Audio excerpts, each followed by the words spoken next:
진짜 에너지 드링크 42.195.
Very good morning and welcome to the EA Sports FIFA Online 3 Spearhead Invitational happening over in Korea, and bring you the coverage over in Singapore is myself, Easy Game, and Fish. Fish, what's your expectations for today? How do you think it's gonna go? I absolutely have no idea. This is the first time we'll be seeing these teams compete against one another, and it's been pretty crazy because traditionally FIFA is a video game whereby an esports title whereby you would see players compete in a one-on-one style of gameplay, but recently FIFA Online 3 has been competing more towards the 3-man rosters and 3-on-3 style of play.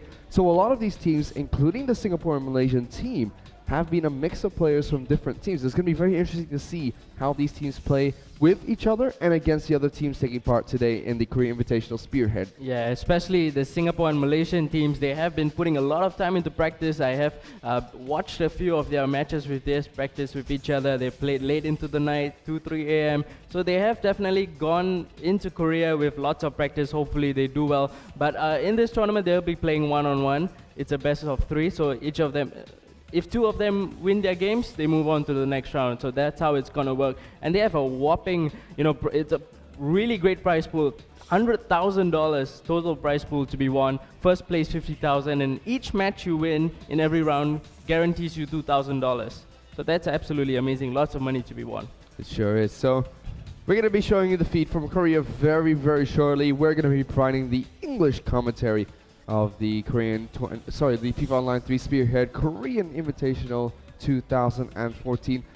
Let's give our audience at home a little bit of a run through the different teams that we have here. So let's start off, of course, close at home, the Malaysian and Singapore team. Yeah, they'll be called SingaMalaya, but they'll be using up the Malaysian flag. So we'll just give a quick intro about the 3 players. Our first player, we have our captain of the team, the Singaporean Joseph Yeo, also known as his in-game manager ID, Zarate. Lots of achievements for him. Yes, won multiple tournaments. Probably you could say he's the most successful competitive player in FIFA Online 3 over in the Malaysian and Singapore server. Together with him, joining are 2 Malaysians, RB, Alex, as well as Ol, coming over from Malaysia, and they also have been the more successful guys coming in from Malaysia, and especially in this server. And for their first game, they'll be taking on Thailand, who is a very strong team as well. These 3 guys over from Thailand, they've had lots of experience over from 2011, 2010, especially I know personally Zephylos and Best.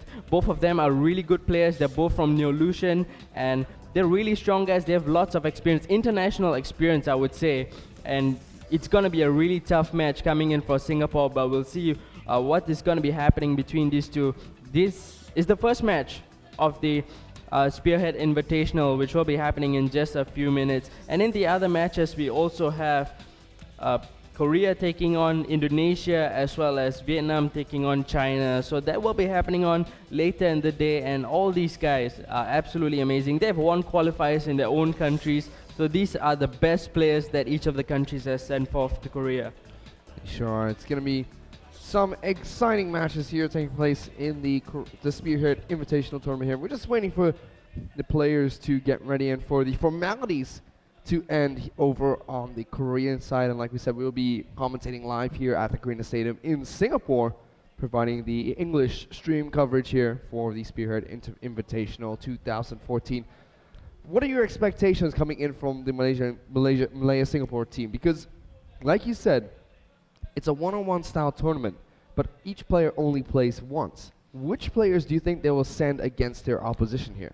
I already know what's their plan because I had a chat with them over WhatsApp. So the order which they're going to be playing is Alex is going to be going first, Zarate will be going second, and Ol will be the last player. So they really expect to win this matchup in the first 2 matches. Alex and Zarate, who are considered the stronger players, they'll be going for first and second. So they really expect to win their first 2 matches, but all is not lost. Even though they lose to Thailand, they will still move on to the second round, which is a loser's bracket, somewhat of a loser group, and they can still fight their way up there to make it through back to the winning stage. So it's not all lost if they lose against Thailand, but they've really got to give their best. $2,000 for each game. Even if they lose 1 game, it's fine. They just got to put their head into it, give it their best, and they can definitely do it. I had a chat with Zarate and he was telling me he was not really in the best condition of his life. He wasn't doing too well when he was scrimming against the other teams. So he isn't really expecting much, but he said that Alex was playing really well. So I guess he really expects Alex to kind of carry the team towards the win. Alright, so let's have a look at a few of these interviews with the different teams going to the Spearhead Invitational 2014, and we'll be right back. We didn't get Indonesia. We felt that we are also confident meeting Thailand. Since we have one Singaporean and we have two Malaysians here. Yeah. So before this, we still get to train online. We meet up, we set a time at night. So for now, we are trying to get all three PCs in one room so that we can train together physically, and we can discuss more clearly on our tactics and strategies against Thailand. So what do you have in mind? We will just play our own game. Yeah. And beat them. SingaMalaya will beat Thailand!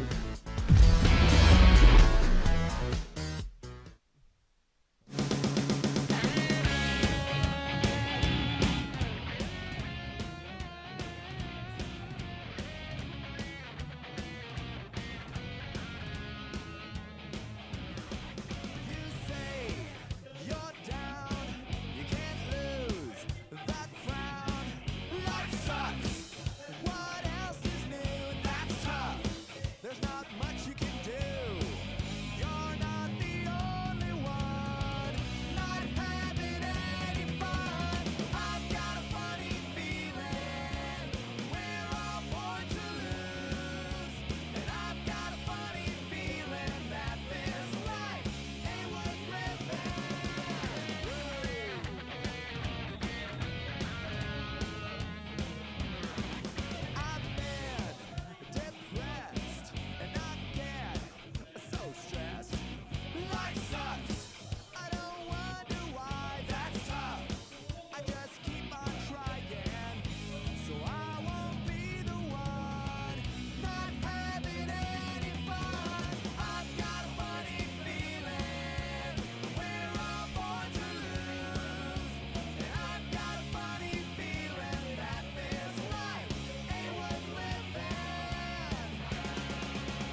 We're about to head into the game between Thailand and SingaMalaya.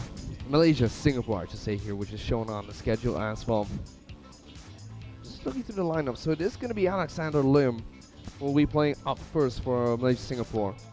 And coming in from Thailand, it's Dien Viet, which I can't pronounce. I probably butchered his name there, but I hopefully didn't butcher it that hard there. Yeah, we can just call them by the in-game names. He's known as Best 45, Best 45. and Alexander is also known as RB Alex. It's interesting though, because they're actually using their professional names here, their legal names here, which is kind of surprising coming in for an esports title, but very interesting nonetheless. Yeah. And I do believe there was a draft mode which took place between all 6 countries here. So take us through how exactly that works. So we're not going to see a duplicate of the same player on each team, are we? Yeah, we're not going to be seeing that. All these 6 teams had a pool of 350 players to choose from, and each of them took turns to choose from first pick to the 6th pick, and then the 6th pick will get the 7th pick, and so on and so forth. So they got to pick each player from all different seasons from FIFA Online 3, season 6, 7, 8, 9, 10, and 13. So they've got so many players to choose from.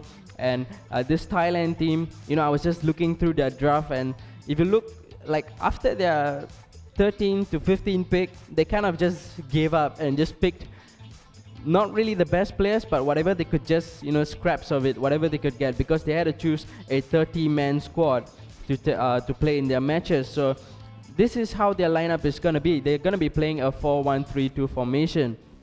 And all 3 different players might have different formations, but they try to pick as many players as they can to suit their formations as much as possible. And now you see over on the Singapore side, using the AC Milan team, they'll be playing up a 4-2-2-2 formation. And they had an interview with Zarate, and he was asked why they picked Gareth Bale and Romelu Lukaku as their first 2 picks, even though they were not the strongest players up to grab.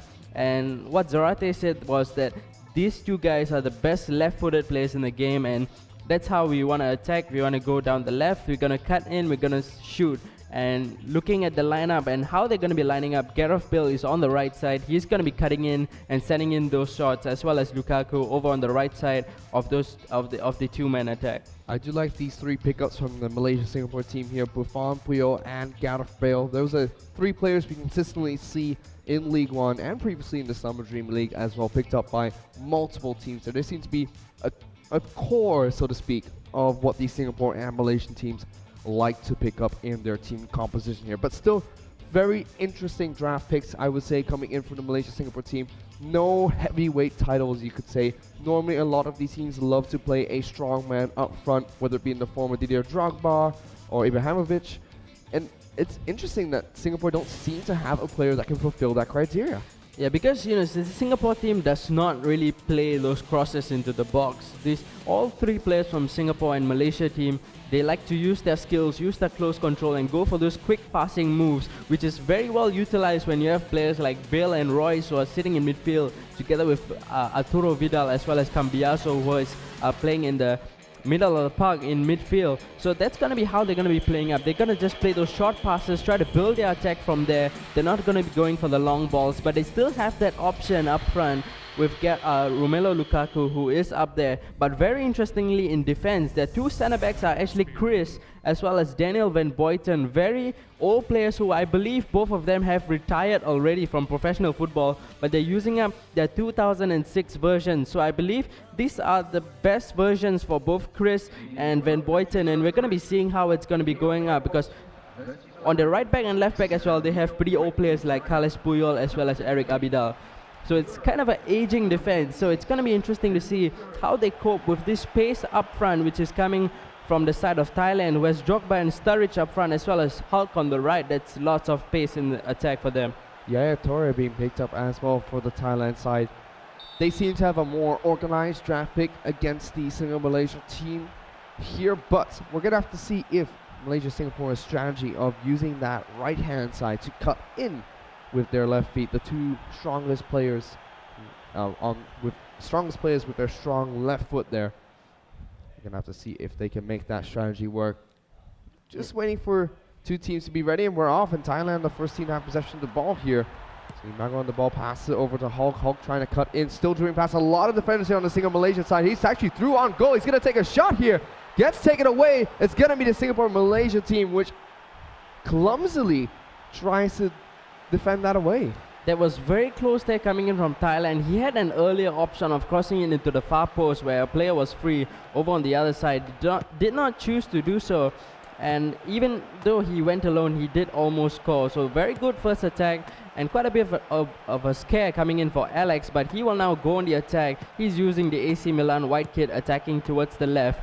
And he'll be going in towards goal. Gonna pass it back towards Gareth Bale. Cutting in onto his favorite left foot, but he's going to give the ball away to Didier Drogba, giving it over to Sturridge, and they look to build their attacks. One thing to note is that all these players that they are using are max level 20, every one of these players, so they've got full pace, full strength, everything they've had. But here's Didier Drogba on the side of Thailand, giving the ball away. Puyol was there to intercept.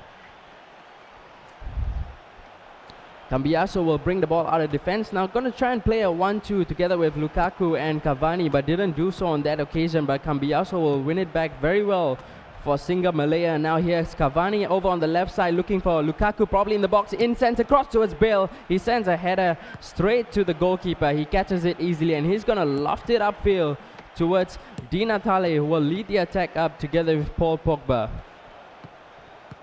Daniel Sturridge over on the right, giving it back towards Maggio, just losing the ball out towards Vidal, who did very well to win the ball back. And SingaMalaya are gonna win a throw out of this.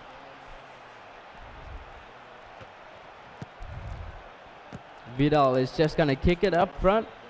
Here's Paul Pogba getting the ball over from Hulk. Hulk is going to get it back. Here's Didier Drogba, unable to get the shot off. Very well defended by Alex. Now he will be able to go and build on the attack. Here's Gareth Bale down the right side. He's going to just be sprinting ahead and looking to see what he can do out of it. He's going to win a corner away from Christian Kivu. And he'll be taking the throw, Gareth Bale. Lukaku giving it over to Puyol. Vidal back to Bale. Bale now looking to send in the cross. Very well defended by Kivu, but the referee is going to give a free kick for the nudge on Gareth Bale. We'll see who's going to be taking the free kick. It's going to be Bale. He has two options in the middle. He has Van Boyten as well as Cavani waiting right on the edge. And he is going to send a cross in towards, looking for Van Boyten, but couldn't get it towards him. And Thailand will be looking to go on the counter-attack. Leading the charge is Didier Drogba, sending in a long cross over to Hulk, over on the opposite side. Wins the ball. Paul Pogba has possession. Now gives it to Drogba. Drogba not going for the shot. Here's Sturridge back towards Di Natale. Now he goes for the finesse and going just wide. Very good attack. Build up from Thailand. Very patient, and they did well there. Not quite able to get through there, and you can see Thailand really using those aggressive players, the bulky players like Didier Drogba, to try and dribble through the defense instead of working their way around the defense there. Very interesting style of play. SingaMalaya though now have a chance here. It's gonna looks like they're throwing goal, but nice tackle coming in from the Thailand team to dispossess Singapore and Malaysia there. Now they're on the counter attack, but it is gonna be the whistle for halftime there. 0-0 in the first half of the first game between Thailand and Singapore Malaysia. Yeah, Alex almost scoring the goal right on the edge of halftime. But we've seen the difference between the two teams, where Thailand have picked up really strong and fast players like Didier Drogba as well as Daniel Sturridge. But on the side of Alex, he's using up Cavani as well as Lukaku. Don't have as much pace as the other team, but what he has is that good close control coming in from Cavani as well as Lukaku. So we'll see how he can actually utilize it over in this second half. So the second half is underway, and the SingaMalaya team will be attacking towards the right side. Here's Marco Reus heading in towards the byline. Is he going to send a cross? He is looking to do so. The cross does not come in. It's going to be a corner over to the Malaysian Alex. We'll see how he's going to be working up his set piece. In comes the cross towards Lukaku, and well defended by the Thai team, who will be bringing it out of defense. They still win the ball back with Sturridge. Good interchange of passing. Gives it over to Hulk on the right side. Maggio just looking to play it patient. He's going to give it back to his goalkeeper. So we're going to go back a little bit in time there just to clear up the feed a little bit. But Let's take a look what happened earlier. You were commentating this now. Now a little bit back up to speed here as Thailand trying to bring the ball down for an attack here. Neither team have been able to break the ice so far. Thailand still passing it around. They've been very, very good with these short passes, passing back and forth between the players. Drogba on the ball, back to Pogba. Pogba's going to get a nice little chip in onto Drogba. Good defending coming in from Malaysia. Singapore though now back to Thailand. Pogba still on the ball. Nice short passes still coming in from the Thailand side. Sturridge on the ball does get dispossessed though by the Malaysian team here. Now Lukaku pass over to Rios here. He's going to try and dribble down that left flank. He's moved in towards the right hand side. Cavallo, I believe Cavini's actually on the ball, crosses it in. Singapore, Malaysia have a chance. Nicely defended coming in from the Thailand side. Yeah, we've seen so far that Thailand has been looking to send in those lob-through passes over into the box, but Chris has been doing really well for the SingaMalaya team. But here's Daniel Sturridge heading in towards the goal, gonna send a shot, and that's your first goal of the game. Daniel Sturridge cutting in over to his favorite left foot, getting in closer towards goal and sending the shot past Gianluigi Buffon. Could not do anything out of it. We just saw Eric Abidal out of position. And that is why Sturridge had so much of space, outmuscled Van Boyten and was able to get the first goal of the game. And this is where you have to wonder if the player should have made the more risky decision of asking his keeper to come out at such close range, especially because the defenders were closing in tightly on that left-hand side. Sending the keeper out might have been a better option to close the gaps between himself and the goal there. Now Thailand still on the offensive, dribbling around down that left-hand side. Puyo gets dribbled past here by the Thailand side. They're going to look for another short pass here, but it does get dispossessed by the Malaysian side. Still though, Thailand have possession of the ball. Great short passes still coming in from them. Zambini Sturridge on the ball, gets dispossessed by Malaysia's side. Left side attack coming in from Team Singapore, Malaysia. Reyes on the balls, chips it over in on the Tiavenis here. Back to Reyes. Reyes chips it over once again. Malaysia now have another nice try for an attack. They take a shot, nicely saved coming in from Thailand's side. There was a good piece of skill there from Lukaku just to trick the defender a little, that he was going onto his right side but didn't do so, went for the shot but well saved by the goalkeeper. The cross is going to be coming in from Gareth Bale, looking to hit it into the box where Daniel Van Boyten is waiting, looking to try and win the header but was unable to do so. So Thailand will be able to go on the counter-attack. Here's Dina Tale with the ball, looking for the through pass, unable to get it onto his strike partner Daniel Sturridge. Here's Kivu now in possession of the ball, the left back for Thailand. Yaya Toure charging in for the attack. Chris well defended once again, but Yaya Toure hitting the post with that shot. Well struck from the edge of the box, but unfortunately hit the post. But this is the chance for Alex to go on the counter-attack. Lukaku sending in a lob through pass towards Gareth Bale. Can he get it ahead of the defender? He was not able to do so, and there is just 1 minute left in the game for Alex to try and come back. He's got to make this attack work for himself. So we can really see how the draft has crippled, so to speak, Malaysia and Singapore's team comp here, as an error does occur while during the matchup. But that will be full time for Thailand. They take the first game home 1-0 against Malaysia Singapore.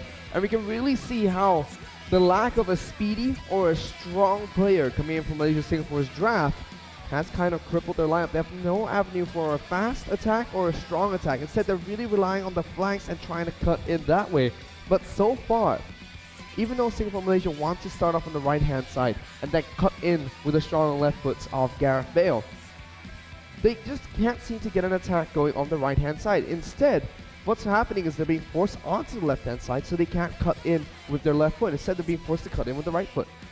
Yeah, and so far it hasn't been working for them. Another point to note is that they've been playing with two very deep-lying midfielders as defensive midfielders, and there is just not enough support coming in from them to build on the attack, because once they pass the ball from their midfield into the attack where the four attackers are just isolated up front. They're far from each other. They can't get the 1-2 passes going with each other. There's not enough support coming in from midfield, and that's why this game plan which Alex had, which was to control the ball in midfield and pass it over to the strikers, over to their favorite foot and get a shot, it's not working at all. They've got to switch their formations. But looking at the players that they have, like you mentioned, they just don't have those speedy players. Looking at the attackers that they have drafted, other than Bale, Royce and Lukaku, they also have Benzema, Klose, Gomez, Del Piero, Lewandowski, Cassano and Park Chu-yong. All these guys are not known for their pace, so they've definitely not picked what I feel is the best option which they have, which the Singapore Malaysian guys, they really play with a lot of pace, going into the counter attack and lots of good passing, but they're not fully utilizing that with the draft that they have had. So we're going to be heading into that second game very shortly. This time, it's going to be Crisada. I'm probably butchering that name once again, going up against Joseph here on the side for Singapore, Malaysia. And that's going to be Alien GD against Zarate. Alien GD, yeah. Alien GD against Zarate. So that's going to be an interesting matchup nonetheless between these two players. Singapore, Malaysia have to take home this game. If not, they will lose their first match in the 2014 Spearhead Invitational over live in Korea. And with that, if they do, they'll be knocked into the losers bracket, and they will be fighting for survival right there. Yeah, and you know, I was talking to Joseph about this, and he said that if Alex loses his first game, all the pressure is on Joseph to win the second game, and it's not the best atmosphere right there over for him. He's over in Korea, where Singapore and Malaysia are the underdogs, and he does not want to play under the pressure, and he is looks like he's gonna be going up against Zephilos instead of Alien GD. And Zephilos, let me tell you, he is the best player in Thailand, absolutely amazing with the skills that he has, and he has so much of experience playing all the way from FIFA Online 2, playing for at least 4 or 5 years already. He's the captain of the Neolution team, and things are looking pretty bleak for Joseph, but he's got to give it his best. He has a chance against Zephilos, but he's got to give it his best, yeah. And it really does make sense as well to send your second member, the strongest player, to play in the second position here. Just because if you are down 0-1, your last chance to stay alive in the match, the best of 3 match, is to send your best player next, and hopefully you can bring it back to a 1-1. So technically, this would be the most exciting match between Singapore, Malaysia, and Thailand. Yeah, this is definitely the best match that we can hope for, which is going to be Zarate against Zephilos, and they are actually very good friends. There he is. He's just showing off his troll faces and everything, Joseph. He likes to have a bit of fun. I think he doesn't get enough exposure in front of the camera, so he's just having a little bit of fun. But Zephilos and Zarate, they are pretty good friends. You know, I've spent some time with them before, and they have a good laugh with each other after the tournaments. They have their after parties and everything. But it's going to be tough here for Joseph. All the pressure is on him. You can tell it by his face. He's not exactly showing it, but I tell you, he's very good at not showing it off when he's under pressure, but inside he is definitely feeling it. Definitely must be a lot of weight resting on his shoulders. Not only is his team relying on him to bring it back 1-1, but the entire of Singapore and Malaysia is relying on him to try and pull this one through, so that Singapore Malaysia will stay alive in the winners bracket here. After we saw earlier that Alex was not able to keep that hope alive for Singapore Malaysia. So we're in the loading screen here, waiting for the draft to be formulated for these two teams. And like we mentioned earlier, a draft was conducted recently between all six countries to formulate the players that they will be using during their matches. And even though they have swapped players around, they still have to use the same players even though they swap players from their team around, they still have to use the same drafted players inside of FIFA Online 3. Now, the one thing I like to point out is look over on the right side where the tactics that he's using, speed, passing, positioning, pass, crosses, and whatever, everything is 100%. I have never seen anything like this before coming in from anybody. Looking at the tactics, everything is 100%. This is going to be interesting how he's going to be playing up. Wow. But looking at this formation coming up from Zephilos, it's a 4-2-4, and this is his favorite formation. And I remember when Thailand went over to Vietnam to play in the FIFA Online 3 tournament in Vietnam, and they used this formation and they were so effective with it. He scored so many goals with this formation, so he has lots of practice with this, and I feel it's going to be really strong coming in against Joseph. It makes sense though to run a more aggressive style of play, especially because these players are, like I said, the maxed out players. They're going to be playing to their maximum potential in terms of their statistics in FIFA Online 3 here. So it makes a little bit more sense to pump them up, so to speak, make them try and do a little bit more work for those 90 minutes of gameplay. We're gonna have to take a look very shortly to see what Zarate is gonna be trying to throw in for his match in the Spearhead, in his first match of the Spearhead Invitational Tournament here. Let's take a look. He's not throwing that 100% in. Definitely not. Yeah, this is his usual formation where he has been training this formation for the past couple of months. So he has lots of practice with this formation as well. And looking at the lineup, it's the exact same 11 that played in the first game where Alex was using up. Just that the formation has changed. It's now a 4-2-3-1. Lukaku will be leading the line. In behind him will be Cavani, Royce and Gareth Bale. But this is the exact same players other than Mascherano. Out goes Arturo Vidal, in comes Mascherano. Other than that, the rest of the 10 players are the same. And for me in the previous game, the rock at the back was Chris, and he was really good against Thailand coming in the first game. Ben Boyton, I'm not so sure about him, but Chris did really well. Even though he's not the tallest of defenders, not the most physical of defenders, he did pretty well coming in against Drogba, who I feel is the strongest player in terms of strength in the game. So we'll see how Joseph will be looking to play out this game. Cambiaso playing just ahead of Mascherano, right footer, left footer, and looking at his tactics, it's not too aggressive. Speed is at about 67%, passing at about 67%, and we'll see how it's gonna go for Joseph. Just waiting for the final. The players to ready up and get ready to head into this match. Both of them maximizing the most out of that 300 seconds worth of time they have to set up and prepare for game number 2 of the first best of 3 in the 2014 Spearhead Invitational live in Korea. It is Thailand against Singapore and Malaysia combined team. We have to give a better name for this team. It's SingaMalaya. SingaMalaya. Yeah. So that's the team, and you know, just another reminder, Thailand is up 1-0 already. They won the first match, which happened between RB Alex as well as Best. So this is the second game. Zephilos taking on Zarate. Both the Zets taking on each other. All the pressure is on Zarate. He has to win this game to still keep Singapore Malaya, to have a fighting chance going into a third game. So we're gonna go into the loading screen and we'll go right into the game. It's gonna be Leicester City taking on Inter Milan. Leicester City being used up by Zephilos and Inter Milan by Zarate. Alright, so the teams here about to kick off. Like I said, Leicester City being used here by the Thailand side. Once again, they have those strong players up front with a lot of speedy players in between, but SingaMalaya just don't quite seem to have a strong tactic coming into one. They haven't been able to utilize that right flank effectively so far. Let's see if they can do so in this first game. So let's take a look what's going on. It's going to be Thailand on the offensive at first. Drogba on the ball, pass over the Stars. Stars pass it back. Drogba gets dispossessed though by SingaMalaya. SingaMalaya trying to go for that counter attack now.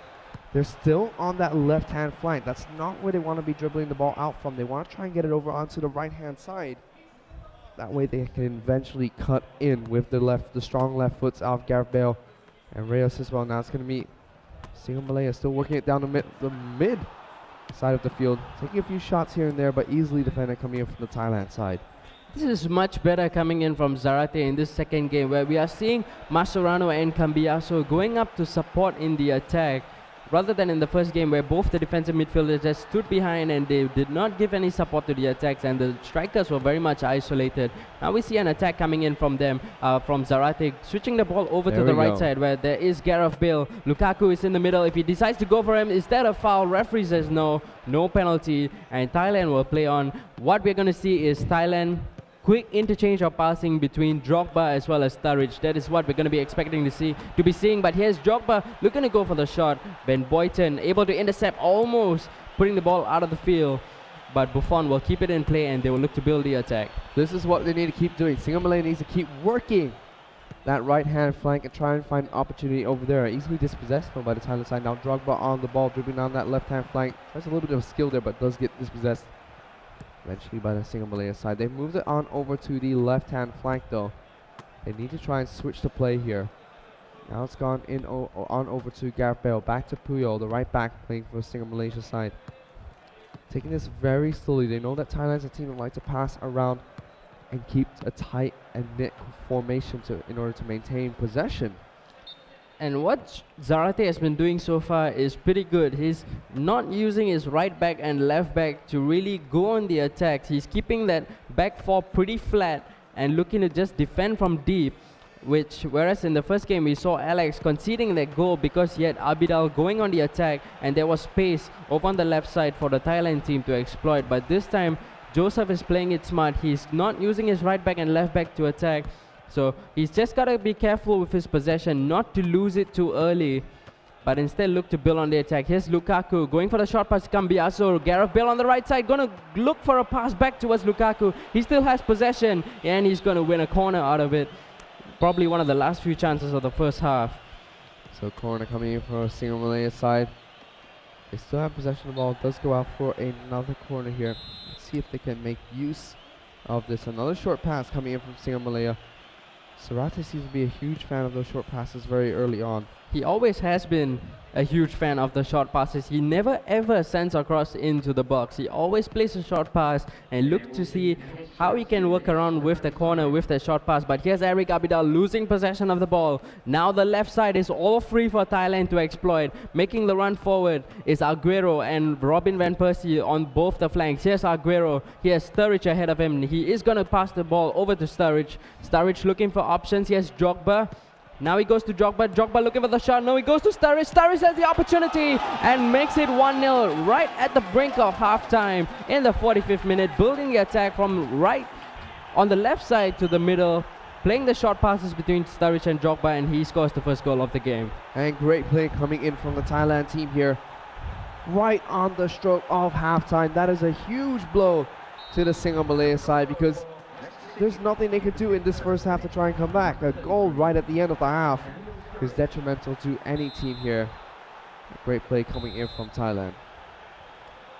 Joseph has, just got to be thinking about the second half already, or rather he's just got to look to defend this attack first. Abidal is out of position. Robin Van Persie is in possession of the ball, looking for the opportunity to cut inside, go for the pass. He gives it over to Jogba. Has the support of Cesc Fabregas. He's going to go for the shot. He comes out to Sturridge. Sturridge looking to go for the shot. Defender is just getting a foot into the ball, and the goalkeeper will be able to clear his lines, ending the first half 1-0 in favor of Thailand.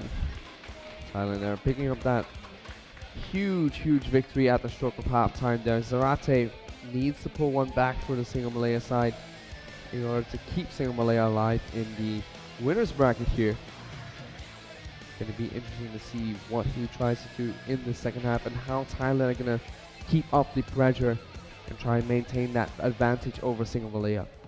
You can tell from the expression of Joseph that he was disappointed with the goal that he conceded, and he's just not got to let this frustration get into him. He's still got to be composed and look to go on the attack. But Sturridge still having possession for Thailand, and he's going to win a free kick for himself, which Yaya Toure will take from far. He's going to go for a short pass. Here's Robin Van Persie going back to Yaya Toure.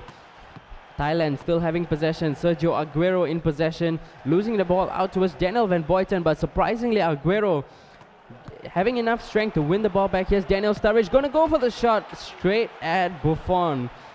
So Joseph will now get the chance to build the attack from here. Looks like Thailand pretty much sent their whole Neo-Lucian team to go over to Korea and support them. See some of them in the crowd. So lots of support coming in from Thailand, from their home country. But here is Jogba going for the short pass to Sturridge. She was offside anyway. And Joseph will look to go on the counter-attack. He has three players in attack. Royce giving the long pass over to Cavani on the left side. Lukaku is making a run into the box, as well as Gareth Bale. He's not going to go for the cross just yet. Still looking to twist and turn, looking for the options. Abidal joins in the attack. Mascherano as well, and he loses possession of the ball. Thailand will now go on the counter-attack. Didier Jogba to Aguero. Gonna do a skill move, I would say, to get past Puyol. He's gonna get past him a second time, and he's going to look for options in the box. Yaya Toure gives it over to Sturridge. Yes, Jogba with the shot, making it 2-0. And Thailand now having a 2-0 lead. And it's a very good attack, build down the left side and over to the middle and scoring a goal out of it. And look at the short passes coming in from Thailand. It's been confusing Zarate on his defense. He's really not sure where the next attack will pop up from, and now SingaMalaya on the counter-attack. They have about 20 minutes to try and make a play here to pull 2 goals back for SingaMalaya side, or they will be knocked in to the losers bracket. Old will not get a chance to play here the first match of the Spearhead Invitational. That was a very good opportunity for Zarate to score from the free kick, but just hit it a little too soft, and the wall was able to get their hits onto the ball, and Thailand will look to keep possession of the ball or build another attack out of this. Thailand attacking from that left flank now, trying to cut back into the center of the pitch. Yeah, Tori on the ball, does get dispossessed, pass it over to Van Persie. Van Persie over to Drogba. Fabregas on the ball, he's dribbling through. He's actually through a few of the defenders here, but that's going to be a foul here. Foul coming in from SingaMalaya side, so Thailand have a chance for another set piece here, and they are 2 goals in the lead at the moment. And this is a really good position to grab a 3rd goal.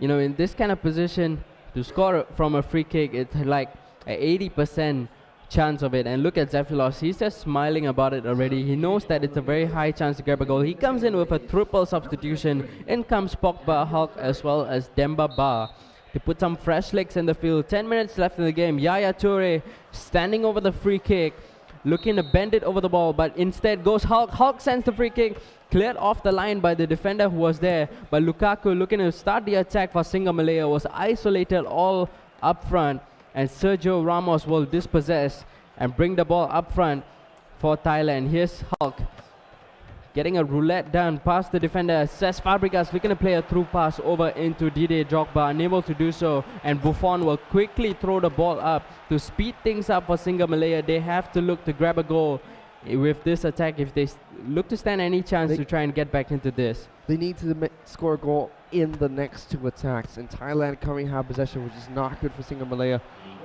Thailand are doing a good job of keeping possession though, and keeping up the aggression and making sure there's no space for SingaMalaya at all.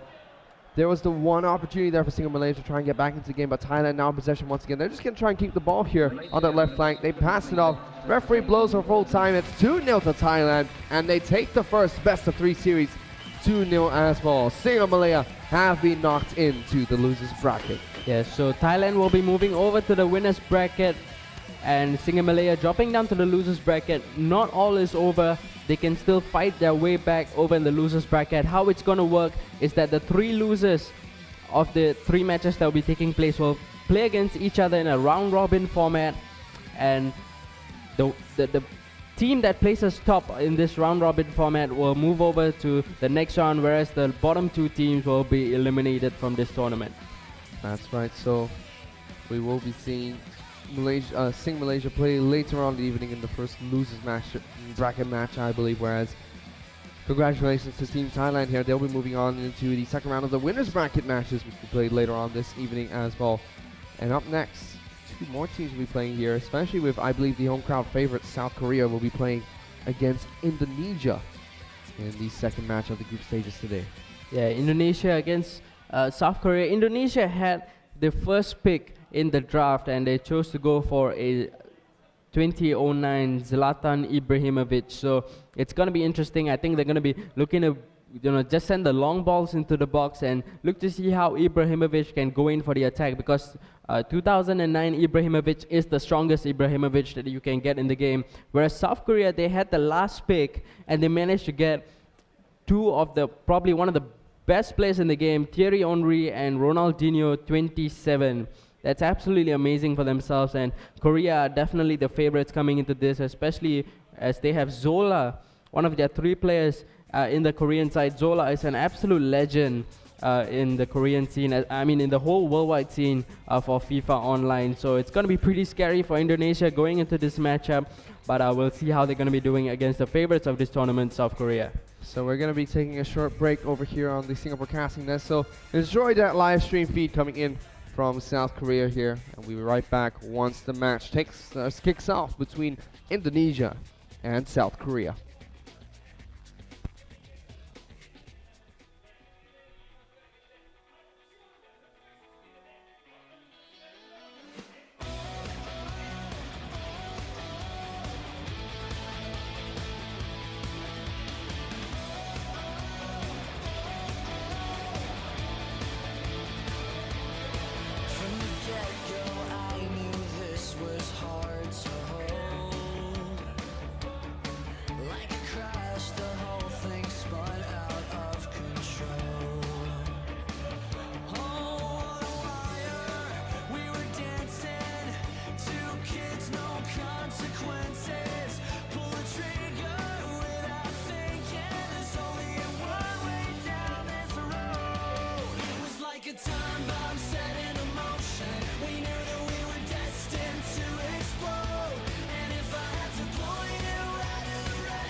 안녕하십니까 여러분, 김세령입니다.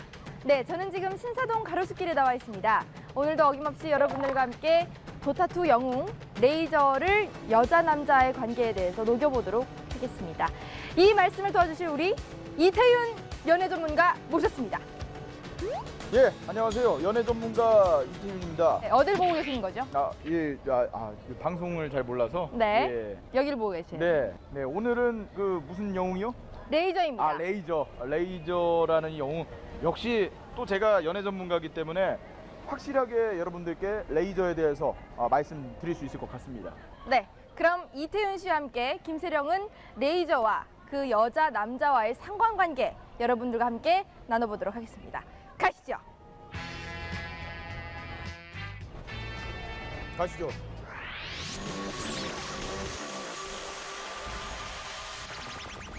레이저의 첫 번째 스킬, 네. 플라즈마 장막이죠? 플라즈마 장막. 설명해 주시죠. 굉장히 중요한 스킬입니다. 네. 이 자신의 이 연락망을 퍼뜨려서 네. 넓게 퍼뜨렸다가 줄어들면서 2번 확인하는 스킬인데요. 2번, 멀리 있을수록 더 큰 데미지를 줍니다. 멀리 있을수록. 좀 나랑 떨어진 친구일수록 더욱더 관심을 많이 주고 네. 이미 온 친구들에게는 좀 소홀해도 돼요. 내 어장 아니니까. 어장. 그렇죠. 어장이라고 한다면 어장 관리하는 여자를 말하는데 네, 레이저가 여자입니다. 여자인 어장 관리 녀입니다. 여자라고요? 네. 남자 아니었어요? 목소리는 남자인데. 벗겨봤어요? 목소리 남자. 아니 벗겨봤냐고요. 치마 이거 벗겨봤어요? 연애 전문가 이태윤 씨를 모셨습니다. 여자입니다.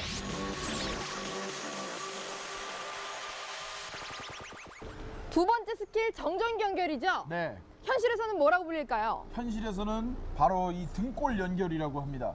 골수 연결. 예, 등골에 빨대를 꽂는다는 의미인데요. 네. 게임에서는 전투력을 흡수하지만 현실에서는 전투력이 뭡니까? 바로 돈입니다. 아, 돈. 네, 돈을 다 흡수합니다. 아이, 선물. 간단한 예를 하나 들어볼게요. 어머, 저거 너무 예쁘다. 본인이 더 잘할 텐데. 다 빨아먹는 거예요, 그냥. 개털 될 때까지 그냥 막 다 빨아먹어요. 어머, 저거 너무 예쁘다. 현실에서 이런 여자를 레이저라고 부릅니다. 절대 어장 관리라고 부르지 않죠. 레이저. 레이저. 레이저가 현실에서는 굉장히 나쁜 여자란 말이에요? 네. 그런데 왜 많은 남자들이 레이저한테서 헤어나오지 못하는 걸까요? 그의 패시브의 비밀이 있습니다. 패시브? 일단 남자가 한번 건드렸다 하면은 빠져나오지 못하게 하는 치명적인 매력. 이게 바로 와우, 바나나. 세 번째 스킬. 我就笑了，笑了，笑了。哎呀，9点而已。9点，笑了，笑了，笑了，笑了，笑了，笑了，笑了，笑了，笑了，笑了，笑了。哎呀！ Wait, okay, you go first. You go first. I never film one banana today. I can't. What? Huh? Okay. Well, thank you, Terence. Oh. I'm late for work already, Terence. Walao, I need to go. Wait. No, I told you already. I'm late for work today. You wait. Oh, I need to go already. Come on. Good morning, baby. Good morning. Here's your breakfast. Thank you. Come, let me feed you. You're so sweet. Oh, is it ready out? Feed yourself. Hurry up. I feel good.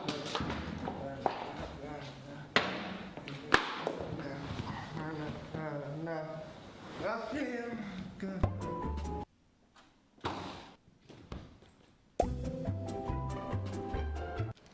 Bro, you do homework already?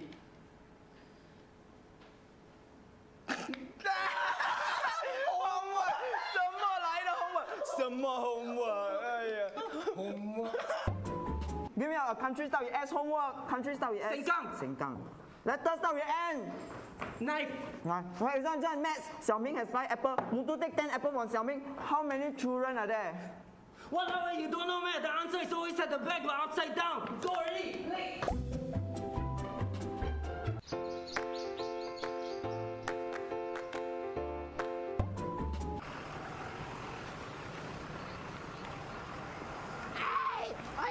Pass!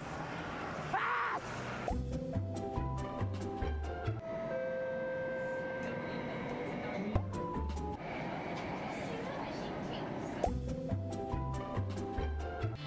Woo! I feel good, na na na na na na na. I knew that I would now. I feel nice, na na na na na na na. Like sugar and spice, na na na na na na na. Woo! So good, bam bam, so good, bam. I got you, boom boom boom. Wah!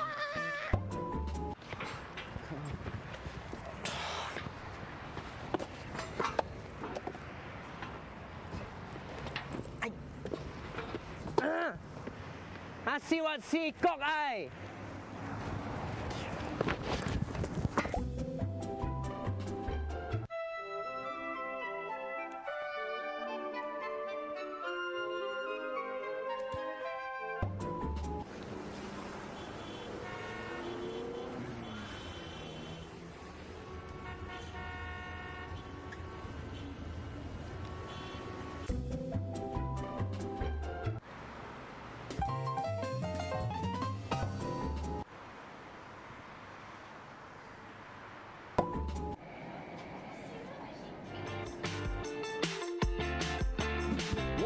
Banana.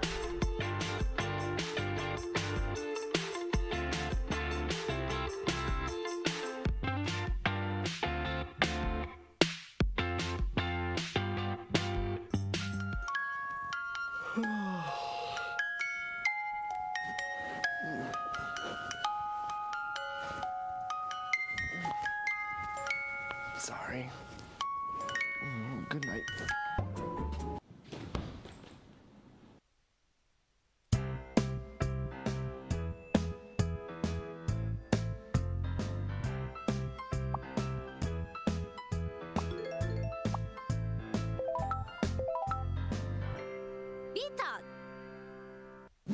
Wow, banana. Today we're at the National Stadium for the grand finals of the Banana Football League. Things are just about to start and Indeed, a ravishing conclusion. Well, that's all for tonight. I'm Eden Ong. And I'm Terrence Den. Have a marvelous evening. Good night. Cut.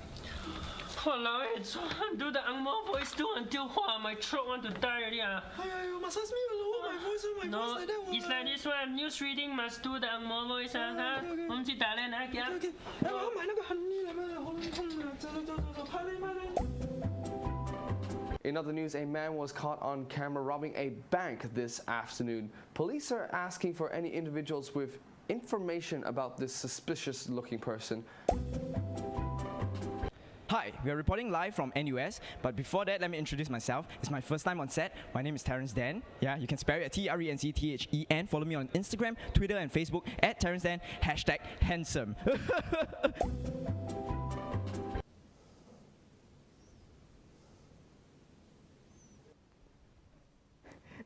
Hey guys, you got see this or not? Hey, this is super funny. Hey, I show you. Hey, you got see not?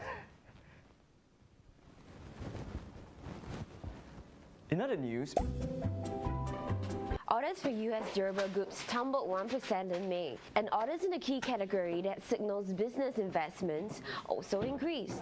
Where these defense-related goods were being stored for a temporary amount of time. We're putting live on scene again right after this segment. And now for the weather update. There's a thunderstorm heading all the way from Jurong to Tampines. Right now we have Terrence reporting live on location. He's about to walk us through those new renovations to the stadium. Hi, Terrence. Terrence? Hi. Hi, Terrence. How are you? Terrence? I'm good. In other news, orders for U.S. durable goods tumbled 1% in May as demand for military equipment fell sharply. But excluding defense-related goods, orders actually rose, and orders in a key category like signal business investment also increased. We are now on location where such goods were said to be deported out of the country and were stored here for a temporary amount of time. As you can see behind me, it is an empty field at the moment, but yesterday this was filled up with goods that were about to be deported to United States and all of her allies. Such goods were reported to be those military key goods that signaled a huge increase of business investment. So as you can see right now, they have all been moved out, and we'll have more news on that later on where they're being deported to.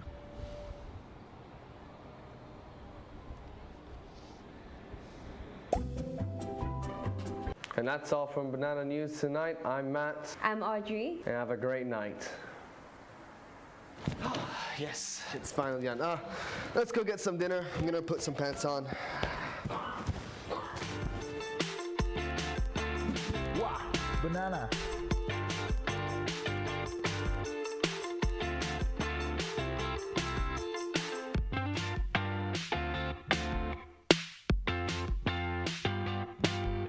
Hey, I just watched some sports highlights on my Newsloop app. Oh, they got videos on Newsloop too. Yeah, articles, videos, and heaps of categories. I can get my latest updates in just 3 minutes. 3? There's one thing that's bugging me though. What? What's that? Well, it kind of feels like we're being watched. Actually, I had the same feeling too. Hey guys, you got see this or not? Hey, this is super funny. Hey, I show you. Hey, you got see not?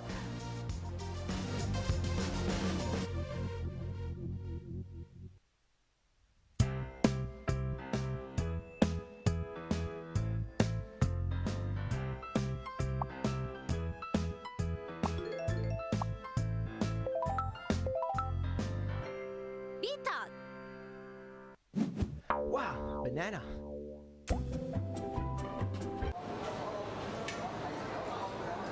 不急，慢慢吃，慢慢吃。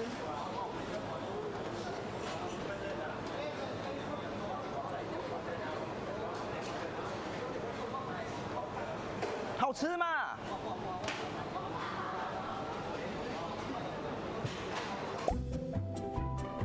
？Hey, could I get the fish with rice, please? Thank you.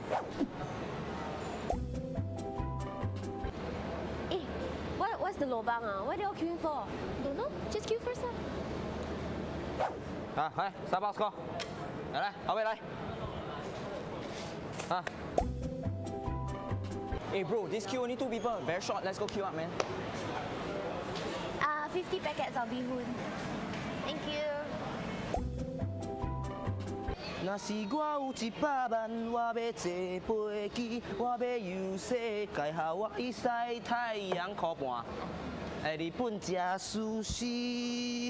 若是我有100万走瑞，我要买车买厝，会搭你沙海味，会啥人较好去？坐阮找无？来，哎，不用，对。买水卖？啊，买水？我都。无啦，stop买水摊来，那个种动物医院，直直翕相，走。Me no English. 啊，me only Hokkien，走。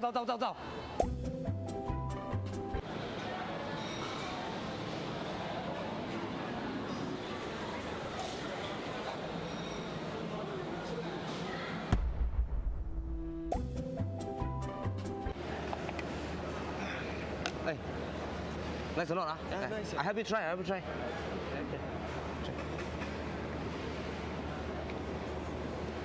Not bad. 哇，哎，看起来好像很香这样哦。我吃一点。我吃一点。我超可以掉啊！哎，有没有ham？我有嘞。啊，我吃一点。哎，吃，来。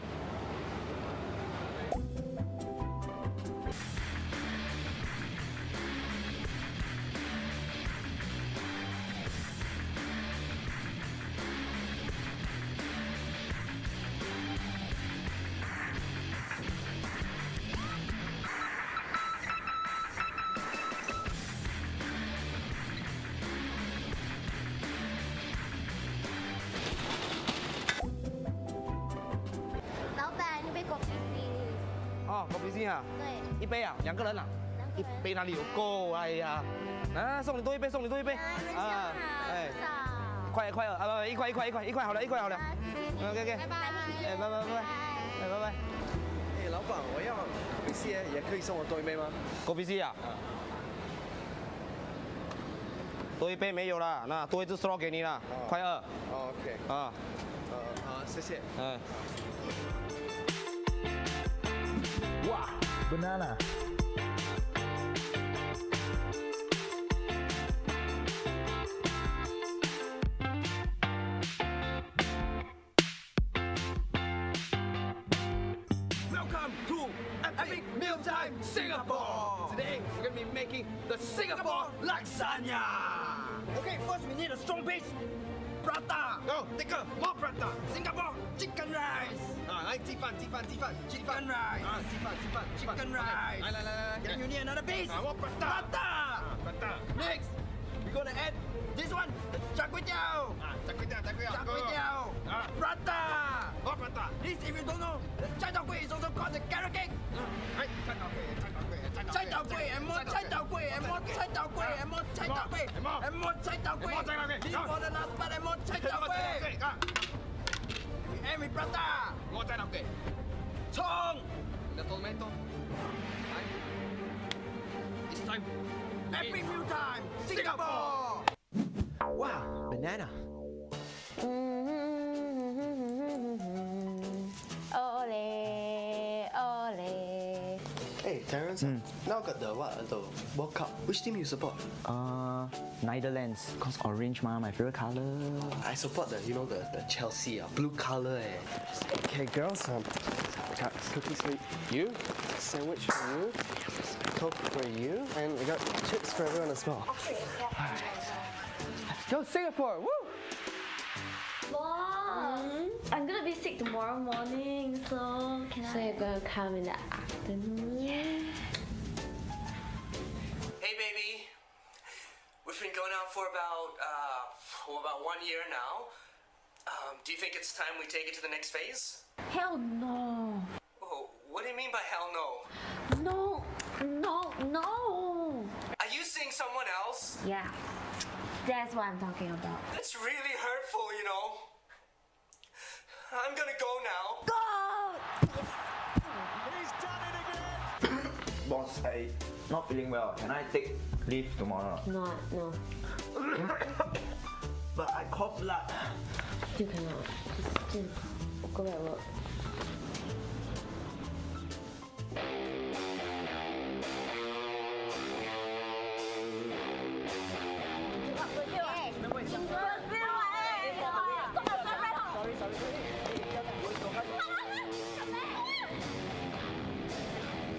Sorry, please. Hey. Yeah, I buy you present. Okay. Japan? But my favorite team is Korea. Yeah, Japan, Korean, both also Asian one, all same one what? No. But you also Asian what? And it's a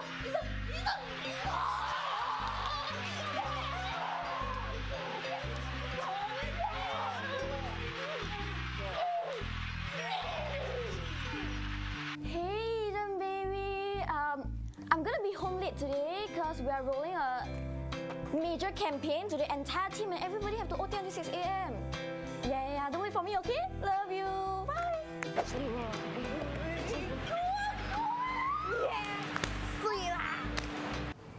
Cheers.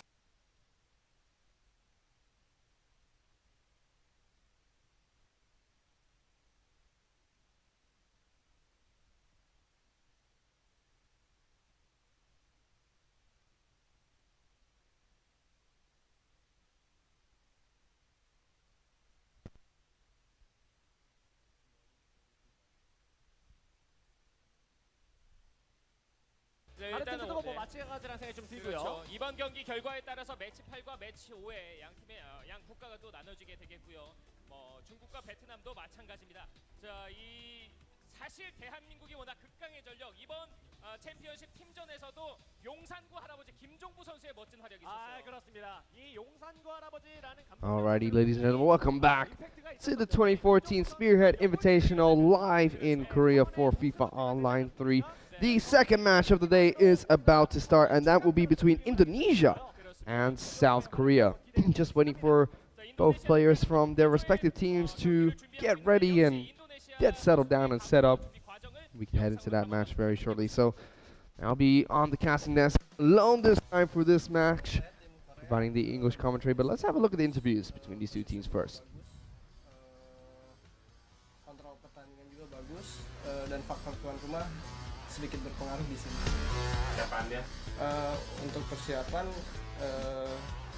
saya rasa di sini mental paling penting karena yaitu faktor tuan rumah itu sedikit ngaruh buat game sepak bola kayak gini.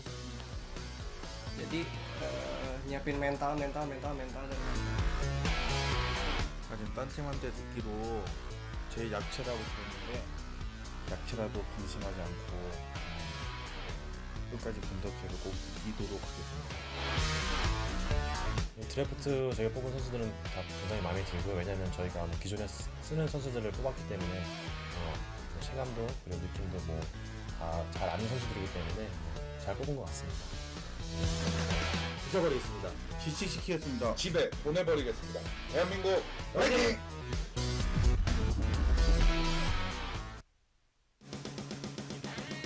인도네시아 선수들은 이 축구는 멘탈 싸움이라고 이야기를 했던 게 가장 인상 깊은데. There we go, the two teams that will be facing off against one another there. 네, 그렇습니다. 굉장히 자신감에 차 있는 And the winner of this match will go up, I believe, to face off against Thailand in the winners match. Whereas the loser of this game will be knocked into the losers bracket and will be the first team to play against SingaMalaya there to try and climb their way back out of the losers bracket. So let's run through the two lineups here. First, it is going to be Indonesia here. And Indonesia will be using a team composition of Imambudi Pramamo, who is known as Bull 7 Net. And I'm sorry, I probably am going to be butchering these names quite a bit. Daniel Fabrianto, Ion Defected. And once again, butchering names everywhere. And the other one who is going to be Iza, playing for the anchor, you can call, for the side of Indonesia as well. All coming in from Team Ace here. And they're going to be going up against the heavyweights here, the Korean team, the home crowd favorites, and also the favorites coming into the Spearhead Invitational 2014. Quite a few well-known players on their side. Waiting for the graphics to switch over before we introduce them a little bit. Well, like I said, they are definitely the favorites coming into this match. And not only are they the favorites, but they do have their home crowd support. They're playing live in Korea. 최명호 선수 아닙니까? 그렇죠. 네, 상당히 또 챔피언십에서 올킬도 했던 최명호 선수 활약도 한번 기대해 보겠습니다. 자, 먼저 최명호 선수 그리고 이어서 장원 선수가 모습을 보이고 있고 역시 김종부 선수 3세트에 지금 준비를 하고 있는데 네. 역시 용산과 할아버지는 마지막에 나와야죠. 그렇습니다. 최종 보스의 느낌을 계속 가져갈 만한 김종부 선수의 포스 있는 모습 정말 믿음이 가는 구석이 생기기 마련이고요. 그렇죠. 김종부 선수가 잘한다면 잘하는 선수고 There you go. 못하면 못하는 선수입니다. Korea's lineup, 3 representatives for the Korean side for the FIFA Online 3 Spirit Invitational 2014. Jang Wong, who's going to be Violation, playing in for, he's going to be the starting man for, I believe, for Korea. It's going to be Kim Jong-woo, who's going to be the second player here for Korea, and the anchorman, Choi Myung-ho, who is going to be playing, who is also known as Ingangche. And they all put their rivals down as China, with some pretty interesting taglines as well. First up, we have a hit only one, pray for an undefeated record as well. This is interesting comments coming in from the Korean players there. But like I said, they are the favorites for the tournament. Also have the home crowd advantage, home team advantage for this entire tournament. Let's take a quick look. Let's take a quick look at the draft that Indonesia and Korea came up with. So, Indonesia did have the first draft pick, and they went with Zlatan Ibrahimovic as the first pick of the entire tournament. As we go through some small statistics of the two players that will be playing first here for both teams. Zlatan Ibrahimovic was the first pick of the draft coming from Indonesia. They followed that up with Steven Gerrard, Wayne Rooney, Vidic Fellaini, John Terry and Pepe as their first 8 players. Evra, Adriano, Tevez, Torre were all picked up next as their remaining few players. And if we have a look at the side of Korea's draft, they were the last team to pick for their draft pick. They went with Thierry Henry as their first pickup, followed by Ronaldinho, Chileni, Maicon, Messi was even picked up by Korea here. Alonso, and a few. Other than that, not many too common picks. They kind of have similar picks coming in from the SingaMalaya team, which, as we saw earlier, went for some unconventional picks and trying to go for a different style of play, using the right-hand flank to try and cut in with their left foots, which a lot of teams were, which the Thailand team was able to shut down, forcing them onto that right-hand flank. Gonna have to have a look and see what the Korean teams here and the Indonesian team trying to use for their strategy with their draft picks. Unlike the SingaMalaya team, though, we do see that both the Korean and Indonesian team do have those strong and fast players there. Indonesia, though, surprisingly going with a lot of heavyweight players, with the likes of Ibrahimovic, likes of Wayne Rooney as well, going to be leading the charges in the front lines. Not easy to take down either of those players. Korea, on the other hand, they have Thierry Henry up front, I believe. So we're going to go through the lines very quickly. And they also have the fast and skillful Ronaldinho, and even Lionel Messi being thrown into that lineup. So let's take a look at Indonesia's lineup here. They're going for a 2-3-5, so to speak, or more like a 5-1-4 coming in for their lineup here. Wayne Rooney being played as a center midfield player for the side of Indonesia. That is very interesting. Zlatan Ibrahimovic up front with Fabiano. He's taking the left and right positions respectively. Steven Gerrard on the right wing with Ashavin on the left flank there. A few last minute changes being made to their lineup there.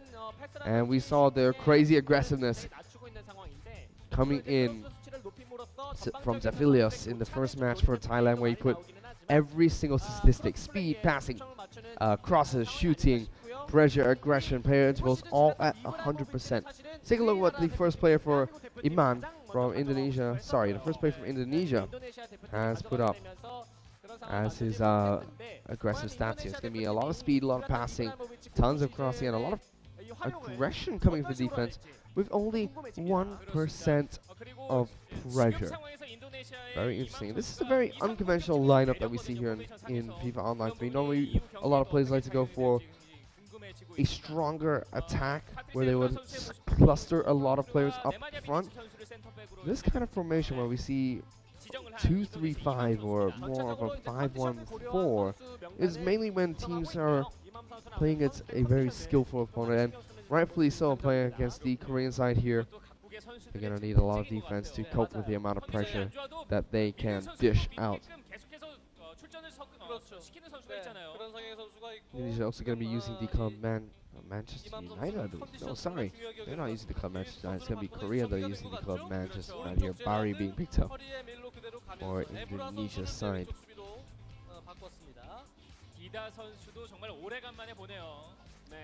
As was mentioned in the first match as well,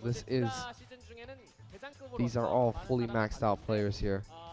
As you can see there, even Adida 97 on attributes, Steven Gerrard 100 on attributes. He's actually the strongest in terms of attributes for this Indonesian team here. Zlatan Ibrahimovic only sitting on 98. And let's look at the side of Korea here. Take a look at their lineup very quickly. They have Casillas in goal, and he has a great 100% attribute. And I thought that a lot of the teams here will be picking up keepers first as one of their first few draft picks, especially because they're one of the players who is mainly controlled by the computer, and those attributes would matter a lot more, a lot less skill dependent coming in from the players here. Good choice of Casillas with 100% attribute coming in on the Korea side here. Maicon picked up as well. Alex, Samuel, Gallas, Soko, Robin, Xabi Alonso, Ronaldinho, Thierry Henry, and Diego Costa up front, pairing up Thierry Henry here. They're going for a 2-3-5 formation or a 2-3-1-4 formation coming in from the Korea lineup here, playing a very similar attack style as the Indonesian team here, but they've just staggered their offense a little bit more there. So both teams coming into this match relatively even in terms of tactics here. Arjun Robin on the right-hand flank, Ronaldinho on the left-hand side, Alonso on the center, Terry Henry up front, Diego Costa up front. It does seem like, although South Korea was the last team to go for the draft picks, they have formulated a pretty nice draft here. And a team which one of the only teams I believe that's formulated I believe that South Korea have one of the best drafts coming into this tournament, where unfortunately I believe SingaMalaya have one of the worst drafts coming into this tournament here. But it is going to be South Korea playing against Indonesia, the best of 3 match, 1-on-1 between 2 players. It's going to be Bull 7 Net taking on Choi Ming Ho in the first match of this best of 3 series in the second game of the 2014 Spearhead Invitational live in South Korea.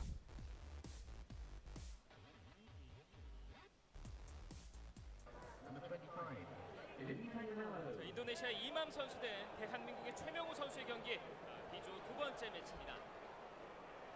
자, 짙은색. 네, 지금 보시는 유니폼이 이제 최명호 선수, 우리나라 유니폼이 되겠고요. 네.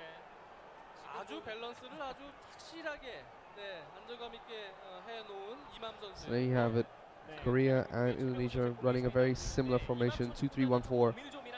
Korea's is a little bit more staggered towards the defensive side, with Sabi Alonso sitting a little bit closer to the defensive 4, defensive 5 there. Whereas you see Indonesia playing a little bit more aggressively, throwing one up front there. 자, 그리고 인도네시아 대표팀 같은 경우는 드래프트에서 가장 먼저 지명권을 얻어왔기 때문에 And we off in the match already. First foul already given away from Korea for the side of Indonesia. Steve Gerrard on the ball, takes the cross into the box there. Nicely defended coming in from Korea here. Terry Henry on the right hand flank, dribbling it down right inside. Steven Gerrard actually trying to contest for the ball here. Dispossessed by Evra, actually gets passed into the feet of Evra. Steven Gerrard now on the ball. Pass it over to Ashavin, who's dribbling down that left hand flank. Evra back on the ball here. Stopping actually, playing a little bit with Arjun Robin. Indonesia being very cocky on the ball here, holding it up against Korea. They switch it over to the left-hand flank. Nice pressure coming in from Korea, though, forces them to switch the play once again. Turn the ball, pass over the Patrick Evra onto Shavin once again, who passes it back to Evra. Still holding onto the ball here. Dispossessed by Korea. Diego Costa on the ball, dribbling past 3 members so far. But Wayne Rooney will get that one back for Indonesia's side. Ashavin on the ball. Indonesia have been doing a good job of holding up and keeping possession here, but not too much passing coming in from them so far. Onto Wayne Rooney, who's in the box. He's clear of most of the defense. Will he go for the shot? He does go for the shot. Casillas will pick that one up, though. Safe hands coming in from the keeper there. And Korea now trying to work out a counterattack. Thierry Henry on the ball. He has 2 defenders to dribble pass. He goes for the pass to Diego Costa. Sloppy passes coming in from the Korea side here. Savi Alonso to Thierry Henry, to Diego Costa. He's through. He takes a shot. Diego Costa scores the first goal for South Korea here against Indonesia. Very early goal. Very, very strange goal indeed coming from South Korea. They made some sloppy passes in their first attempt of that attack. Cleaned it up very nicely in the second attempt of the attack there. Choi Myung-ho will pick up the first goal for South Korea in the first game of the best of 3 series. And Samuel has dispossessed the Indonesian side once again. It's going to be Felipe on the ball. Pass over to Torre. Back to Evra. The left-hand flank for Indonesia. That goes over to Sabi Alonso for Korea side, though. On to Thierry Henry, who has been doing a good job of keeping possession when he has the ball for South Korea. Indonesia now on the ball. Zaltan Ibrahimovic. That's one of his first few touches on the ball. Indonesia have not been using their first drafted player efficiently just yet. Evra on the ball now, passes it over to Ashavin. Ashavin trying to dribble down that left hand flank. Evra gets it back. Ibrahimovic on the ball once again, still trying to dribble it down the left hand flank. Not quite working out for Indonesia so far. Korea have kept a nice tight knit defense so far, which has been working out in their favor. And now let's see what Indonesia have to do to respond here. Thierry Henry on the ball once again for South Korea. It's going to be Diego Costa, who's almost through there. Back pass coming in from Indonesia to keep the ball safe in their position. Evra on the ball, passes over to Ashavin, back to Evra. Now over to Torre. Bilic. Steven Gerrard on the ball once again. That's one of his first few touches after the free kick he took early in that first half. Ronaldinho on the ball. This is the speedy and skillful player coming in for the side of South Korea. Does get dispossessed though by Indonesia. That will be the first half there. Korea picking up the first goal in the first game of the best of 5 series, about 25 minutes into it. A lot of sloppy passes coming in from South Korea there. However, they were able to clean up their act and pick up a nice goal in the first half. There's a shot coming in for Indonesia. Wayne Rooney dribbles away really close to the keeper, tries to get the shot off, not quite able to do so. But there we go. Just 3 passes, 1-on-1 with the keeper, and a great finesse shot there. Finishing off for South Korea. Right on to the second half here. South Korea with the kickoff. Maikon on the ball on the right-hand flank. Arjun Robin trying to look for players in the center of the pitch. Not quite able to find the pass there. Arshavin on the ball gets a nice chip ball even over to Fabiano, which does get dispossessed. Casillas now. Pass out to Samuel. Gallas on the ball back to Samuel. Samuel to Sabi Alonso. Sabi Alonso sitting deep. Close to that close to the halfway mark there. Very close to the defensive midfielders as well. Sabi Alonso now on the ball. He's actually through Wayne Rooney here. He's still through most of the players here on the side of Indonesia. Foul drawn though. Sabi Alonso is going to be taking this free kick. Goes for the shot there. Hits the crossbar. What a powerful shot coming in for Sabi Alonso. South Korea taking a shot all the way from downtown there. It almost pays off for them as well. Would have been a beautiful finish there from South Korea if they managed to get that one a little bit lower and underneath the crossbar. Now, Zlatan Ibrahimovic, Indonesia still toying with the South Korean side, holding up the ball each and every single chance to get. Ronaldinho has his second touch of the game coming in for South Korea there. He's trying to dribble past a few defenders of Indonesia, but not quite able to do so. The passes will come off there. We pass over to Maikon. Maikon over to Thierry Henry. Thierry Henry looking for the pass. Does get dispossessed by Indonesia, but not for long. Ever now trying to take possession away from him. Vidic's going to try and help, but Thierry Henry's through. Will he take the shot? Does get dispossessed in the last minute there. South Korea holding the ball a little bit too long there, as Arshavin now retains possession. Ibrahimovic now with the ball. Wayne Rooney dribbling down the middle of the park. Fabiano with the ball as well. You see a foul coming in from the Indonesian side. Samuel crosses it up for South Korea. Thierry Henry on the ball, trying to maintain possession for South Korea. Sabi Alonso passes it over to Arjun Robin. Back into Diego Costa. Diego Costa's through. Will he take a shot? He does finish. Shot once again from Diego Costa. Picks up the second goal of the first game for South Korea. A fantastic style as well. Both goals have just been short and sharp passes coming in from the South Korean lineup, opening up the defensive gaps and eventually picking up the finish shot for the goal there for South Korea. Now Indonesia trying to work out their attack there. Maikon on the ball, passes it, tries to get the pass over to Arjun Robin, gets dispossessed by Arshavin, who's dribbling down that left-hand flank. Will he go for the cross? He's trying to dribble in close to the keeper, and actually dribbles out of play there, giving a goal kick away to South Korea. 10 minutes left on the clock of this first game of the best of 5, of the best of 3 series, sorry. And Indonesia need to pull 2 goals back here in their next 2 attacking plays. Arshavin there, passes it back to Felipe, over to Steven Gerrard on the right-hand side. As South Korea dispossess Indonesia once again.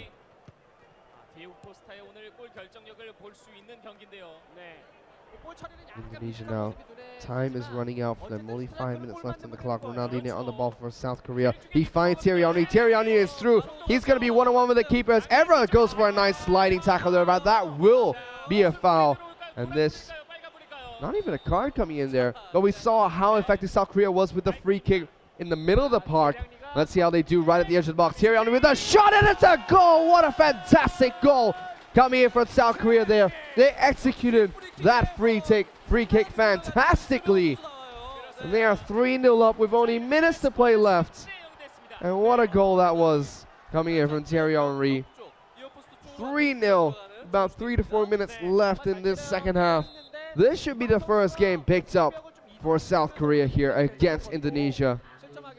They will be leading 1-0 in the best of 3 series after the first match against Indonesia here. So you do have 3 minutes of added time, but I don't think it'll be quite enough for Indonesia to pull one back. All they'll be looking for now is a consolation goal as Steven Gerrard on the ball. dribbling down that right-hand flank. Samuel Alonso dispossesses them. Diego Costa with the ball. It's going to be whistled for full time here. As South Korea take down Indonesia in the first game, 3-0. And my goodness, I haven't seen such fantastic set-piece play in FIFA Online 3 so far. And South Korea really showing how to take those free kicks. The first one towards the center of the park, actually coming in for Samuel Alonso. Ricochets off the crossbar. Goalkeeper was left flailing as well. That didn't go in for a goal, but the second shot coming in for Thierry Henry. We saw how devastating the halfway shot coming in for Samuel Alonso was. Thierry Henry with the shot right outside the 18-yard box. Able to absolutely devastate Indonesia there. And their short, sharp passes in the middle of the park have helped South Korea out as well tremendously. They're leading 1-0 in this best-of-3 series. Just waiting for the second set of players to ready up for Indonesia and South Korea. And once they are back, we'll be coming back with more English commentary of the Spearhead Invitation, the FIFA Online 3 Spearhead Invitational 2014 live in South Korea. We'll be back in very, very shortly with the second game of that best-of-3 series. 김종부의 이런 실력과 데이터를 상대방에게 주지 않는 게 최선의 선택이 될 거다라는 말을 했었거든요. 네, 예, 기대가 됩니다. 너에게 보너스 기회를 주지 않겠다를 상당히 착하게 돌려 말한 것 같은 느낌도 있는데 두 번째 게임 일단 첫 번째 게임에서 워낙 압도적인 모습을 보여줬기 때문에 두 번째 게임도 그런 가능성으로 조금 더 펼쳐질 것으로 예상이 되고 있어요. 그렇습니다. 김종구 선수를 두 번째까지 안 내보냈다는 이유는 그만큼 자신감이 있다는 얘기거든요. 네. 네, 두 번째 세트 장원 선수가 경기를 합니다. 그렇습니다. 장원 선수의 특징이라면 역시 여러 가지 전략 전술을 상대방에 따라서 만들어낼 수 있다는 점이잖아요. 그렇습니다. 수비력의 또 대가, 물샐 틈 없는 수비력. 그러면서 강력한 한 방으로 상대방의 뒷공간을 노리는 이 플레이. 매력적인 색깔로서 챔피언십을 통해 많은 사랑을 받기 시작한 장원 선수인데 이런 장원 선수의 색깔은 사실 국가대항전에서 더욱더 빛을 내지 않을까라는 생각도 듭니다. 그렇군요. 한 번에 역습에서 강한 모습을 보여줄 수 있는 장원 선수인데 과연 그 약체로 평가되는 인도네시아를 상대로도 수비 지향적인 모습을 보여줄지 그거는 조금 미지수예요. 네, 그리고 뭐 개인 전술, 이 보디 페인팅이나 다른 전술도 거의 쓰지 않는 장원 선수거든요. 네. 진짜 현실 축구와 거의 유사한 축구를 하고 있는 장원 선수이기 때문에 과연 이러한 축구에 대한 매력, 과연 또 이런 국제대회에서도 나올 수 있을지 한번 지켜봐야겠습니다. 네. 사실 무리뉴 감독이 실제 축구에서도 상당히 수비적으로 하다가 버스 세워두다가 마지막에 한 방으로 결국 경기를 승리하잖아요. 네. 이 FIFA 온라인 3에서의 무리뉴라고 보면 될 것 같아요. 네, 그렇습니다. 감독 레벨도 99예요. 네, FIFA 온라인 3 내에서 99 최고입니다. 네, 앞서 그 선수들은 뭐 50 레벨이 50인 선수도 있었는데 99 아마 그 제한이 없었다면 199가 됐을 수도 있는 선수가 바로 장원 선수입니다. 그렇습니다. 그만큼 경험치 면에 있어서 장원 선수가 상대방 선수에게 굉장히 위협적인 선수가 될 수 있겠습니다. 그리고 장원 선수가 이 대한민국 대표팀에서 가장 큰 형입니다. 지금 인도네시아의 선수들 3명의 선수들이 평균 나이가 23살인데 대한민국은 30.5세. 인도네시아보다 무려 7살하고도 6개월을 더 살았습니다. 그렇습니다. 예, 굉장히 오래 산 경험치만큼이나 선수들이 이끄는 리더십도 장원 선수 굉장히 뛰어나죠. 그렇습니다. 자, 두 번째 게임 준비하고 있는 다니엘과 장원 선수를 만나보도록 하겠습니다. 자, 워낙 이 자신의 플레이를 첫 번째 경기에서 보여주지 못했거든요. 다니엘 선수 22살입니다. 네, 다니엘 선수 역시 아까 뭐 이맘 선수와 같이 반동 자카르타 지구 우승과 There we go on your screen. Second player here for for Indonesia, sorry, Daniel Fabrianto. 22 years of age, defected. Here's his nickname. He was the 2014 Dream Cup Season 2 in Bandung, first place for the Jakarta district. He was also the first place for Season 3 as well. And he was first place in the 2014 Seoul Battle in South Korea. Very, very interesting. So this will definitely be the anchor man coming in for Indonesia, and he will be playing up against Jang Wong, 32 years of age. Malaysian is his nickname, and his head coach level is 99. He made it to the round of 6 of the 2013 Summer League, and he was the first place he was one of the first place members at the 2014 Adidas Championship event. So he is the heavyweight title for the South Korean team. And the way that the matches here work for the 2014 Spearhead Invitational is it's a best of 3 between the two teams, and each team will send up a player for every single match. So if they're able to take the games 2-0, the third players from both teams will not have to play. As such, the anchors for both teams are normally the second players here, because there's a lot at stake for them. They can either close out the game 2-0, relieve a lot of pressure from that third and final member, or keep their team alive, which is what Indonesia will be trying to do here in the second match. We're going to be taking a look at the tactics very quickly for Indonesia. Not much has changed. Actually, they've just switched it up to a 4-2-4 formation here. Resulted in Ibrahimovic leading the pack for Daniel. Tevez on the right-hand side. Wayne Rooney supporting Ibrahimovic with Steven Gerrard on the left-hand side. And no wide players here. None of the players playing on the flanks at all. And for defense, a nice 4-man lineup right in front of Dida for Indonesia as well, where we have two defensive midfielders, Paulsen and Felipe Melo, being played for Indonesia's side.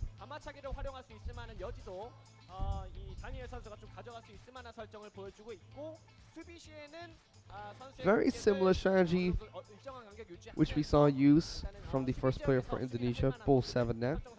However, this time, instead of leaving one defensive midfielder, they've gone with two and left one attacking player up front, which will be Zlatan Ibrahimovic. And let's have a look at Korea here. They're going to be playing Jay Park, a Korean himself, in the left midfield here. Xabi Alonso played once again but this time on the right hand flank with Ronaldinho sitting on top of that halfway point.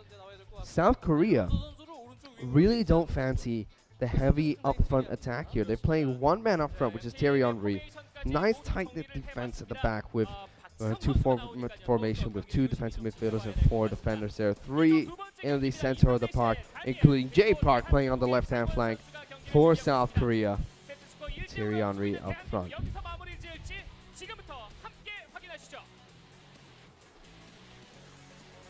So this is do or die for Indonesia here. Loser of this match will be knocked into the losers bracket. They'll be playing against SingaMalaya, who did get knocked down to the losers bracket by Thailand. And sorry, that will only be actually Indonesia. If Indonesia do lose this match here, they'll be knocked into the losers bracket. They're fighting to stay alive in just this best of 3, yet alone this tournament here. Whereas Jiang Wong will be trying to close out the match here and pick up the 2-0 victory for South Korea. FIFA Online 시리즈 스피어헤드 인비테이셔널 2014 B조 두 번째 경기입니다. 인도네시아의 다니엘 그리고 대한민국의 장원 선수가 출전하겠습니다. 네, 장원 선수는 선수비 후역습의 대가죠. 일단은 원톱으로 배치가 되는 앙리 선수가 또 특성으로는 원투 패스 시에 시야가 넓어지고 움직임이 빨라진다라는 특성이 있는데 그런 점을 적극적으로 이용하기 위해서 원톱으로 배치시켜 놓은 것이 인상적입니다. 그렇습니다. 그리고 뒤에 Alright, and we're into the kickoff here. Indonesia with the kickoff against South Korea here. Let's get right into the action. You can see already Thierry Henry pushing, being very aggressive up front for South Korea right at the start. Wayne Rooney on the ball, passes also Ibrahimovic, who goes over to Steven Gerrard. Steven Gerrard trying to work it down that left-hand flank. Cuts it back nicely, fooling two of the defenders. Wayne Rooney the ball, Ibrahimovic on the ball. Indonesia have a shot. They pick up the first goal in the second match of this best-of-3 series here. What a play coming in from Indonesia. Fantastic, right off of kickoff. They didn't get dispossessed at all. Fluid play from them. Even though there was a cluster of defenders in the box for South Korea, they found gaps in the defense. And Indonesia are leading 1-0 against South Korea here. South Korea now need to try and find the equalizer to pick up the 2-0 victory. If they want to pick up the 2-0 victory here against Indonesia. Ronaldinho on the ball, pass over to Jay Park. Jay Park back to Ronaldinho. He goes for the short pass to Thierry Henry. Thierry Henry has a shot. Does get deflected there by Indonesia. And the South Koreans have been spot on with their set piece play. This will be the first corner we will see from the South Korean team. So let's see how they take this one. Crosses in nicely to the center of that 18-yard box. Xabi Alonso on the ball. Dribbles to his left there, trying to cut into the center, but Felipe will be able to dispossess him. South Korea, though, still do have the ball in their possession there. Passing it to the middle of the park. Thierry Henry now, he just has to turn and take a shot. Will he go for that shot? Dispossessed nicely there by Vidic on the Indonesian side. Wayne Rooney on the ball now. Passes over to Carlo Tevez. Does get dispossessed by South Korea there. Sorry on the ball. Passed it over to Tevez. Wayne Rooney picks up possession. Felipe on the ball. Thierry Henry dispossesses him. Ronaldinho looking for space there. He gets the ball there. Only one defender left to go past. Jay Park on the ball now, dribbling it over to that left-hand flank. Back to Marquez. Back to Jay Park, who's still going down the left-hand flank. South Korea taking their time with this offense. Kana on the ball. Pass over to Maicon. Maicon dribbling it right down the center of the park. Maicon on the ball. He's relatively free. Ronaldinho goes for the shot. He gets it in. South Korea pull it back 1-1. Fantastic play coming in from them.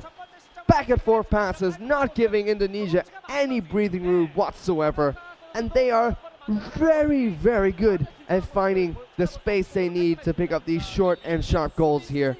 Indonesia now have their work cut out for them, as they are sitting on the 1-0 deficit in terms of the sets won in this best of 3 series. They need to try and pick up another goal to win this match, to push their team further in the winners bracket final here. Now, Vidic on the ball, passes over to Wayne Rooney. Evra on that left-hand flank. Does get dispossessed by Ronaldinho there. South Korea do have a throw in to their name. Kana on the ball, over to Marquez, to Gallas. Gallas will be looking for members on the left-hand flank. Finds Jay Park. Jay Park gonna try and dribble down that left-hand flank. He should cut back and pass towards the center here, which South Korea have been doing time and time again. Marquez on the ball. Finds Kana, back to Sabio Alonso. Sabio Alonso into Thierry Henry, deep in the box. Tries to hold it up, but Felipe manages to dispossess him nicely there. Ibrahimovic to Rooney, back to Steven Gerrard. Hits the South Korean player there. And it's Evra. Pass over to Felipe. Felipe finds Paulson. Paulson finds Wayne Rooney. Tevez on the ball, nicely in that right-hand flank. Fools one of the players there. Goes for the pass to Ibrahimovic. Passes it back to Steven Gerrard. Steven Gerrard trying to find the space. He needs to get the pass in to the rest of his players. 1 minute of additional time here. This could be the last attack from either of these teams. Sabio Alonso on the ball. As the halftime whistle has been blown by the referee, it is tied up 1-1 between Indonesia and South Korea here. Everything is on the line for Indonesia here. For if South Korea can pick up the win here, they will be advancing further in the winners bracket there, as we do see the first goal coming in from Indonesia right off of kickoff. Fluid passing coming in from there, finding the gaps in the defense. And here's the goal coming in from South Korea. A nice, timely pass in over to Ronaldinho. He simply places it into the back of the net. Second half kickoff here for South Korea. Maicon on the ball, passes it back to Alex. Alex will be looking for Maicon once again. South Korea have been doing a good job of using their flanks to bring the ball past that halfway mark, and then immediately they'll cut back into the center of the park, where they have been much stronger and they're able to use those short passes more efficiently. Wayne Rooney now on the ball, trying to dribble towards the center of the park. Felipe to Paulson. Felipe gets the ball back, tries to get it to Wayne Rooney, but does get dispossessed by Sabio Alonso. Ronaldinho on the ball. He'll be looking for that wide attack once again. Maicon on the ball. He should be cutting back in, trying to switch it on over to the left-hand side. Chinellini should be looking for Alex here. Alex finds Marquez. Marquez now passes it over to Kana. Kana finds Sabio Alonso, who should be cutting back into the center of the park. Maicon now. He doesn't want to be on the flanks here. South Korea really like to be in the center of the park. Marquez to Maicon. Alex over to Chinellini to Gallas. South Korea really taking their time. Gallas finds Ronaldinho. Ronaldinho with the ball. Gallas, back to Marquez, back to Kana. Does get dispossessed by Zlatan Ibrahimovic. This could be a counter-attacking play coming in from Indonesia. Tevez with the chip over to Zlatan Ibrahimovic against Alex. South Korea's called their goalkeeper out. And Gallas, comes out to pick that one up. Now Ronaldinho with the ball. Passes it on over to Sabio Alonso. Sabio Alonso looking for options. Thierry Henry now with the ball, dribbling past members of Indonesia's defense. Tries to cut that one back in, but will dismiss him. However, he passes it back to South Korea. Henry on the ball. Ronaldinho on the ball as well. It's going to be Jay Park. Will he take the shot? He gets the shot off as South Korea pick up the second goal here with a South Korean player as well. What a play coming in from them, and Indonesia with the misplay, cutting it back through the 18-yard box and lands in the feet of Thierry Henry, who gets it over to Jay Park, who picks up the goal for South Korea. Now, rounding in with a true pass to Thierry Henry. He's through on goal. Will he take a shot here? See, that does come out though, and good defense coming in from Indonesia's side to dispossess him as he was one-on-one with the goalkeeper. Ibrahimovic passes back to Wayne Rooney. Wayne Rooney back to Ibrahimovic to Tevez.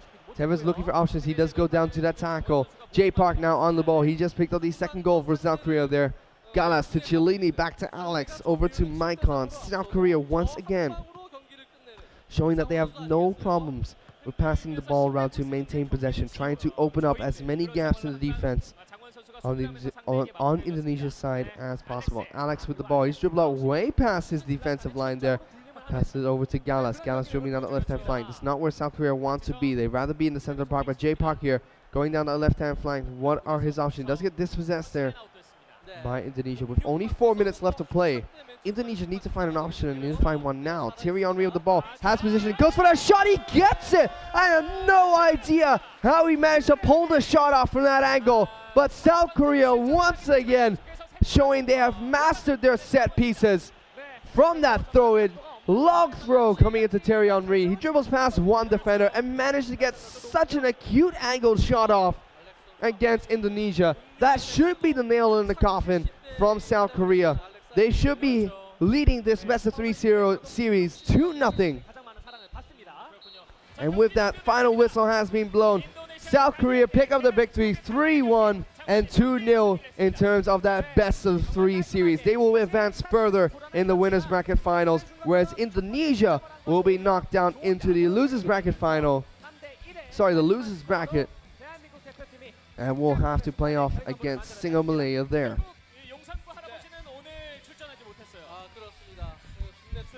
Favorites of this tournament though, showing how strong they really are. And one thing I can really take away from them, they have similar, very similar play style to the Thailand team, where we see a lot of them, they always like to cut back into the center of the park, go for those short, sharp passes, lightning fast passes, I should add at that. They don't like to keep the ball at one player's feet for too long at all. But the one thing I really can take away from the South Korean team here is they are phenomenally strong with their set pieces. Both free kicks taken in the first best-of-3 game were amazing from the South Koreans. One even scoring a goal, the other ricocheting off the crossbar.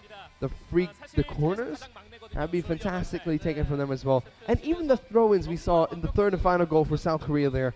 The long throw to Thierry Henry, dribbles past one defender, cuts it back in and gets the acute angle shot off against Indonesia to secure that 3-1 victory.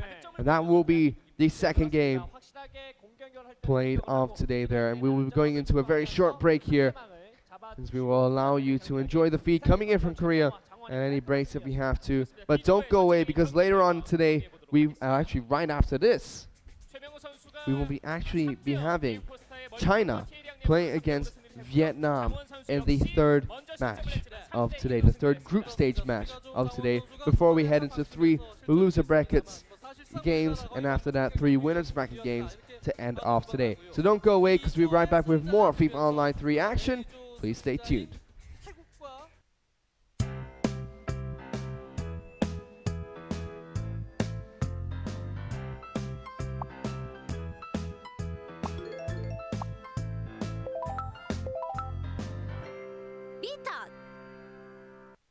Wow, banana.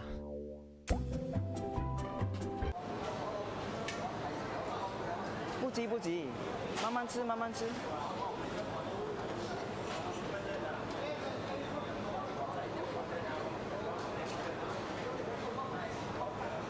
好吃嘛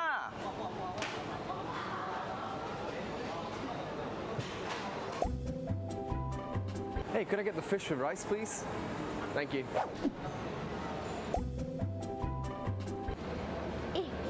What's the lobang? What are they all queuing for? Don't know. Just queue first.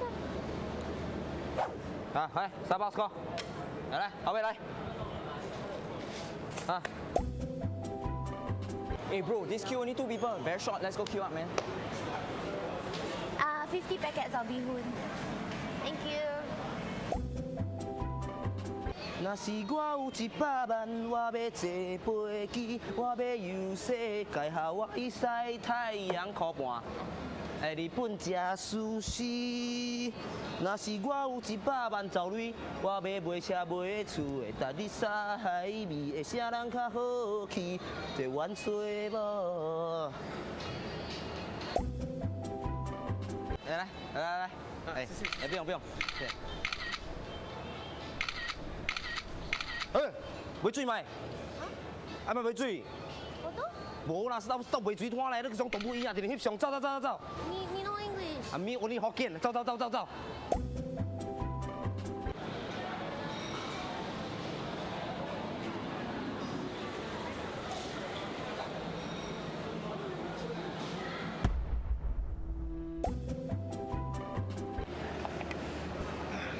哎，nice or not 啊？I help you try.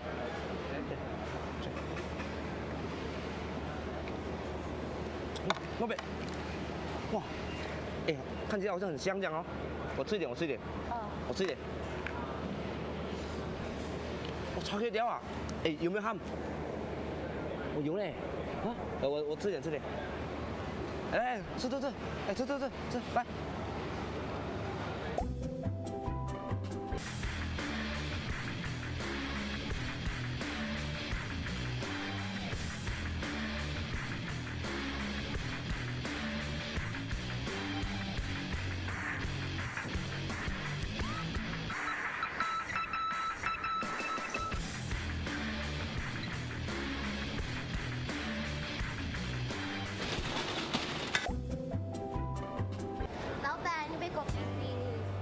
口鼻心啊？对。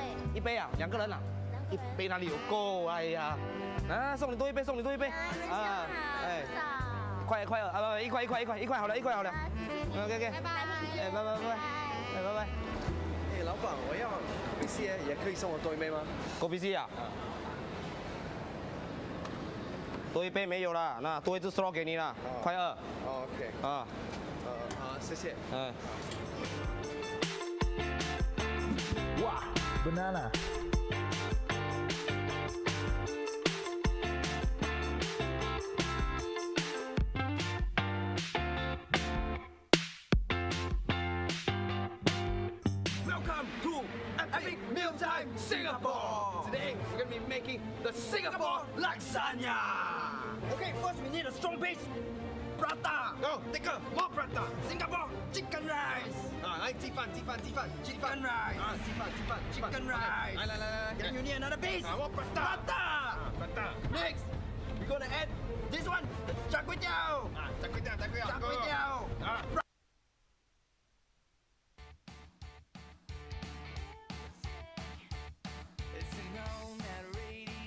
네, 안녕하세요. 저는 박희성입니다. 축구 선수가 빠졌죠. 요즘은 좀 요양하고 있어서 몸이 안 좋아요. 많이 맞춰도 되겠는데요? 3대4면요? 2대2면 걱정을 많이 했는데 게임은 남자 여자가 따로 없더라고요. 잘하면 여자도 너무 잘하니까 국가대항전이니까 나라를 대표하는 의미가 있을 거라고 생각을 합니다.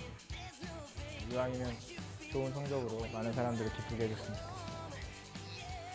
FIFA Online 3 Spearhead Invitational 2014 저 박희성이 함께합니다.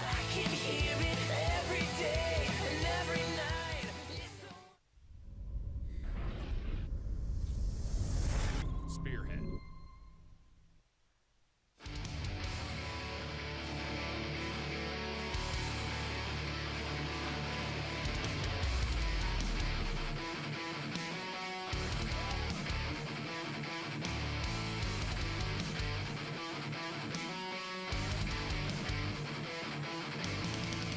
Now I'll admit my friends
Welcome back, and we are live once again at the FIFA Online 3 Spearhead Invitational 2014, happening live over in Gangnam, South Korea. And we're gonna go into our third and final qualifying match, which is the Group C match, gonna be happening between Vietnam and China. And this is, I believe, is gonna be a very closely fought game. Vietnam probably considered to be the best in Southeast Asia.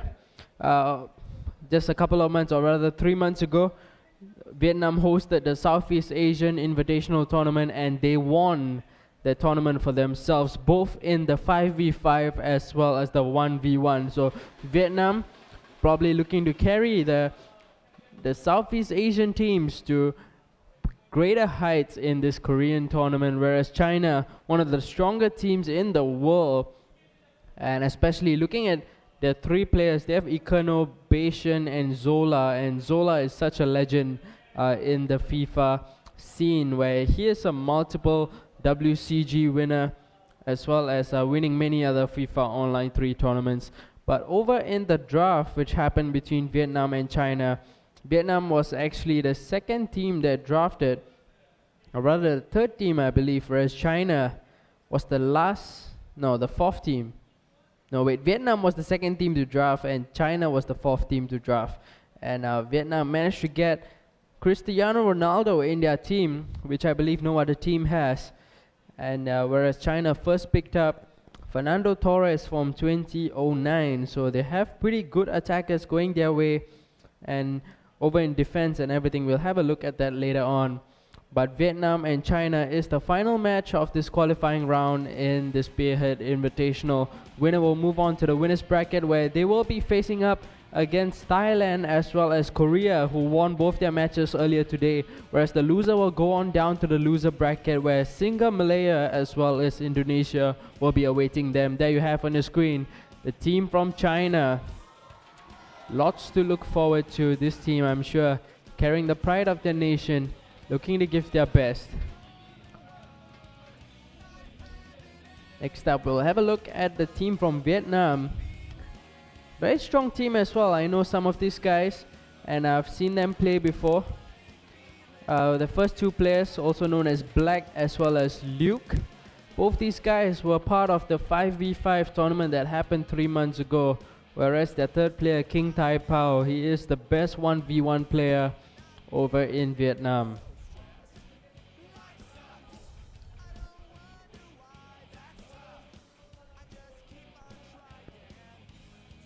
In this tournament, every match does matter, because every single time you win one match, you win yourself $2,000. So not only do you win yourself for a team and get to the next round, but as an individual, there is an incentive to play for.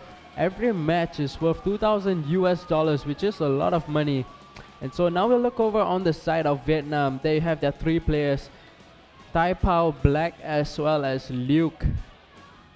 These three guys will be representing Vietnam, and looking at the support coming from the Vietnam crowd. I was over in Vietnam taking part in the 5v5 tournament, and there was a crowd of at least 10,000 people jammed up into the stadium.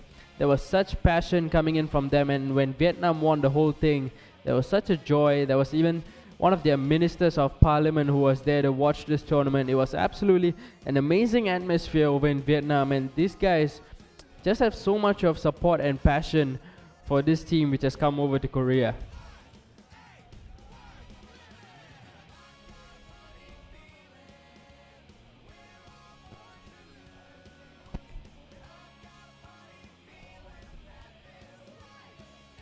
So we'll just wait for how these teams will be looking to go up against one another, or rather which other two players will be taking on one another. We'll look at the draft happening over for Vietnam. They have Cristiano Ronaldo, 2006 Kaká, Michael Essien, David Trezeguet, Thiago Silva, Zanetti, Luis, Hummels. Looking at their first few players, it's all been very defensive, and Vietnam are really known to just be playing very defensive and look to grab just 1 or 2 goals and just try to seal the win from there. They don't really go very offensive, and they just like to keep it as a very stable defense and look to build from that. And in terms of strikers, they have, like I mentioned, Ronaldo. Looking down the line, they have Balotelli as well, Eden Hazard, Christian Benteke, Obafemi Martins.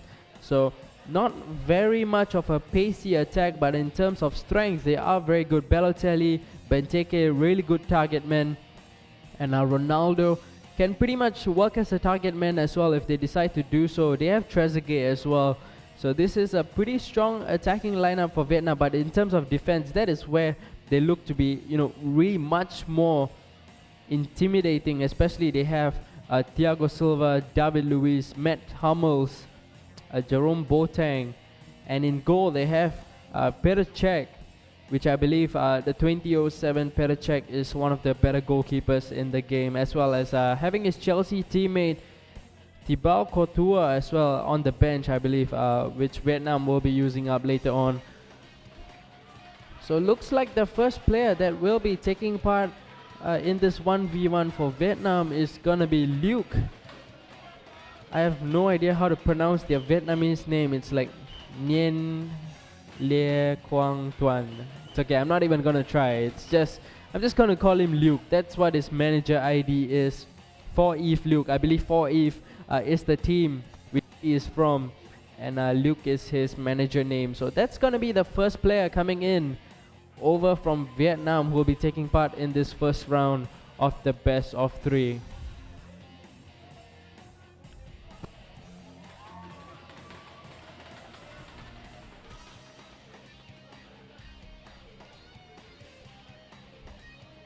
So this is the first day of the Spearhead Invitational, and tomorrow will be the semi-playoffs, and the finals will take place on Saturday.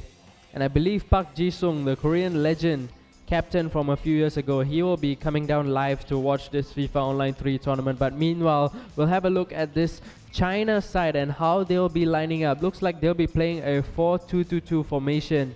In goal, we have Jose Reina back in his Liverpool days, the 2008 Reina. Right back Micah Richards, 2 centre backs Rio Ferdinand and Naldo, left back Ashley Cole. So the 2 centre backs really strong and tall defenders, Rio Ferdinand and Naldo, both of them I believe at least 185 cm, I believe. That's how tall they're gonna be. And on the right back and left back, Ashley Cole and Micah Richards, lots of pace and are very attacking minded players. But over in defensive midfield, we have Lucio as well as John Obi Mikel. Lucio more primarily used as a centre back, but this time he's going to be playing in defensive midfield, and Mikel, the player from Chelsea, he'll be joining him there as well. Right attacking midfield, Frank Ribery. Left attacking midfield, Francesco Totti. And the 2 strikers going to be Fernando Torres as well as Luca Toni. And this is a very good attack coming up for China. Fernando Torres, this 2009 Torres was when Torres was right at his peak, winning both the Euro 2008 and 2010 World Cup with Spain, as well as doing so well in Liverpool together with Steven Gerrard. And the other striker, Luca Toni as well, back in his club days, was such a good player. Now we'll have a look over on the side of Vietnam. They're going to be playing up a 4-2-3-1 formation. And in goal, going to be having Czech. Right back Philip Lahm, 2 centre backs Jerome Boateng and Thiago Silva, left back Fabio Coentrao, defensive midfielders Javier Zanetti and Michael Essien, right attacking midfield James Rodriguez, centre attacking midfield Kaká, left attacking midfield Cristiano Ronaldo, and the striker Trezeguet. So this team not really pacey in terms of attack, other than on the left side with Cristiano Ronaldo. Rodriguez and Kaká and Trezeguet not really known for their pace, but they are really good passers of the ball, very technical players, and we're going to be seeing how Vietnam actually look to play into this game, because I believe they can adapt really well in terms of the way they play. So it's first match of this best of 3 happening between Vietnam and China. Looks like the first player that is coming up to play for China is going to be Zola. And the player for Vietnam is Luke. Is it Zola? Yes, it is Zola. And like I mentioned earlier, Zola is considered to be one of the best players in FIFA, winning the WCG not only once but multiple times. He's also the 2014 TGA Summer Championship winner, as well as the 2014 Esports competition runner-up. IET esports competition runner-up. So that's both the players coming up from China and Vietnam. China will be playing as the home side, whereas Vietnam as the away side. So this is your lineup for China, using up the team, which is, I believe, Borussia Dortmund, and Vietnam will be using up Inter Milan. We'll just have a look once the game kicks off. No, it's actually going to be China using up Inter Milan, and Vietnam will be using Borussia Dortmund. So the kickoff is underway. China will be attacking towards the right side in the first half, and they look to be getting right off the mark.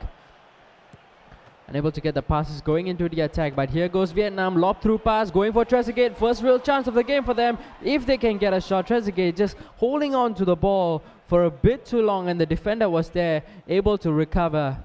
And the goalkeeper did manage to catch the ball. He hoofs it upfield. It looks like Vietnam will win the ball once again and look to build the attack down the right side with James Rodriguez. They're going to go down the right with Rodriguez. Going to look for the cross perhaps. In comes the cross towards Kaka. But Kaka is not the best player you want to have to meet those crosses and try to hit the ball. Here goes Luca Toni down the other end for China. Mika Richards carelessly losing the ball away. Cristiano Ronaldo going for the lob through pass. Yes, David Trezeguet. Can he score? Yes, he does. Making it 1-0 over to Vietnam. Scoring the first goal of the game. That was fantastic play coming in over from them on the left side. Intercepting the stray pass which came from China. Playing in the lob through pass. Trezeguet held off his marker and finished it past the goalkeeper into the goal, making it 1-0 for Vietnam very early in the game. And once again they win the ball again away from China. China not really doing too good with their passing, losing the ball time and time again, but they'll look to build from this attack. Here goes Totti with the pass over to Toni. Toni unable to get towards goal and grab a shot. So Vietnam will look to go on the attack with Kaka. Michael Essien gonna play a very good long pass over to the right side where Rodriguez was there. He gets there ahead of Ashley Cole. Can he play it into the middle? Here's Trezeguet making it 2-0. And Vietnam taking a 2-goal lead. Absolutely fantastic play. Now this time from the right side. Rodriguez collecting the ball on his chest, bringing it closer to the 18-yard box, giving the pass over to Trezeguet, and there was no pressure whatsoever coming in from the defense, and they managed to score a goal out of it, making it 2-0. And this is not what we would have expected. We would have expected China to be the stronger team, but Vietnam taking 2 goals very early in the game. They're now looking to go for a third goal. Here's Trezeguet. Can he get a hat trick? He plays a short pass to Kaka, but that will be offside. But so far, what a fantastic start to the game we've seen coming in from Vietnam. Very strong start, scoring the first goal with an attack building from the left and a second goal from the right. So they are showing that they can attack from either way or even through the middle, like we saw this earlier chance before it was called out for offside. So China have got to be really careful with the way that they're defending Vietnam, because so far they've been having a very good game. So China will now look to go on the attack down the left with Totti. He gets once again intercepted by Javier Zanetti, and Kaka will look to bring the ball out of defense for Vietnam. That's going to be a very good through pass coming in over to Trezeguet. He has Ronaldo over to his left. He's going to cut inside, and Naldo was there to intercept right at the last moment before he got the shot off. So China will now look to go on the counter-attack with Ribery, but he gets intercepted over by Fabio Coentrao.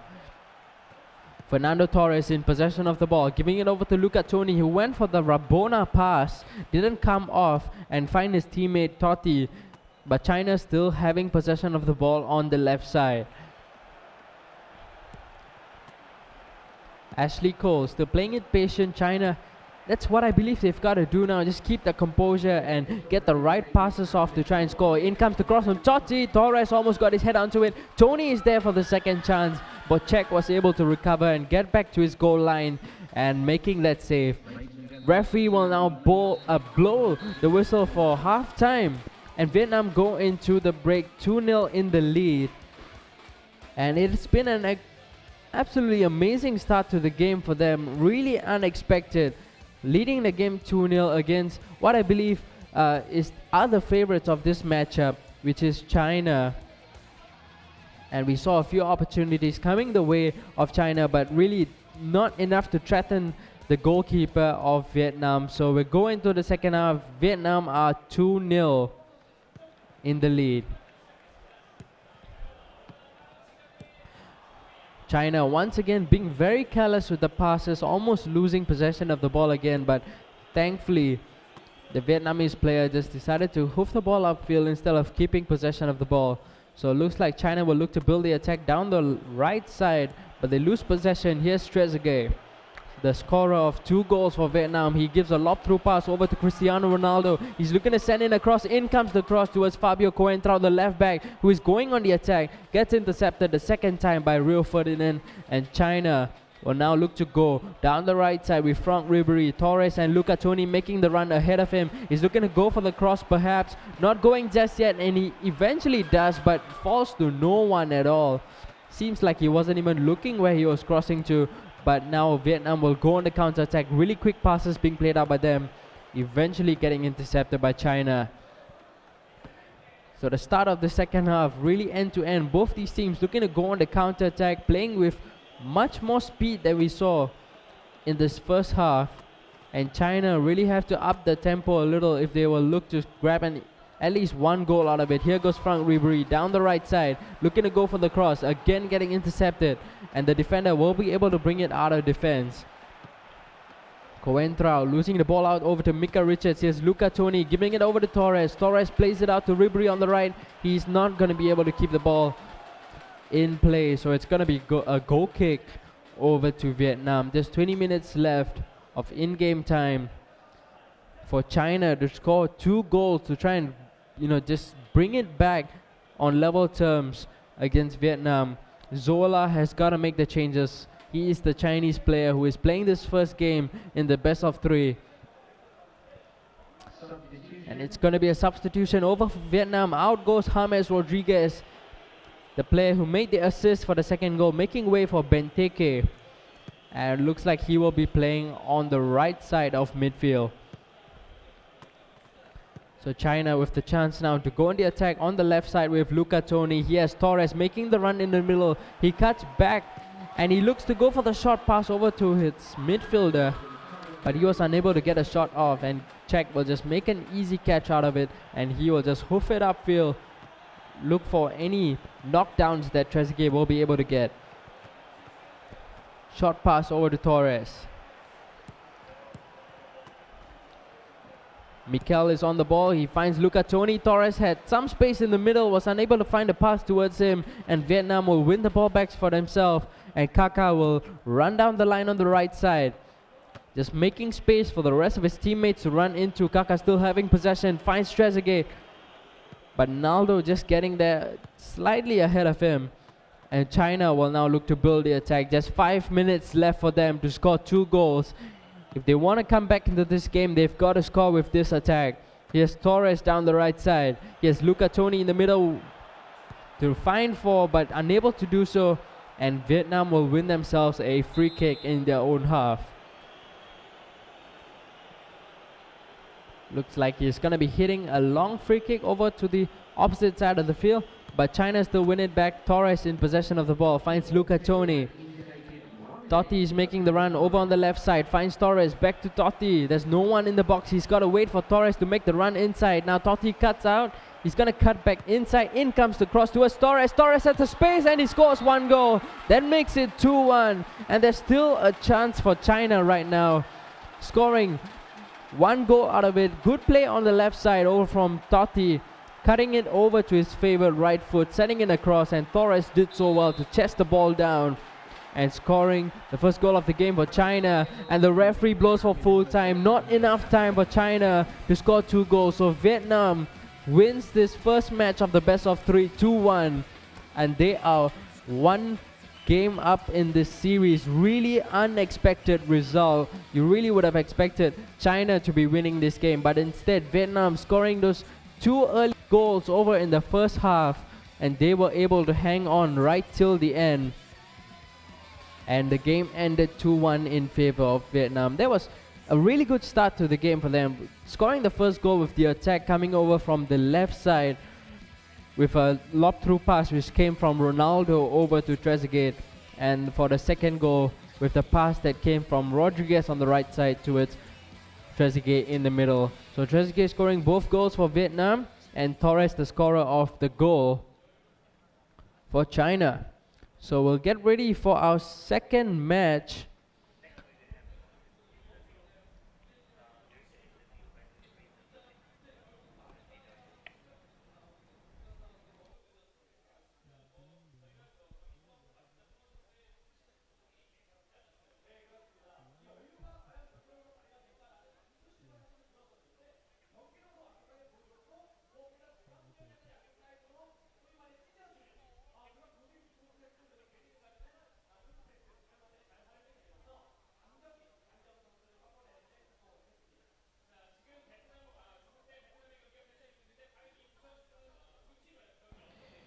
Alright, so before we go into our second game, which will be happening against Vietnam and China, we're going to be looking at a short interview for both these teams. So enjoy this interview from Team China. 不太了解对手吧，然后我们的优点就是团结，然后我们的集体荣誉感比较强，然后比赛的氛围，我们内部的氛围比较好。中国加油，我们肯定会赢的。加油加油！ Đội tuyển của mình là có thế mạnh là ưu điểm là về tốc độ và sức mạnh và kỹ thuật nữa. Thực sự thì tụi mình đã tập luyện được nhiều chiến thuật khác nhau để mà khi mà đối thủ là Trung Quốc có những cái chiến thuật của họ thì mình sẽ xem xét và theo dõi những cái chiến thuật của họ rồi khắc phục và xử lý, kiểu như là đưa ra những cái đội hình khắc chế cho bên mình. Trung Quốc sẽ thấy bất ngờ từ đội tuyển Việt Nam. Việt Nam chúng tôi sẽ giành chiến thắng. Hàn Quốc, hãy đợi chúng tôi là trận chung kết nhé. Việt Nam cố lên, Việt Nam chiến thắng. So that was your interview over from both those teams. And I just remind you once again, Vietnam won the first game in this best of 3. So second game is going to be starting pretty soon, and looks like the players who will be taking part in the second game is going to be Ikono over from China. That is the second player over for China, and he was the TGA runner-up for 2014. Not too sure what TGA stands for, but looks like he's one of their stronger opponents. And the second player is probably, you know, considered to be the best player in the team. You know, he really anchors the team around. And if they are losing one game, all the pressure is on him to get back one goal. And look at this. For over on the side of Vietnam, it's going to be King Tai Pao, who is the second player for Vietnam. And let me tell you, this guy is really, really good. And he is really patient with his play. Plays up with 4 midfielders and 2 strikers. And his passing is just so good. He just keeps the ball away from you. And he just keeps passing and passing and passing till he finds the gap in your defense to score that goal. So keep a lookout for King Tai Pao in his play. This is going to be good coming into the second game of this best of 3. And looking at this draft that Vietnam has had, they have the players who can actually play this kind of style, which King Tai Pao actually likes a lot. Yes, the 2 strikers, which he might probably play with Ronaldo and Trezeguet. And then the 4 midfielders, very stable midfield, which he can play with Javier Zanetti, like we saw in the first game, together with other players like Eden Hazard, who can play on the wing, Rodriguez, who can play on the wing as well. Gundogan can play as a defensive midfielder as well. But we'll have a look at both these team lineups. First up is going to be China using up Team Chelsea, and this is their formation. It's going to be a 4-2-2-2. Very much focused on the left side of midfield. No players whatsoever on the right side. Even look at the left back, Ashley Cole. He's pushed up a little more than the right back, Emmanuel Ubue. So we'll run through the lineup. In goal is going to be Manuel Neuer. Right back, Ibue. 2 center backs, Lucio and Richards. Left back, Ashley Cole. Right defensive midfielder is going to be Botma. Left defensive midfield, Mikel. Right attacking midfield, Luis Suarez will be looking to make plays over from the middle of the pitch. Left attacking midfield, Francesco Totti, and 2 strikers, same as the first game, Luca Toni and Fernando Torres. So looks like most of the focus is going to be coming in for Totti to go on the left side, send the crosses in towards Tony and Torres. Now we'll look on the side of Vietnam. He's going to be playing up a 4-2-2-2 formation. And looks like it's pretty much the same lineup as in game number 1, other than left back. Out goes Felipe Luis, in comes David Alaba, and David Luis comes in place of Zanetti. Other than that, the rest of the players are the same. And you know, just like I predicted, the two strikers are going to be Cristiano Ronaldo as well as Trezeguet. And supporting them from midfield on the right and left is going to be James Rodriguez as well as Kaká. Really got to watch out for the passing that's going to be coming in from the Vietnam team. Look at the way that they've set up their team. There is not much of a gap. The gap is not too big between attack and defense and midfield. So he'll be looking to just pass his way through and find for gaps to exploit in the Chinese defense. And all these players are maxed up, level 20 players, +1 though, but still very high stats players, especially Ronaldo, you see there, up to a maximum stat of 102. And an interesting choice of David Alaba being played at left back and Javier Zanetti at right back for Vietnam. Just looking at his stats, and really high stats coming from the Argentine player. David Luiz as well, being played in defensive midfield instead of his preferred position as a centre back, but he's still pretty good being played as a defensive midfielder because of the way his ball control works. He's still a very good technical player who likes to go forward and attack. So David Luiz being played in defensive midfield. Here are your two competitors in this game number 2. King Tai Pao taking on the player from China, who is gonna be Ikono.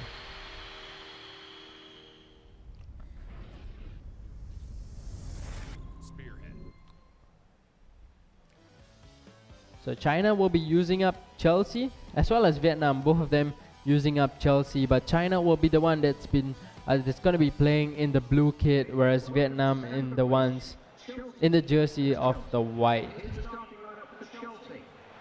So we'll just have a quick look through the lineup of both these teams, but the pressure is definitely on China to perform right now, because even before this match started, you would have thought that the favorites to win this is definitely China, but they lost the first game, Vietnam taking it 2-1. So all the pressure is on China right now to take a win in this game number 2 in this best of 3. So we'll go and kick off in our second game between China and Vietnam. China now attacking towards the right and Vietnam towards the left.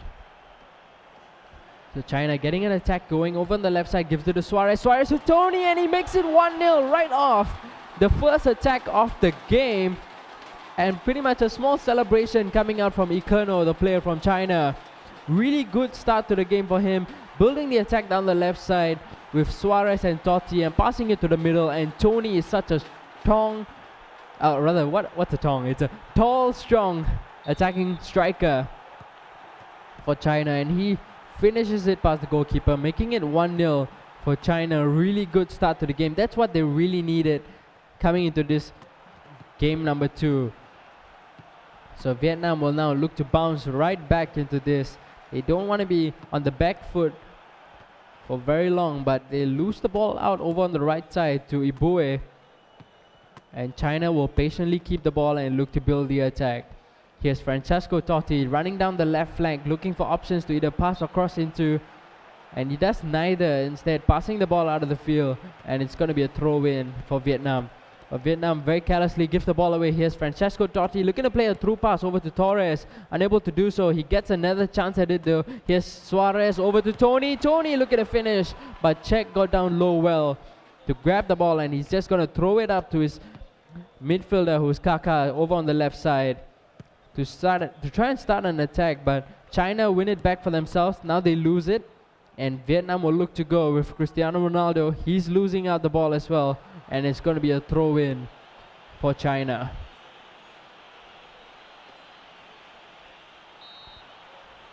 Referee is going to give a foul, which China will take. And we really saw that first goal coming in over from the left flank, because they have so many players who are focused in on the left side, and they really look to focus their attacks down the left, especially Francesco Totti. Made the goal, or rather made the assist in the first game, and now in the second game as well. Here's Luis Suarez winning the ball back over for China, sending in the cross towards Tony, but the defender was there to clear the ball away. So now Vietnam will be able to bring it out of defense with David Trezeguet. Here's Cristiano Ronaldo together with him, finds Rodriguez. Ronaldo once again looking to keep possession of the ball, unable to do so, and Torres was looking to find Tony, but Vietnam win the ball back. Here's Javier Zanetti down the right, gives it over to Rodriguez. Essien to Lewis. Lewis still looking for options, finds Essien. Essien gives it over to Trezeguet, back to Essien once again. Is that a foul? Referee says no, and China will be able to play on and bring the ball further upfield. Mikel gonna be going down the left as expected. China are really looking to bombard their attacks down the left time and time again. Now going back to the middle, here's Luis Suarez giving it over to Tony. Tony to Torres, what a fantastic pass it was, but what an amazing save as well coming out from Czech. That back heel pass coming in from Tony over to Torres completely fooled the defense, but Czech got down low well, and he was able to make the save with his legs. Now in comes the cross from China, looking to score a goal out of it, but Czech is able to collect the ball, and he will throw it up. This will be the last chance of the first half, and Vietnam do not capitalize. The referee blows for halftime. First half ending 1-0 in favor of China, scoring the goal of the game in their first attack right off kickoff, passing the ball back and going to the left side and scoring that goal. This was the goal, first chance of the game, coming in for Tony. Both the defenders couldn't get anywhere near him. He's such a tall and strong striker. And this chance as well, what an amazing pass that was from Tony over to his strike partner Torres, but Czech did well to save. So the first half does end 1-0 in favor of China, and looks like Thai Power will be looking to make some changes. 45 minutes left into the game, and it's not a wise move to actually change her formation, but instead he's going for a change of players. In comes Eden Hazard as well as David Villa in place of the other two strikers, but like I mentioned, it's not that good to be changing up your formation. There's still a whole 45 minutes left to go. Still stick to your game plan and play as much as you can. Try to change in the 70th minute or anywhere near that. But here go Vietnam on the attack. David Luiz losing the ball out to the Chinese defense, which is well packed with a lot of defenders, and China win themselves a free kick. And this is the second time that they've taken a free kick this way, where they've right away off the free kick switched flanks, and it's been really effective for them so far. Here goes Luca Toni looking to wriggle his way past the defenders, was unable to do so. So Vietnam will look to go on the counter attack with Eden Hazard down the left side, giving it over to David Luiz in the middle. Luiz collects the ball once again. Here's David Villa. Michael Essien has Villa ahead of him. Can he go for the pass? Unable to do so. Botmer is there to intercept. And now China will look to go on the counter attack down the left side. Francesco Totti is going on one-on-one against Matt Hummels, and Hummels will put the ball out of the field, and it's going to be a throw-in over to China. In comes the short pass over to Ashley Cole. China still having possession of the ball. Botmer eventually losing out, but the referee blows for a free kick. This is a very good position for China to score second goal. In comes Totti with the shot, with a strong, powerful shot, but going just wide of the post, and our goalkeeper had it covered anyway. So Vietnam still looking to get their composure in the game. They haven't been able to string together some passes at all in this game, even in the first half, and now leading into the second. Just not King Tai Pao, just unable to find his usual rhythm that he finds so early in the game, and just can't get his passing game going at all. So he'll hoof on into the opposite side of the field. Ronaldo will be able to collect the ball, but Botmer intercepts, and now China will again look to go on the counter-attack. Totti going one-on-one against Zanetti. Totti doing so well. Argentine captain or rather Inter Milan captain, going up against the captain from Roma. But China still having possession of the ball with Luis Suarez and John Obi Mikel. Here's Ashley Cole going back to Mikel. Here's Luca Toni. Can he get the shot? And Toni puts it wide. That was a really good opportunity for him right at the edge of the 6-yard box. But he puts it out. And that's a let off for Tai Pao. He still has an opportunity. It looks like it's going to be a pause and probably a change. Looks like no change was made and the game does restart. And Vietnam will look to go on the attack. Essien to Ronaldo. Ronaldo gives it over to David Villa. Can he get the space to shoot? Oh, he gets some space, but Lucio with the last minute interception, just preventing the shot that was incoming from David Villa. It's going to be a throw-in over to China.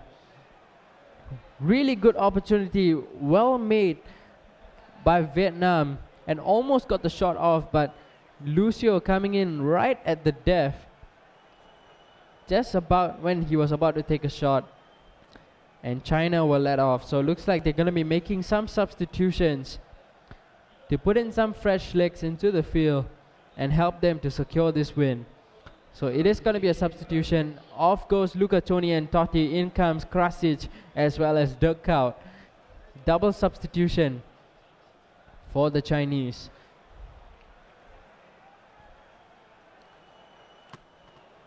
So China will take a short throw out of it and they'll look to go on the attack with Dirk Kuyt, who is playing up front together with Fernando Torres, his former Liverpool teammate. Now he'll now give it over to the left side where Krasic will be able to keep the ball still in play, but intercepted by Zanetti. One of the last few chances of the game perhaps for Vietnam. They must score from this if they want to equalize. David Villa in possession, finds Alaba on the left side. Eden Hazard has space ahead of him. Is he going to go for the cross? In comes the cross towards Ronaldo, and the referee blows for a foul. Or is it offside? Oh, it is offside. Such a pity coming in. And Vietnam unable to score a goal out of it. There's 4 minutes of injury time. Probably one last attack left for Vietnam to score an equalizer. And China right away put the ball out of the field. So Vietnam get possession of the ball. This is their chance to go with Cristiano Ronaldo. Ronaldo finds Villa. Can he get there? He does. Here's Eden Hazard. Can he find back Villa? Villa is there. Can he score the goal? Unable to get past the defender. And the referee will blow for full time, ending the game 1-0 in favor of China. So this set is leveled at 1-1. Vietnam winning the first game, China winning the second. Will have to go into a decisive game number 3 to decide who is going to be victorious in this matchup between Vietnam and China. But we really saw in this game where China just completely outplayed Vietnam, and Tai Pao unable to get his usual game going, couldn't find the rhythm, couldn't get his passing going at all. Only had a couple of chances when David Villa came onto the field as a substitute. But still, in both those opportunities, he got intercepted right when he was about to take a shot. So China walk away with that win, scoring that goal in their first attack of the game, right off kickoff. So we'll go into game number 3 to decide the winners, or rather to decide the winner between China and Vietnam. In game number 3, it's going to be Yang Chao who will be playing for China. I believe that's how you pronounce, or I'll call him by his game name, which is Beishan. And for Vietnam, it's gonna be Black. 3H Black, yeah, that's his name.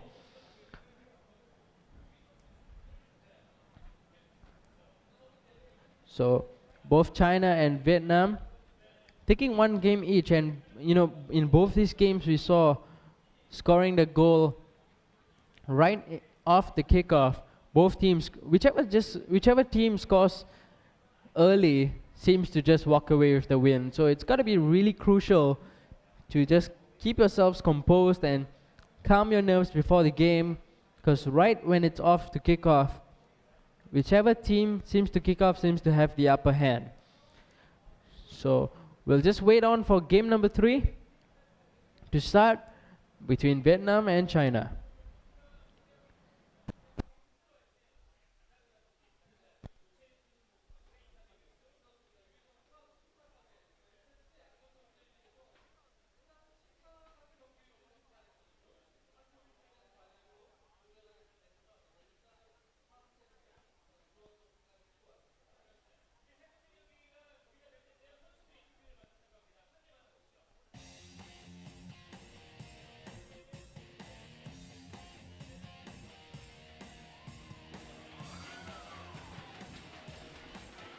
So that is your third player coming in from China. Game name also known as Beishan. He will be the one going into game number 3, the Chinese representative. And you know, China is really the favorites to win this game against Vietnam, but they've had it tough going in this matchup, and they're gonna go into this game number 3 to decide who will go into the winners bracket. So Beishan will be the player for China, and over on the side of Vietnam, it's gonna be Black. No idea how to pronounce his Vietnamese name, so I'll just call him by his manager name, also known as 3H Black. And one interesting thing to note about these Vietnamese players is that they all don't use controllers. They all tend to use keyboards, whereas all the other country guys, I believe only Vietnam and Indonesia still use keyboards, whereas the rest of the countries tend to use the controllers, which I believe give you a more complete feel of the game, and you tend to have better control of your players by using a controller. But both these countries, they still tend to use the keyboards, and if you see very interestingly, Vietnamese players tend to play with their hands inverted. They don't play like how you usually have your left hand on the WASD, but instead they have their right hand on the WASD and their left hand on the arrow keys, which is something you don't see very often. But this is the lineup coming in over for China. They're going to be playing up a 4-2-2-2. Again, looks like they're having the focus over on the left side of the field, but this time Totti is not going to be playing as the left attacking midfielder. Instead, it's going to be Frank Ribery who will be playing there. And up front, Fernando Torres and Luca Toni. Torres with an up condition, so this is going to be dangerous coming in for Vietnam. Torres is just such a good striker in the game, especially the 2009 striker of Torres. But the rest of the players which are set up here for China, exactly the same as in game number 2. Defensive midfielders, Mikel as well as Bodmer. 4 defenders, Lucio, Ferdinand, Richards and Ashley Cole. And just having a look over on this tactics on the right side, pressure is at 57%, aggression at 56%, and a player interval sitting at about 49%, almost 50%.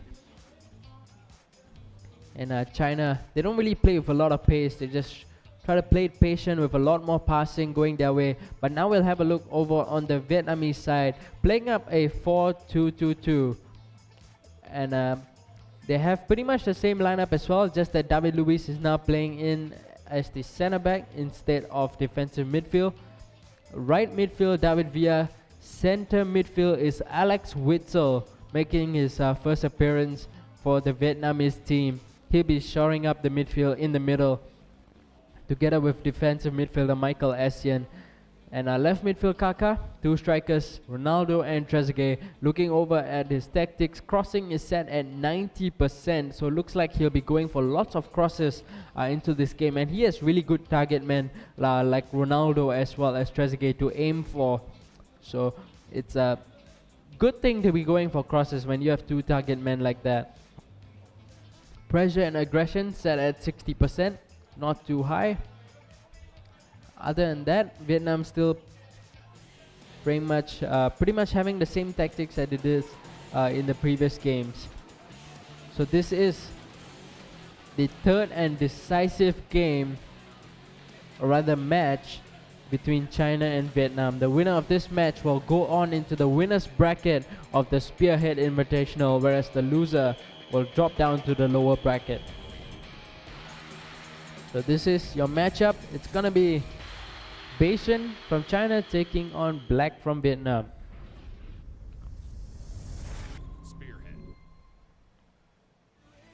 So China will be using up AC Milan, whereas Vietnam are using Dundee United. Used to be a very famous club over in England back in the 70s and 80s. Now they've fallen off and they're now playing in the lower leagues. But it is AC Milan against Dundee United. And I believe China is, the pressure is on China because they are expected to win this matchup. They are one of the favorites to win this tournament together with South Korea. So the pressure is on them to perform and win this game. But we will kick off with China kicking off and attacking towards the right, whereas Vietnam will attack towards the left. Vietnam now keeping possession of the ball in defense and now looking to build the attack down the left side. They have lost the ball and now China will be able to go on the attack, but they lose the ball out. Here's Cristiano Ronaldo going up for a chase for the ball together with Rio Ferdinand, but Ferdinand was able to get the ball. And China very boldly bringing out the goalkeeper quite a long way up.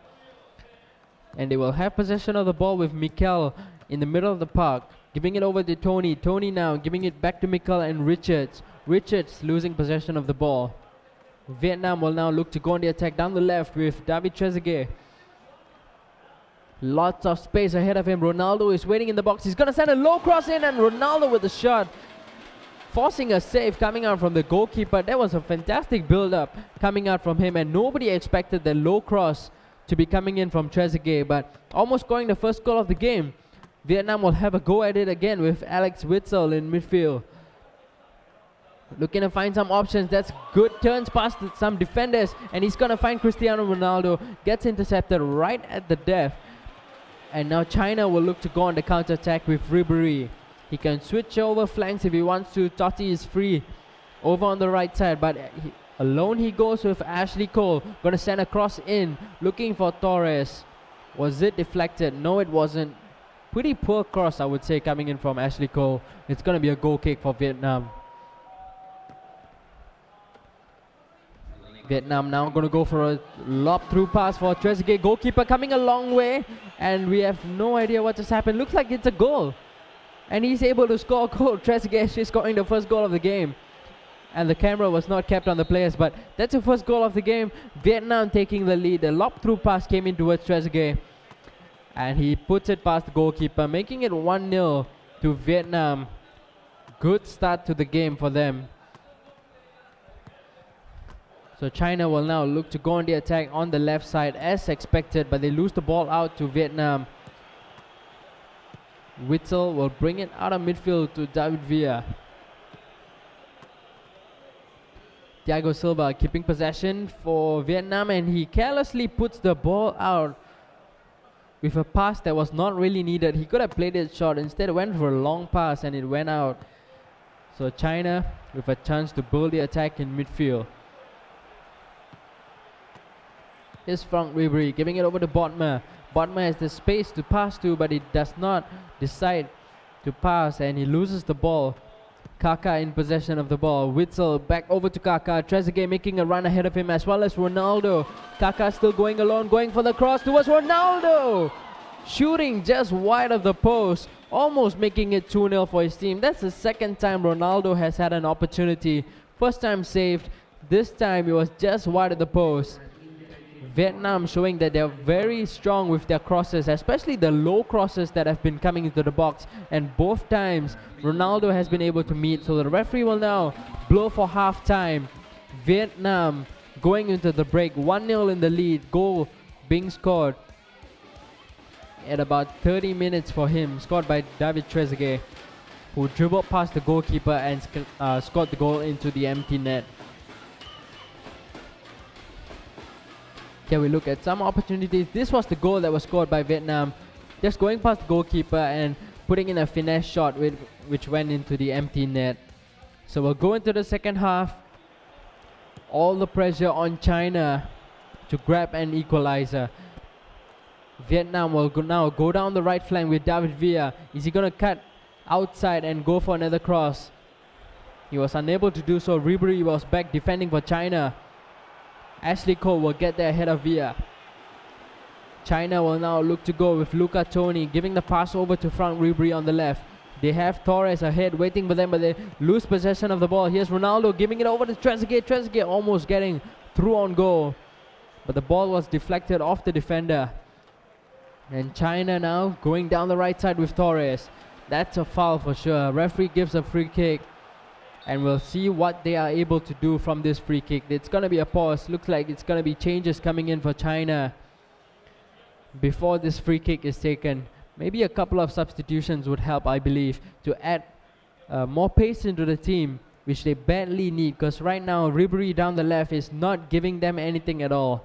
They need more pace coming into the second half, and we'll see what kind of changes he's looking to make to try and come back into this game. So he's done with his changes. In comes the substitution. Like I mentioned, Ribery going off. In comes Cameronese as well as Diego Milito in place of Ribery and Luca Toni. We'll look to see if he can score from this free kick. Standing over the ball is Francesco Totti. Gonna send a cross in. Can the defenders meet it? They will be able to do so, and they will clear the lines. But China have another chance to go at it. Here's Lucio in possession of the ball. Richards to Ashley Cole. Here's Cameronese down the left. Usually played as a right midfielder, now being played as a left midfielder. Botma in possession. Cameronese back to Botma. Looking to find the gaps in the defense. Yes, Torres looking to go for the shot. Goalkeeper has to clear his lines, and he just gives it upfield towards Kaka, but Torres wins the ball back for China.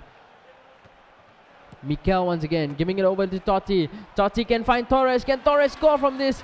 He runs straight into the defender instead of going for the shot. And Witzel will now bring the ball upfield and look to build an attack. Here's Trezeguet over to Ronaldo on the right. Ronaldo was looking to cut outside and go for the cross, but the defender was there to intercept. So China will have to throw and build their attacks right from defense. Here's Fernando Torres in possession of the ball. John Obi Mikel sending in a lob through pass towards Totti. Totti is going in towards goal, but the defender had enough stamina just to get back and dispossess Totti, who was gonna go for the shot. But here go Vietnam down the right side with David Villa. Trezeguet is standing in the box. In comes the low cross again. This time it couldn't meet the striker. And 10 minutes left for China to try and grab an equalizer. They lose the ball on that occasion, so Vietnam will go again. They lose the ball out to Ashley Cole, who's playing in a very advanced position this time. Thiago Silva letting the ball run over his head. And Vietnam still having possession. Villa on the right gives it over to Ronaldo. Ronaldo just holding on to the ball and trying to just shave away a few precious seconds. Cameronese wins a throw for China. This might be the last chance of the game for China. He's going to make one last change. Probably even a formational change where he'll just send all his players on attack. He has to go for it because this is the last minute of the game, 89th minute. If Vietnam hang on to this 1-0 lead, they will go into the next round. Off goes Fernando Torres. In comes his Liverpool replacement, Luis Suarez. Last chance for China. Here's Suarez. Can he make something happen? Still having possession. Now gives it over to Totti. Diego Milito. He has 4 players in the middle to aim at. He's unable to find a pass to any of them. And Vietnam will bring the ball out of defense. And the referee blows for full time, ending the game 1-0 to Vietnam. And they win the series 2-1.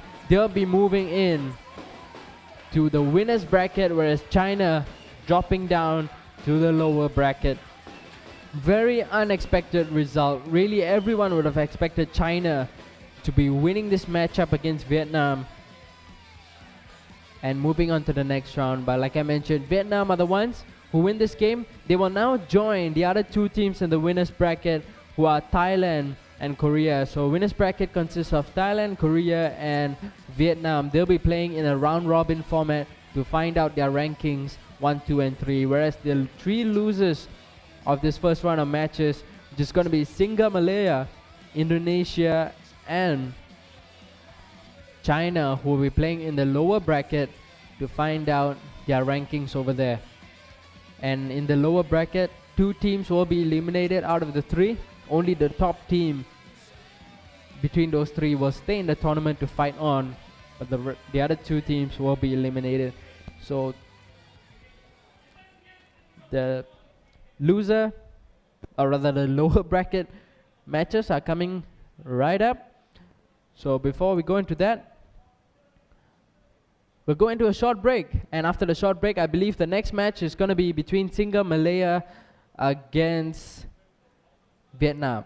No, SingaMalaya against Indonesia. That should be the next game that's coming up. So we'll go into a short break. We'll join you guys again for the FIFA Online 3 Spearhead Invitational.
Hello guys, and well, you have watched the first round of matches which happened in the Spearhead Invitational 2014. Going into the upper bracket was the teams of Vietnam, Thailand, as well as Korea, but dropping down to the lower bracket is the team from Singapore and Malaysia, also known as SingaMalaya, as well as Indonesia and China. So those games will be happening after a 1 hour break, so go on, have a break, grab your lunch, and we'll be coming back after a 1 hour break for the next rounds of the EA Sports FIFA Online 3 Spearhead Invitational 2014. We'll be back.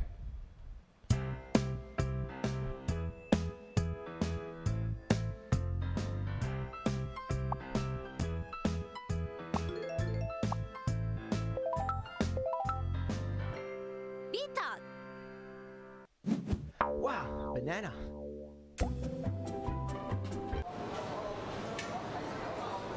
不急不急，慢慢吃慢慢吃。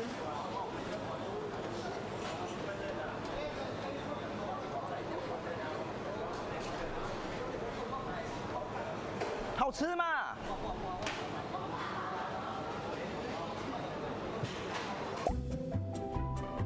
Hey, could I get the fish with rice, please?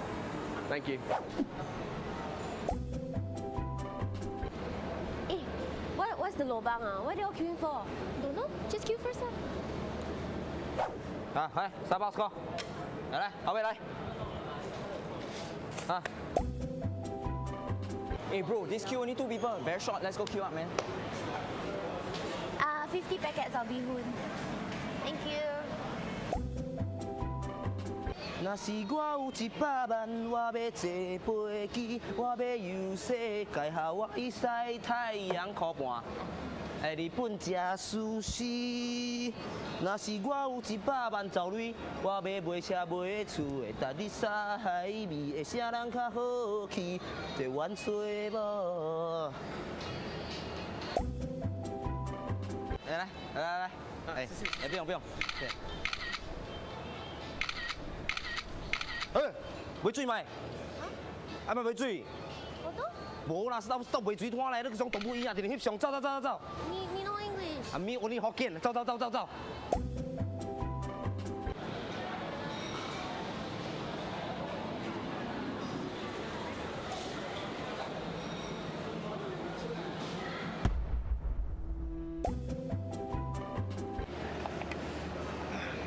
哎。 Nice or not? Yeah, nice. I help you try.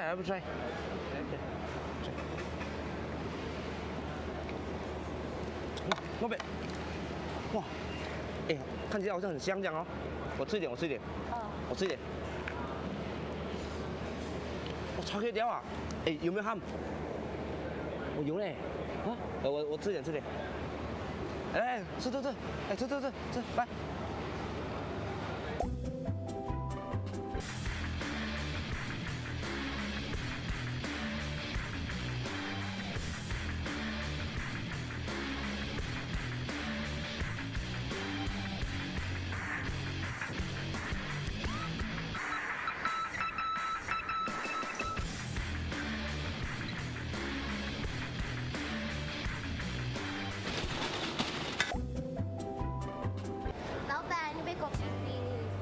口鼻心啊？对。1杯啊，2个人啊？1杯哪里有够？哎呀，啊，送你多一杯。啊，哎，快啊，1块好了。OK， 拜拜。哎，拜。哎，老板，我要口鼻心，也可以送我多一杯吗？口鼻心啊？多一杯没有了，那多一只 straw 给你了，快2。OK。啊。好，谢谢。嗯。 Wow, banana.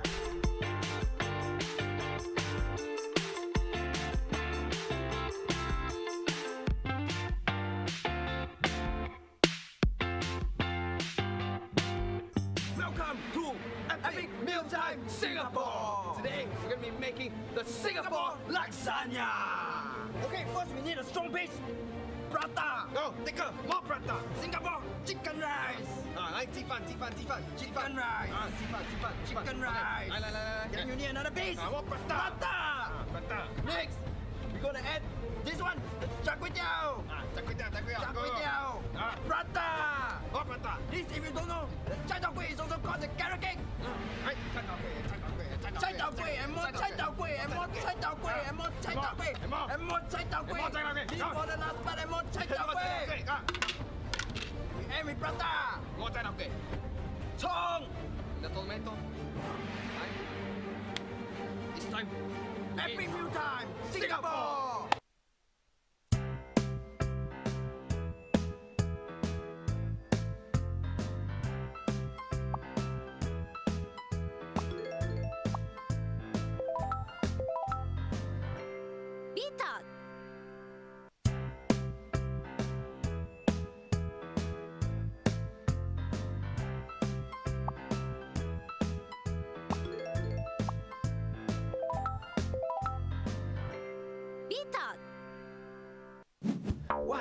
Nana. Ole, ole. Hey, Terrence, now got the World Cup. Which team you support? Netherlands, cause orange my favorite color. I support the Chelsea, blue color. Okay, girls, I got cookies for you, sandwich for you, Coke for you, and I got chips for everyone as well. Go Singapore! Woo! Boss, I'm gonna be sick tomorrow morning, so can I? So you're gonna come in the afternoon? Yeah. Hey baby, we've been going out for about 1 year now. Do you think it's time we take it to the next phase? Hell no. Oh, what do you mean by hell no? No, no, no. Are you seeing someone else? Yeah, that's what I'm talking about. That's really hurtful, you know. I'm gonna go now. Go! Boss, I not feeling well. Can I take leave tomorrow? No. But I cough blood. You cannot. Just go back work.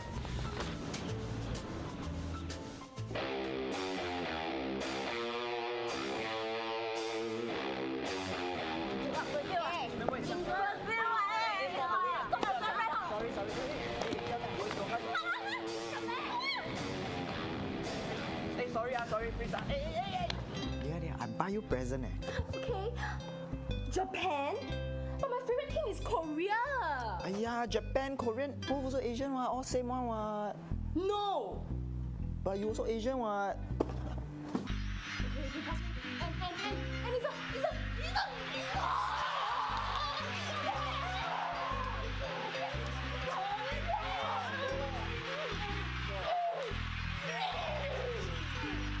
Hey, then baby.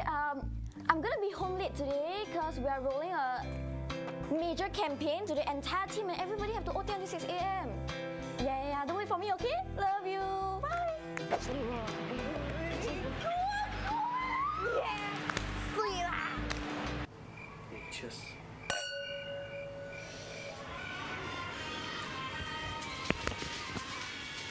Get up. World Cup start already. I'm gonna go watch. Bye-bye. Wow, banana.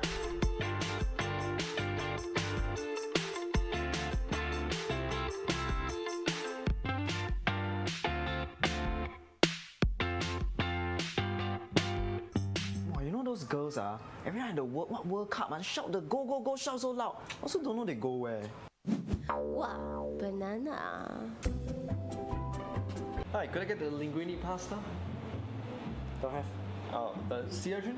Don't have. What about the fish and chips? Don't have. Chicken? Don't have. The beef? Don't have. Soup of the day? Don't have. Coffee, please. Coffee, please.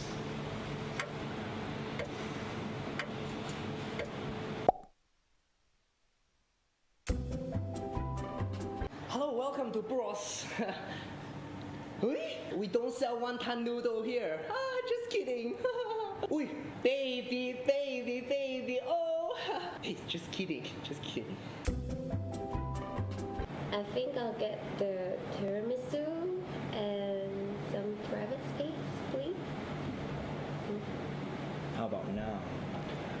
I'll grab the cheese. Will you marry me?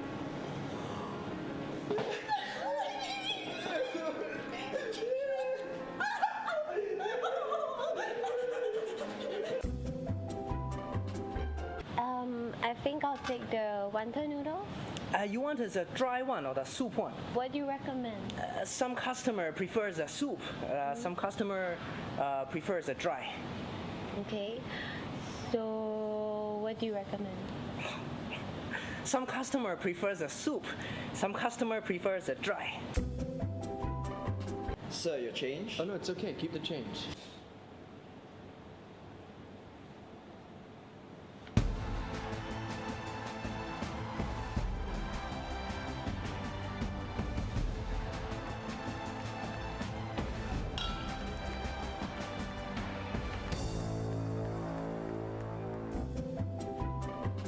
allow me to introduce the specials for today.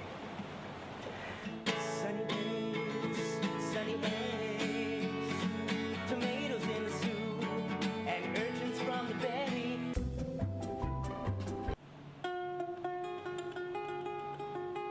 Sunny days, sunny eggs. We sell Greek salad, which is green vegetable in a bowl.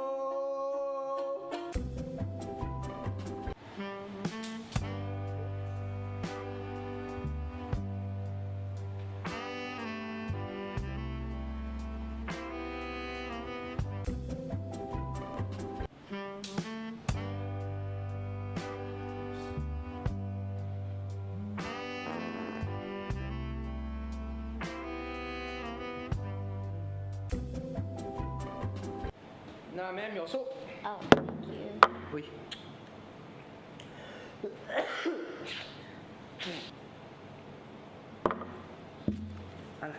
Enjoy your meal. Auntie, I want one banana milkshake with less ice but super a lot of sugar. Apple? No, Auntie, I want banana milkshake. Apple. Banana? Apple. Auntie, 我要香蕉 milkshake。我知道，我是问你要不要加珍珠。哇 banana.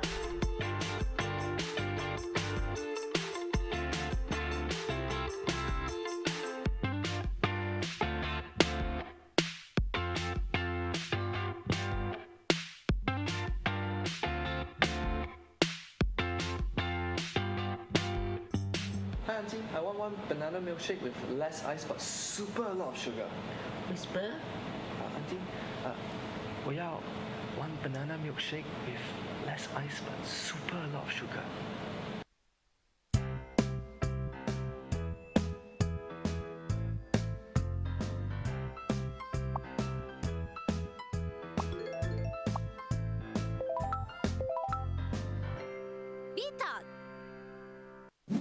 Wow, banana. Hey guys, 1, 2, 3, selfie! 1, 2, 3, selfie! Hey Terrence, do you want a donut? Thanks. Do you want a donut? Yeah. I do not think so.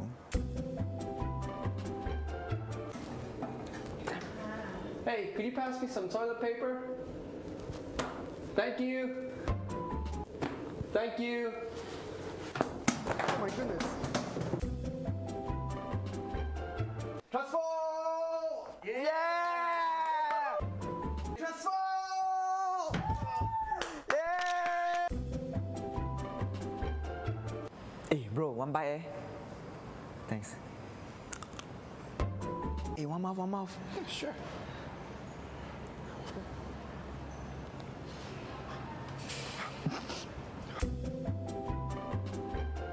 Hey Eden! Hey, you look like someone today. Who? Joseph God-11. Hey Eden, you look like someone today. Who? William Hong.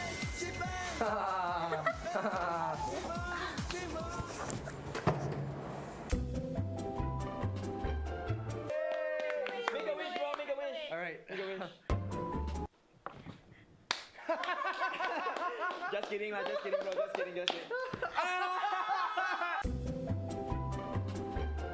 Hey, bro. Hey, can you lend me $10? Yeah, Hey, thanks, bro. no worries, man. Lend me $10. Sure, man. Okay, I also have. Here's your change. Sure. We could do it next week or. God, can I borrow the computer? Oh, hi, Audrey. We could do it next week or. God, can I borrow the computer? Sure. I'm just Skyping with.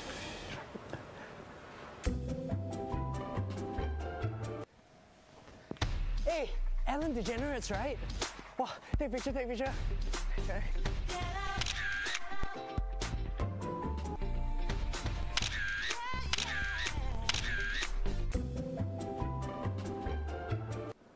Ooh la la, fabulous.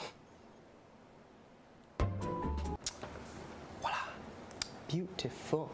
Really? Do I look fabulous?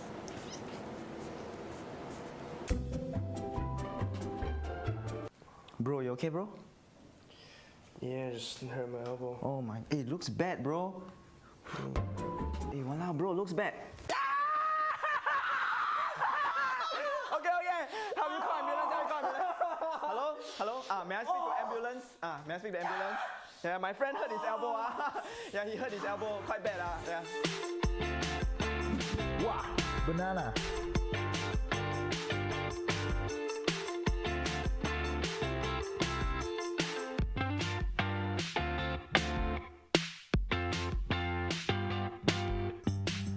Oh, I'm just hanging out with my buddies right now. Oh, hang on. Hello? Oh my goodness. Eden, Who is this? what are you doing? Man, are you No, don't speaking listen to another him. Lady? Don't listen to I've told you Eden. so No. many times. What are you doing? Who is this? Who Give are it back you to me. baby? Don't listen to it. Don't listen to it.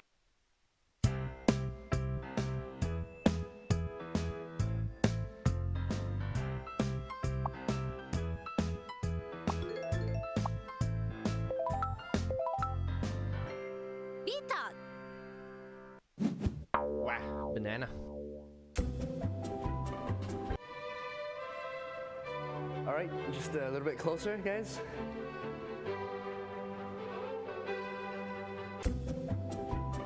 Hashtag salad. Hashtag definitely not Caesar salad. Hashtag I'm not British. Hashtag stereotypes. Hashtag no filter.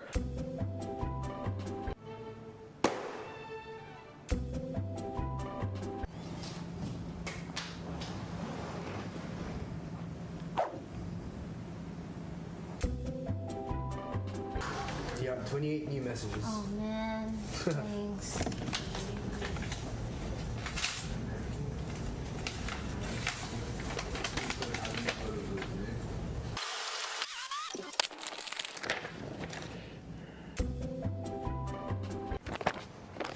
帅哥，那个 Chinatown 怎么走？哦，Chinatown 啊。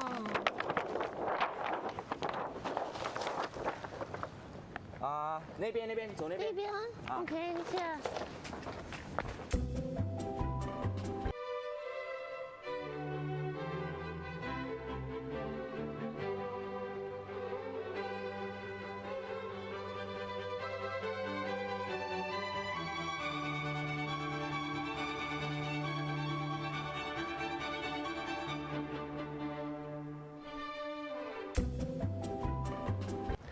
Good afternoon, sir. Is this Mr. Terence Tango Cheng? Yes. Hello, sir. My name is Marlon, calling from POSC Bank. Is it a convenient time right now? No, I'm actually currently in a meeting right now. Well, you don't tell me any better. I felt it. What nobody but you. I want nobody to let it go. Can't hold me back. Faster.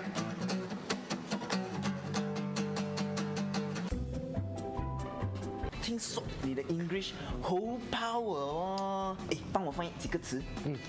吸管，suck tube，面粉 ，face powder，干嘛 ？dry 嘛的。肉干呢？你咯。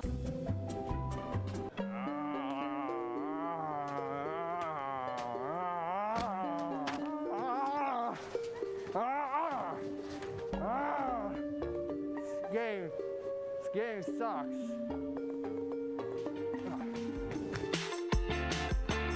Wow, banana.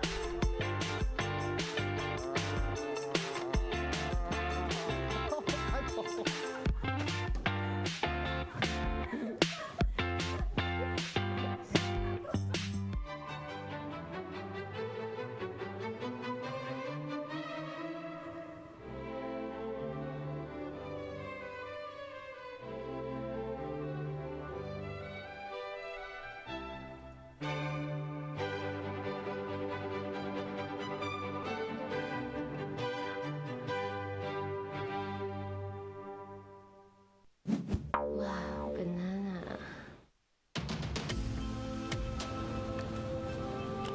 Pick a card.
banana.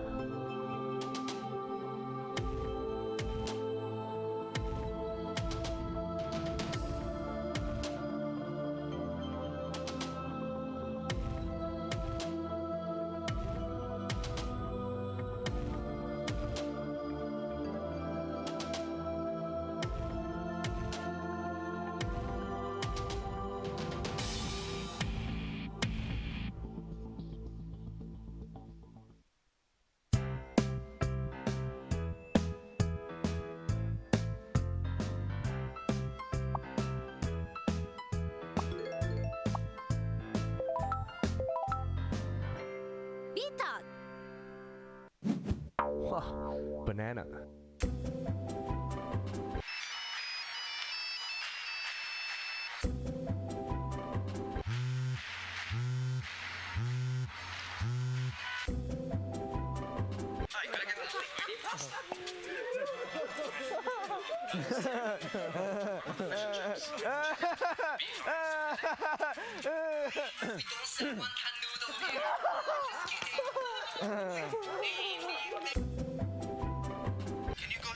Do you think she's pretty?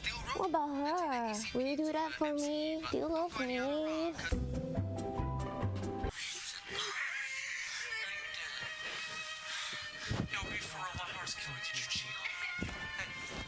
Did you cheat on me? Yes, sir, the coffee is free flow. Oh, that's great. Did you fill this up for me? Don't make me paiseh, can or not? Hello, cup of cab. Can I have a cab at Bugis Plus, please? Thank you. Ôi, Hello, ôi, cab, cab. ôi. Have a cab at Ý, đừng sụt toilet là.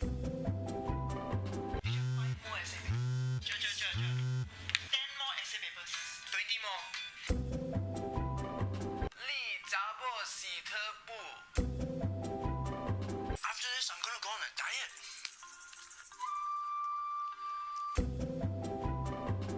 Jack, I want you to draw me like one of your French girls. Wearing this. Wearing only this.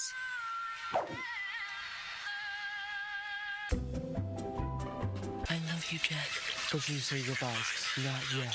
Do you understand me? I'm cold. You're gonna die an old lady. Warm in a bed. Right here. Not this enough.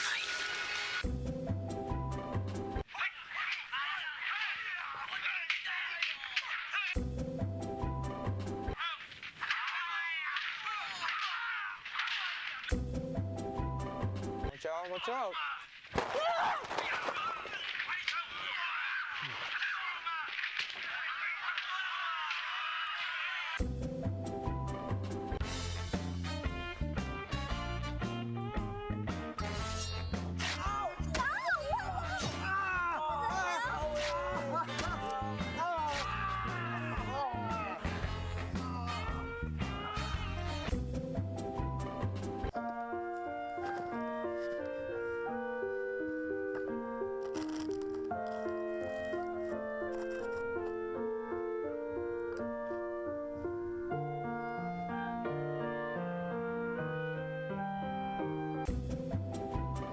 This ice was super a lot of sugar.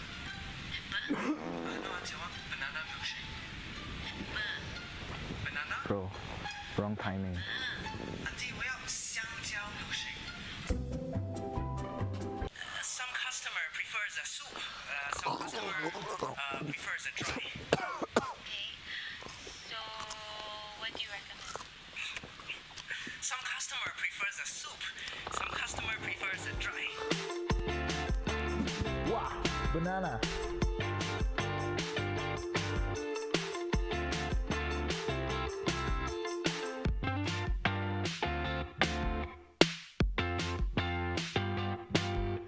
Sign my child up for A-level physics, maths, further maths, and higher level Chinese, please. Your children here with you today? Yeah, sure.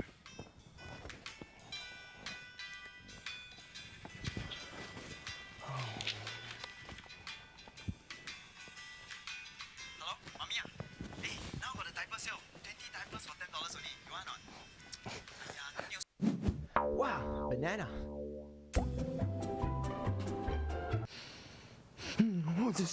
笑了。哎呀，就9点而已。9点，下了。哎呀！ Wait, it's okay. You go first. You go first. I never filmed one banana today. I can't. What? Huh? Okay. Well, thank you, Terence. Ooh. I'm late for work already, Terence. Malawi, I need to go. Wait. No, I told you already. I'm late for work today. You wait. Oh, I need to go already. Come on. Good morning, baby. Good morning. Here's your breakfast. Thank you. Come, let me feed you. You're so sweet, Mom. Oh, is it ready out? Feed yourself. Hurry up. I feel good.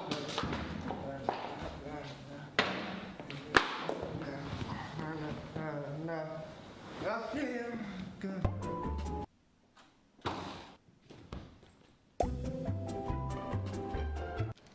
Bro, you do homework already?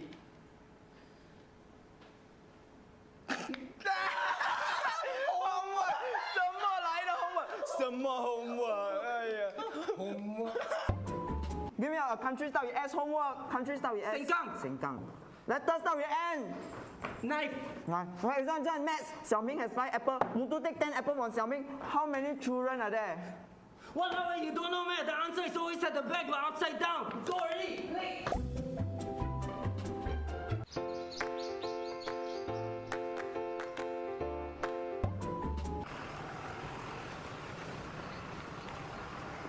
Hey, pass! Pass!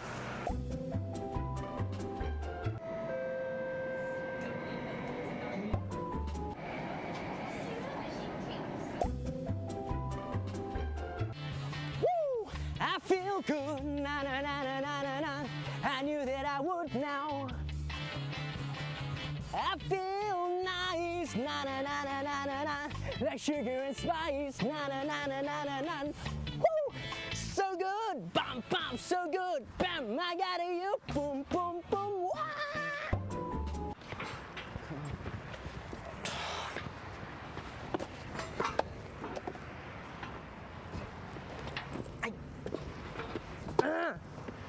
I see what see, cock eye.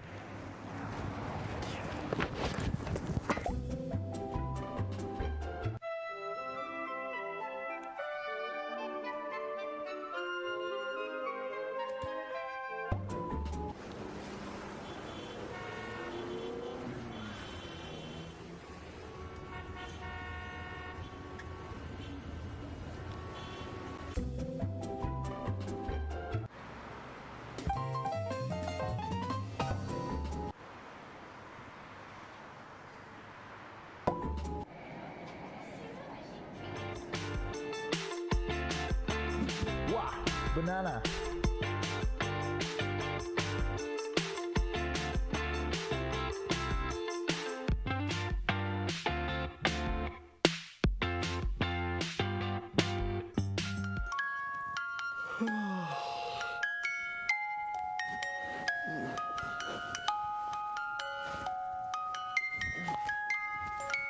Sorry. Good night.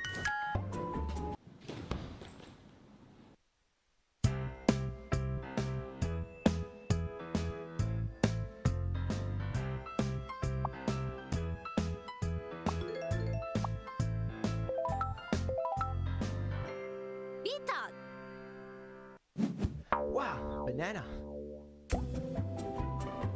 Today we're at the National Stadium for the grand finals of the Banana Football League. Things are just about to start. Indeed, a ravishing conclusion. Well, that's all for tonight. I'm Eden Ong. And I'm Terence Jen. Have a marvelous evening. Good night. Cut. Walao, it's do the angmo voice too until my throat want to die already. You must ask me my voice like that. It's like this one. News reading must do the angmo voice. 我们去打lên啊，给啊。我买那个很厉害的，喉咙痛了，走，快点。In other news, a man was caught on camera robbing a bank this afternoon. Police are asking for any individuals with information about this suspicious-looking person. Hi, we are reporting live from NUS, but before that, let me introduce myself. It's my first time on set. My name is Terrence Dan. Yeah, you can spell it at TRENCTHEN. Follow me on Instagram, Twitter, and Facebook at Terrence Dan, #handsome.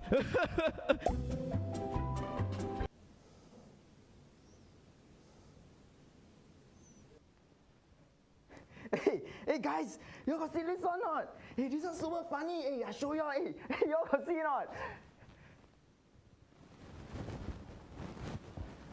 In other news, Orders for US durable goods tumbled 1% in May, and orders in the key category that signals business investments also increased. Where these defense-related goods were being stored for a temporary amount of time. We're putting live on scene again right after this segment. And now for the weather update. There's a thunderstorm heading all the way from Jurong to Tampines. Right now we have Terrence reporting live on location. He's about to walk us through those new renovations to the stadium. Hi, Terrence. Terrence? Hi. Hi, Terrence. How are you? Terrence? I'm good. In other news, orders for U.S. durable goods tumbled 1% in May as demand for military equipment fell sharply. But excluding defense-related goods, orders actually rose, and orders in a key category like signal business investment also increased. We are now on location where such goods were said to be deported out of the country and were stored here for a temporary amount of time. As you can see behind me, it is an empty field at the moment, but yesterday this was filled up with goods that were about to be deported to United States and all of her allies. Such goods were reported to be those military key goods that signaled a huge increase of business investment. So as you can see right now, they have all been moved now, and we'll have more news on that later on where they're being deported to.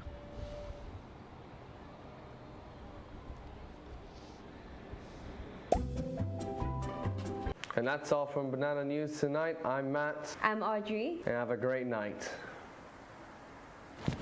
Yes, it's finally done. Let's go get some dinner. I'm gonna put some pants on. Wow, banana.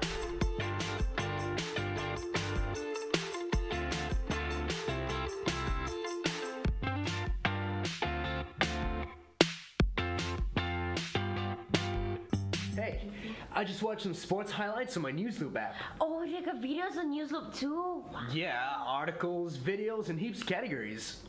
I can get my latest updates in just 3 minutes. 3?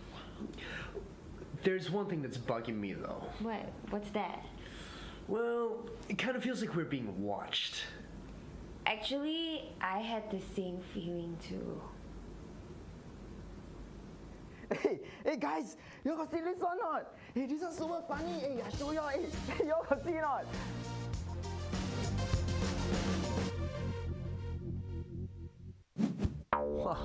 Banana.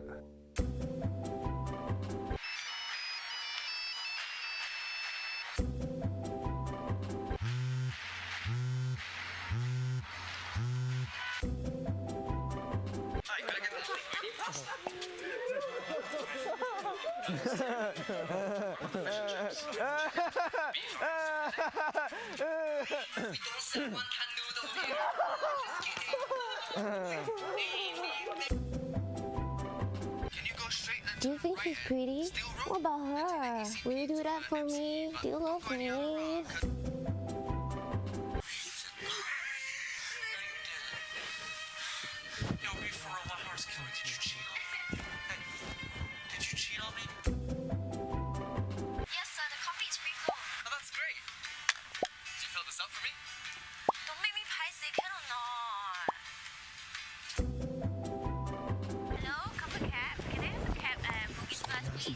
Ôi, tôi sụt toilet là.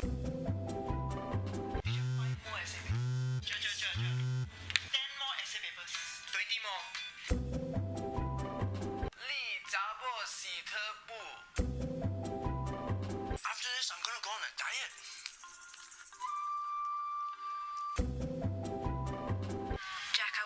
draw me like one of your French girls.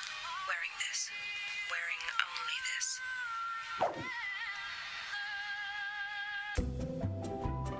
I love you, Jack. Don't you say goodbyes. Not yet. Do you understand me? I'm so cold. You're gonna die an old lady. Warm in a bed. Right here. Not this night.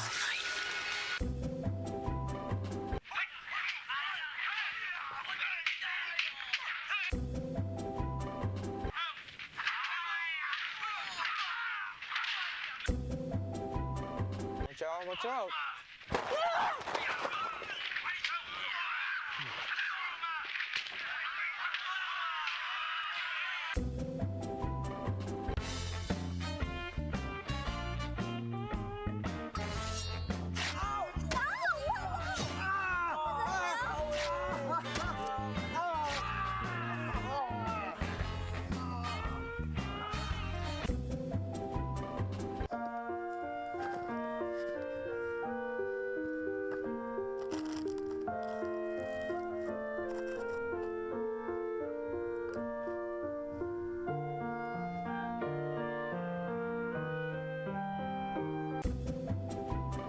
This ice was super a lot of sugar. No, auntie, I want banana milkshake. Banana? Bro, wrong timing. Auntie, 我要香蕉 milkshake. Some customer prefers a soup. Some customer prefers a dry. Okay. So, what do you recommend? Some customer prefers a soup. Some customer prefers a dry. Wow, banana.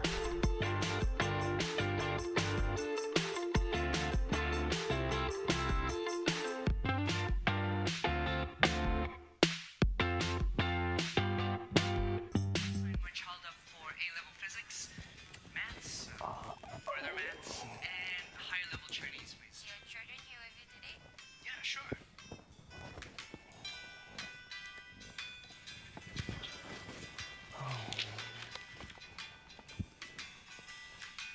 Hello, mommy. Hey, now got the diaper sale. 20 diapers for $10 only. You want or not? Yeah, Wow, banana. Ole, ole. Hey, Terrence. Now got the World Cup. Which team you support? Netherlands, cause orange my favorite color. I support the Chelsea, blue color. Okay, girls. Cookies for you. Sandwich for you. Coke for you. And I got chips for everyone as well. Go Singapore! Woo! Mom, I'm gonna be sick tomorrow morning, so can So you're gonna come in the afternoon? Hey, baby. We've been going out for about 1 year now. Do you think it's time we take it to the next phase? Hell no. Oh, what do you mean by hell no? No, no, no. Are you seeing someone else? Yeah, that's what I'm talking about. That's really hurtful, you know. I'm gonna go now. Go! Boss, I not feeling well. Can I take leave tomorrow? No. But I cough blood. You cannot. Just go at work.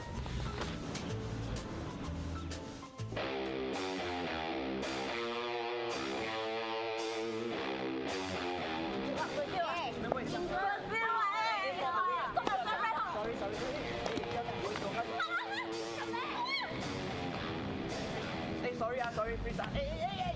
Yeah, I buy you present. Okay. Japan? But my favorite team is Korea. Yeah, Japan, Korean, both also Asian one, all same one what. No. But you also Asian what. And he's a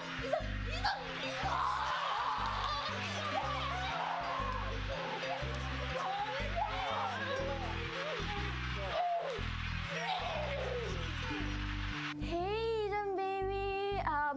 I'm gonna be home late today because we are rolling a major campaign to the entire team and everybody have to OT until 6 a.m. Yeah, don't wait for me, okay? Love you. Bye.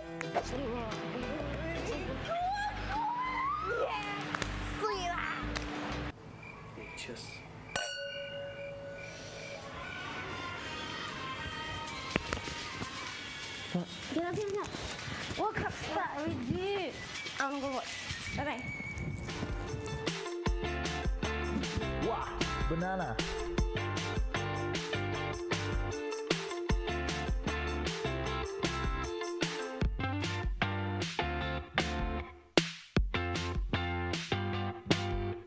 Wow, you know those girls every night the World Cup shout the go go go shout so loud. Also don't know they go where.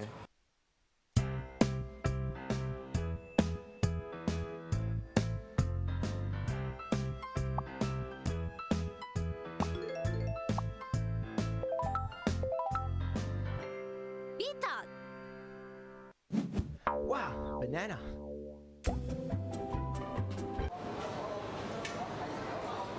不急不急，慢慢吃慢慢吃。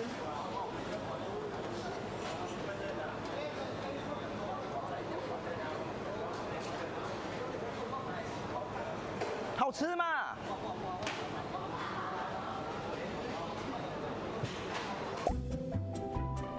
Hey, could I get the fish with rice, please? Thank you. Eh, what's the lobang What are you all queuing for? Don't know. Just queue first 来，Starbucks go，来，后位来。Hey bro, this queue only 2 people, very short. Let's go queue up, man. 50 packets of bihun. Thank you. 若是我有100万，我要坐飞机，我要游世界，下我去晒太阳靠半。在日本食寿司。若是我有100万走瑞，我要买车买厝的，搭你沙海味，会啥人较好去？坐阮找无？来，哎，不用，对。买水咪？啊，买水？我都。无啦，stop 买水摊来，你上动物园啊，直直翕相，走。你 know English？ 啊，咪我你福建，走。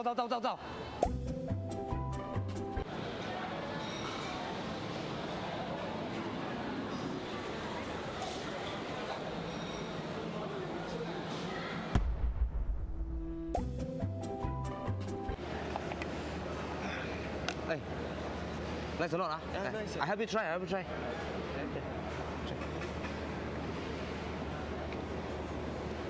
那边，哇，哎，看起来好像很香这样哦。我吃一点。我吃一点。我超可以掉啊！哎，有没有ham？我有嘞。啊，我吃点。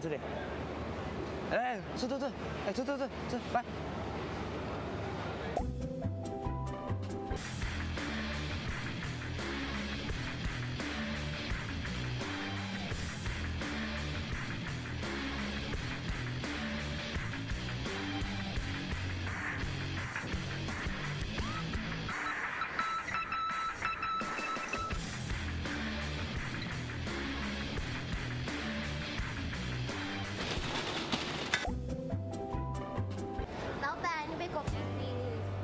狗皮筋啊？对。1杯啊，2个人啊？1杯哪里有够？哎呀，来送你多一杯。啊，哎，快了啊！不，1块好了。OK， 拜拜。哎，拜。哎，老板，我要一些，也可以送我多一杯吗？狗皮筋啊？多一杯没有了，那多一支 straw 给你了，快2。OK。啊。谢谢。嗯。 Wow, banana.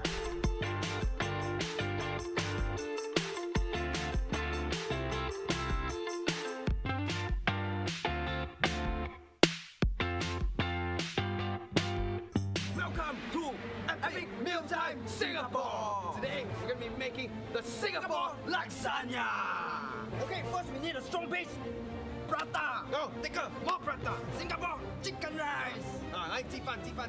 鸡饭 chicken rice. 来 Then you need another base. More prata. Next, we're gonna add this one. Char kway teow. Prata. More prata. This if you don't know, char kway is also called the carrot cake. 菜头粿猜頭龜，M1 猜頭龜，M1 猜頭龜，M1 猜頭龜，M1 猜頭龜，Leave for the last part M1 猜頭龜。Amy Prata，我猜頭龜。衝！你到咩到？It's time. Epic meal time, Singapore.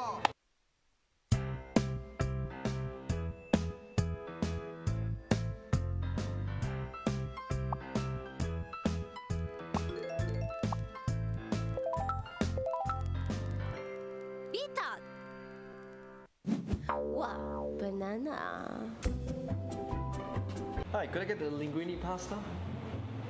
Don't have. Oh, the sea urchin? Don't have. What about the fish and chips? Don't have. Chicken? Don't have. The beef? Don't have. Soup of the day? Don't have. Coffee, please. Coffee, please.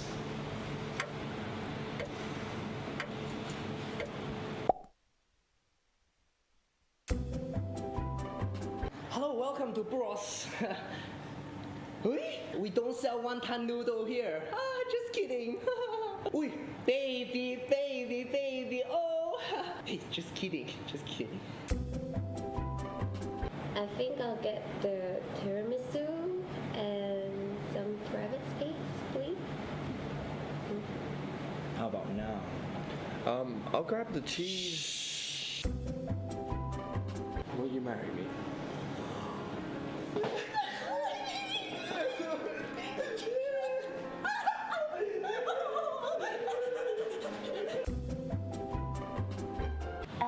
I think I'll take the wonton noodle. You want the dry one or the soup one? What do you recommend? Some customer prefers the soup. Some customer prefers the dry. Okay. So, what do you recommend? Some customer prefers the soup. Some customer prefers the dry. Sir, your change? Oh no, it's okay. Keep the change.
Alright, so we just had a friendly game being played between some Korean girls, I believe, and I believe these are K-pop superstars. I have no idea who they are.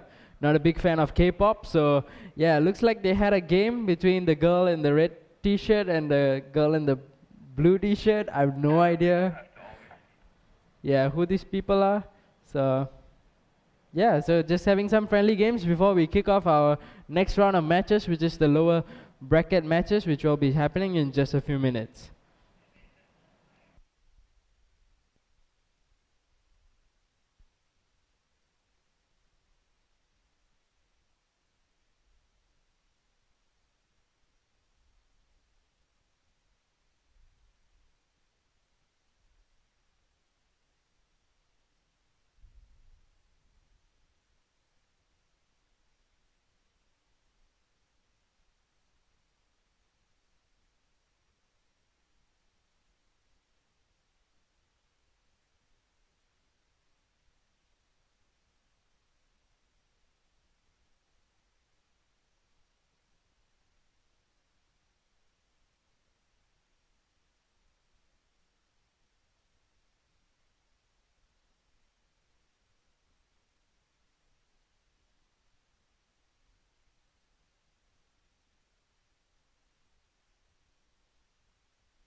Wow, banana. Hi, could I get the linguine pasta? Don't have. Oh, the sea urchin? Don't have. What about the fish and chips? Don't have. Chicken? Don't have. The beef? Don't have. Soup of the day? Don't have. Coffee, please. Coffee, please.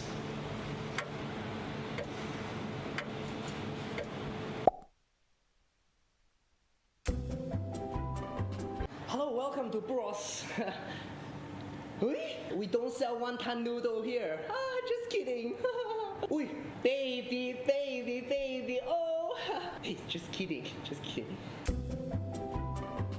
I think I'll get the tiramisu and some private space, please. How about now? I'll grab the cheese. Will you marry me?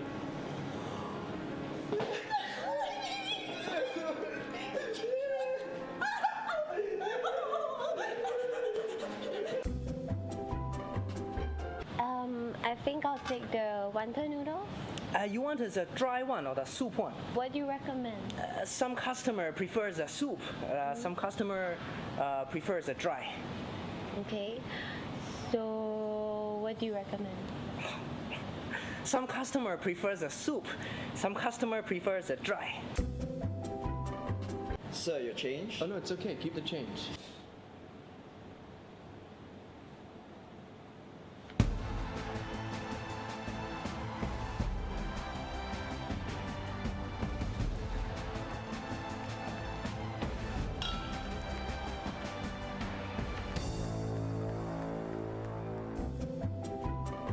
Allow me to introduce the specials for today.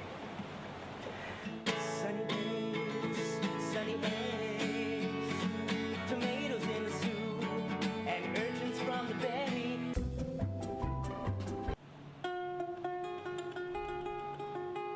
Sunny days, sunny eggs. We sell Greek salad, which is green vegetable in a bowl.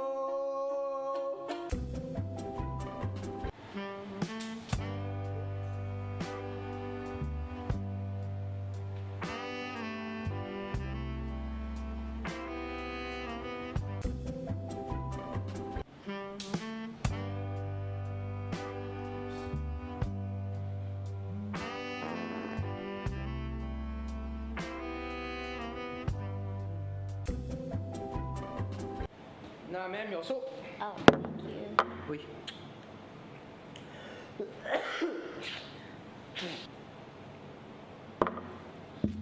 Anna, enjoy your meal. Auntie, I want one banana milkshake with less ice but super a lot of sugar. Apple? No, Auntie, I want banana milkshake. Apple. Banana? Apple. Auntie, 我要香蕉 milkshake. 我知道，我是问你要不要加珍珠。哇，banana。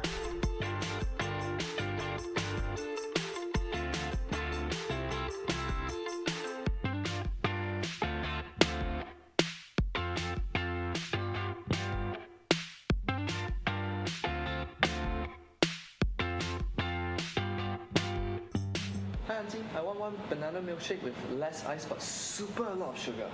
Whisper?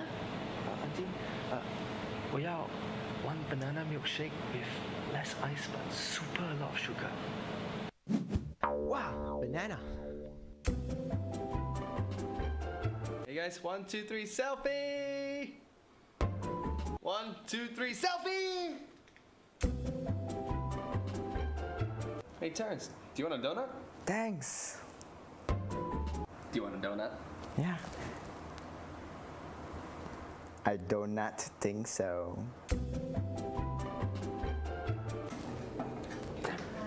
Hey, could you pass me some toilet paper? Thank you. Thank you. Oh my goodness. Transform! Yeah! Transform!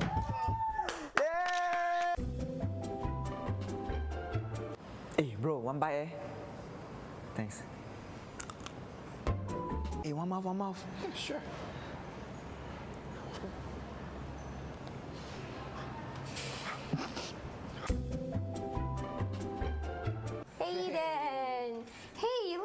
someone today. Who? Joseph Gordon-Levitt. Hey Eden, you look like someone today. Who? William Hong.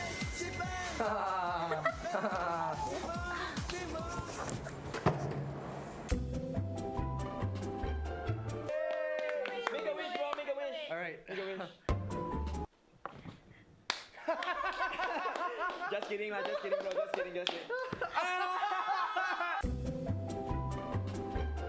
Hey, bro. Hey, can you lend me $10? Yeah. Hey, thanks, bro. No worries, man. Lend me $10. Sure, man. Okay, yeah, I also have. Here's your change. Sure. We could do it next week or. God, can I borrow the computer? Oh, hi, Audrey. We could do it next week or. God, can I borrow the computer? Sure. I'm just Skyping with.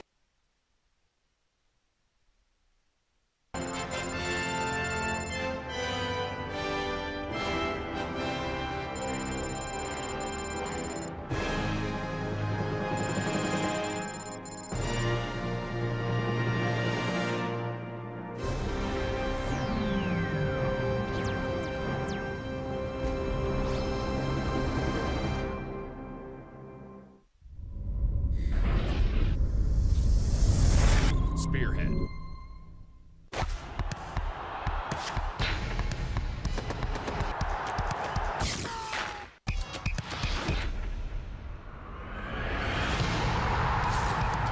We love Sanbun. KDB가 보험을 아껴드립니다. 인터넷으로 보험의 변화를 시도한 거죠. 그 결과 보험료는 30% 저렴. 핵심 보장은 그대로. 가입은 쉽게. 그래서 인터넷 생명보험 누적 판매 1위가 되었습니다. KDB 다이렉트로 보험을 아끼자. 지금 확인해보세요. KDB 다이렉트 보험.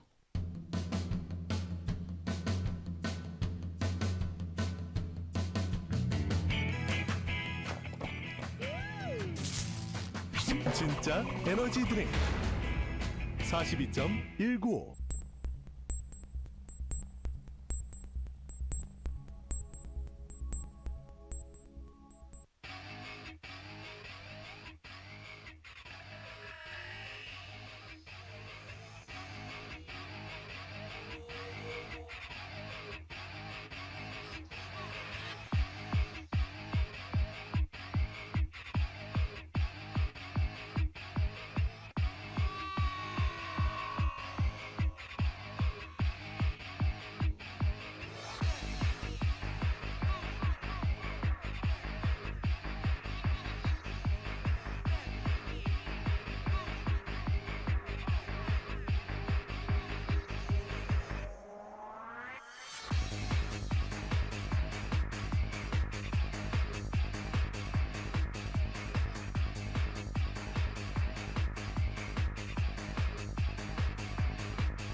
Okay, good afternoon, ladies and gentlemen. Welcome back to the FIFA Online 3 Spearhead Invitational 2014.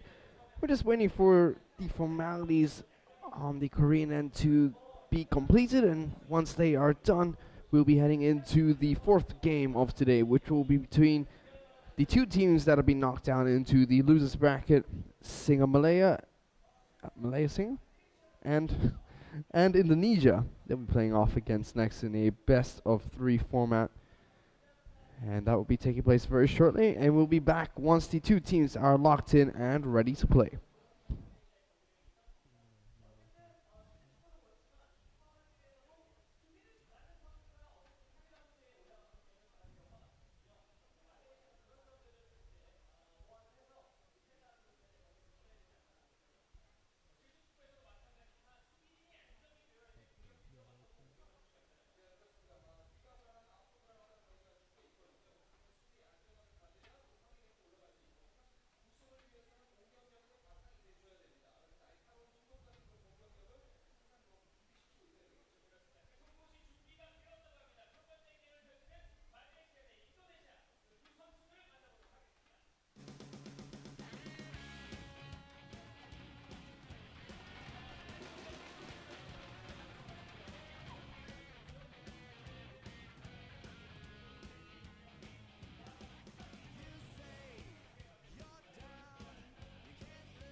Alright, so we are back, and this is your team from SingaMalaya. The 3 players, Alex, Joseph, as well as Hassan, will be representing both Singapore and Malaysia. Now we'll have a look on the other side for Indonesia, where we have Imam, Daniel, as well as Riza.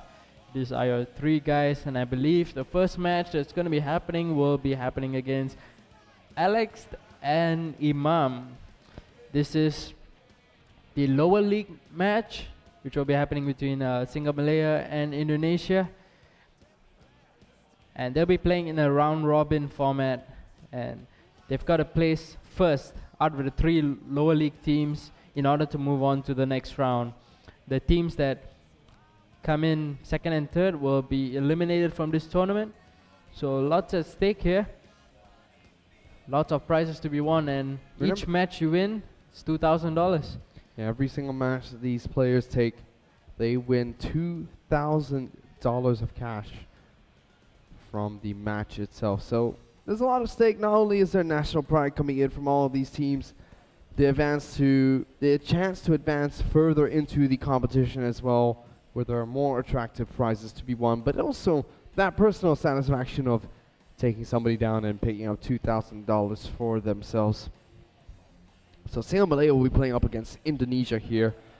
SingaMalaya didn't have a very impressive start against Thailand, losing 1-0 and 3-0 in the first 2 matches of the best of 3. Indonesia, on the other hand, similar start, but they will play against South Korea. And actually on the opening attack of the first game of the best of 3, Indonesia were able to score against South Korea, but ended up getting demolished 3-1 and 3-0 in the 2 matches of that best of 3 series. So these 2 teams are fighting to stay alive in the tournament. The loser of this match, I believe, will be knocked out of the tournament. Yeah, high chance of getting knocked out, and this first game going into the lower league, you've really got to win to try and stay in this tournament. So just waiting for the players to just settle down and get all their preparation ready before we head into that first match. And if I'm not mistaken, we should be seeing Alex going up against Iman, who is also known as I Am Bull, apparently, not Bull 7 Net now. Just change of name suddenly. And they should be playing off as the starters for SingaMalaya and Indonesia. And we saw it was actually Daniel and Zarate who were the anchors for the team in the second place, and we have yet to see the third players play for SingaMalaya and Indonesia. Yeah, both these guys haven't had their chances yet, both Indonesia and Singapore losing out their first 2 games. So we'll have a look now right into the lineups before we start the game. So coming up first for Malaysia, it's going to be Alex, and this is how it's going to be lining up. It's going to be a 4-2-2-2, and in goal is going to have Julio Cesar, right back Puyol, 2 centre backs, then Van Boyten and Chris. Left back Dani Alves, who is more primarily used as a right back, this time being used on the left. Two defensive midfielders, Javier Mascherano, being replaced by Arturo Vidal, and alongside him is going to be Cambiaso. Right attacking midfield, Gareth Bale. Left midfield, Marco Reus, and two strikers, Miroslav Klose, the record goal scorers in the World Cup, together along with Romelu Lukaku. Now on the side over for Indonesia, they're going to be playing up a 3-1-2-2-2. Very interesting formation, never seen anything like this before. But it's going to be one centre back right above the other. Right back, Kolo Toure. Two centre backs, John Terry and Pepe. Left back, Patrice Evra.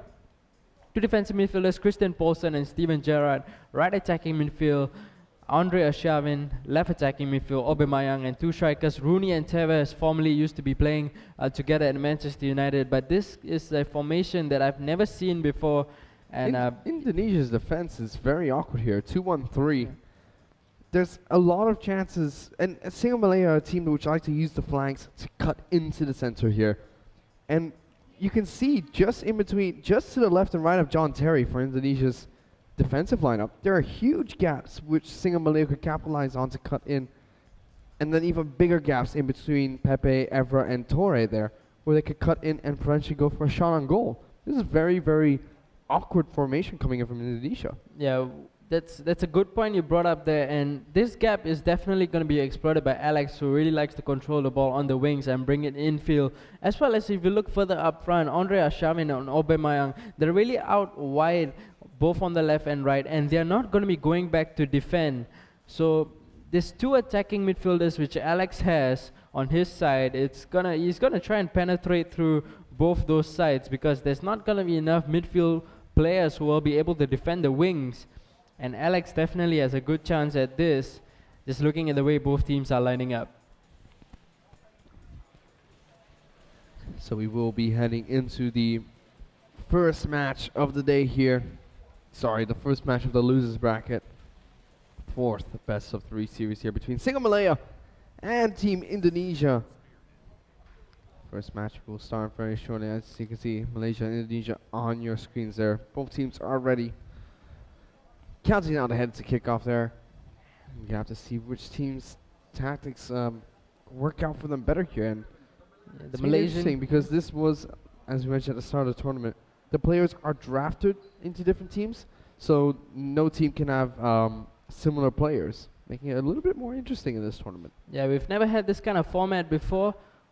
Seen before, so this is very interesting, especially even before the tournament starts. You've really got to think about what's the style if you want to play, and you got to pick the players right to fit that style. So we will kick off this first match of the losers bracket. It's gonna be Malaysia taking on Indonesia. Malaysia, the team in red, who are starting up this attack towards the right.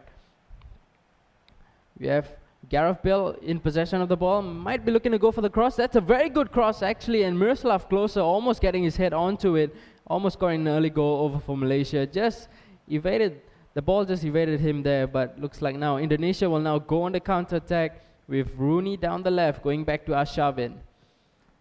Getting intercepted by Puyol, and Malaysia will be able to collect the ball and look to build from the back. Puyol getting into a really advanced position from right back. Here's Cambiaso still having possession, gives it to Lukaku. Can he score? He really scoffed that shot with his weaker right foot, really showing that you've got to use this left foot to make full use of his strengths as a player.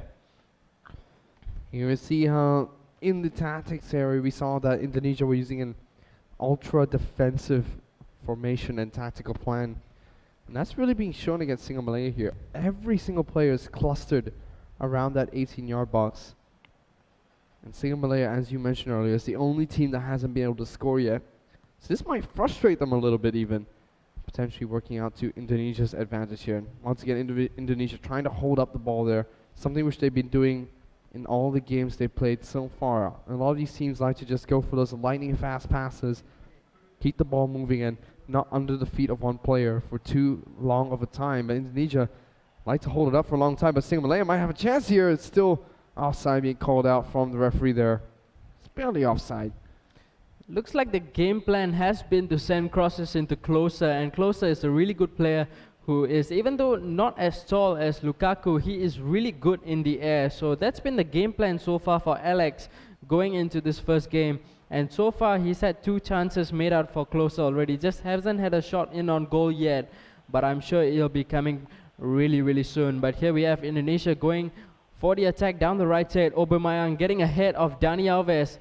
He might be looking to go for the cross. Instead, he cuts back behind and goes for a short pass to Steven Gerrard. Had some space to shoot. Decides not to do so. Here's Andre Arshavin back to the midfield where they lose possession of the ball. And SingaMalaya will be able to go on the counter-attack. Getting dispossessed. It's going to be a free kick for them. In comes the free kick, long into the half of the Indonesians. Closer of a lob-through pass, looking for the run of Marco Reus, couldn't find him.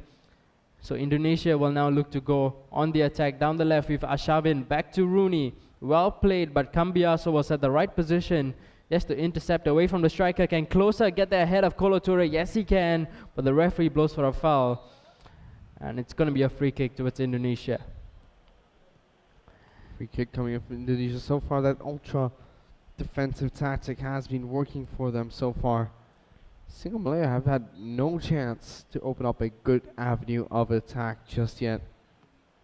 Indonesia, on the other hand, they've been playing it very calm and collectively. They've been waiting for SingaMalaya to go for the attack and then try and formulate a small attack of their own. SingaMalaya have managed to dispossess them. 3 minutes of added time in the first half of the first game of the best of 3 series here.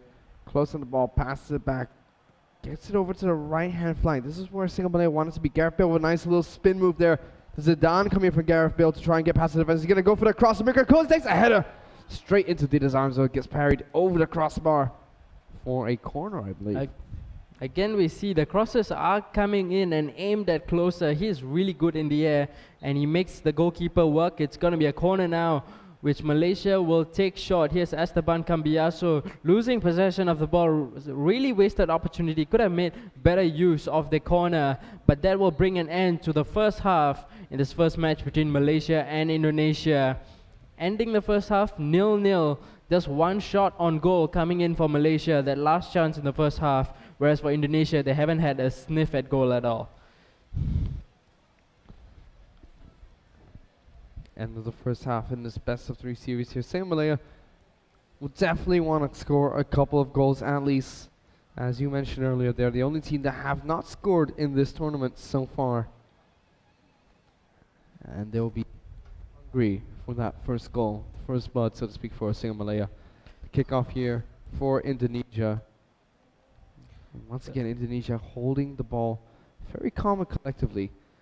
Not going for those lightning fast passes, just holding up the play, making SingaMalaya work to try and dispossess them, which they have managed to do. Gareth Bale on the right flank. This is the tactic SingaMalaya have been trying to implement so far.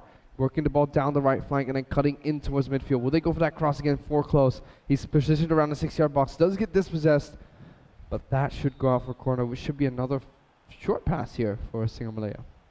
It's really their favorite way of taking corners, but this time it does go long, aimed towards the head of Lukaku, who did very well to win the corner earlier. But SingaMalaya still have possession of the ball with Puyol down the right side, gives it over to Gareth Bale. He might look to go for the cross or even the shot. That's the finesse, hits the defender.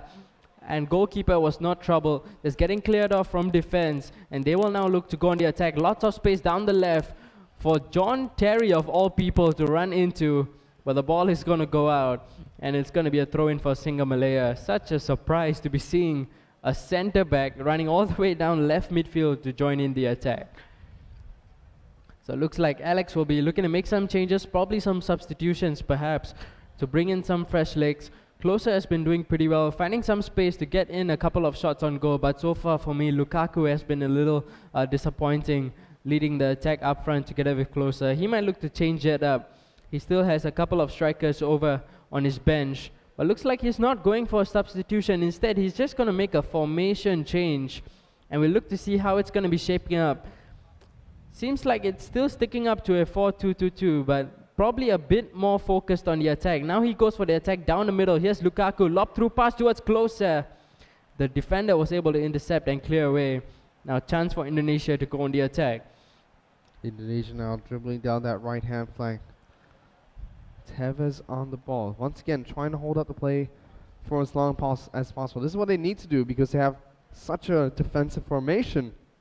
It's harder for them to get attacking players up the pitch. Goal kick for the side of SingaMalaya.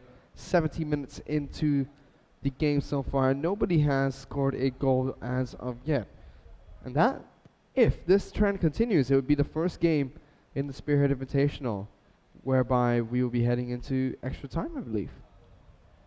We have Gareth Bale though going down the other side for SingaMalaya, unable to get anywhere closer to the goal to send in a finesse shot, but now goes Indonesia on the counter attack. Carlos Tevez looking to go ahead of the defender, but Van Boyton was there to intercept.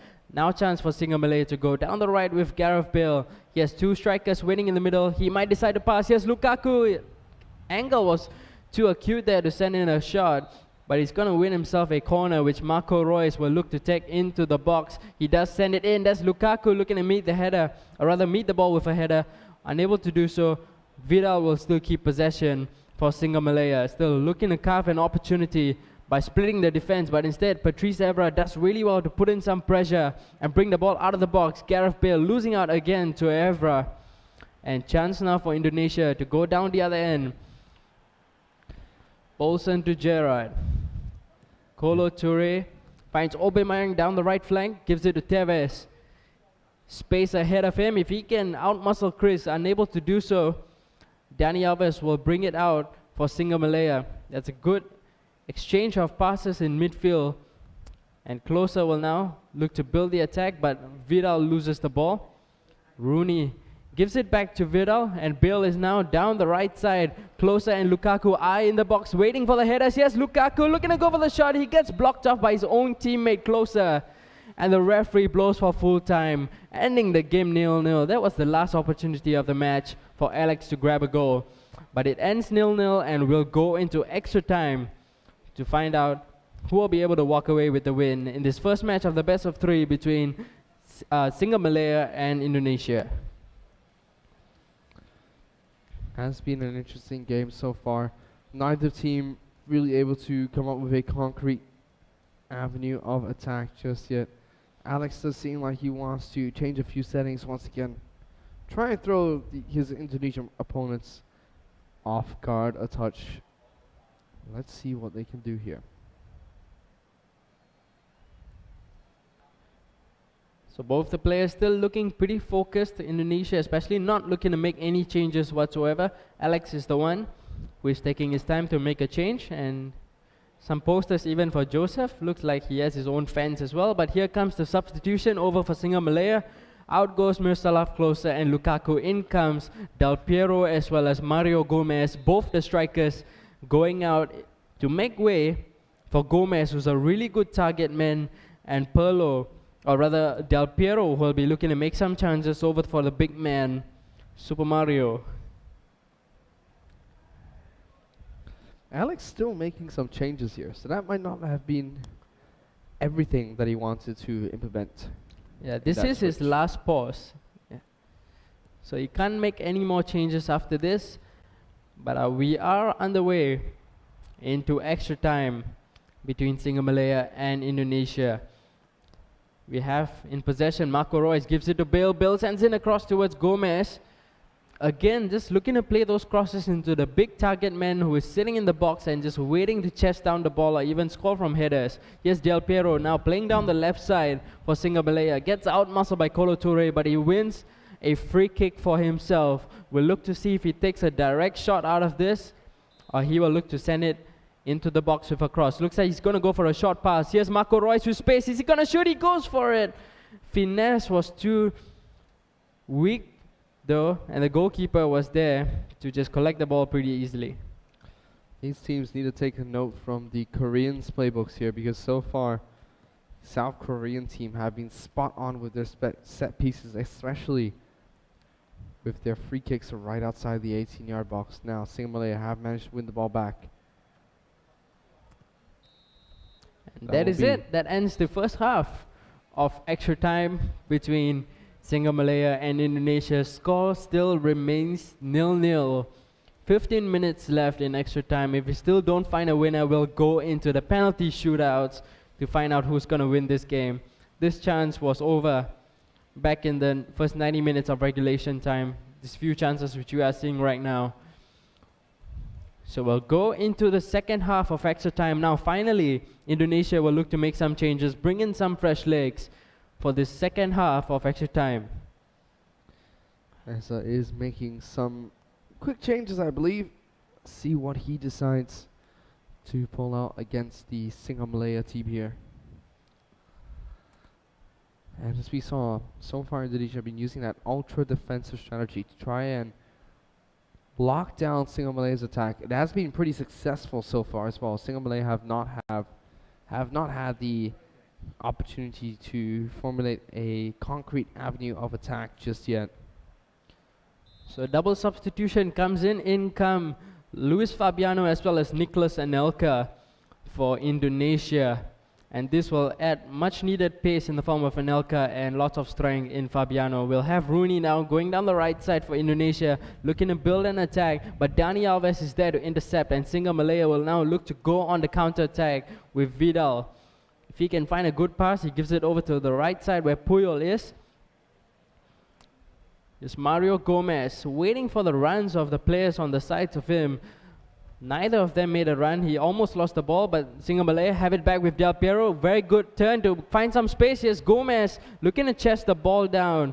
Couldn't do it. So Indonesia will now go for what might be the last chance of the game for either sides. Luis Fabiano to Tevez. Anelka giving it over to the right where Rooney is. He's going one-on-one against Dani Alves. He outmuscles Alves.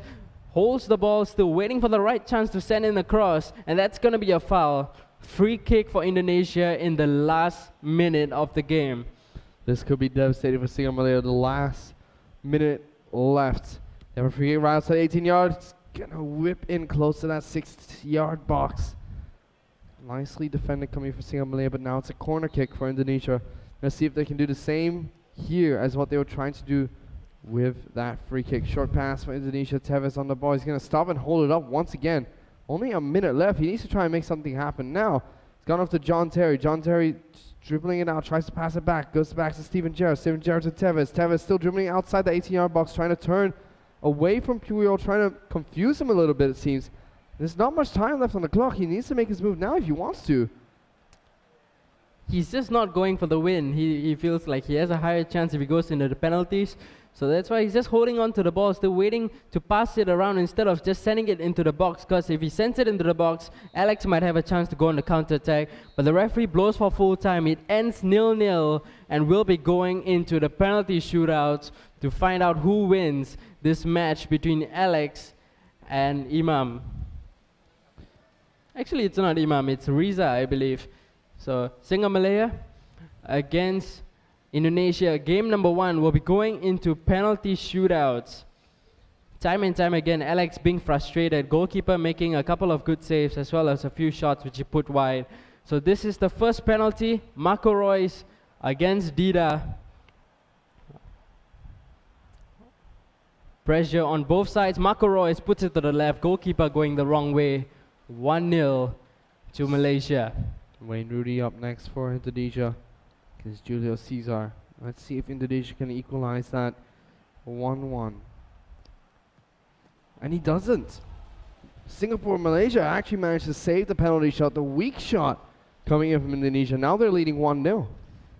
It's going to be Del Piero, who is a master at taking penalties over in his days when he played at Italy, and he makes it 2-0.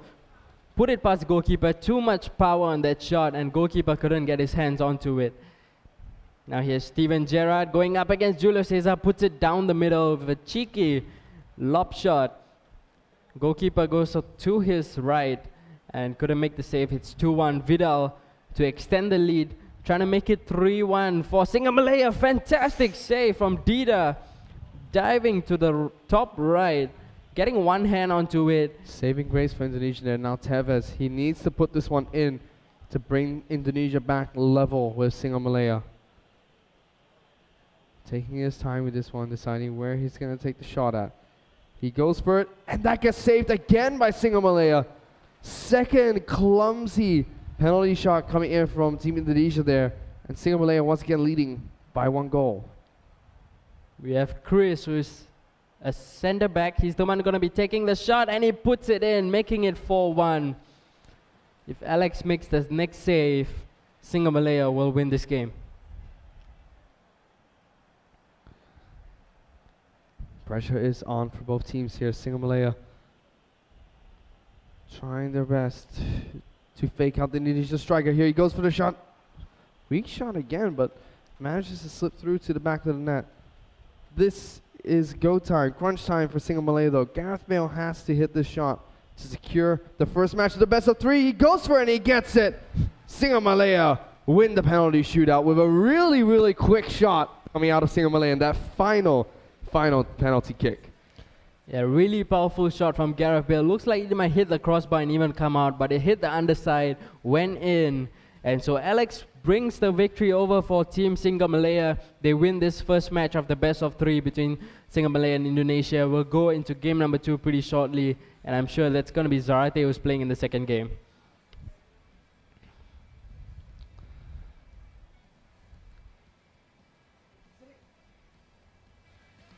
All right, so we'll be heading into that second match very shortly.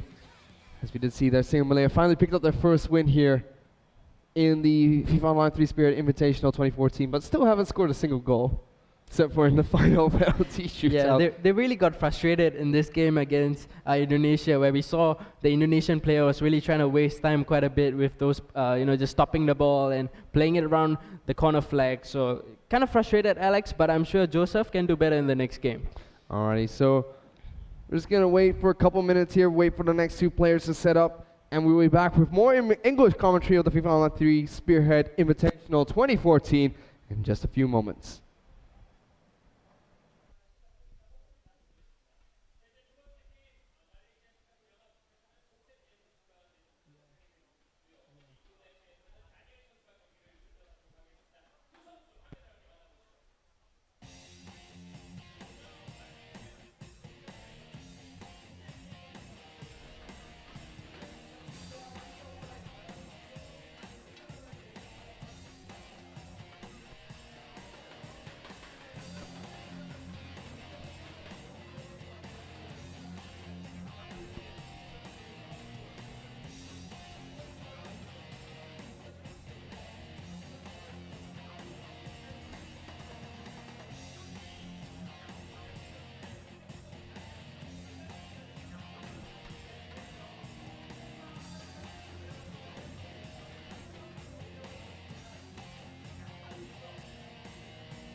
Alright, so we're live for our second game between Malaysia and Indonesia. Second game will be played up by Joseph, also known as Zarate, whereas on the side of Indonesia, going to be played by Daniel, also known as Defected F. So we'll have a look at how Zarate is going to be lining up. Pretty much the same lineup as the previous games, as well as the same formation as that he has been using. He's really comfortable with this formation, and looking at all the players who are in his squad so far, only Chris is a bit of a down condition. The rest of them are pretty much up. Goalkeeper absolutely in fantastic condition. So this might look to be a good chance for SingaMalaya to grab their first goal of the tournament. They have yet to score a goal in the Spearhead Invitational. So this will be a good opportunity for Joseph to show off what he can do against Indonesia. Yeah, and I'm looking at the lineup that Joseph's using right now is the exact same one that he has used in his first match against the Thais earlier on in the morning today. And it's the exact same formation, 4-2-3-1. He did lose 2-0 in the earlier game, but you know, I was seeing that game, I think he had a whole deal of possession back then, at least 60%, I'm sure. It's just that he was not able to penetrate the defense of the Thailand player early on. I think that was Zerafil, I believe, that he played against. Zephilos. Zephilos. Sorry about that, yeah. But I mean, Zephilos played extremely well also back then. I mean, his defense was rock solid. You know, even though Zarate had like, what, 60-70% of the possession, he was not able to break down the defense. So, you know, technically, hopefully we get to see Zarate playing better this time in this game. Now we'll have a look at the side on Indonesia. Also playing up a 4-2-3-1, really similar to the way that Zarate has been playing. This same kind of formation will run through their lineup. In goal, Dida. 4 defenders gonna be Kolo Toure, John Terry, Nemanja Vidic and Patrice Evra. 2 defensive midfielders, Christian Poulsen, Marwan Fellaini. Right attacking midfield, Tevez. Central attacking midfield, Rooney. Left attacking midfield, Steven Gerrard. And the lone man up front, probably the best target man you can get in FIFA, Zlatan Ibrahimovic. Yeah, it's the exact same formation, 4-2-3-1 also. Just a few changes in, slight changes in positioning. For example, we see the 2 defensive midfielders, Fellaini and Poulsen, really close, really tightly knit to each other. But that, you know, that leaves a little bit of a gap on the flanks.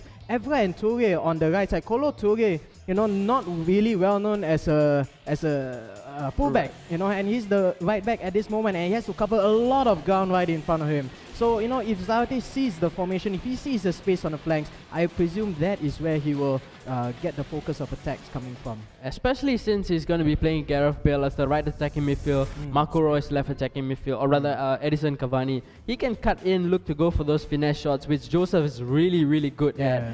So we will probably look to see how Joseph is going to be playing that out, because Marco Reus is playing in the middle together with Lukaku, and these 2 guys are going to be pretty much marked up by the 2 defensive midfielders over on the Indonesian side. So it might be a good choice now for Joseph to play down the wings, and you know, he has to score 1 goal at least for SingaMalaya.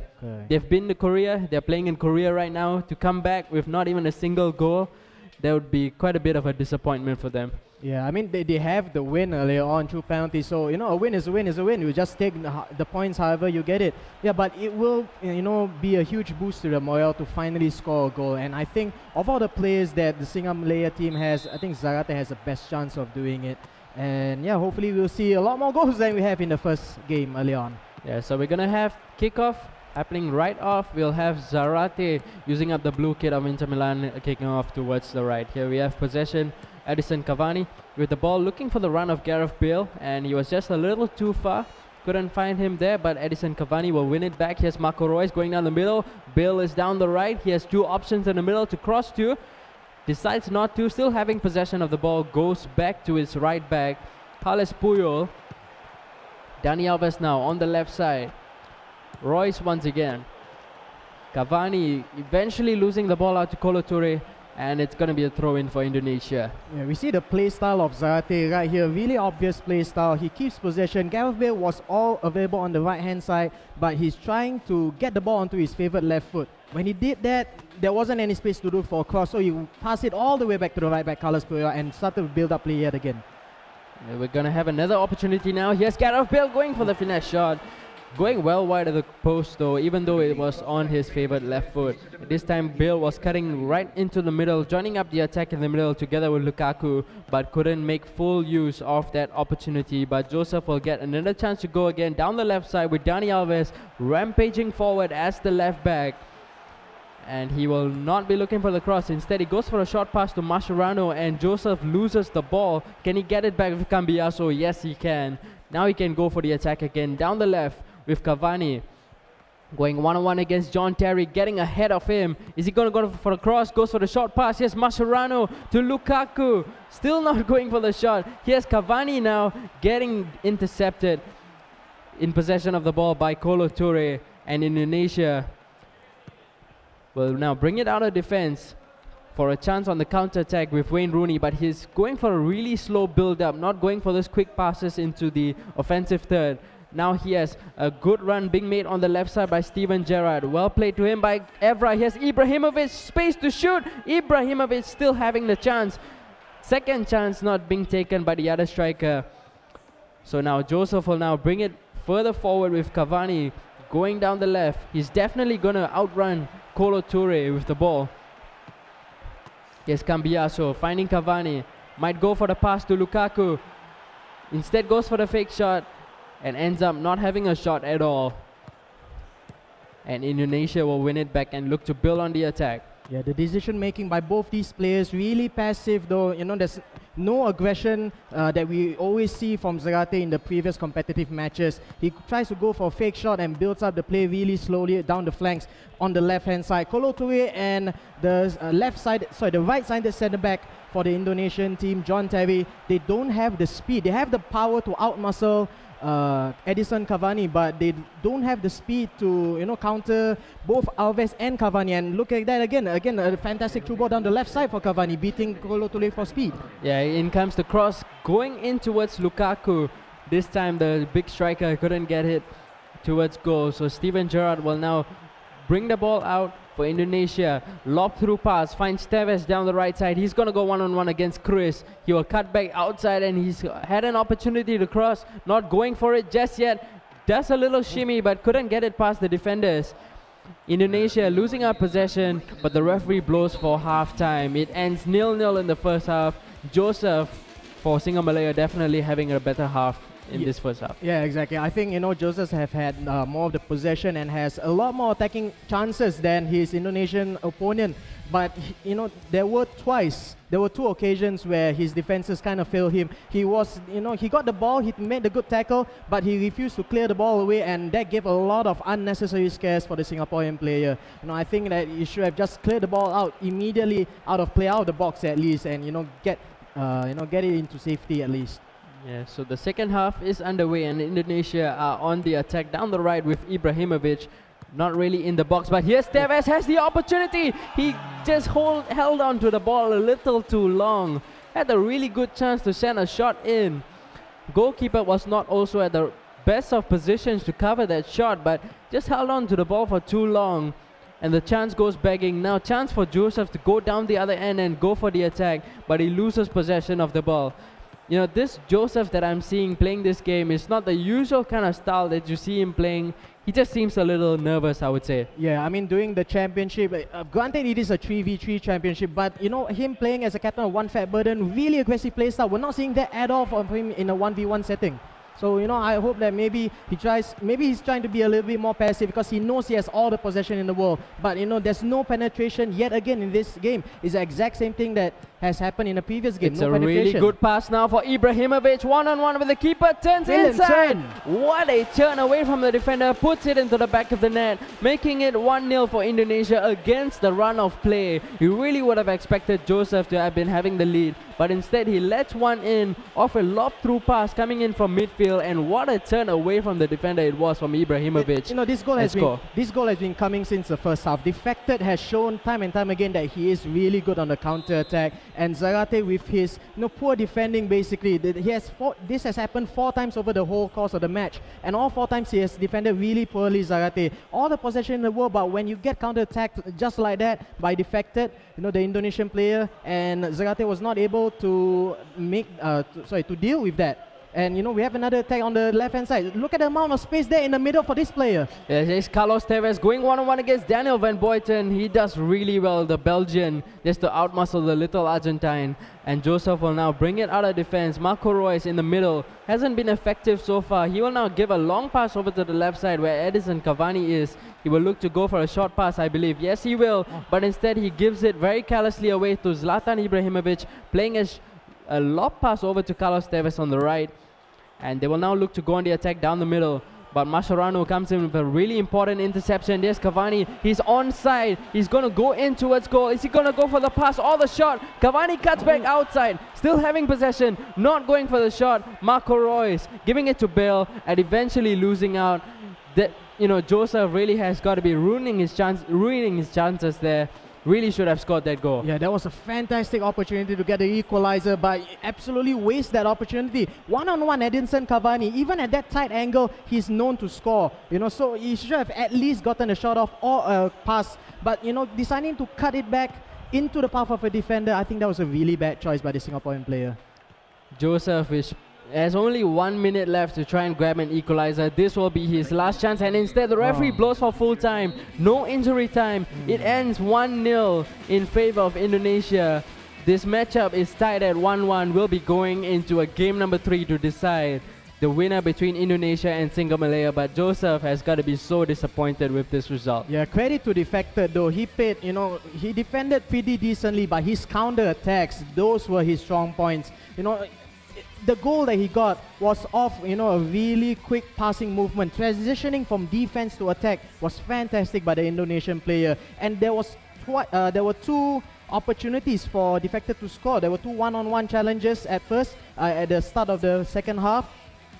He dribbled too much into that. Carlos Tevez was one-on-one, should have just taken a low left-footed finesse shot across the goalkeeper, but he decided to cut back inside. I think he panicked a little bit there. Second time at the Cherry, no mistakes from Defected this time, but still Zarate will, like you said, he will be really regretting his decision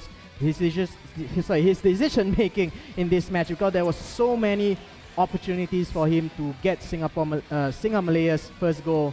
Still, we're into the 5th game for SingaMalaya and still no goals for them. This is getting a little bit troubling for this team. Yeah, I mean, I was already talking about this before the tournament even started, where their draft doesn't seem strong at all. Like the strikers, in terms of pace, they don't really have it up front. Lukaku is not the guy with that power and pace which you look to be leading your line if you're going to be playing a 4-2-3-1. Instead, you want players like Thierry Henry, you want someone like Ibrahimovic to be up there. But instead, you have a player like Lukaku, who is chosen because he's one of the best left-footed players in the game, which I don't believe justifies the selection of Lukaku. And so far, Team Malaysia, SingaMalaya, have not been able to score because of that. Yeah, I mean, looking at the lineups that Zarate did for this match, playing with a 4-2-3-1, I do not believe that really utilizes the strengths of his players. Granted that the player drafting wasn't that great in the first place, but there's still ways to make it work. I would believe, personally, a 4-2-2-2 formation with Romelu Lukaku partnering Edinson Cavani up front with Royce on the left, Gareth Bale on the right side, similar to how Alex played it. I think that, that will be, Cavani will provide a little bit more penetrative power up front instead on the left flank, because he got so much of the ball on the left flank, but he doesn't have the winger's abilities to cross it inside. He's more a target man in the middle of the box instead of the provider from the wings. Yeah, so because of that loss to Joseph, the score is tied 1-1. We'll go into game number 3, and finally a chance for the fan favorite from Malaysia, Hassan, to make his debut in this tournament. He's going to be going up against Imam, who's also making his first appearance, I believe. Or maybe he did play in this earlier round, but Ol is definitely playing in the first game in the Spearhead Invitational, and chance for him to show what he's made of. Yeah, it's interesting if Imam is really the player that Ol is going up against, because early on in the team introductions, Indonesia has identified Imam right here on screen right now as their ace player, their number 1 player. Considering the fact that both Alex and Joseph, have lost to the non-ace players from Indonesia, Hassan has got a lot of things to do in this game. This is the tiebreaker match. Indonesia's best against what is, the Malaysia's darling, basically, Malaysia's fan favorite, there on the left side of the screen. Hopefully will be able to get SingaMalaya's first goal, and secondly save SingaMalaya in this match against Indonesia. Yeah, so we'll be looking at how he'll be lining up, and pretty much the same players who will be starting as the first 11. But what I want to focus on is look at his tactics. Everything is 7%. Is that his lucky number or something? What is up with the 7%? I have no idea. Earlier on we saw that the Thai player had everything on 100%. Yeah, and now 7%. Why 7 though? Why not 5 or 10? Is it like a lucky number in Malay or something? Not that I know of. Maybe it's his favorite number, but this is going to be really interesting. It's from one end to another. We saw earlier on the Thai player going with all out 100%, and this time the Malaysian player using all 7%. I'm interested to see how this translates on-field performance. But let's take a look at the lineup. Take it away. Yeah, it's the same 11 other than the fact that Thiago is coming in defensive midfield. Every other position is pretty much the same. Marco Reus on the left attacking midfield. Cavani is going to be playing centrally. But other than that, all the players are pretty much the same over for Team SingaMalaya. And I just hope that this 7 probably brings him 7 goals or something. Maybe it's like what you say, maybe it's a lucky number for him. But I do want to point out, Edinson Cavani is being positioned centrally in this time, with Marco Reus on the left flank, Gareth Bale on the right hand side. Now, if all plays exactly the same way that Joseph plays, lots of passes to the wings, that is where Marco Reus and Gareth Bale will be able to utilize their speed and crossing abilities. Because if they cross it into Romelu Lukaku, and if the defender gets it, gets the interception done, gets the header out of the box, Edinson Cavani is still in the middle of the box. He's still in the area there in a prime position to take a shot. Maybe that is the reason for the swap in positioning play for both Cavani and Marco Reus. Yeah, now we'll have a look over the Indonesia side. There are some changes. In comes Zakado on right back, taking the place of Kolo Toure, who's switching over to play in left back. Defensive midfield, Felipe Melo. Right midfield, Musa Dembele, making his first appearance in this tournament. And up front, together with Tevez, is going to be Adriano from 2007. He was such a powerhouse back in the day. I think his shot power was at 98, 99, something like that. Well, what happened to Adriano now? I've seen pictures of him so fat. Yeah. For lack of a better word or a more polite word, I think he has grown a lot. Has he retired? No, he has not. I mean, he had some issues with drinking and drug abuse and stuff like that. So going the Maradona route, I believe. Yeah. But on a formations basis for this Indonesian player, for Imam, he's utilizing two well-known center midfielders on the flank. Steven Gerrard on the left-hand side, as well as Musa Dembele on the right-hand side. Now, Steven Gerrard and Dembele really known for their passing abilities, not known at all for the speed though. So, they're going to get beaten out by speed on the flanks. But maybe he's trying to utilize the exceptional passing abilities, but especially by Gerrard on the left-hand flank. Cut it inside, long lofted two ball to two strikers up front. Adriano and I think Carlos Tevez is the other one. That was a small, at that time Adriano was small, nippy, fast and strong players. So I think that's the place that they're going to go. And go by the flanks. Right off the attack though, here goes Ole with a lob through pass. Yes, Lukaku going for the lob through pass, almost scoring the first goal of the game right off the first attack, but he gets intercepted, and chance now for Imam to go on the attack down the right with Musa Dembele. So looking for the chance to pass, and there was a really good turn past the defender. He has lots of space down this right side, nobody at all getting to him to just block him off. This is fantastic. Coming up from Imam, here's Carlos Tevez with possession. Back to Rooney, eventually gets cleared. That was really good close control coming out from Imam. Yeah, I mean, we mentioned early on that the drawbacks of using Dembele and Gerrard is the lack of speed, but you don't need speed if you've got like acres of space right in front of you. Just run forward and make use of the good close ball control that both Dembele and Gerrard has. And then going for the cross. It's as simple as that. And I think Ole has got to really shut the ball down on the flanks. And so far, 2 opportunities he has had with the ball with his center backs. And, both times he's just decided to clear it up instead of going for a short pass. And seems like Ole is pretty much in panic mode right at the start of the game. Like, he's just pretty much clearing everything that comes his way. We'll have another attack going for Indonesia. Here's Carlos Tevez, has some space. Van Boyten looking to get the block in, and goalkeeper coming out with the save. Buffon getting his hands onto it. Good opportunity for Indonesia, but the Italian shot stopper denied him on that occasion. So chance for Ole now to go on the attack. Here's Marco Reus. Lukaku playing a very good run. Lukaku, can he finish? No! Yes, he can! Yes, he does. Finally a goal scored for SingaMalaya. And Ole is the one to grab that goal, looking very composed, giving a very composed smile, I would say. And a thumbs up as well. His trademark thumbs up. That's what he's known for. Lukaku making a hash with the first shot, but somehow the rebound came out to him. I think he deserves that celebration. He's up against Indonesia's ace player, Imam. And, not only that, he got SingaMalaya's first ever goal in this tournament. 5 games down, and finally they got a goal. This will be a huge morale boost, especially for Ole, because I've seen comments on the internet saying that of the 3 players, Ole is a fan favorite, but he's technically the least, he's the least skillful player. But what a start there by Ole. This will really get his morale up, and hopefully he can get more goals other than just only one.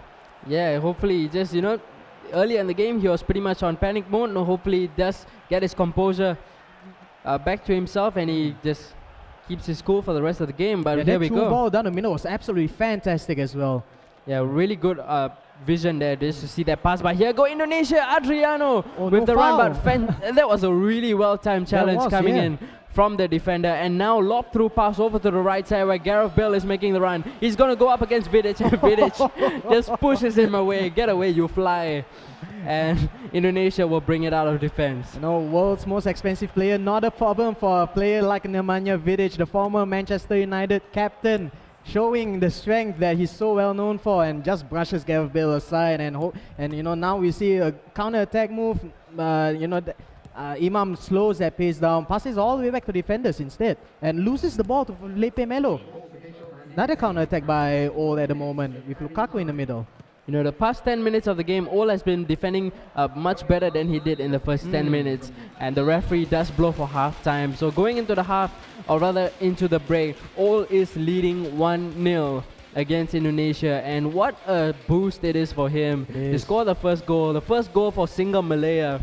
And this is his chance to show what he's worth, to carry his team into the next round. Yeah, I mean, looking at the replays here, you know, we see in the first 15-20 minutes of the game, it's been Imam all the way. He has all the possession. He has, you know, and Hassan or Old from Malaysia, we noticed that he's been just clearing the ball, you know, as far as possible, not trying to build up play. And we attributed that to his nervousness. This is his very first game on the international stage, away from his homeland Malaysia, away from Singapore, so far away from home in South Korea. You know, but what a start for him. Joseph and Alex has had 2 tries and they weren't able to get up with any goals. All on his first attempt. A fantastic start for this young Malaysian player.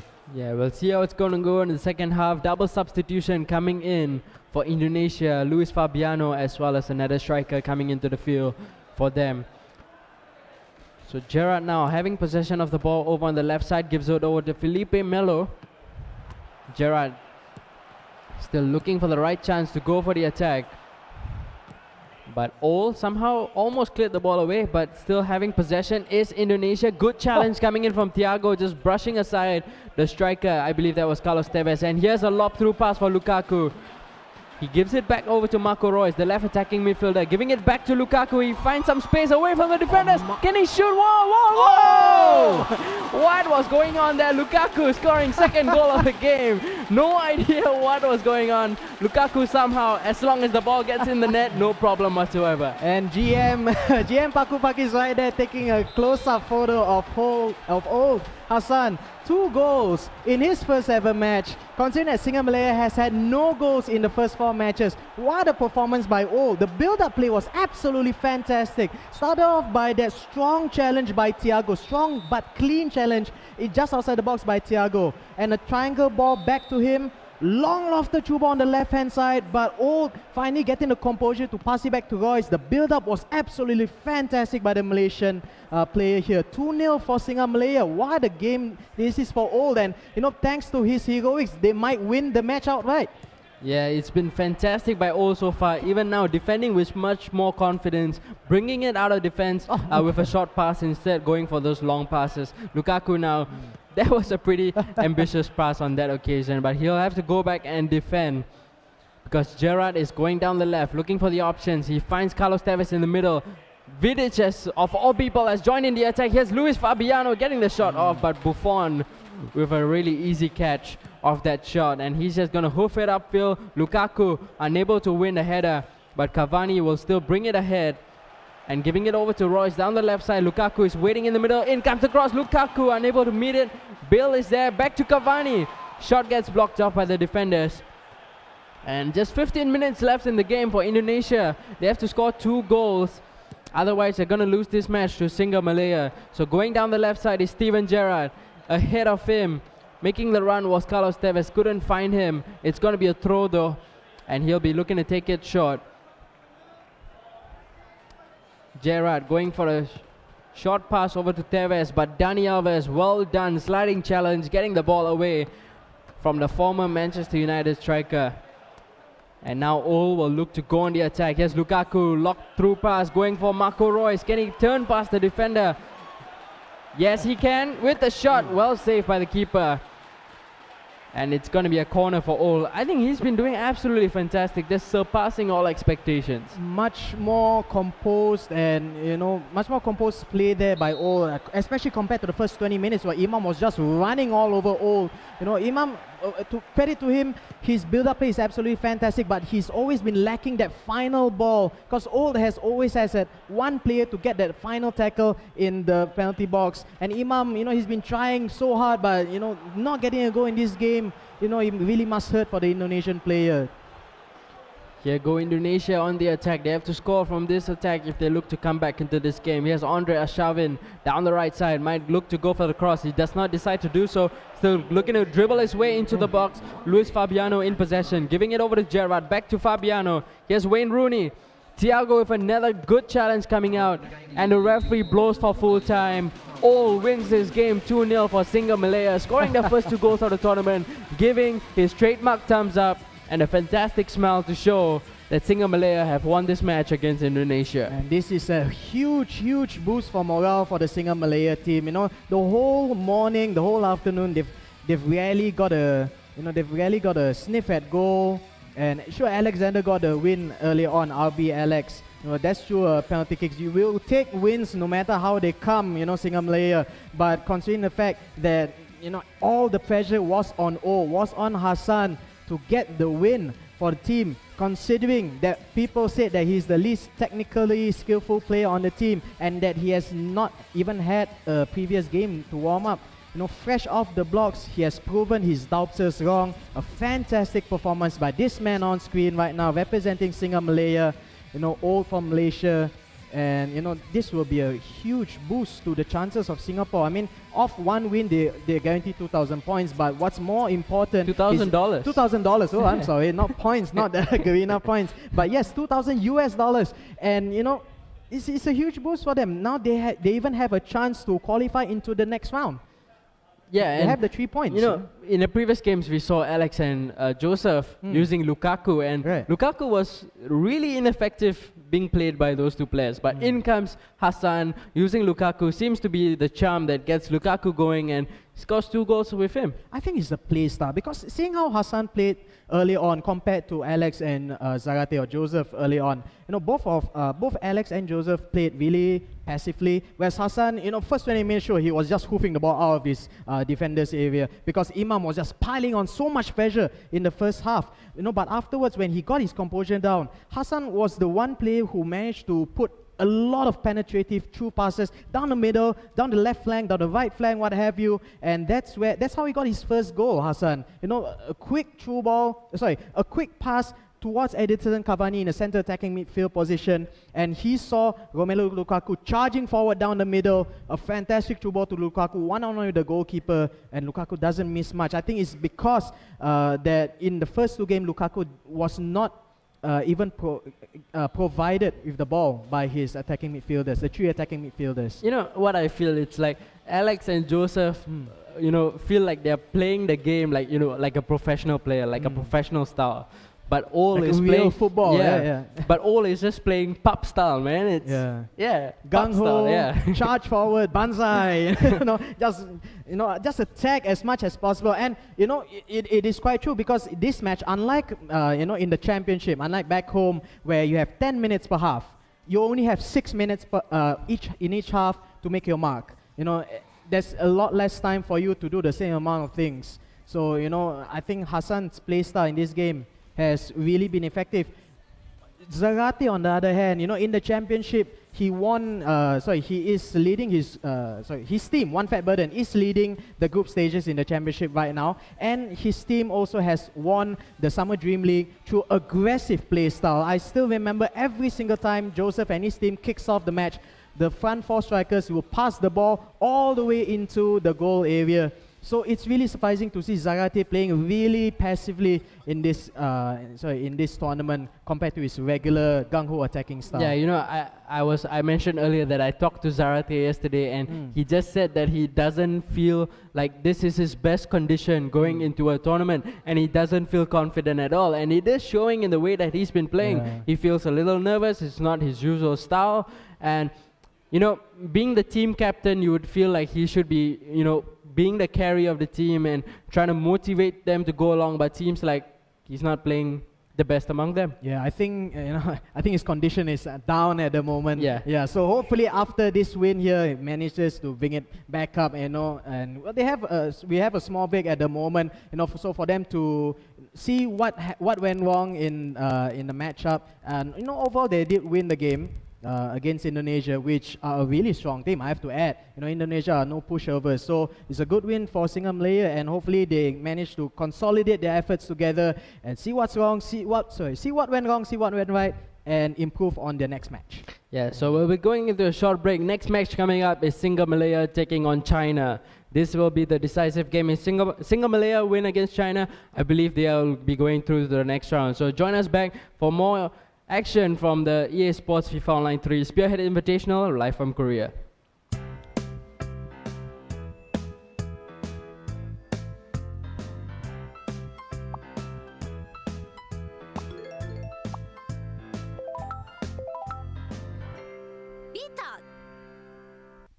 Wow, banana. Hi, could I get the linguine pasta? Don't have. Oh, the sea urchin? Don't have. What about the fish and chips? Don't have. Chicken? Don't have. The beef? Don't have. Soup of the day? Don't have. Coffee, please. Coffee, please.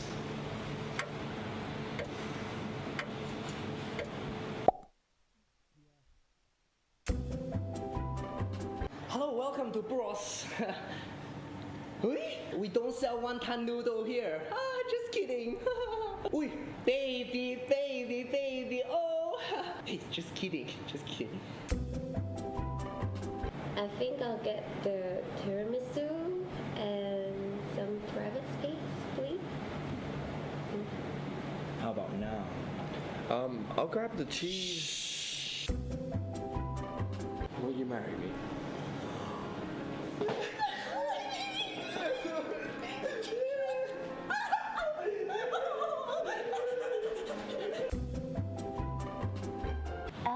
I think I'll take the wonton noodle. You want a dry one or the soup one? What do you recommend? Some customer prefers a soup. Some customer prefers a dry. Okay. So what do you recommend? Some customer prefers a soup. Some customer prefers a dry. Sir, your change? Oh no, it's okay. Keep the change.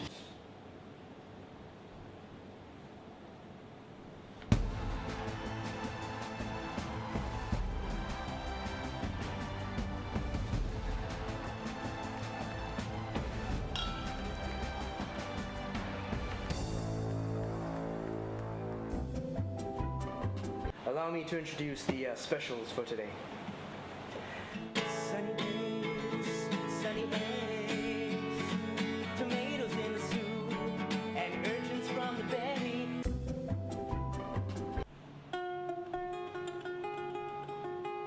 Sunny days, sunny eggs. We sell Greek salad, which is green vegetable in a bowl.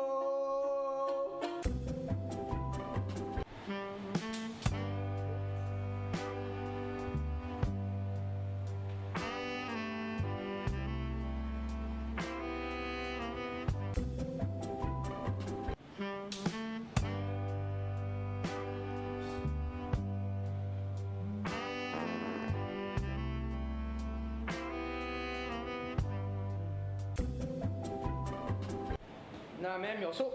Oh, thank you. Oui.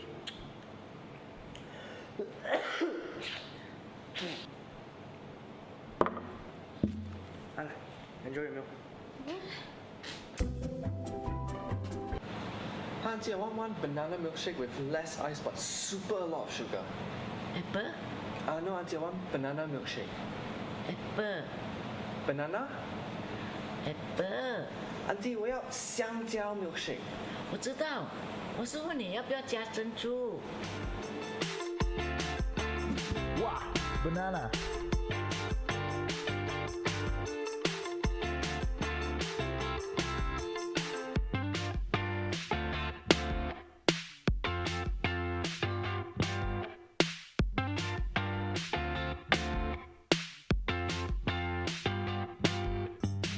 auntie, I want one banana milkshake with less ice but super a lot of sugar.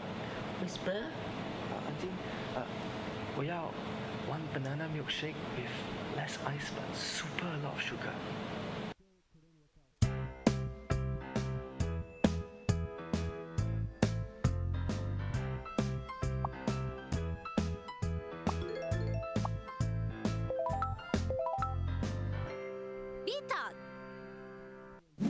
Wow, banana. Hey guys, 1, 2, 3, selfie! 1, 2, 3, selfie! Hey Terrence, do you want a donut? Thanks. Do you want a donut? Yeah. I do not think so.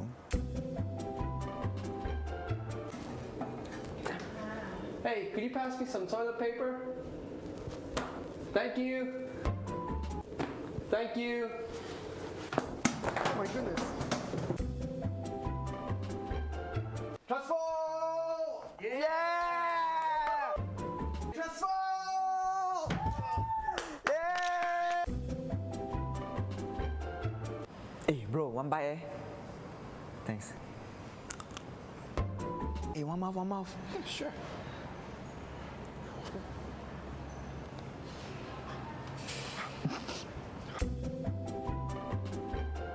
Hey Eden! Hey, you look like someone today. Who? Joseph Gordon-Levitt. Hey Eden, you look like someone today. Who? William Hong.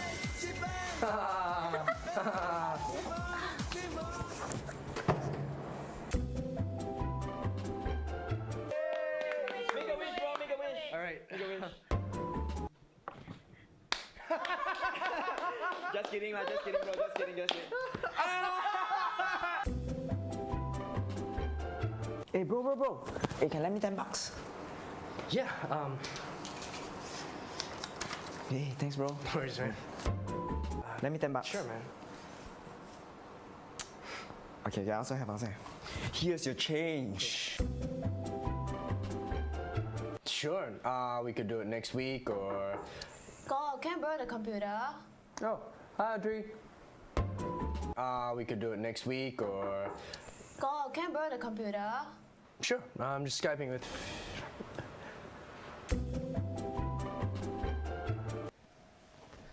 Hey, Ellen DeGenerates, right? Wow, take picture. Okay.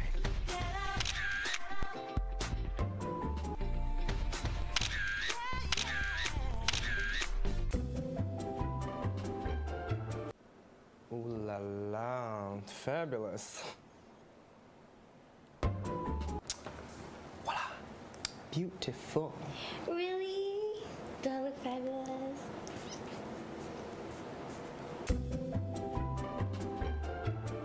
Bro, you okay, bro? Yeah, just hurt my elbow. Oh my, hey, it looks bad, bro. Hey, walao, bro, looks bad. Okay, okay. 後面 call ambulance, 叫你 call ambulance. Hello. May I speak to ambulance? May I speak to ambulance? Yeah, my friend hurt his elbow. Yeah, he hurt his elbow quite bad. Yeah. Wow, banana.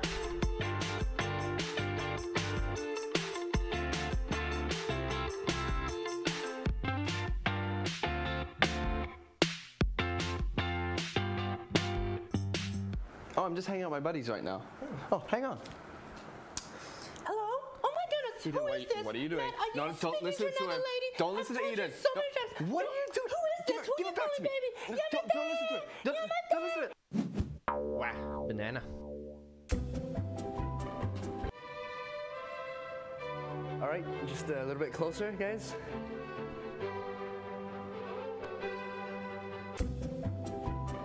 Hashtag salad. Hashtag definitely not Caesar salad. Hashtag I'm not British. Hashtag stereotypes. Hashtag no filter.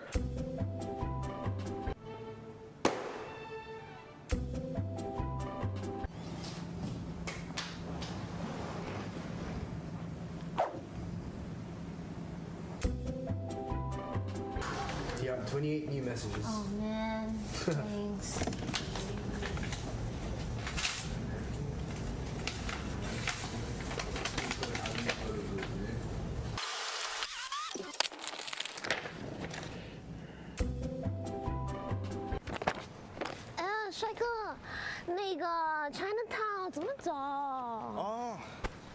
烫了。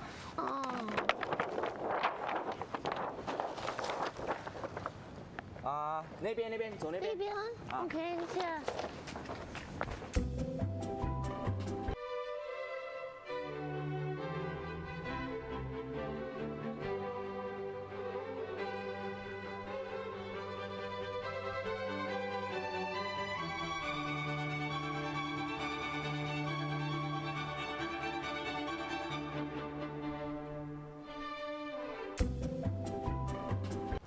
Good afternoon, sir. Is this Mr. Terence Tango Cheng? Yes. Hello, sir. My name is Marlon, calling from POSC Bank. Is it a convenient time right now? No, I'm actually currently in a meeting right now.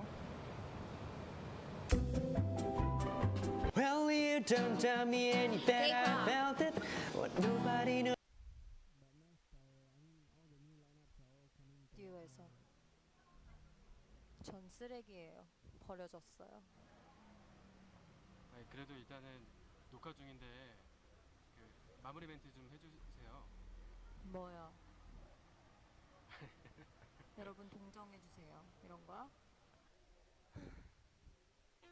시청자 여러분 즐겁게 보셨나요? 전 재미 하나도 없었어요. 이블 지니어스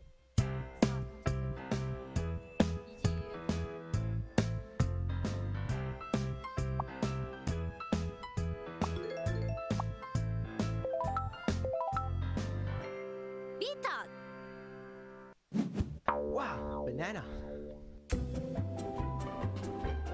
Hey guys, 1, 2, 3, selfie! 1, 2, 3, selfie! Hey Terrence, do you want a donut? Thanks. Do you want a donut? Yeah. I do not think so.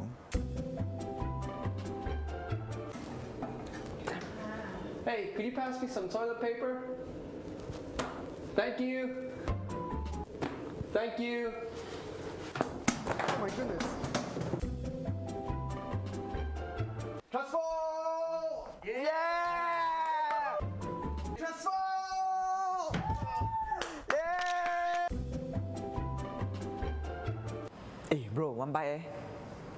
Thanks. Hey, one mouth. Sure.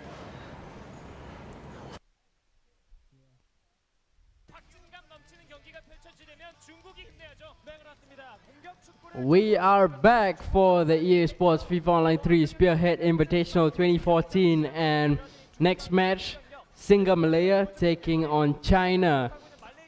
All on the line here. If SingaMalaya win, they are through to the next round, and that's going to be absolutely amazing. Yeah, I mean, we saw early on that, SingaMalaya for 4 games, not able to score even a single goal, and finally in the tiebreaker game, SingaMalaya against Indonesia, Hassan from Malaysia, getting the points needed for SingaMalaya, a wonderful way to start his international career. And Alex getting the win early on through courtesy of penalty shootouts. It was a really scrappy win, but a win, they'll just take the win however it comes. So it's a good boost for SingaMalaya to come off straight from that win and into the gaming powerhouses China. Credit to Vietnam having beaten China, 2-1, but still you cannot say that China are a weak team. There's absolutely no way you can say that, because China, the players from China is incredibly strong. Just take a look at the ace Zola. How many World Cyber Games championships has he won? How many tournaments has he won? He's an absolute legend up there in the north, and if you thought, if players thought that SingaMalaya beating Indonesia was already a challenge, imagine the challenge they have now to beat China. Yeah, it's really an uphill task, and we ran an online, somewhat of a poll over on our Facebook page, and most of the guys they said that they expected China to proceed to the next round ahead of Indonesia and SingaMalaya. They expected Indonesia to come in 6th and SingaMalaya to come in 5th. So it is time now for SingaMalaya to step up, to prove the doubters wrong, to show that they can go one step ahead. Because once they win this game, they are through to take on the 3rd team, which of the winners bracket, which is going to be pretty interesting. After the lower bracket is finished, next up will be the winners bracket, and that's going to be a whole different ball game. That's going to be really interesting as well. Up in the winner bracket are Korea, the favorites of the tournament, Thailand, who won SingaMalaya, as well as Vietnam, who pulled off the shock of the tournament by beating China. Yeah, I mean, that's a really wonderful performance there by the Vietnamese players. Players like King Tai Pao, Black, Luke. Fantastic to have beaten China. Now, early on in the tournament, I thought that China was going to just steamroll over Vietnam. We knew how strong Vietnam were, but the reputation that China came into the tournament with, they were easily the second most favorite team other than Korea to win the whole tournament outright, but to crash into the losers bracket. I think China, if anything, this will spur them on to prove their doubters wrong. And if I'm worried for SingaMalaya, because China, after such a devastating win like that to a relatively unknown team like Vietnam, unknown in the world stage, I mean, it will really hurt them, and it will hurt their pride. And Chinese pride, is really well renowned all over the world. To lose face in China, is not. This is not the way that this team wants to go home with. Not even winning a single match. So again, the pressure is on. Actually, it's on China to win this. And SingaMalaya knows that. Even if, let's say, they lost this match, they've proven the doubters wrong. They've gotten their goals. They've achieved, at least, I think, like what you mentioned, a fifth place. So it's really well done for SingaMalaya. I think they have nothing to lose compared to China, who has everything to lose. Yeah, and if you watched earlier today on the stream, you saw the Korean team. They gave an introduction of the team from Korea, and you saw their main team rival, every single one of them named China. Of course, yeah. But China is not even in the winners bracket now. They're over in the lower bracket, and it's going to be interesting to see how this mental state can affect the way that they're going to be going up against SingaMalaya. Yeah, then that's the interesting point here. I mean, it's blossoming into a very interesting storyline. Imagine the headlines back home in China if China gets knocked out of the group stages, gets knocked out in the preliminary stages by Vietnam, and then gets knocked out in the group stages by Singapore, of all teams, SingaMalaya, who's a lot of people said that SingaMalaya, they are the weakest team in the entire Asia region. There's no way they can win any games whatsoever. But SingaMalaya just proved everybody wrong.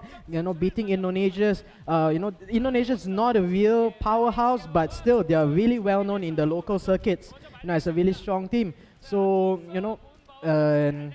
I would believe that SingaMalaya is in a good position to pull off yet another upset. If they lose, hey, it's okay, no problem. If they win, what a performance that would have been. Looking at your three champions right now on screen, all right now here, winning that last game. His teammates Zagate, Joseph, and RB Alex.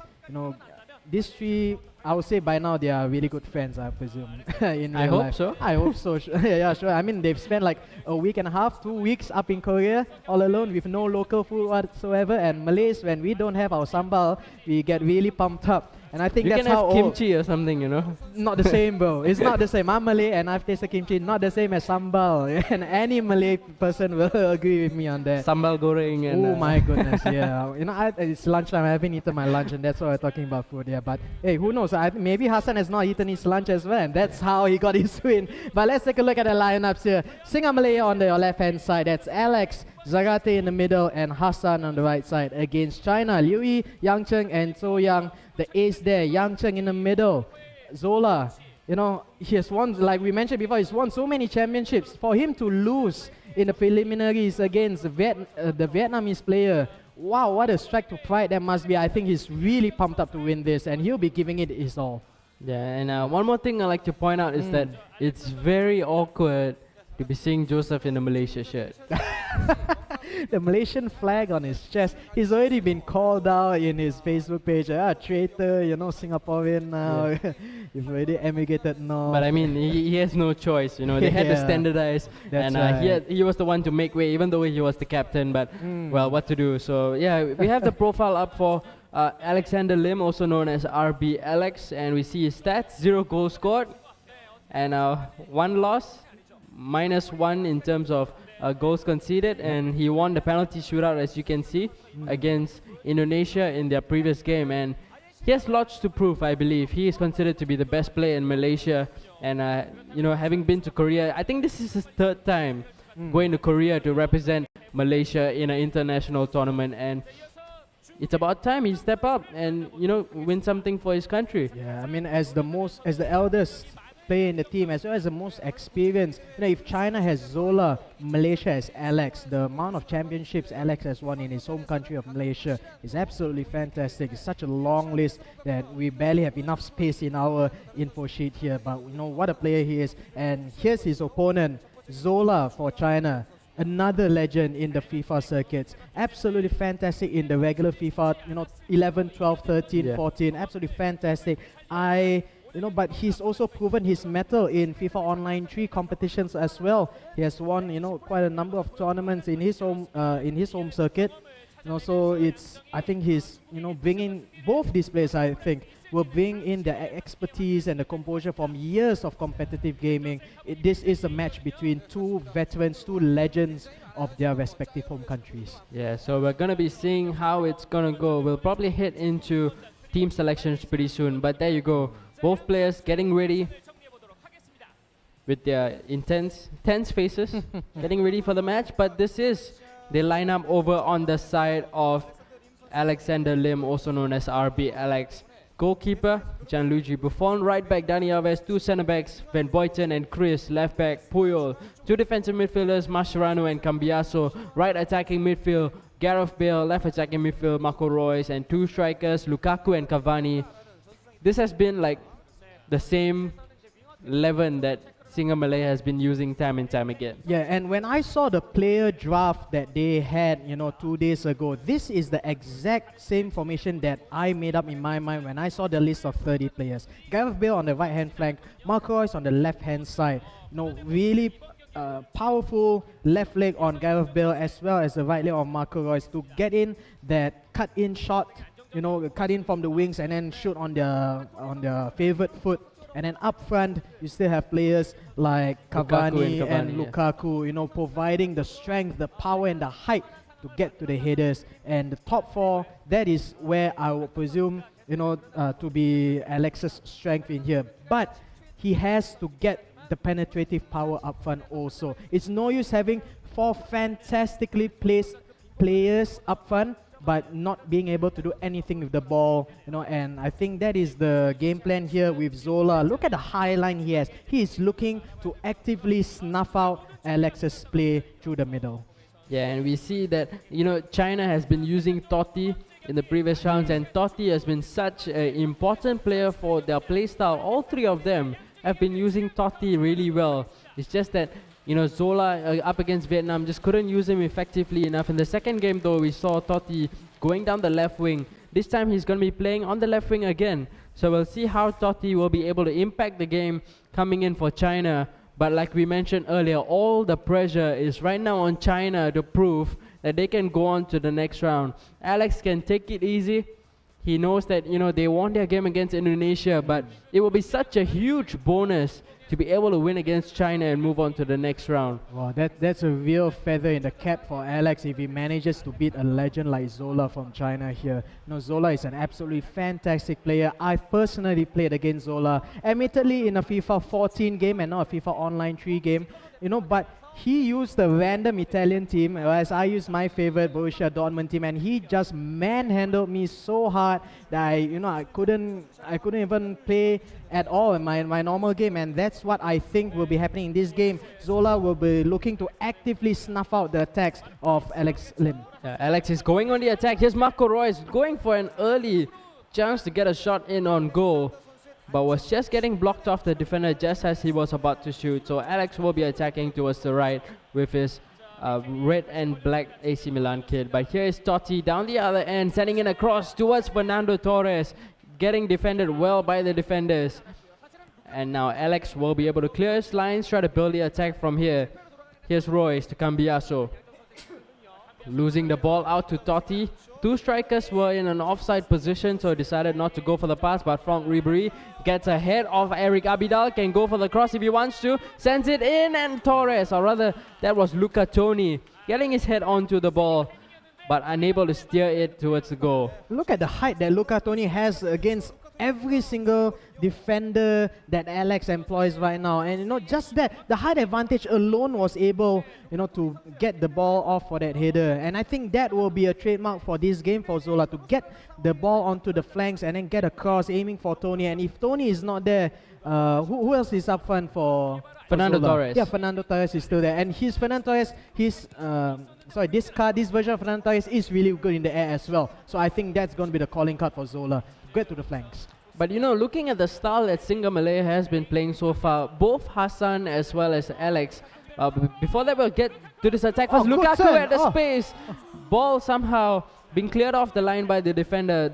The shot went through the legs of the defender, but couldn't get past the line. So China are able to defend. They'll go for the counter attack down the right side with Fernando Torres looking to get past Chris, but Chris does well to intercept. But I was saying earlier about, actually, forget it. I forgot what I was about to say. But here goes Torres down the other end. Franck Ribéry looking to go for the shot perhaps, but instead gets cleared away. Now I remember what I want to say. Is that, I was talking to Joseph about how they drafted their players. But we'll wait for Ribéry to send in the cross first. In it comes. Van Boyten almost getting the ball onto the feet of the striker. But eventually SingaMalaya are able to defend and bring the ball out of defense.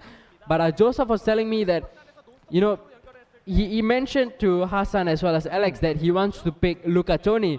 Right. But both the other guys did not want, they didn't seem to favor Toni. But here goes Cavani down the other end, one-on-one with the goalkeeper. He's going to turn, get the shot in. Fantastic sliding challenge coming in from Naldo. And he's able to clear the ball away. Another chance though. Abidal giving it over to Royce. He's going to run down the left side, getting some skill moves done. In comes the cross towards Lukaku. And again, ball evades him, and now the ball will go out of defense. And I can finally finish what I was about to say. But yeah, those two guys did not seem to favor Luca Toni. But looking at the way they're playing, they like to send crosses in. And Luca Toni is the perfect guy you want to have in the box to try and win those crosses. Yeah, I think other than Miroslav Klose, I think you're exactly right. Luca Toni is the #1 target man available in the whole game. Considering the play style, he's not really fast. Actually, I think he's one of the slowest players. Look at Cavani, that shot there. Finesse shot, but a wonderful save by the goalkeeper. Like I said before, Luca Toni, his strength is in the air, but considering the replacement for SingaMalaya, Edinson Cavani, he can do more than just challenge the high lofted balls. He can take a shot from long range, as you saw early on. So Marco Reus will be the one standing over the corner. He's going to hit it into the box, aim towards Lukaku, but cleared away by what I believe was, I have no idea actually, but in comes the shot hitting the post. Mika Richards still holding on to the ball and eventually gets dispossessed by Lukaku. And both the GMs just giving a smile and the referee blows for half-time, ending 0-0. That was a really close opportunity. I think, of all the attacks we've seen here, I mean, both players really attacked very well throughout the entire match. Throughout the entire first half. But that closest one, Alex, with the left-footed shot by Romelu Lukaku on his favorite foot. First, we see this long shot here by Edinson Cavani, smartly saved up by the goalkeeper. But this opportunity right there, really unlucky for Alex to only hit the post and not go into the goal, because in that position with that sort of distance towards goal, 80% of the time, if not more, Romelu Lukaku on his favorite foot would have converted that into a goal. Really unfortunate for Alex, but the second half goes on. Let's see if any of these players can break the deadlock at the moment. So we are underway, and Alex gives the ball away to China, and Fernando Torres is in possession, gets fouled by Eric Abidal. It's going to be a free kick, which Ribéry will stand over. Looks like he might wanting to go for a cross. If he does send it across, goalkeeper in a fantastic position to cover. In comes Totti. Oh, what a shot that gets just palmed away by the goalkeeper, I believe. And now Alex will be able to bring it out of defense, heading it over to the left side, and he's going to win a throw-in for himself. There goes GM Vibe, Lika, all and three Fern. GMs are there. Yeah. Yeah. Yeah, but you know, early on, that was a really, really smart free kick that taken there by Francesco Totti from Italy, the captain of Roma. You know, everybody thought, including myself, I have to admit, I thought he was going to go for a cross. Look for Luca Toni, look for Fernando Torres, all the strikers, all the centre-backs are up there. But no, he just went and took a shot, you know, well saved by the goalkeeper to bounce off the post. But even the rebound, it could have landed at the attacker's feet. It could have been 1-0 for Zola. Both these players have had their chances now. Still no goals in this first game. We'll have Mascherano now looking to take the free kick over for Alex. He has a few options in the middle to aim at. Lukaku is there. Van Boyten is there as well. So he has a number of players to aim at. In comes the cross. Looks like it's aimed towards Gareth Bale. Bale with the right-footed shot. Still very disappointing throughout this whole tournament. Bale unable to score a goal just yet. And so far, even his, you know, just his usual play style of having so much of speed to penetrate the defense just hasn't been working out well for him. Yeah, but I mean, looking at the play style that Alex had, you know, the pressure was on Alex to, you know, find a way to get past the expertise of Zola. But Alex has been performing really well in the first game, considering the opponent that he has. You know, he's bringing the game towards Zola, and Zola, you know, he's such a legend. But it looks like he has found his equal in Alex. You know, he did lose in the first match against the Vietnamese player, but against Alex, he's even not able to find the opportunity to get a shot on target in the second half, other than the free kick early on we saw. Yeah, and we saw earlier, you know, Van Boyten doing really well so far, I believe, against Luca Toni, defending really well, and Chris as well has been really good back in defense for SingaMalaya. Now, Gareth Bale gets injured just temporarily. He'll be up pretty soon, but you know, I would believe that Bale has got to go. But chance now to go for the lob through pass. There's Totti. Ball just ran a little too ahead of him, and Puyol will be putting the ball out for a throw-in for China. 10 minutes left in the game. Still 0-0. Will China be able to score? Will we go into extra time? Here's Ashley Cole running down the byline, looking for a chance to pass. Gives it to Mikel. Not going for the shot. Back to Botmer. Almost gave a pass over to Tony, but this is a good chance for Alex to go on the counter-attack. Here's Edison Cavani, has Lukaku ahead of him. Gives it over to Royce. Royce to Abidal. Good switch of play over to the left side. Not much stamina though for Eric Abidal. He's going to go for the short pass. That's offside. Man. Very disappointing there. I think it was kind of obvious to see that Cavani was offside. Still decided to go for the pass, and the play breaks. And this might be the last chance of the game going the way of China. We're into the 90th minute. Fernando Torres in possession of the ball. He has Ribery down the right. Chris is coming out ahead to defend, and it's going to be a corner. Look at the speed early on there by Chris. Eric Abidal does not have the legs to catch up to Franck Ribery on the right-hand flank, but Chris from centre-back position rampaging down the left-hand flank for SingaMalaya, and what a block. That was a fantastic go if Luca Toni had gone off the header. In comes the cross from Ribery to Mikel. He's free, and he hits it over the crossbar. Absolutely free header for the Chelsea man, and he puts it over the crossbar. Looks like it's gonna go into extra time to decide a winner, and even if that can't decide a winner, we'll go into the penalty shootouts. Out comes the goal kick. Referee still not going for full time. Last chance perhaps for Alex. In comes the lob pass. Lukaku, one-on-one. Lukaku, he puts it wide. Oh my. Oh man. Lukaku just not working out for Alex so far. Second chance, really good chance for Lukaku of the game, and he puts it wide. And Alex knows it. Look at the face, look at the facial expression that Alex has. He knows that that was his for the taking. Romelu Lukaku had the ball on his left foot. You know, yes, he was really closely marked, tightly marked there by the defender, but Romelu Lukaku is strong enough to shrug off the challenge there. Somehow Alex, you know, pushed the ball to the weaker right foot of Romelu Lukaku. That, you know, that lowers the accuracy of the shot taken by him. You know, it might have been 1-0, and considering that that was the last kick of the game, it could have been a win for SingaMalaya. Yeah, so we end the game at 0-0 after 90 minutes, so we're going to go into extra time to decide the winner.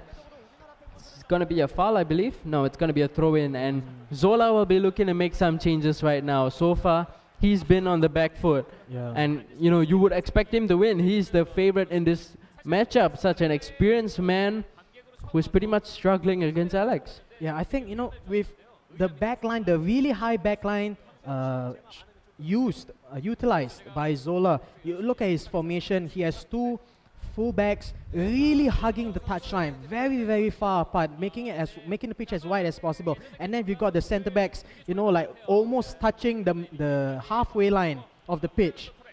Against a player like Romelu Lukaku, who is actually deceptively fast. He's such a big, strong player, and everybody thought that he's this big hulking giant, slow on the movement, but he's actually mobile for somebody his height and his size. And Alex almost punished him with the last attack in the second half early on. So I think maybe that Zola, other than the substitution he made, he also made a change in formation. Ball almost going out. Yeah, again, that's the second time we've seen, Francesco Totti trying the impossible, getting the shots off from, weird angles. This time the free kick really came from a position really close to the byline, but he still manages to get it on target. It's still on target, it's yeah, still on both target, times. exactly. Not enough to be the goalkeeper, but getting closer and closer, I think. Yeah, so earlier substitution, off went Franck Ribéry, in comes Rodriguez. He's now going to be playing over on the left side, and Totti moves over to the right. So this is the last chance in the first half of extra time, and Bodmer is in possession, but referee blows for half time, and we're going to go into the second half of 15 minutes in extra time to decide. I believe, whoever scores one goal, he's going to just win this game. Oh yeah, definitely. Yeah, I mean, I still think that the game is really equal right now. Both players have had their chances. Not able to convert them is the issue here. Now, the defending for both teams, I have to admit, is a little bit lacking at the moment, but they're still finding a way to keep the score lines level at 0-0. So, it's a really good opportunity for both of these players to try and break the deadlock, because both of them have come so close, equally close to breaking the deadlock.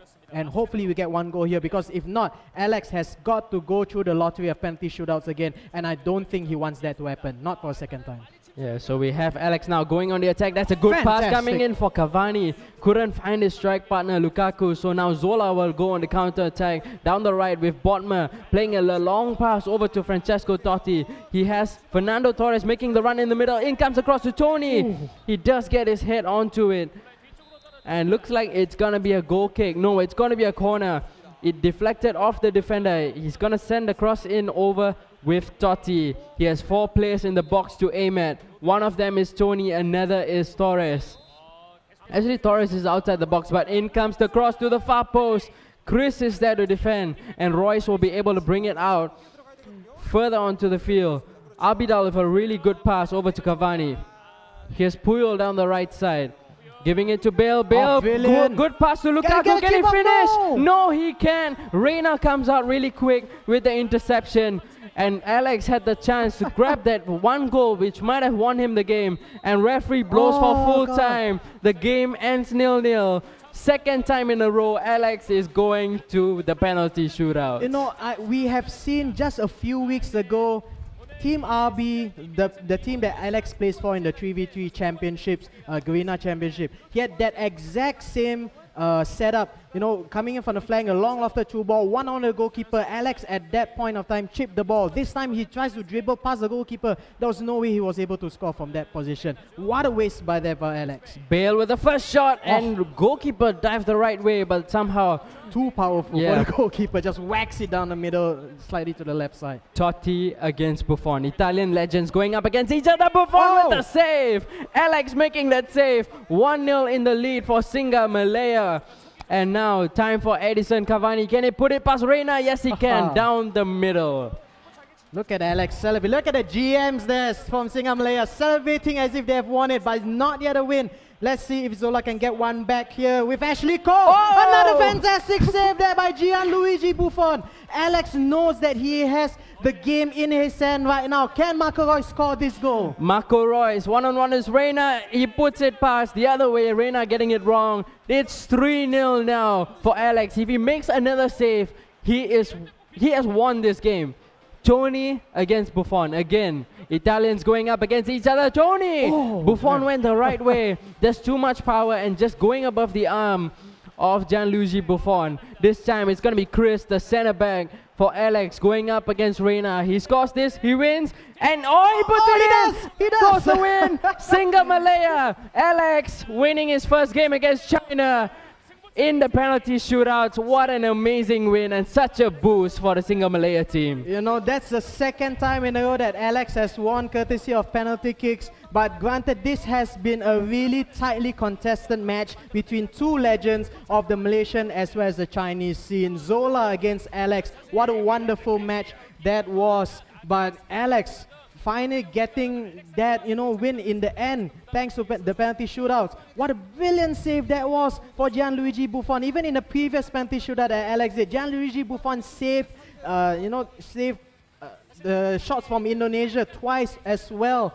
Absolutely fantastic play there by Gianluigi Buffon for Alex. Yeah, this showing how experienced he is, even on the big stage, coming up against another legend like Zola, keeping his calm, going to the penalty shootout, making the first two saves, and it was absolutely amazing just to see. Now Alex taking the lead now for SingaMalaya. They lead 1-0 against China. Wow.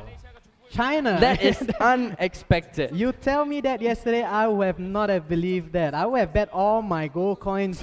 Especially Zola. Yeah, Zola, looking, okay, if you take 3, 6, 9, 12, 15, if you take all 18 players, and you ask me who is the most renowned individual player there is, Zola is obviously my number one choice. He has now lost both his games, once against Vietnam, second against Alex from SingaMalaya.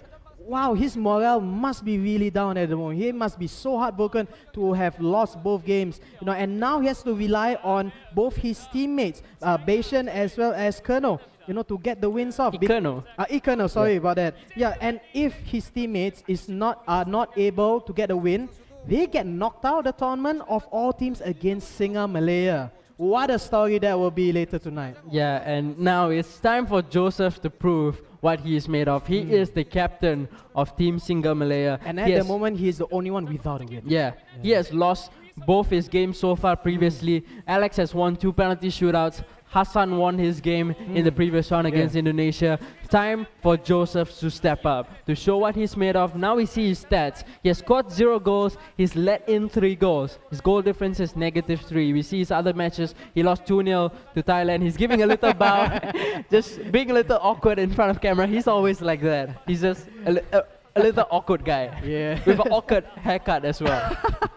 It's as if the makeup artist forgot all about him, or maybe he, when everybody else had their hair done. Looking at how suave Alec look and how handsome Hassan looks on camera, and then you see this guy here. He's supposed to be the team captain. I think he went off to the toilet or something and totally missed out. Horrible haircut.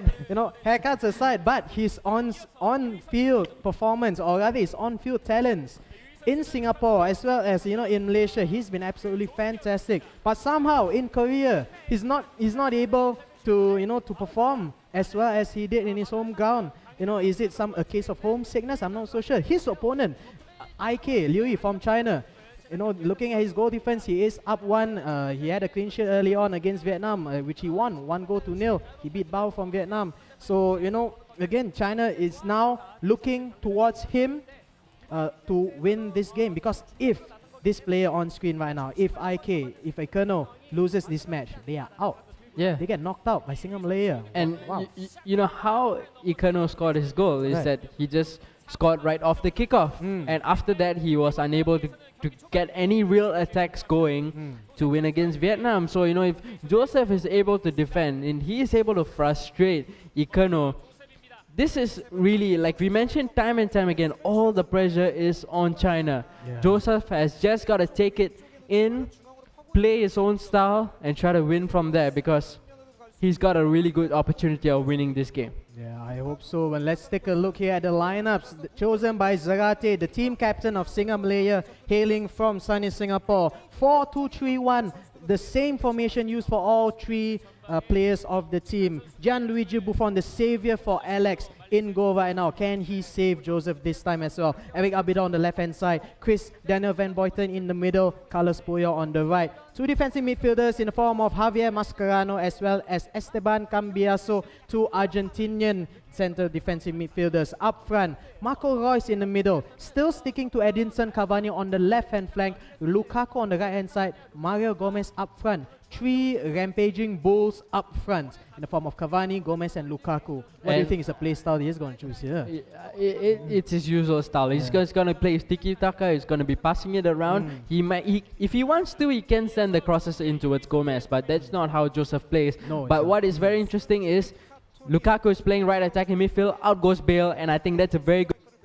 Bale has been such a disappointment so far in this whole tournament. But now we'll look over on the side of China. And this is the exact same formation he used up against Vietnam to win 1-0. So in goal, he has Handanovic, right back Piszczek, two centre backs Lucio and Ferdinand, left back Mika Richards, two defensive midfielders Botmer and Mikel, left midfield Totti, central attacking midfield Ribery, and two strikers Tony and Torres. And the last time I saw him play, every attack, every pass was going towards Totti, and Totti was leading the line from the left. Yeah, considering how Totti was so effective early on for IK's compatriot Zola in the first match early on, considering that Zola was not able to score a goal early on, but we saw a sneak peek of how influential Francesco Totti, the Roma captain, has been for China. And you know, I'm looking at the screen right now. I mean, I'm looking at the formations. Absolutely nobody on the right hand flank.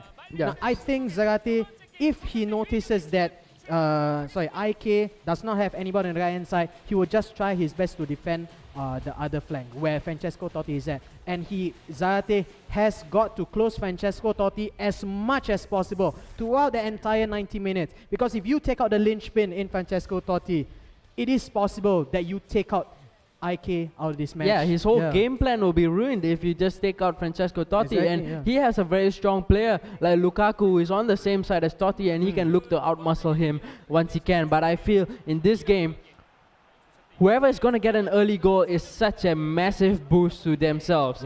So Joseph has got to keep his calm and not concede an early goal at all. Yeah, I mean, I want to see Joseph with a much more aggressive play style. The passive play style does not suit him. Sure, he has all the possession, but he's not the type of player where he knows what to do with the possession. He's the type, with one fat burden, just goes on charging forward with every single opportunity, and his patient play style, in Korea at least, has not been paying dividends at all for the Singaporean player. Here goes Joseph on the attack. Ball goes out though. And we saw, he likes to really go on the attack right off kickoff, but unfortunately he lost the ball to his Chinese opponent. So China, they'll be playing in the blue kit, attacking towards the left. Joseph will now attack towards the right in his white Inter Milan kit. Mario Gomez, lob through pass, looking for Lukaku. That's a really good pass. Lukaku going for the shot. Getting blocked off by Mika Richards. It's going to be a corner. And usually Joseph style, it's going to be a short one. Yes? No, it's not. And where is he going with that? What's up with that corner? So yeah, you can consider that a short pass if you want to. It's not even anywhere near the box. So yeah, really interesting corner coming out from Joseph. Lukaku still almost having possession of the ball, getting knocked out to Totti. And here, just showing a glimpse of his strength against Totti. Totti somehow managed to just weave his way around the Belgian striker. But now he will go on the attack. Ikerno, he will now attack down the middle with Frank Ribery. He has three players ahead of him. Cambiaso putting a leg out to challenge, but still having possession with Mikel. Here's Totti giving it to Tony. Tony getting intercepted by a leg that was struck out by Chris. And now Joseph will look to go on the counter-attack. Mario Gomez back to Lukaku. Lukaku has space ahead of him, one-on-one against Ferdinand, but he turns back to go back to midfield. Here's Javier Mascherano. Cavani looking to find Gomez and just didn't have the space to turn and shoot into. And look at that strength from Cambiaso, winning the ball away from Totti. I think he's been doing pretty well so far against Totti. Yeah, I mean, early on we saw the run made by Francesco Totti on the left-hand side, keeping the ball away from Esteban Cambiaso. Old legs he has, but still able to get the runs off, beating Esteban Cambiaso so easily. It still seems that Ikerno is building every single attack through Francesco Totti. Yeah, because that's the season 2006 Totti, when that was his prime. Yeah, exactly. Right at his prime, that was but Totti. Totti was never known for his speed, but it amazed me earlier on how he easily Gomez! beat. Oh Oh, close, close. Oh, yeah. No, not closer. But yes, Yeah. Gomez. Sorry about that. Yeah, but exactly, Francesco Totti at his prime is still not known for his speed, more for his passing ability and his playmaking ability. But Ikeno from China, utilizing Francesco Totti really well on the left-hand side. So now China will go on the attack with Mikel winning the ball back in midfield, giving it to Torres. Torres looking to play a 1-2 with Tony. Van Boyten getting there ahead of the striker, and he's able to defend. So Lukaku will now go towards the right side. So far doing well with his speed and strength, trying to penetrate to the right side. He's going to win himself a throw-in, giving it over to the middle where Royce is, and they're now going to switch it over to the left. Cavani in possession. Here's Marco Royce losing the ball out to Tony, who came in very deep to win the ball back for his team. Totti now running infield, waiting for options, and Chris comes in with a really good challenge, and the referee blows for half-time. It's 0-0. Malaysia against SingaMalaya against China, and Joseph, I believe, is doing much better than he did in his previous games, his previous 2 games, but he still hasn't found that edge to just get there. The final pass, the final through pass to get in towards goal and grab a shot. Yeah, I'm seeing here that Ikeno has had plenty of the possession. Again, look at Francesco Totti on the left-hand side. The left-hand side is absolutely owned right now by Francesco Totti. Passing it to the middle. Luca Toni, can he get a shot off? Tries to go for the skill move to try and beat his marker. Nothing doing there. And Zarate goes off for his own rampage on the left-hand side. Brilliant pass to Cavani. And he still has the ball, Cavani. That makes a run forward. John Obi Mikel there to make the cutoff block for China. And look at the space Piszczek has in front of him. The Borussia Dortmund right back that is known for his speed very much. Lucas Piszczek. Brilliant 2-ball for Botmer. Oh, what a pass. Tries to find Luca Toni in the middle. Not able to do so. Again cut out by the centre backs, who's been absolutely fantastic for Team SingaMalaya. Here's Mario Gomez. He's going to go in towards goal, going up against Ferdinand. Getting lost out. Gomez! Almost getting the goal there. Goalkeeper spilling the ball. And Royce almost got onto the end of it. And Joseph almost scoring a goal out of it. But he'll have another go at it again with Cavani giving the ball over to Gomez. Here's Cambiaso. Lukaku has the space but decided not to pass to him. I think that was a really good chance to give it over to Lukaku. He was making a run infield. He could have took a shot with his left leg if he wanted to. Yeah, exactly. And even if, let's say, he wanted to have Cambiaso take the shot from that distance, I mean, he has the ability to do so, but not on his right foot. He has to switch it to his favorite left foot because Cambiaso is really weak on his right foot. He's a left-footed player. He has a lot of space and a lot of time to set up that shot, but it was not the proper setup for Esteban Cambiaso. And you're absolutely right. I agree that he should have laid it off for Romelu Lukaku, who was in an even more better position than Cambiaso was early on. So we're going to have SingaMalaya now attacking towards the left. Cavani giving it infield back to Mascherano. That's a good pass being laid out to Gomez. He's going to go for the shot. Finesse shot. Going just wide once again. Joseph has tried this twice already with Mario Gomez. Hasn't been working out too well for him. And he's got to defend right now where China will be looking to attack down the left. But he wins it back in midfield with Marco Royce. Lukaku giving it back to Puyol. Royce once again waiting for the run of his strikers. Still having possession of the ball, but Ferdinand does really well to get back and defend. Here's Luca Toni leading the line together with Torres. And just losing possession of the ball. Very careless pass being played out by China. 82nd minute in the game. Whoever scores goal would definitely win this game. So Joseph is definitely looking to go on the attack. Here's Cavani looking to play a pass towards Royce. Couldn't find him. So China will look to go on the attack. Luca Toni might go for a lob through pass on the right side. Does not decide to do so. And Puyol with a really good interception to intercept the ball away from Francesco Totti. Totti down the left again. Yeah, the passing from China has been really poor in this second half especially. They're trying their best to get the ball to Totti and finally he gets it. But even when Totti has it, Zarate suffocates the midfield. Again, China lost the ball in the midfield area. They have absolutely nobody to pass to in the midfield. Zarate has so many players in midfield there with both Javier Mascherano as well as Esteban Cambiaso snuffing out every single through ball attempt they've been trying to get. Luca Toni has had to drop so far off his own goal line to get to get a touch of the ball even. And that was a fantastic opportunity for Joseph to get the winning goal, but it was not to be. Still 0-0 in this game, and we are into extra time for this round 2 of the best of 3 between SingaMalaya and China. Yeah, it's going to be a very exciting finish to this. We're into extra time. Here goes China on the attack. Look at Tony getting past Chris. Can he get past another defender? Yes, he can. Brilliant. Oh, going right Brilliant. through. Tony scores the first goal of the game in extra time, somehow managing to weave his way past 4 defenders and eventually scoring the goal right under the arms of the goalkeeper. Marvelous ball control by Luca Toni of all people. You know, at first I thought that Luca Toni is only known for his height, his heading, his bulk. But look at the ball control. Controlling the ball from outside the box, beating 4-5 defenders. Nobody was even able to get close to Luca Toni. There is fantastic ball control there by Ikano.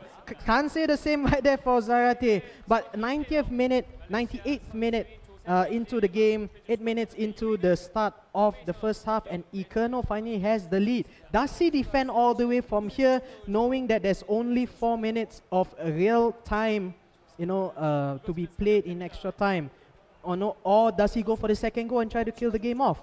Now this is the big decision that that Ikano has to decide right now. Yeah, 2 players in midfield go off, Ribery and Francesco Totti. In come Alexander Piero, Alexander Pato, as well as Julio Baptista.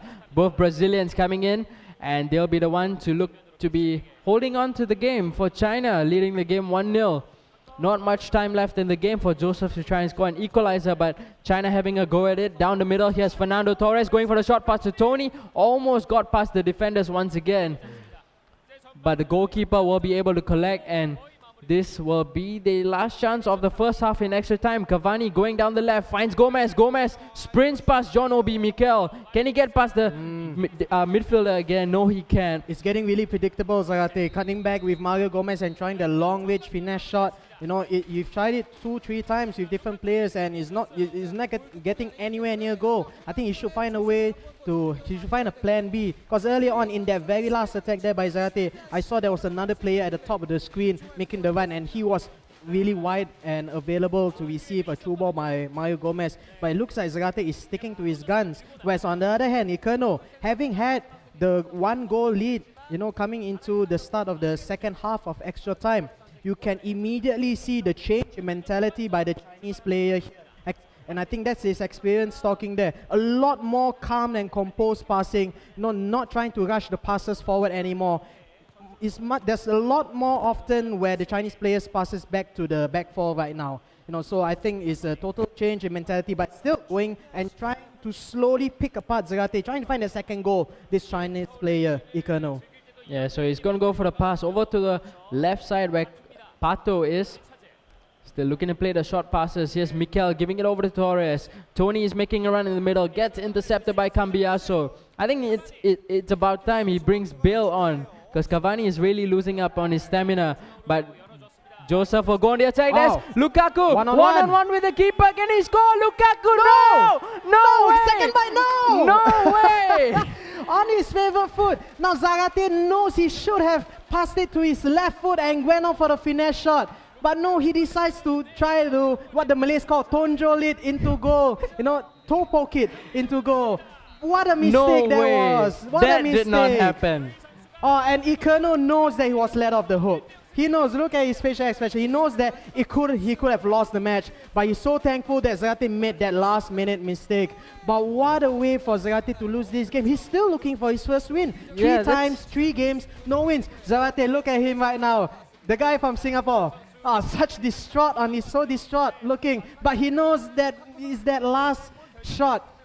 He should have took it on his left foot because it was a one-on-one opportunity. There is absolutely no way that Romelu Lukaku should have missed that. What a win for China. Ikano played really well, you know, in this game. Credit to Liu from China to have done so well getting that goal off also.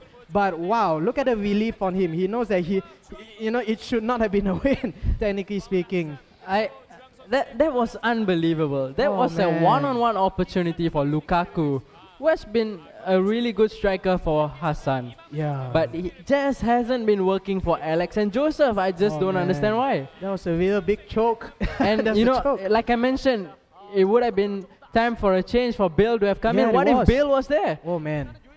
No, if Bale was there, I mean, yeah, Lukaku is really clinical on his left foot. But you know, the speed that Gareth Bale would have introduced to the field, considering that they were so late into extra time, all the defenders were tired. Look at the amount of space that Romelu Lukaku had. Now, if Bale had been in that same position, you know, with fresher legs, able to switching the ball to his left foot a lot more faster than Lukaku had, you know, it could have been 1-0. It could have been penalty kicks. We could have been casting a penalty kicks right now, but it's not to be. Yeah, you know, good play by China. Brings the score back to 1-0. And again, it's down to Old. Yeah. It's down to Hassan to scrape out the win for SingaMalaya. Yeah, so many questions for Joseph. Everything is going to be left unanswered. Yeah. Now it's time for this guy to shine once again. Muhammad Hassan, also known as Old, the charm of Malaysia, the fan favorite, like you mentioned earlier, the darling of Malaysia. He won against Indonesia earlier, 2-0. It's time for him to carry Team SingaMalaya into the next round. He's going to be going up against his Chinese opponent, who is also known as Beishan. And Beishan was the one who won, or rather lost the decisive game against Vietnam. So I don't think Ol still has it. He has a chance to win. He has to give it his best, play it like how he played against his previous opponent against Indonesia, and I think he has a really good opportunity. Yeah, I mean, Old himself will know that this is the most important game of his life. Earlier on, he did the so-called impossible by clawing the win against Indonesia early on. You know, when all the odds were stacked against him, everybody said that Old is the weakest player. Everybody said that Old will lose this match because he has not even played a single match. But no, he defeated the Indonesian player, Imam, who was the ace player from Indonesia. He defeated the ace player from Indonesia early on, got the win for SingaMalaya, and now the hopes of both Singapore as well as Malaysia lies on those two small shoulders of him. Let's see his lineup in this game against Beishan from China. You know what Ol just did? He just went to his team management and he just pressed best squad.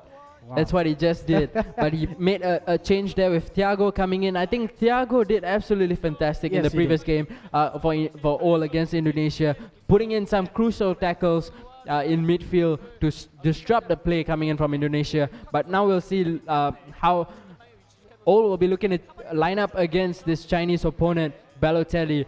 Left attacking midfield going to be played by Mario Gomez. Central attacking midfield, Miroslav Klose. Striker, Romelu Lukaku. If this guy is not going to go for lob passes and crosses, I have no idea what these players are doing in there. You know, and looking at his team name, Macam yes. You know, I really hope that this team really does the work for Hassan here for Old, because you know, looking at his forward line, I mean Lukaku, Klose, Gomez. It's interesting to see, you know, Miroslav Klose deeper here in the center attacking midfield position, because of all the strikers, I would say that Miroslav Klose is the most clinical of all the three strikers. Romelu Lukaku, we've seen him in Zagate's match early on that he can be the second striker rushing forward, and he can also create opportunities. So it'll be very interesting to see how Old plays Romelu Lukaku up front here. But let's take a look at the formation here by Beishan. 4-2-4-ish formation right now here. Manuel Neuer in goal, Richards right back, Ashley Cole left back, Ferdinand and Lucio centre backs. Just in front of them, John Obi Mikel, partnered by Bodmer in the centre midfield position. On the right side, Mauro Camoranesi. On the left side, I believe that was Zagate. No, that was Yakin. Oh, sorry? Yakin. Yakin? No, Yakin. Yeah. Oh, I'm sorry. The Spanish. Yes, the Spanish one. Midfielder. Then the two strikers was Suarez as well as, I can't remember. I think Torres. I would believe it was Torres. Yes, correct. But it's been, looking at the formations, you know, played by China, you know, I noticed that their fullbacks as well as the wide midfielders are really hugging the touchline. They're trying to expand the pitch as wide as possible. Now we've seen in the championship as well as the Summer Dream League, the teams from players from Singapore and Malaysia love to make their backline four as compact as possible. Sometimes even utilizing 4 centre backs or a sweeper as well. Not the case for the Chinese meta game. 2 centre backs, and later you see on screen the fullbacks are so widely positioned, hugging the touchline, almost as if they were the linesmen. Look at the positioning of Camoranesi and Joaquin.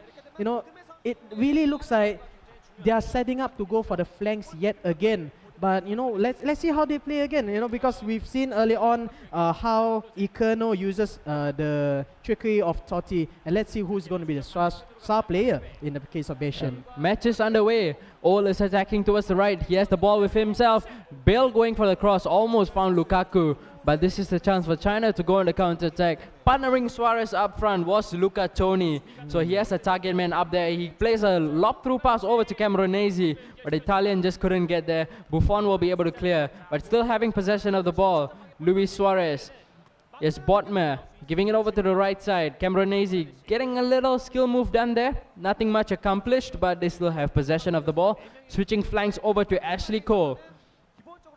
Now back to the middle with Botmer. He has 3 players ahead of him and he loses the ball. Here's Mario Gomez now to bring it out of defense, but well intercepted by the midfielder for China. But Ol will win it back with Dani Alves. And this time I think Abidal is playing in centre back instead of left back like Joseph and Alex previously used. Yeah, I mean, I also spotted a different change in the goalkeeping department with Julio Cesar being chosen ahead of Gianluigi Buffon, who's been absolutely fantastic for his other 2 teammates, for Alex as well as Zarate. But So here goes Lukaku down the other end. Still keeping the ball in play and eventually losing it out to Rio Ferdinand, who is able to outmuscle Lukaku and bring it out of defense. Now we see a run being made on the left side by Joaquin. And Ashley Cole actually wriggles his way away from the defender, but Dani Alves again, second time making an interception over in the defensive area. And this is now Lukaku in possession of the ball. Lukaku was making a really good run. Referee's going to go blow for a free kick, which Ol will not take his time. He's going to take a quick one. Here's Mario Gomez giving a pass, looking for Lukaku. Time and time again, just looking for the pass to Lukaku to find the space to shoot. Now I'm looking at the formations here employed by Ol. He's playing a 4-2-3-1 formation with Thiago and Mascherano as the defensive midfielders. But there's an absolute lack of bodies in the midfield. Somehow I don't see Thiago as well as Mascherano anywhere off the post there by the Chinese team. Suarez with the rebound, but well blocked there with the sliding tackle. That was a really close call for the Chinese team right there. Could have been 1-0, but thankfully for Hassan, for Ol, it went off the post. Still 0-0. A counter-attack down here by SingaMalaya, but well tackled there by the defender. Yeah, the good opportunity there for China. Just very unfortunate with the ball hitting the post. And they'll get another go at it again. Here's Ashley Cole. So much space wriggling past the defender, looking for the turn, second time. But Abidal is there to intercept. Now Lukaku giving a short pass over to Mario Gomez. Probably the last chance of the first half. Puyol even joining in the attack. He might look to switch it over to Puyol and does not decide to do so. Goes for the through pass instead to Lukaku. Couldn't find him. And China will now bring it further upfield with Joaquin. Look at the space there in the middle. Where are the defensive midfielders for SingaMalaya? Thankfully for Hassan, thankfully for Ol, you know, halftime was called. But that's been, you know, the one thing that I've noticed throughout the entire first half. He plays two defensive midfielders in the form of Javier Mascherano as well as Thiago, but they're always nowhere to be seen. Where did I spot them? Thiago was actually pulled back into a back 5, you know, and it looks like Old is controlling Thiago or the defensive midfielders. Yeah, he's been doing that. Yeah, and you know, trying to pack the defensive line with 5-6 players even, but that's allowing Beshan so much space in the middle. Suarez with a good opportunity now, going for the fake shot, and it's going to be a goal kick. And he just runs the ball out. So Julio Cesar will be able to kick it upfield towards Mario Gomez, who wins the header. Here's Miroslav Klose, very strangely playing in central attacking midfield for SingaMalaya. But China will now attack towards the left side. Luca Toni not able to win the ball. Here's that Gomez, through locked ball. through pass, might drop for Bill. Bill might go one-on-one with the keeper, but here's Lukaku getting ahead of the defenders. Lukaku, where's your shot? Not going for the shot, and the defenders are able to clear their lines. Now this is a really good opportunity for China to go on the counter-attack, but instead they look to play it slower instead, just to slow down the tempo of the game and look to frustrate all. Bodmer giving it over to Mikel. Mikel with space to shoot. Sliding challenge comes in from Puyol to make the interception, and here's Mario Gomez.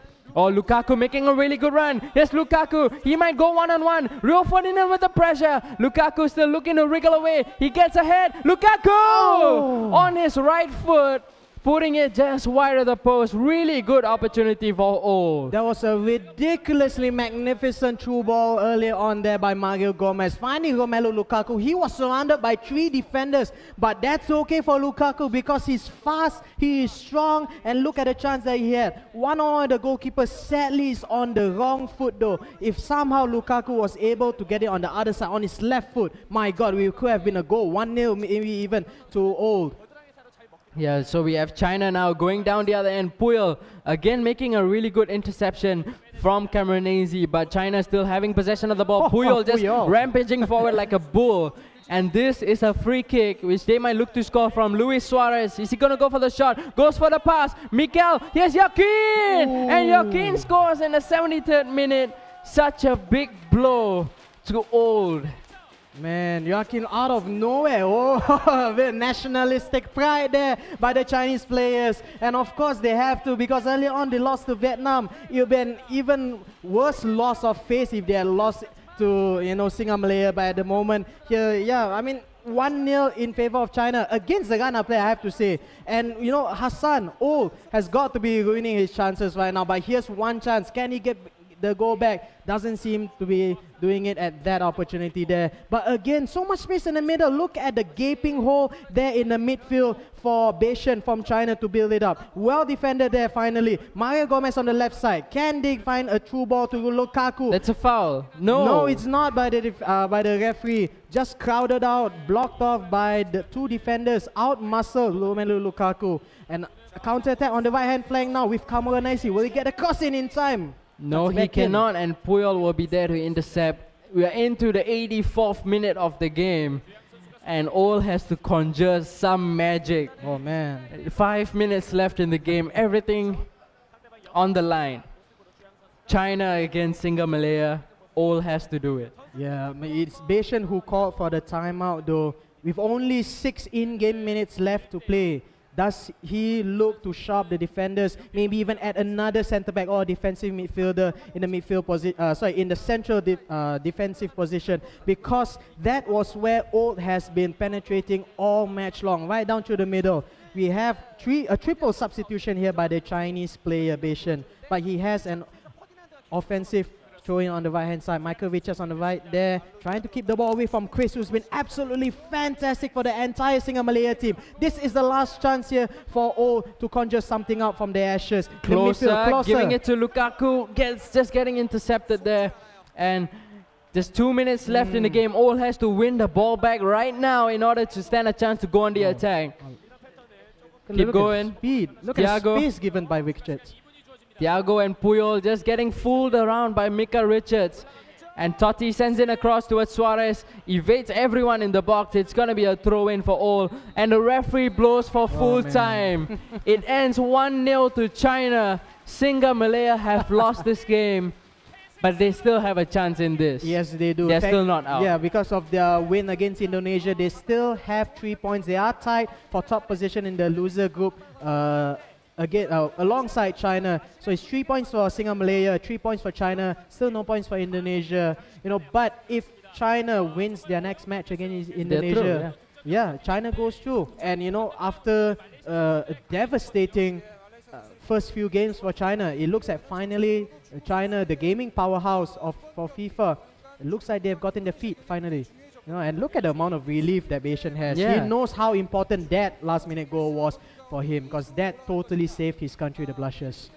Yeah, so next game that will be coming up is going to be China taking on Indonesia. I really wonder what if Indonesia wins? Oh. Then every team is on, It's on 3 points. So yeah. what happens? So that will be really interesting to see. But that is the storyline going into our last game. It's going to be China against Indonesia. But what a fantastic effort this Singapore and Malaysian combined team have made over in Korea, playing in this Invitational tournament sponsored, or rather organized by EA FIFA Online 3. And I think Ol has won one match, so he has won $2,000 to himself. And Alex has won 2 matches, so he has $4,000 for himself, whereas Joseph has nothing. So, I mean, each of them has some money for themselves. Yeah, that's why I pity the captain. 3 games played, 3 losses. You know, it's a little bit sad. It's a little bit sad to be Zarate at the moment here, you know, but what a inspirational fight that was by SingaMalaya. You know, they've been touted as the whipping boys of the tournament. Everybody thought that SingaMalaya is not going to win even a single match, you know, but they've proven their doubters wrong. I think they've done Singapore and Malaysia really proud by their performances. You know, I think the game is out of their hands at the moment. I'm not so sure if there's anything much that SingaMalaya can do right now. Because looking at the tables over here, China is leading the group, the losers bracket group, with a goal difference of +2, where SingaMalaya is second. Even though they have 3 points, but they still have a -1 goal difference here. So if Indonesia gets any sort of win, you know, it turns out that I think SingaMalaya is out of the tournament, at least looking at how the things I think things are so bleak right now. Even if Indonesia is able to win by a big scoreline, they will overtake SingaMalaya because of the better goal difference. That's right, yeah. So I think, yeah, it's in the end, it's down to the goal difference, you know, but I think we need to have like some kind of stats guy right now who has to calculate what statistics can we get on SingaMalaya actually going through to the next round. It's, I believe, less than 20%, I believe. Yeah, I don't think so. I think, okay, just to get things clear, of the 3 teams in the group, only the top team will qualify, right? Yeah. Yeah, then I'm afraid, you know, SingaMalaya is out of the tournament, I'm afraid. Yeah, because as it stands right now in the group stages, China is leading the group with 3 points, and they have a +2 goal advantage, a +2 goal difference advantage. SingaMalaya is right now in second place, also with 3 points, but with a -1 goal advantage. A goal difference, I mean. Whereas last place is Indonesia in third place. They have 0 points, but they share the same goal difference with SingaMalaya. Meaning the... Don't say it. Don't say it. I know what's coming. Yeah. So really right now, China is in top position to qualify. You know, barring a huge loss against Indonesia, which honestly, you know, credit to Indonesia. I know they're good players. I know they're a lot better than I am, but you know, I do not see them overcoming such powerhouses like China. You know, sure, Vietnam beat China early on, but wow, I mean, Indonesia, if they manage to beat China, that's really something. Yeah, so we'll be going into a short break. After the break, we'll be back live at the FIFA Online 3 Spearhead Invitational for our last lower bracket game between China and Indonesia. We'll be back with more FIFA Online 3 action. Wow, banana. Ole, ole. Hey, Terrence, now got the World Cup. Which team you support? Netherlands, cause orange my favorite color. I support the Chelsea, blue color. Okay, girls, I got cookies for you, sandwich for you, Coke for you, and I got chips for everyone as well. Go Singapore! Woo! Boss, I'm gonna be sick tomorrow morning, so So you're gonna come in the afternoon? Hey baby, we've been going out for about 1 year now. Do you think it's time we take it to the next phase? Hell no. Oh, what do you mean by hell no? No. Are you seeing someone else? Yeah. That's what I'm talking about. That's really hurtful, you know. I'm gonna go now. Go! Boss, I not feeling well. Can I take leave tomorrow? No. But I cough blood. You cannot. Just go back to work.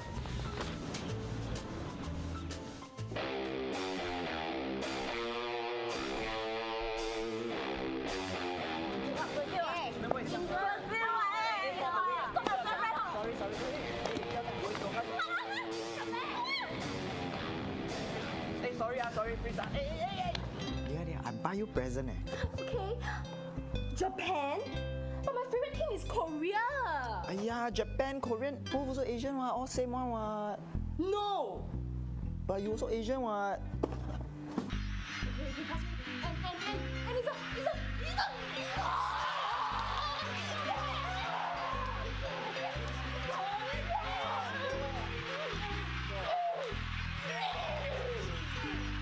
Hey, then baby.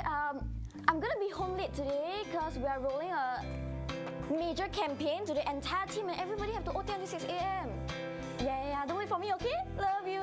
Bye. Yes, sweet lah. Cheers.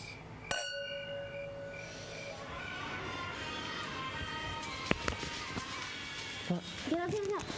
World Cup start already. I'm gonna go watch. Bye-bye. Wow, banana.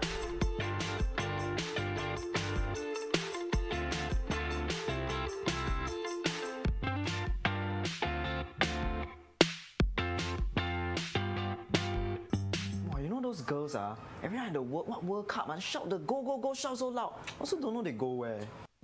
Wow, banana.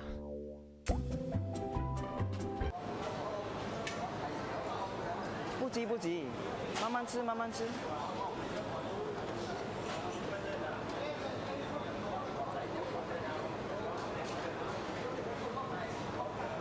好吃嘛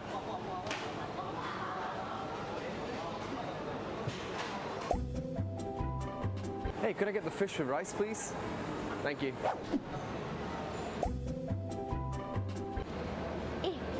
What's the lobang? What are they all queuing for? Don't know. Just queue first. 来，Starbucks哥，来，后背来。Hey bro, this queue only 2 people, very short. Let's go queue up, man. 50 packets of bihun. Thank you. 若是我有100万，我要坐飞机，我要游世界，下我去晒太阳靠半。日本食寿司。若是我有100万走鐳，我要买车买厝，会搭你沙海味，会啥人较好去？坐阮吹无？来，不用。买水买？咪买水？我都。无啦，stop 买水拖来，你像动物一样，直直翕相，走。你 know English？ me only Hokkien，走。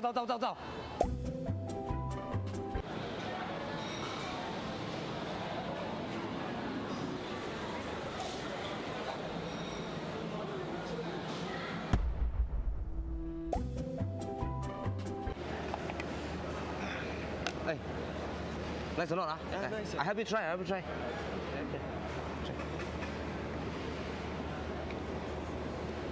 Not bad. 哇，看起来好像很香这样哦。我吃一点。我吃一点。超可以掉啊！有没有 ham？ 我有嘞。我吃点。吃，来。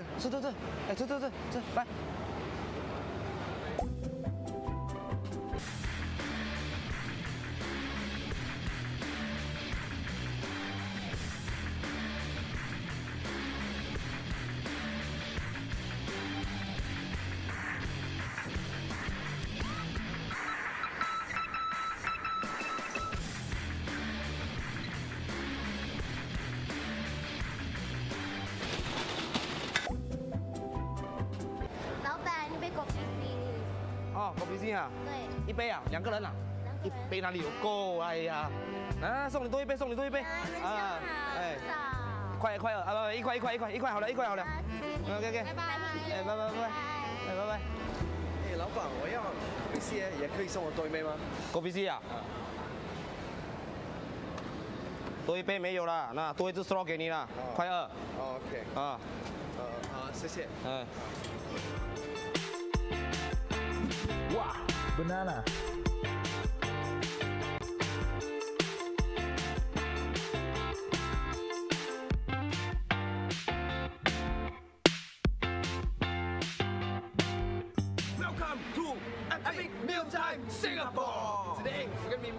the Singapore lasagna. Okay, first we need a strong base. Prata. Go, take more prata. Singapore chicken rice. Chicken rice. Chicken rice. Then you need another base. More prata. Next, we're gonna add this one. Char kway teow. Prata. More prata. This, if you don't know, chai tow kway is also called the carrot cake.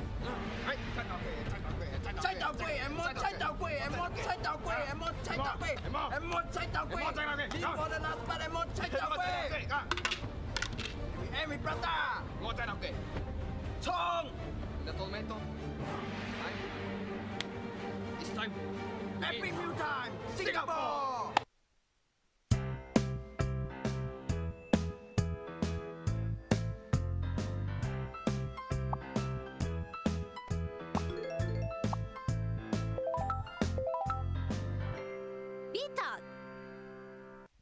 Wow, banana. Hi, could I get the linguine pasta? Don't have. Oh, the sea urchin? Don't have. What about the fish and chips? Don't have. Chicken? Don't have. The beef? Don't have. Soup of the day? Don't have. Coffee, please. Coffee, please.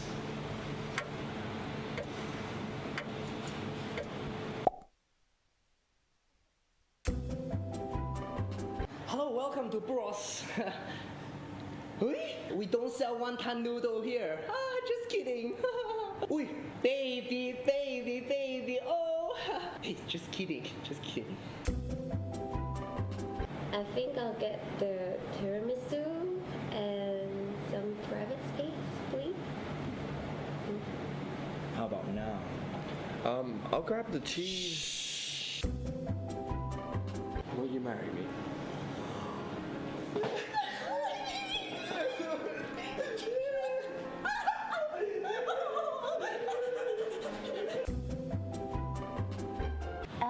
I think I'll take the wonton noodle. You want the dry one or the soup one? What do you recommend? Some customer prefers the soup. Some customer prefers the dry. Okay. So, what do you recommend? Some customer prefers the soup. Some customer prefers the dry. Sir, your change? Oh no, it's okay. Keep the change.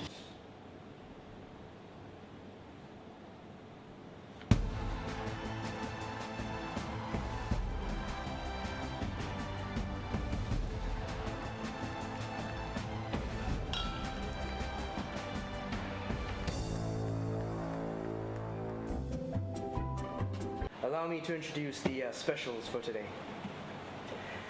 Sunny days, sunny eggs, tomatoes in the soup, and urchins from the belly.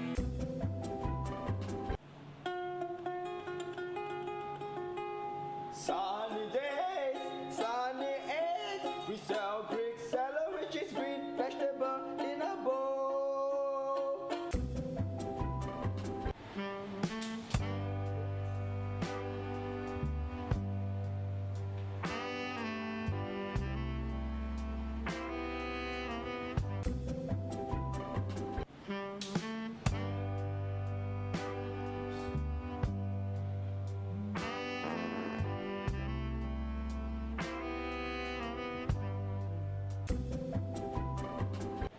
Now, ma'am, your soup. Oh, thank you. Oui.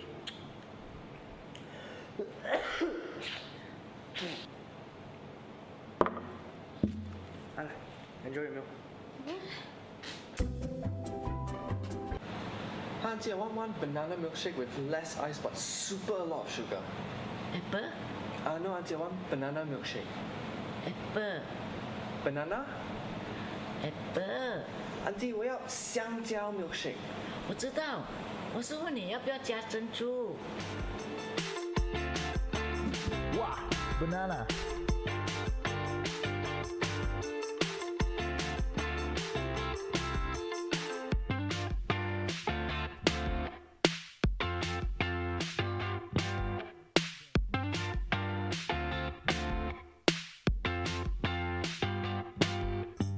Hi, Auntie, I want one banana milkshake with less ice but super a lot of sugar. Whisper? Auntie, 我要 one banana milkshake with less ice but super a lot of sugar. Wow, banana.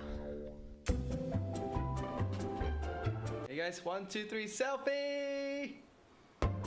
1, 2, 3, selfie! Hey Terrence, do you want a donut? Thanks. Do you want a donut? Yeah. I do not think so.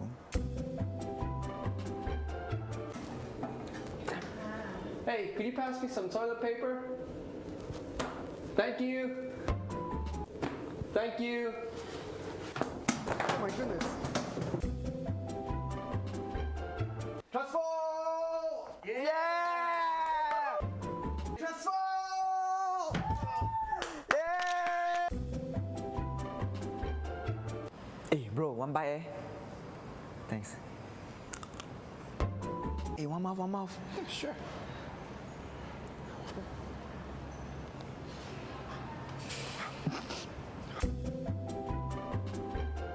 Hey Eden!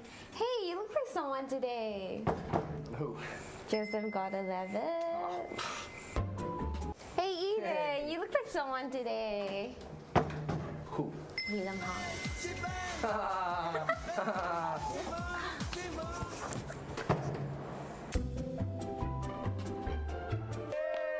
Make a wish, bro, make a wish. Alright. Make a wish. Just kidding, lah, just kidding, bro, just kidding, just kidding. Hey, bro. Hey, can you lend me $10? Yeah, Hey, thanks, bro. no worries, man. Lend me $10. Sure, man. Okay, I also have. Here's your change. Sure, we could do it next week or...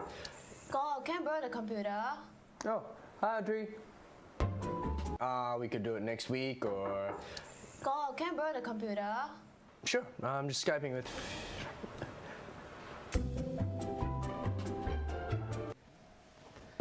Hey, Ellen DeGenerates, right? Wow, take picture. Okay.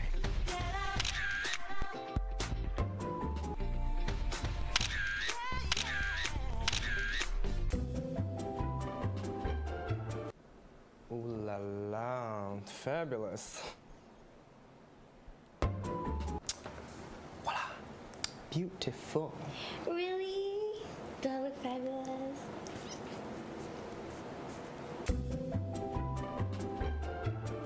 Bro, you okay, bro?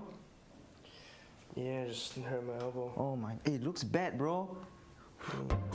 Hey, walao, bro, looks bad. Okay. Have you called ambulance? Hello? May I speak to ambulance? May I speak to ambulance? Yeah, my friend hurt his elbow. Yeah, he hurt his elbow quite bad. Yeah. Wow, banana.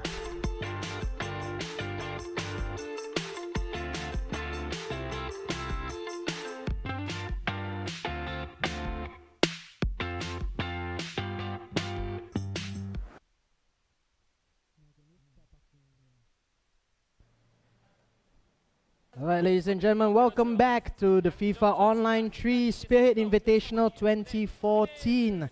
I'm Evil Sword, and with me is David Easy Game, and we've just casted the first two matches in the losers bracket, which was Singapore versus Indonesia, which Singapore won, as well as just now we just saw China beating Singapore. And given how things stand, it seems that SingaMalaya is out of the tournament. But we have to play this third match and see who really qualifies from the losers bracket. It's a matchup between Indonesia and China, and the players are setting up right now.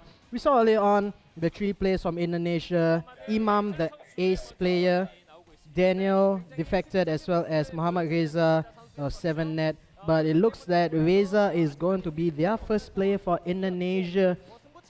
And we see his stats here at the moment. Indonesia's Reza, 0 goals for him, although he hasn't really considered any as well, because he's only played one match against SingaMalaya's Alexander Lim, or RB Alex as he's known here, and he lost that match in a penalty shootouts, losing that shootout 4-2. And well, that match earlier on that we saw, it looks like Alex had dominated the match pretty much. So it's up to Reza himself to try and pull up his performances. But it looks like he's up against the Chinese legend. Yang Cheng is his real name, but his nickname Zola, it's a name that a lot of people fears in the FIFA community. I've just got insider information. That SingaMalaya are lodging a complaint against China because the rules state that you are not allowed to use a custom formation. And in game number 3, or rather in game number 2, I believe, or game number 3, I think game number 2, where they had Totti over way on the left side, you remember?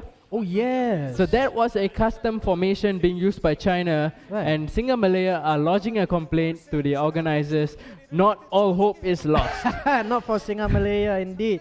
But yeah, that was interesting though, because I think yes, you're absolutely right, and that was Ikerno who used that custom who won formation against Joseph. Exactly, but it was interesting because I do realize that was not the first game where he had used that formation, wasn't it? It was the second time. Yeah, it was the second time. In the first game against Vietnam, I believe that he used the exact same formation, but Vietnam won that match though, 2-1. So I think that was the reason why they did not lodge a complaint. After all, why lodge a complaint when we've just won? We've just beaten a powerhouse in China. Yeah, so wow, an interesting it might turn out to be what a huge SingaMalaya. story it would be if now China gets eliminated of this tournament, or rather disqualified for breaching the rules. That's a very interesting point here. So yeah, I mean, before we get into that, I think the organizers are having a big discussion about this right now, but we're going to our match between Indonesia and China. Have the look over on the side of Indonesia, using up this really interesting formation which I talked about earlier, 3-1-2-2-2. Very interesting formation. So that's how they're going to be lining up, and this is the lineup for China. Yeah, 4-2-2-2 formation for China. Zola, Yang Cheng, the legend from China himself. It's the exact same formation that he's using here as well. Now, I'm not so sure if the Chinese player Ikerno, or rather if the Chinese team themselves realizes that, they were not supposed to use any custom formations. They have to. Before every tournament, I'm sure the organizers, they have a briefing for all the players, and, when there is a Korean tournament, they do it really well. And I'm sure they definitely had a briefing, and they definitely have match officials standing behind this Chinese team looking at what's going on. Yeah, and that's the surprising part, considering that they have referees out there, and surely there has to be at least one referee in the Chinese booth. Why didn't he see that? That's another point of contention. It's again, either that China, they still maintain the formation, just that it looks very weird and there is a suspect of them using a custom formation, or it's just that the referees completely missed it, which I believe is such a huge mistake to make when so much of money is on the line. Yeah, that's right. And it's such a huge mistake to make, but we'll follow up on that as soon as I get more updates on what is going on, that SingaMalaya still have a chance in this.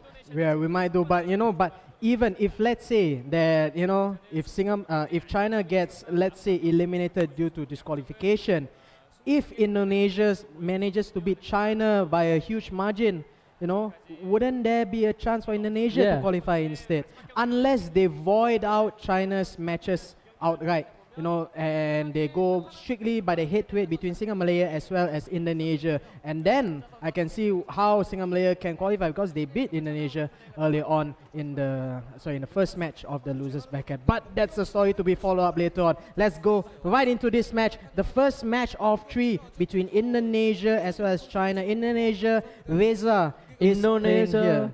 Yeah, playing here from left to right, I believe, in the white kit, whereas China, Zola, the legendary player from China, playing in the blue kit from right to left. Yeah, so we're gonna have an attack going over on the side of Indonesia, and Zola very carelessly giving the ball away back to the defense of Indonesia, and Indonesia will look to build the attack down the left side. Very interestingly, Nicholas and Nelka making an appearance for the Indonesian team, and Jonathan Woodgate as well playing in the defense. So we'll see how it's gonna be going for them so far, keeping good possession of the ball.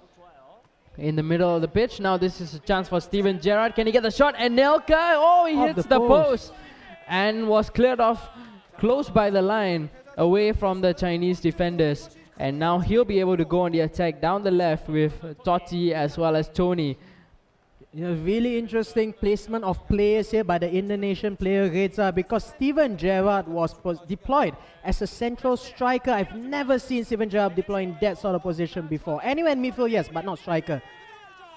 Yeah, we saw this chance there coming out for Ribery. Almost getting a shot off, but our goalkeeper came out very bravely to get the ball out from the striker's feet. But Alu Diarra wins the ball back for China, but unfortunately they give it back, and Indonesia will go on the attack. Steven Gerrard, like you mentioned, the main striker up front, being supported by Simao as well, making an appearance.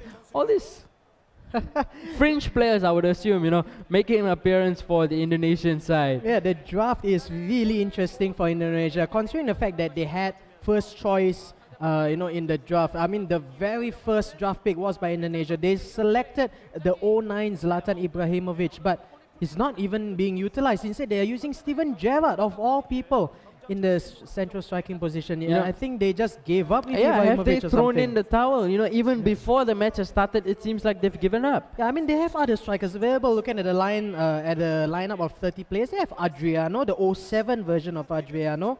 They have Marko Vucinic from Juventus, and they have other strikers as well. But he decides Tevez, Aubameyang with such Ashavin, speed, Luis Fabiano. So many players, but instead they decide to go for this kind of lineup. But so far, standing their ground, still 0-0, coming up against China. And China will now go on the attack down the right side with Ribery. Looking to go for the cross, Anelka coming in with the interception. Yes, Mika Richards in possession of the ball, back to Ribery. And that's going to draw a foul. It's going to be a free kick for China. And we saw in the earlier games where Totti takes the free kicks from this kind of areas. Zola still manages to put them on target, so we'll see if he's able to do so on this occasion. It is going to be Totti. Totti just send it in, but pretty easy catch for Dida, the Brazilian goalkeeper, getting his hands onto the ball. And Indonesia looking to go on the counter-attack, but the referee blows for half-time. It ends 0-0 in the first half, and they're just so happy that it's 0-0. Yeah, I think looking at the statistics of the matches so far, it looks like, I'm not taking anything from Reza, but it looks like Reza seems to be the weakest player in the Indonesian lineup. But seeing how he has pretty much nullified Zola, of all people, absolutely nullified him. It turns out on paper it looks like a boring match for the spectators, but for Reza as well as I'm sure every single Indonesian who's watching this, I think it's so far it looks like a really good result for them, provided that Reza is able to keep his clean sheet clean, and until the end of the match. Yeah, so far Zola has been having a tournament to forget, really. This legend of the FIFA scene, just struggling against every opponent that he has played against, and he has not won a match yet. And even now, playing against what you would assume to be Indonesia's weakest player, and he's even struggling. But here he goes down the left side with Totti, going for the attack, getting intercepted, still having possession with Totti on the left side. He can send in across if he wants to, decides not to go for it. Here goes Luca Toni. He can look to go send in some moves. Here's Torres, forcing out a good save from the goalkeeper.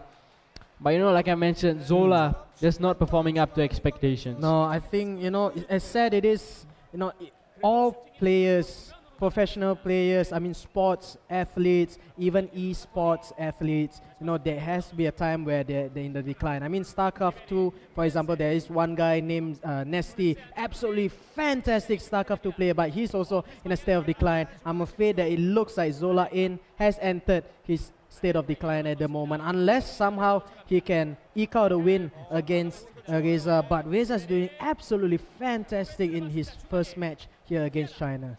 Yeah, so we'll have China now going down the left flank again. Here's Totti getting the ball, not letting it run out of play, turns past the defender, sending in the cross, but nobody's there. Jonathan Woodgate with the clearance, but goes out back to Torres to Toni, getting outmuscled by PK. PK is in maximum condition. He's at the best condition, so he did well just to come in and intercept. Here's Andre Ashavin for Indonesia, giving it over to Anelka. Looking for the run of Gerard. Gerard just not quick enough to make those runs into the box, but Gerard can look to intercept, unable to do so. So China will look to build an attack once again, going into the final third on the opposite side. Here's Torres with a chance to shoot again. There by the Just not defender. quick enough on his feet. And looks like Indonesia will again look to go on the attack. You know, Fernando Torres, the 2009 Fernando Torres is one of the best strikers in the game. But so far in this whole tournament, this whole Chinese team have used him and he has not scored a single goal. Torres, but here's Luca Toni, scorer of I believe 2 or 3 goals already for China. Yeah, I mean, I'm looking at all the first picks for every single team. You know, Indonesia with Ibrahimovic, SingaMalaya with Gareth Bale, China with Fernando Torres. You know, these are the first picks, you know, for the entire 30-man lineup, but they've been so disappointing for their respective teams. You know, it seems that, you know, they made a mistake in the drafting process. I'm not so sure, but you know, wow, in this game, Reza able to eke out a 0-0 draw at the moment after 90 minutes. This is a good place to be for Reza as well as the Indonesian team, because you know, China, we're still waiting for any sort of news regarding the controversy in the custom formations problem that they have against SingaMalaya in the second match early on. But China is still a gaming powerhouse. They're still really, really good at FIFA. So, you know, for Indonesia to still keep a clean sheet at this point of the game, I think, you know, Reza will be happy with that. But still, it would not matter if Reza loses on a penalty shootouts, you know, because Indonesia has gone through the penalty shootouts and they did lose that game against RB Alex from Team SingaMalaya. So I'm not so sure if luck is on their side as well. Maybe if Reza, you know, is able to find that breakthrough, just that one shot on target that somehow translates in a goal. What a fantastic win there will be for this man right here on You know, screen.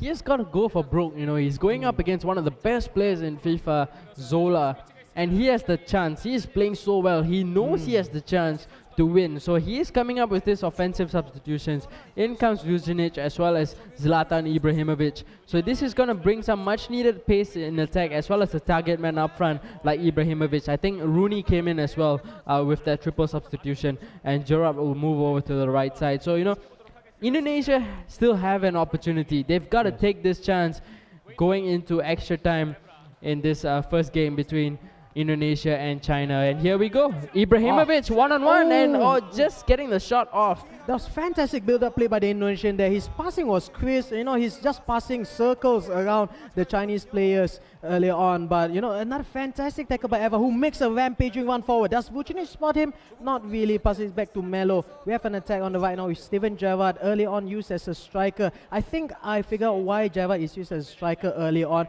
because the way Reza uses his striker is to drop deep, get the balls in an advanced position, wait, hold up the play for the wingers to get you know, ahead of him and then get the pass in. And I think that's why Gerrard was the striker there, because he has such an amazing long ball, long passing ability, you know. But now he's being placed on the right hand side. I would presume to get the crosses in, but there's been absolutely no crosses on the right hand side. Still 0-0 for both these teams, Indonesia versus China, and we are going to enter the second half of extra time, and Zola seems to be still a little bit distraught. Yeah, he's tense. I mean, just looking at his, you know, body language, he's pressing the escape key to skip the replays.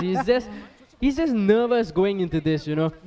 Such a legend, and he's not even won a single game, and what you would consider to be Indonesia the easiest opponent you can get, and he's not able to even break the deadlock after 105 minutes. Yeah, that's right. I mean, so many people, you know, thought that Indonesia and SingaMalaya were going to be the whipping boys, but no, credit to Indonesia as well as Singapore, Malaysia.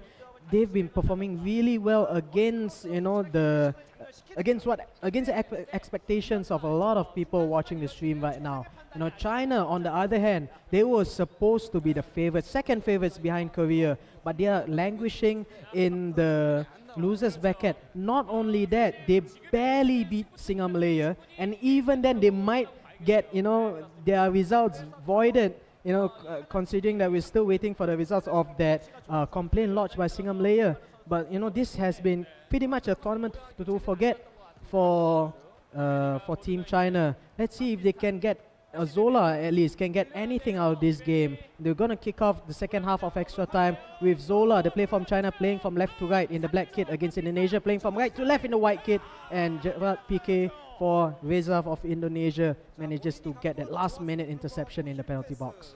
So we'll have Gerard now going down the right side for Indonesia. Gonna switch it over to the left where Rooney is waiting. Yes, Vucinic, good pass to Ibrahimovic. Can he get past the defender?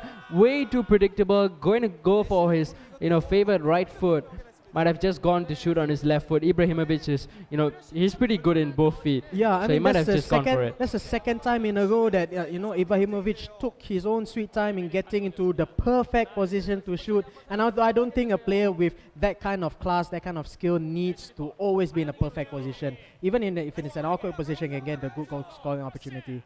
In comes the cross towards Totti, and Dida will be there to collect. And we're into the 120th minute. Looks like we'll be heading into the penalty shootout to find out the winner in this match between Indonesia and China. Game number 1.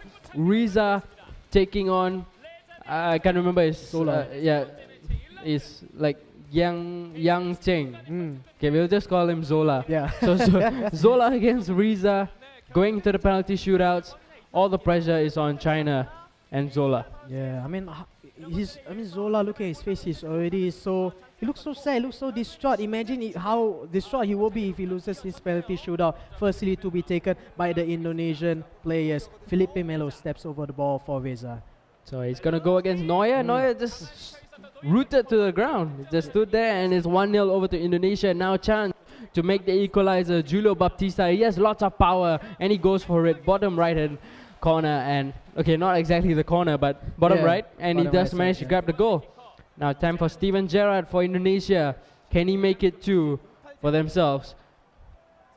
The captain of Liverpool, such a master at taking penalties. Oh, absolutely. You would expect him to score, and yes, he does. Putting it over the goalkeeper, making it 2-1 to Indonesia. Now here's Luca Toni, one-on-one with Dida, and he does put it. Goalkeeper goes the wrong way. Still 2-2. And no saves, no misses just yet. Now Wayne Rooney, another very reliable penalty taker, although not as successful as Gerrard. But Rooney is the one standing over the ball, and Neuer is a really good shot stopper. Rooney does put it in right at the top. Yeah, 3 kicks for Reza, all 3 converted by the spot kick takers. Really taking his time to make sure he gets it as accurate as possible, and he's been really successful so far. Totti puts it in. Talisman for Roma. Turning out to be a talisman for China as well. It's now 3-3. It's time to dare to Zlatan. Zlatan Ibrahimovic standing over the ball. Looking to make it 4-3 in favor of Indonesia. Look at the concentration. Taking his time, and he puts it in just under the body of the goalkeeper.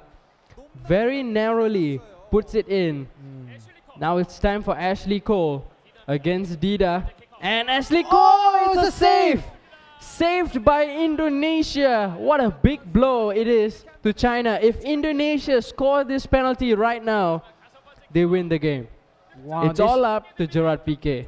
Look at the camera there at the bottom left-hand side of your monitor. Reza is giving it his all. He's taking his time. Every single shot that he has taken, he took his time. Make sure that he's on target. Piqué is straight to Manuel Neuer. Gerard Piqué trying to trick the goalkeeper, but no, unsuccessful in that attempt. Back Zola to Zola still though. is in there. Yes, that's right. But Reza is also still in the game as well. Yeah. If Dida for Indonesia manages to save this shot against Frank Ribery. Dida against Ribery. If Ribery scores, they're still on, and he puts it down the middle. 4-4. Now it's time for sudden death in the penalty shootout. Mirko Vucinic now for Indonesia, for Reza. Squandered that opportunity early on to take the win. Takes his time yet again, concentrates, makes sure he gets that bar as accurate as possible. Vucinic steps it up, sends the goalkeeper the wrong way. Easy goal there, easy shot there by the Indonesian player. Botman now, we're into sudden death. He has to score if Zola still wants to be in this competition. Zola looks tense, and it's time for him to step up and show what he can do. Botman! It's a save! Right at the last minute, he seemed to jump, and Dida managing to get his hand onto it. Indonesia with a shock victory over China in game number 1. What a win that was for Reza. And look at his face. He is pleased with himself. Whereas on the other side, it looks like Zola He wants to smiling cry. there. Yeah, but It seems like he wants to cry. Yeah, I think it looks like he's given up. I can't blame Zola though. He's lost against Vietnam. He's lost against Singapore. He's lost now against Indonesia. The star player from China, the legend himself, Zola, has not been able to win a single match whatsoever. Indonesia, on the other hand, what a fantastic win it is for the Indonesian team. What a fantastic win it is for Reza. You know, we mentioned before that Reza is kind of like the most unsuccessful player within the 3 players that they have. They have sent there to Korea to play. But, you know, I think this will be a real huge boost to morale for him here. And, you know, And you know, what a way to come back. When he missed that crucial penalty, when he put it down the middle, it is such a big blow. When you know it's all in your hands. Yeah. You've got that victory in your hands, but you miss it. And to come back and still go on to get the win, it's such a really amazing job by Reza. And I'm also really impressed with his play in the first 180 minutes of the match. Oh, sorry, 120 minutes. Yeah, not 2 hours, that's too long. 120 minutes of the match. You know, I mean, he absolutely nullified Zola. I can't really remember an opportunity where Zola had a real chance on target. You know, there were a few scares, yes, but it looks like Reza was able to absolutely nullify his opponent. Reza was able to absolutely nullify his opponent there. Let's see if his teammate here, Daniel Fabrianto, known as well as Defected from Team Indonesia, let's see if he is able to win the match outright against China, because this is a best of 3. If Defected can win this match here against his opponent, Indonesia has a chance to go through into the next round in expense of China. Who would have thought before this, Indonesia eliminating China? I would have not seen this coming at all. His opponent, Liu, also known as IK or Ikerno. Now this is a man that is in a little bit of controversy right now, because apparently he used a custom formation against Team SingaMalaya earlier on against Singapore's Zarate, and the judges are still, you know, mulling over the decision to see whether, you know, Team SingaMalaya has a valid complaint or not. But at the moment, he still has a game to play either way. He has to win this game against Defected Liu if he wants to stay in this tournament, to have any chance of staying in this tournament. Yeah, so lots of stake here. We'll see now going into the lineups, will he still be using up that custom formation, or we'll look to see if it does look actually like a custom formation. Yeah, we'll get some confirmation on it. But right now we'll have the look over on Indonesia. They're going to be playing up a 4-2-3-1 formation, and looking at the lineup: in goal Dida, right back Pepe, and 2 centre backs John Terry and Vidic, left back Patrice Evra, 2 defensive midfielders, Paulson and Fellaini, right attacking midfield, Adriano, who is on his absolutely worst condition. I have no idea what he's doing there, but in comes Arshavin in place of him.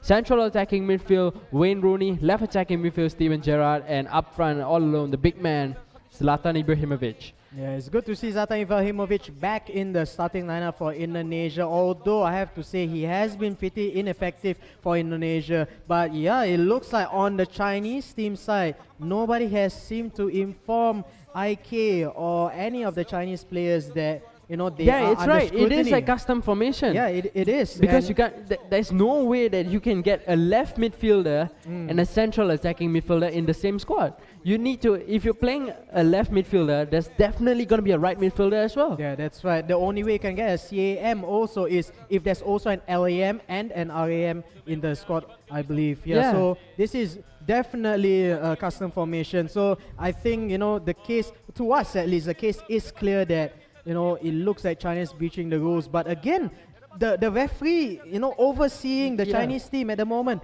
it seems that either they, you know, they forgot this one rule, you know, because I mean, I hope they do, because there's no way that Koreans will allow, you know, this to happen in a tournament as important as this. I believe, you know, this is part of the rule book, but it's just that the referee who's inside this, you know, this pod together with the players, it's just that he is not aware of this. Yeah, that's right. He's probably not aware. Well, to be fair, I personally did not know that that it was a rule to say that you can't use the custom formation. So we are looking at a technicality basis right now, but looking at the formation 4-2-2-2 here for China, it is the exact same one that Ikano used in his previous match. And as we mentioned, on a tactics basis, all the attacking moves has been instigated by Francesco Totti, the Roma captain, on the left hand side, the left midfielder in this case. And he's not playing in this game. Pato took his place. Pato took his place. Okay, well, let's see if Pato can be as influential as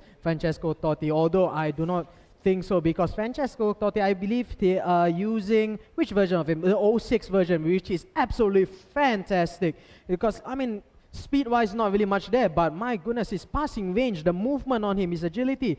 This is Francesco Totti at his peak, but sadly he's not used in his game, I believe, because he's conditioned down. Alexander Pato, his replacement, is the 09 version. Now that was where Alexander Pato really came into prominence, but that's also the start of his decline, because in year 2010 onwards, he didn't really feature much for AC Milan back then.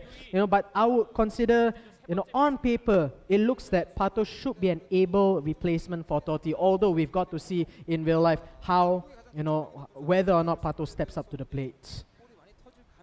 Just looking at the draft of China, it just, it's really, really interesting. I've not seen half the players that it shows. Yeah. I mean, in the it's just local a context. very weird draft coming out from them.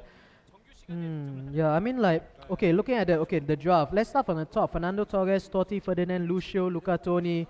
I mean, just the first 5 drafts. Yeah. Then in comes Botmer, Michael which Richards, is very weird. yeah. Richards in 2008, he was still so young, like I think less than 20 years old.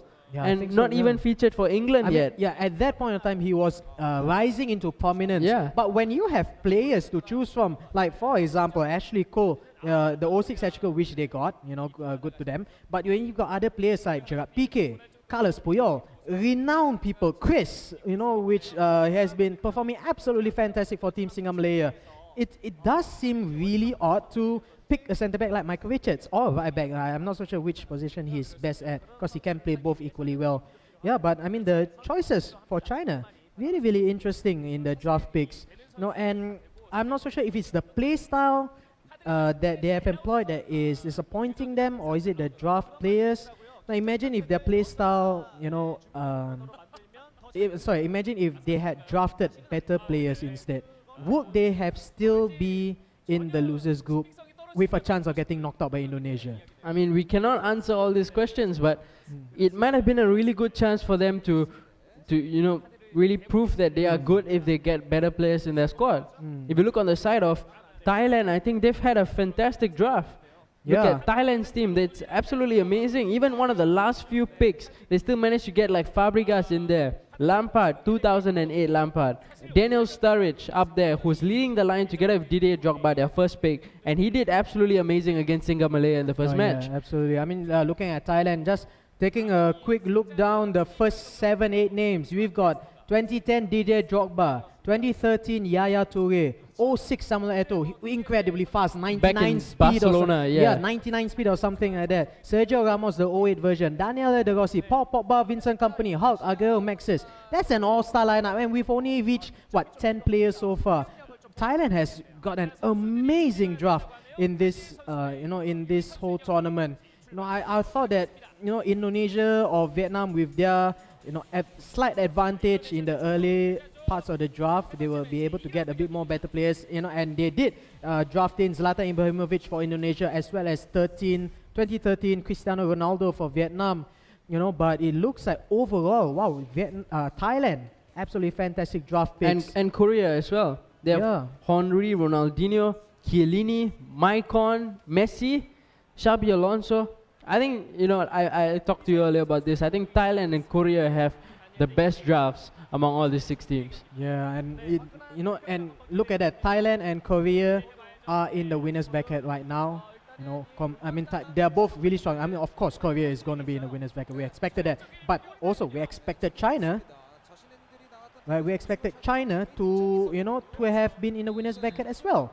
So it's a really interesting turn of events here, and it kind of shows maybe possibly how important the player drafts Yeah, are. but we're right underway in the game. Here's Steven Gerrard, one-on-one with the keeper. He's going to go for the shot, and right off the start, Steven Gerrard in the second minute scoring the first goal of the game for Indonesia. Would you believe it? 2.5 minutes played. 2 minutes 46 seconds is on the record. Steven Gerrard up front, up there. Is he playing in a striker position? I'm not so sure, but what a fantastic through ball to him. The body block ability, the strength, the upper body strength by Steven Gerrard, shown there by the Liverpool captain. Absolutely amazing. Slots it past the goalkeeper. 1-0 for Indonesia ahead of China. Who would have thought that? And we're so early in the game. But let's see if this is only a first 5-minute rush by Indonesia. Let's see if, if China can come back from this, or if Indonesia can extend the lead. I'm not so sure. But anyways, Indonesia playing from left to right in the white kit attire, and China playing from right to left in the blue Chelsea attire.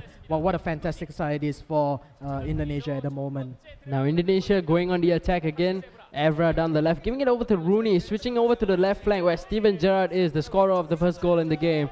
He's going to look to cross perhaps. He's going to turn past the defender. Another turn past them. Unable to outmuscle Naldo, with such a huge presence in defense for China. So we have possession now with Francesco Totti. Now Ashley Cole in possession on the left side. Cutting it infield, running a long way forward. Now Ribery almost playing the pass in through towards Suarez.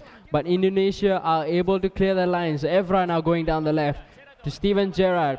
Fellaini unable to find Rooney. So Ribery will now win it back for China, and Suarez will be running in towards the goal. So looking for the chance. In comes the Rabona cross, but Kolo Toure is able to clear his lines, and Adriano will now go down the right side, playing in right attacking midfield for Indonesia. Very unusual choice of position for Adriano. But we have Ribery down the middle for China, giving it over to the left where there's Francesco Totti. Totti not going for the cross, finds Suarez instead. Suarez also not going for the shot. But look at the amount of white shirts that were packed into the box early on for Indonesia. Good turn there by Steven Gerrard. Finds plenty of space in front of your Wayne Rooney. Wayne Rooney rampaging forward, but a wonderful sliding tackle there. I believe that was by Naldo, the centre back for Indonesia. But again, Rooney they lost the ball. with a pass to Gerrard. Gerrard, another opportunity going in towards goal. Is he going to cut inside? He sends a cross in. Ibrahimovic making it 2-0 for Indonesia. And this is absolutely, unbelievable to be seeing Indonesia 2 go up against China. What a result this is turning to be for Indonesia. In the first match, after 90 minutes, we thought that Indonesia, having a 0-0 scoreline against China, that was absolutely fantastic on its own right. But now, 2-0 ahead for Indonesia against China. Nobody could have predicted this. Indonesia lost in the opening stages against South Korea. They lost against SingaMalaya. Who would have thought they will be beating China? But they are beating China right now. They've won the first game with courtesy of a penalty shootout early on. If the scoreline stays the same way, like this, Indonesia is the one going through instead of China. That's going to be really interesting coming into, this is the final match of the lower bracket. And, considering all the controversy that's been going on, together with that now, Indonesia will also win against China. It's going to be really interesting who will advance into the next round. But we'll go back into this game. John Obi Mikel now having possession of the ball, giving it over to Botma. Now here's Ribery. I realized that so far in this whole Korean tournament, players don't really like to go for the long shots, other than Singapore. Singapore as well, I believe South Korea, because their free kicks were taken from like across, halfway across the field, and I would consider them long shots. But you're absolutely right. Other than Singapore, other than the SingaMalaya team, no other team really utilized the distance shot, as much as us over here in Singapore or in Malaysia. So that's one really interesting point to note. I also like to note that Daniel defected. Playing for Indonesia right now. His style of defense is a real stand-off type of defense. He allows the attacking midfielders for Ikano, to take control of the ball just outside the box. but he packs 6-7 defenders inside the box. Even if Ekerno gets a shot in, there's so many bodies to block the way, you know, and that's just the defenders. There's still the goalkeeper as well. So a very interesting play style there for Daniel Fabrianto of Indonesia, also known in his in-game nickname as Defected, on screen right now, who has a 2-goal advantage against China. You see here, you know, they have 5 defenders at the back. Look at the 6 defenders, in fact, you know, against China. So standoff move there seems to be working really well against China at the moment, but let's see if that will cause a bit problem later on. Yeah, we'll have Ribery in possession of the ball, twisting and turning, looking for the right space to move into. Bodmer actually nutmegs a defender to get in closer towards goal, but unable to get a shot off. So Ibrahimovic will now look to go and send a long pass over to Adriano down the right side. Will he be able to cut inside onto his favorite left foot to get up a shot? Such strength being shown by the Brazilian, but eventually losing it out to Ashley Cole.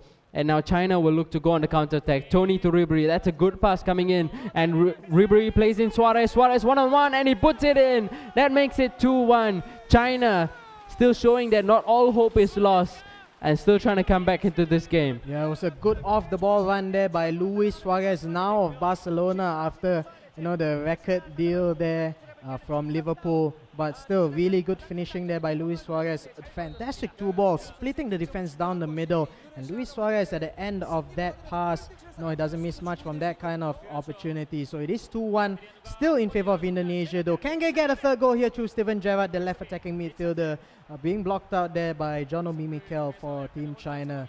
But still, the Chinese team here losing the ball in the midfield area. And Indonesia knows that they have the lead. 60 minutes have elapsed in the game. They're taking their time, passing it left to right, back to front. If they don't see any opportunity, they try not to pass it. Evrado loses the ball to Suarez. Let's see if China counter-attacks with this move right here. But look at the amount of defenders there in front of them. Yeah, Totti is going to play it into the middle, but Ribery gets dispossessed by those many players who are back over in defense. But here is Zlatan Ibrahimovic, and he's going to go in closer towards goal, but he gets intercepted over by Mika Richards, who comes in as a replacement for Naldo. I think, you know, China, the player was playing for him, Liu Yi. Felt like, you know, it's a poor performance from Naldo, puts in Mika Richards, and so far he's been doing good. Another nutmeg, yeah, being done by Totti. And Indonesia winning possession of the ball. 15 minutes left in the game for China to try and come back. Yeah, Wayne Rooney is now on the right-hand side, and you know, it seems that, you know, we're getting into the 80th minute of the game, and Indonesia seems to be just trying to keep possession as much as possible. Gerrard, I thought he drew the foul there, but good move there by Zlatan Ibrahimovic. Still finds Gerrard in the middle of the park. Nothing doing there. 82nd minute of the game. China needs to score 1 goal, or if not, they have lost this match against Indonesia. They do not want to go home with their tails in between the legs. Can they score from this move here? Tony passes it back to Francesco Totti, who has been the absolute talisman for Ekerno, but not so much of this game. Ribery Suarez in a prime position to take a shot. Crowded out by 2 defenders, Evra as well as the centre back there. A counter attack now for the Indonesians. Will they hold the ball? No, they lose the ball. It's such a late stage of the game. They can't afford to lose the ball here. If China equalizes with this, with this opportunity, he will bring the ball into the right-hand side with Luis Suarez taking too much time. What strength there by Gerard Piqué. And that there we brings have it it. in. Yeah. Wow. Indonesia just beat China. 2-0.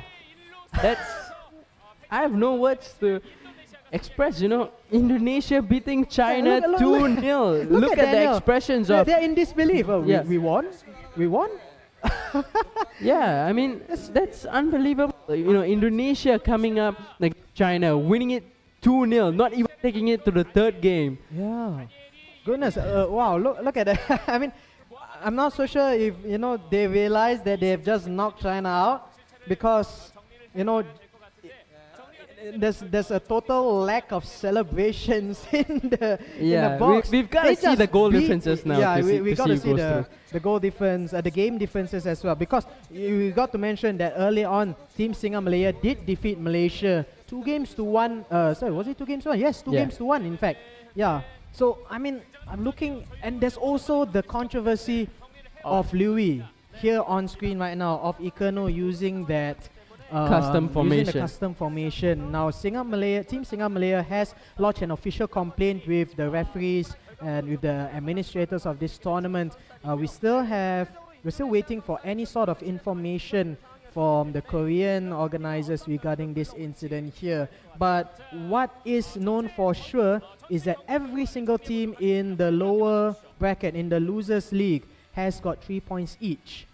Of course, before taking into account any sort of sanction against China, if there's any. I mean, but if let's say nothing is deducted against China, each of them has won 1 match and lost 1 match as well. And China still goes through. Of course, now the decision is on the organizers. Will they accept Team SingaMalaya's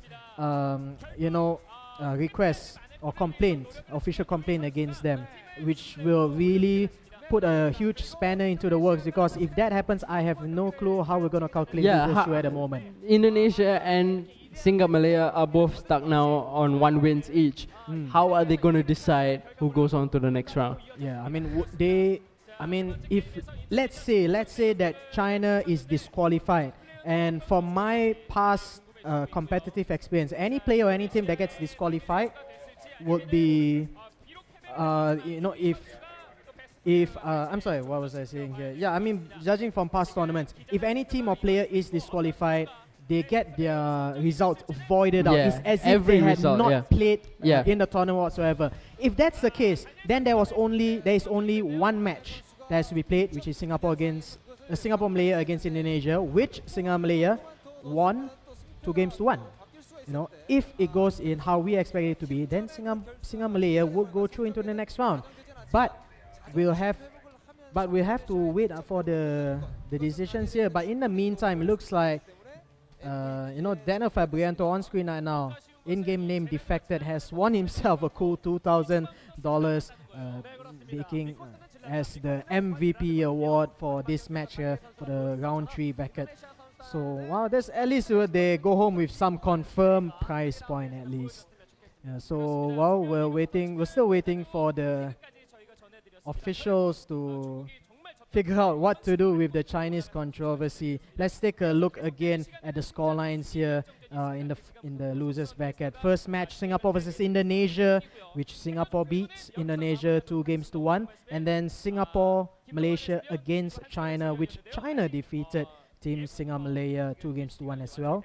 And we just saw in the third game, Indonesia beating China 2-0, a result that nobody have expected, to come out of this tournament. Everybody thought that Team SingaMalaya as well as Team Indonesia would be the whipping boys, but it seems that China's the one who's being whipped at the moment. Each of them has got a legitimate claim to qualify into the next round. But I think as it stands, we really have to wait for the referee's decision, because if the referee says there was no issue, China goes through. If the referee says there's an issue, China is out. So China has got to get out their prayer beads, whatever that they believe in, and hope that the referees are on their side. It's a very sticky situation right now, and we'll just bring you more updates whenever we get it. But next coming up is the winners bracket, and it's going to be a huge, I believe, wonderful games to watch. And first coming up, it's going to be Thailand taking on Korea. Second game is going to be Thailand against Vietnam, and the final match will be Korea against Vietnam. That is coming up. And any expectations? What's going to happen? I know. I mean, Korea is the #1 favorite, and judging by how the results play out, the first place team in this 3-team league will go on directly into the grand finals. They are guaranteed $25,000 at least second place. At least second place. Whereas the second place team in the winners bracket will go on to the semi-finals, and then the last place team for this group of 3 will go on. They have to play in the playoffs first. You pretty much have got to climb a ladder. It's like a ladder. You just got to climb up to the top and see where you end up. Right. I would think that, everybody expects Korea to top the group. Yeah. But then again, everybody thought that China will beat SingaMalaya as well as Indonesia so easily. Anything can happen. Anything can happen. Thailand and Vietnam are absolutely no pushovers. We just saw Vietnam beating China. Oh, well, then again, we just saw Indonesia beat Team China, so really anything can happen. And Thailand has been absolutely magnificent in the game against SingaMalaya as well. So I won't be surprised if Korea doesn't top the group, in fact. That's how close this tournament is. Yeah, so anything is gonna happen. We'll go into a short break. Have a look at Park Ji-sung. He's the VIP, I believe, of this Spearhead Invitational. I think he'll be there at the finals on Saturday just to have a show. Have a bit. I think he has a friendly game to play against one of the Koreans. Like he has a friendly FIFA Online 3 game to play. So that's something to look forward to on the final day of the Invitational. But before that, we'll go into a short break. Coming back, join us for more action, more drama, more controversy in the EA Sports FIFA Online 3 Spearhead Invitational 2014. We'll be back.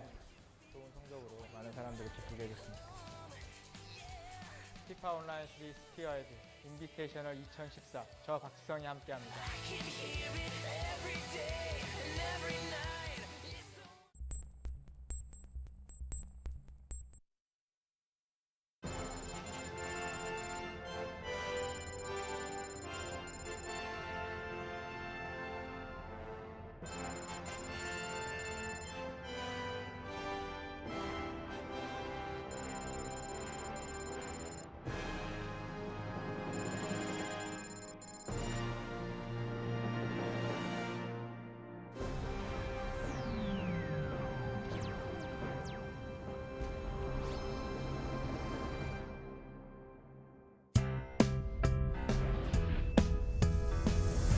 Spearhead.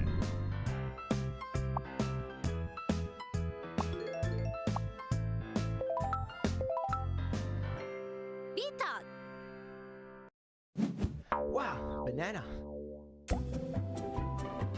Today we're at the National Stadium for the grand finals of the Banana Football League. Things are just about to start Indeed, a ravishing conclusion. Well, that's all for tonight. I'm Eden Ong. And I'm Terrence Den. Have a marvelous evening. Good night. Cut. Walao, do the Angmo voice too until my throat want to die already.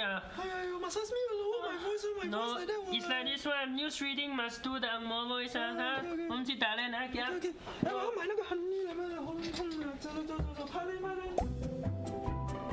In other news, a man was caught on camera robbing a bank this afternoon. Police are asking for any individuals with information about this suspicious-looking person. Hi, we are reporting live from NUS, but before that, let me introduce myself. It's my first time on set. My name is Terrence Dan. Yeah, you can spell it at TRENCTHEN. Follow me on Instagram, Twitter, and Facebook at Terrence Dan, #handsome.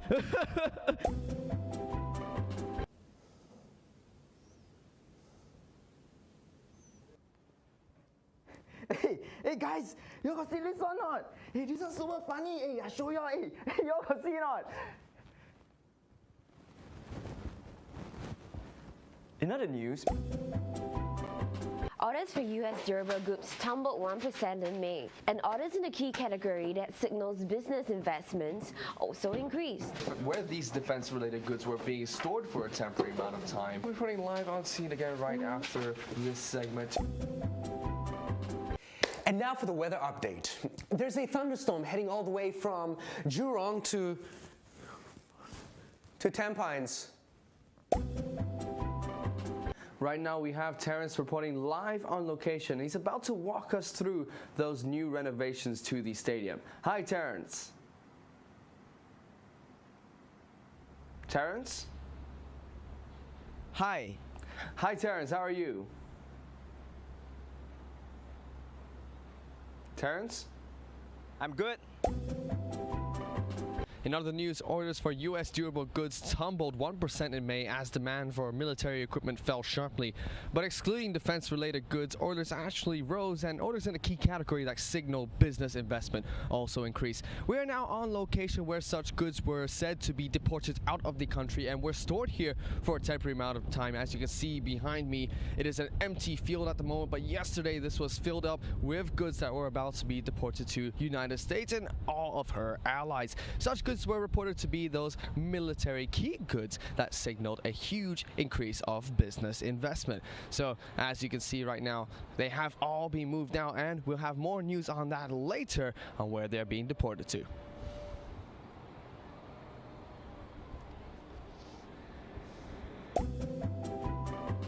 And that's all from Banana News tonight. I'm Matt. I'm Audrey. And have a great night. Yes, it's finally done. Let's go get some dinner. I'm gonna put some pants on. Wow, banana.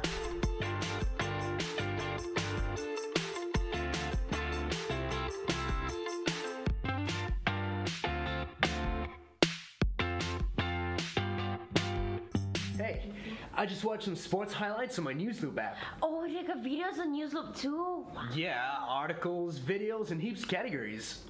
I can get my latest updates in just 3 minutes. 3? There's one thing that's bugging me though. What? What's that? Well, it kind of feels like we're being watched. Actually, I had the same feeling too. Hey guys, you got see this or not? Hey, this is super funny. Hey, I show you. Hey, you got see not?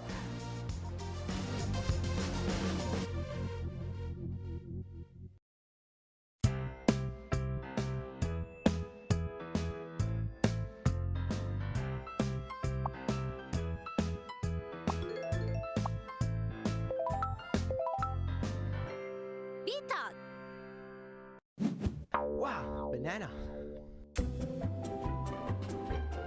Hey guys, 1, 2, 3, selfie! 1, 2, 3, selfie! Hey Terrence, do you want a donut? Thanks. Do you want a donut? Yeah. I do not think so.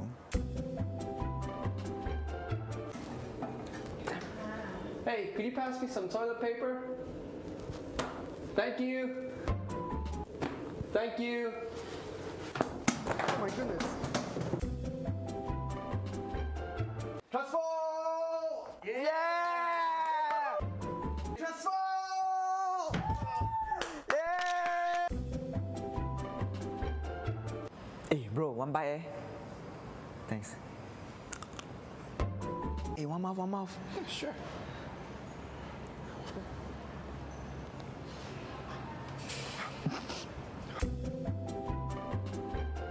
Hey Eden! Hey, you look like someone today. Who? Joseph got 11.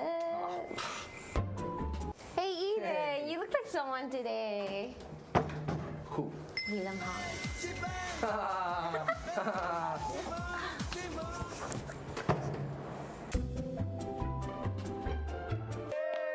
Make a wish, bro. Make a wish. All right. Make a wish. Just kidding, bro. Just kidding.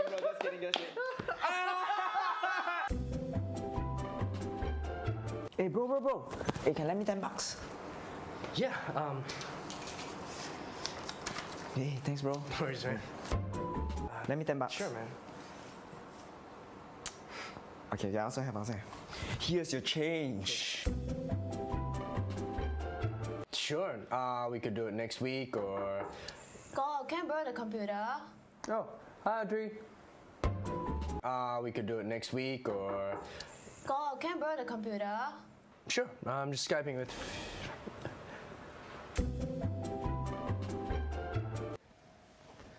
Hey, Ellen DeGenerates, right? Wow, take picture.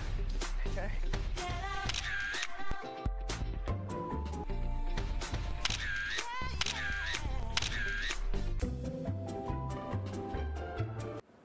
Ooh la la, fabulous. Voila, beautiful. Really? Do I look fabulous?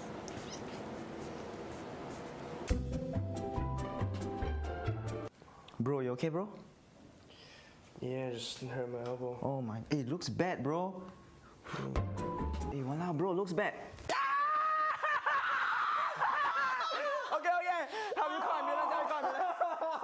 Hello? May I speak to ambulance? May I speak to ambulance? Yeah, my friend hurt his elbow. Yeah, he hurt his elbow quite bad. Yeah. Wow, banana.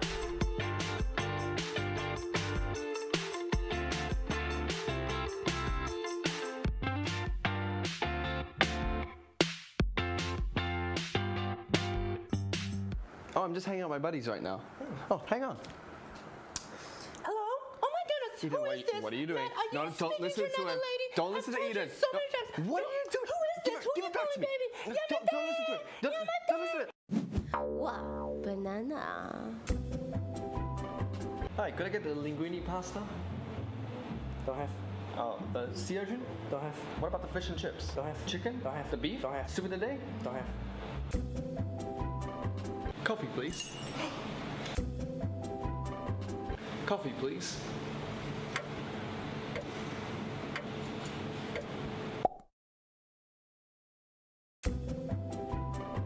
Hello, welcome to Bros. We don't sell wonton noodle here. Just kidding. Ui, baby, oh. Hey, just kidding. I think I'll get the tiramisu and some private space, please. How about now? I'll grab the cheese. Will you marry me?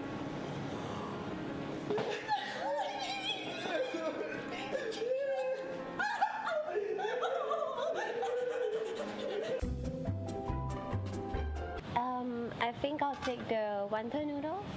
You want is a dry one or the soup one? What do you recommend? Some customer prefers a soup. Some customer prefers a dry. Okay. So, what do you recommend? Some customer prefers a soup. Some customer prefers a dry. Sir, your change? Oh no, it's okay. Keep the change.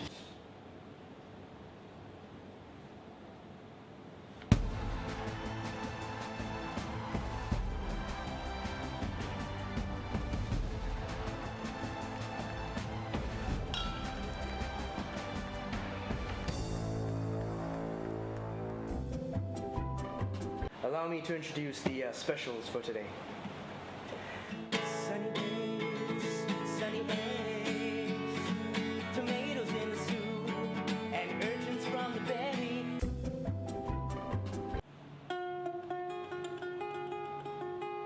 Sunny days, sunny eggs. We sell Greek salad, which is green vegetable in a bowl.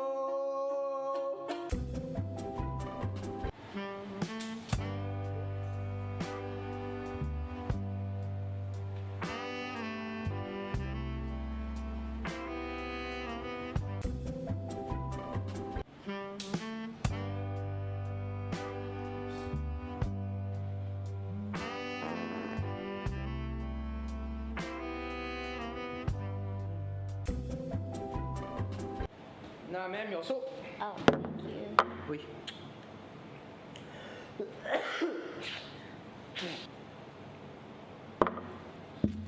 Anna, enjoy your meal.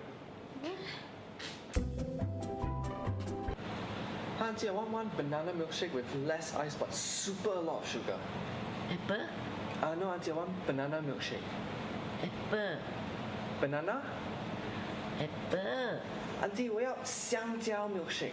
我知道，我是问你要不要加珍珠。Wow, banana.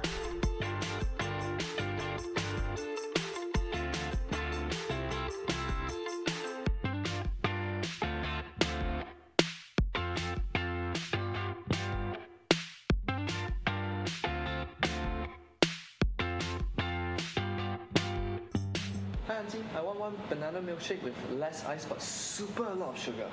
Whisper? Auntie, 我要 one banana milkshake with less ice but super a lot of sugar. Wow, banana. All right, just a little bit closer, guys.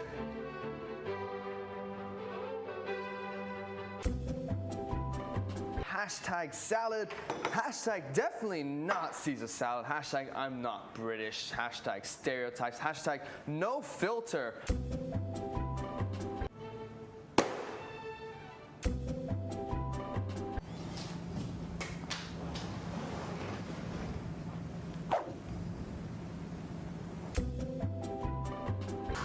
Yeah, 28 new messages. Oh man, thanks.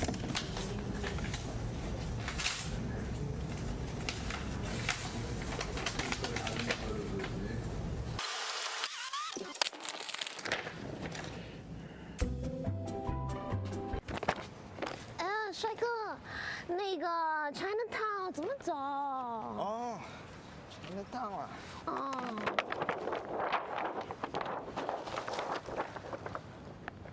那边走那边。那边啊 ，OK，谢谢。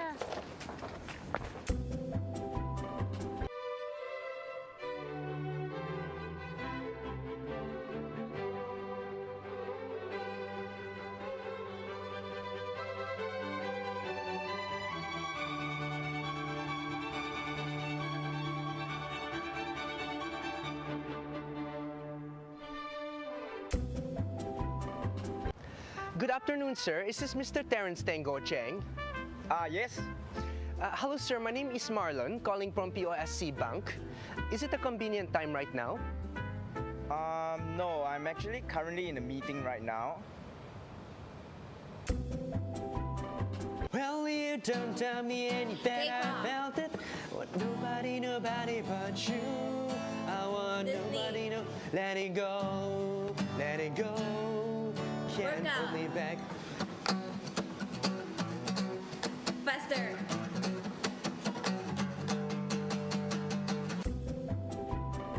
听说你的 English 好 power 哦，帮我翻译几个词。吸管，suck tube，面粉 face powder，干嘛 ？dry mother，肉干呢？你咯。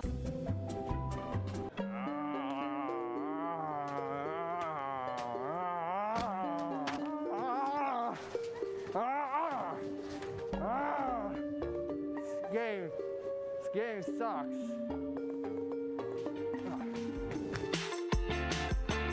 Wow, banana.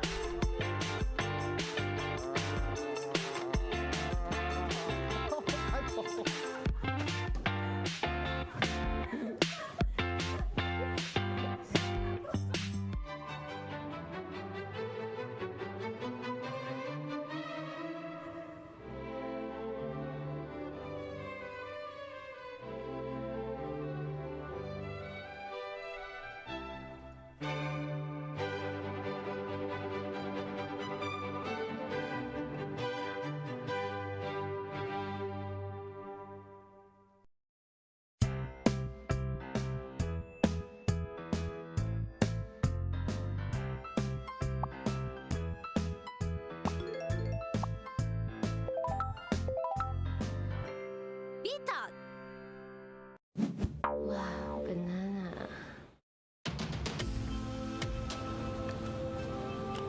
Pick a card.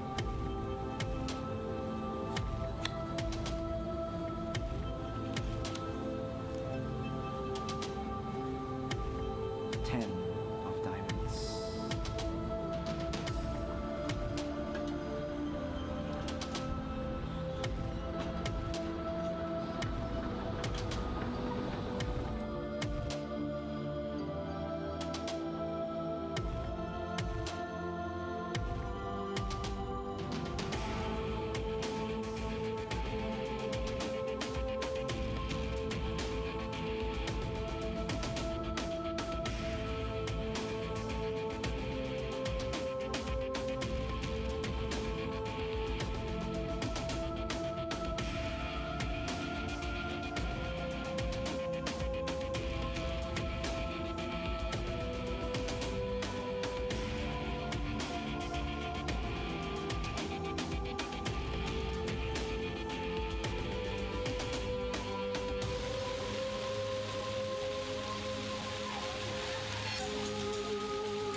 Wow, banana.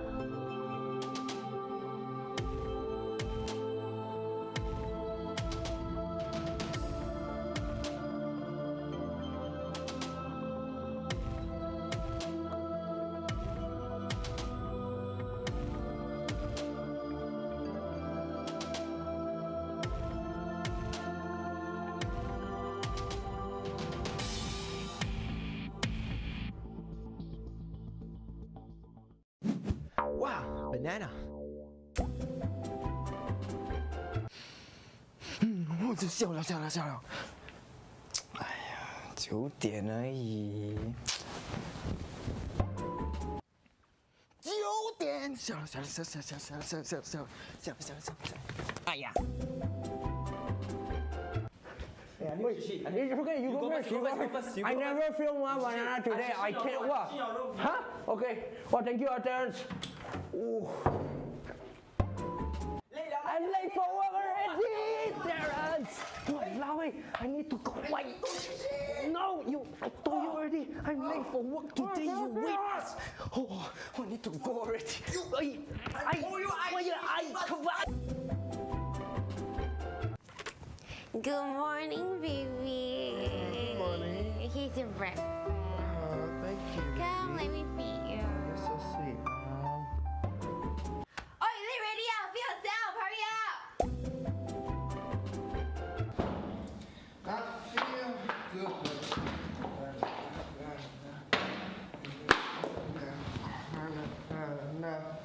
I feel good.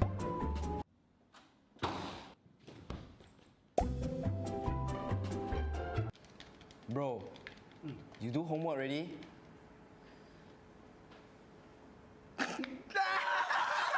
homework 什么来的 homework？ 什么 homework？ 哎呀 ，homework。有没有 country start with S homework？ country start with S。Sengkang。Letter start with N。Knife。For example, maths. Xiaoming has 5 apples. Muthu take 10 apples from Xiaoming. How many children are there? What? You don't know, man. The answer is always at the back, but upside down. Go already. Late.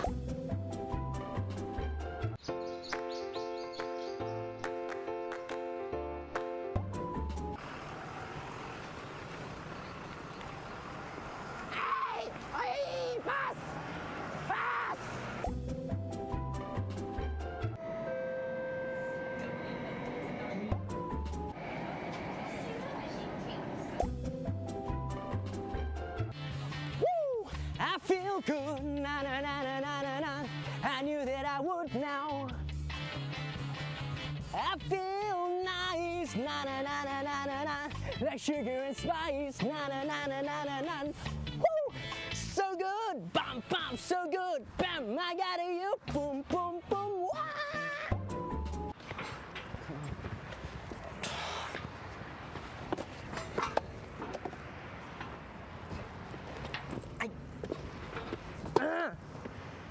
See what see, cock eye.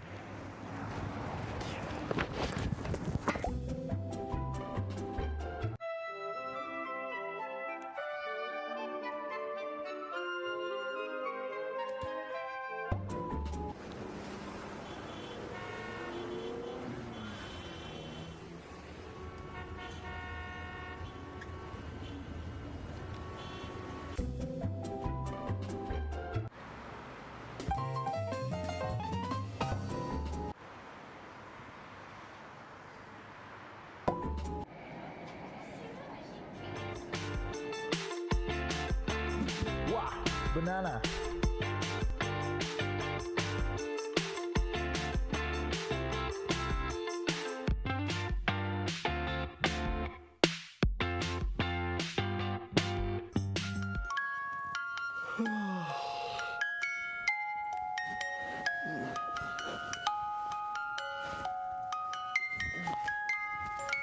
Sorry. Good night.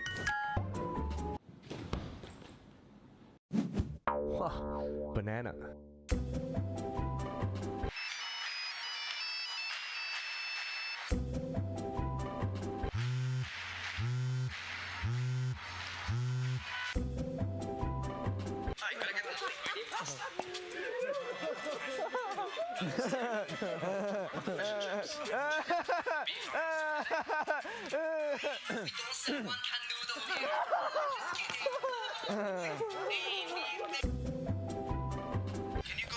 Do you think she's pretty? What about her? Will you do that for me? Do you love me?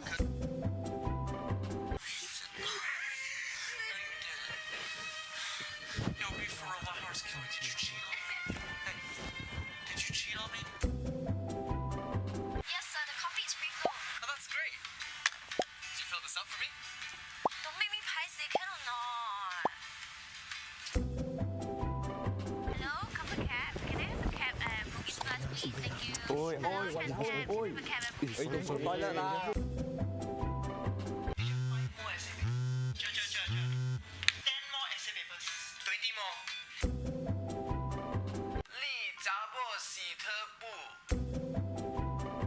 After this, I'm gonna go on a diet.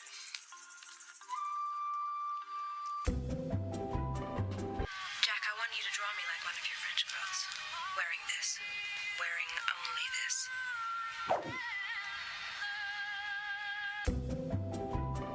I love you, Jack. But you say goodbyes. Not yet. Do you understand me? I'm so cold. You're gonna die an old lady. Warm in a bed. Right here. Not this night.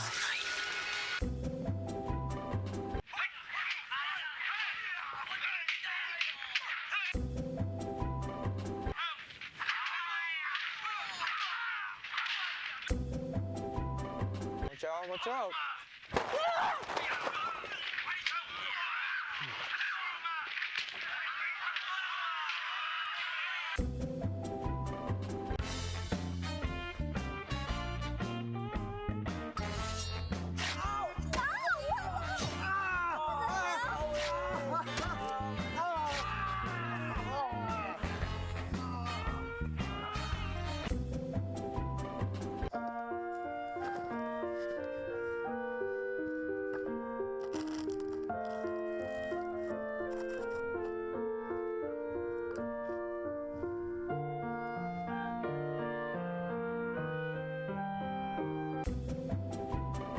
This ice was super lot of sugar.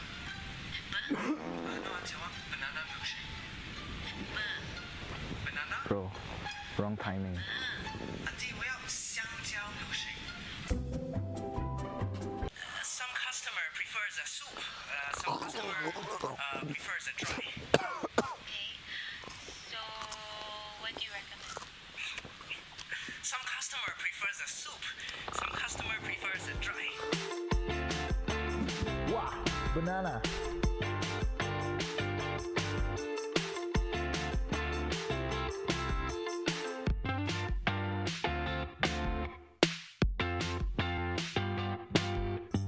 My child up for A-level physics, maths, further maths, and higher level Chinese, please. Your children here with you today?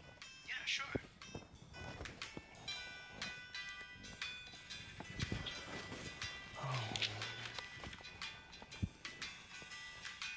Hello, Mommy. Hey, now got the diaper sale. 20 diapers for $10 only. You want or not? Yeah, new.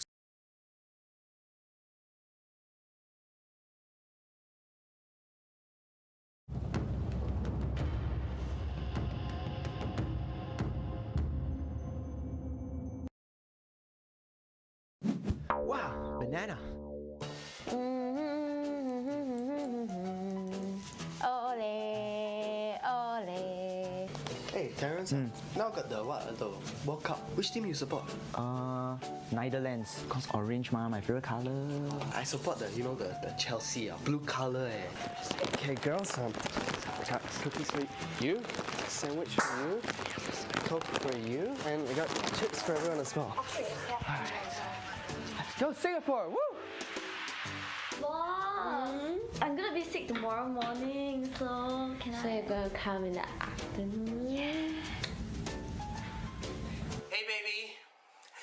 We've been going out for about 1 year now.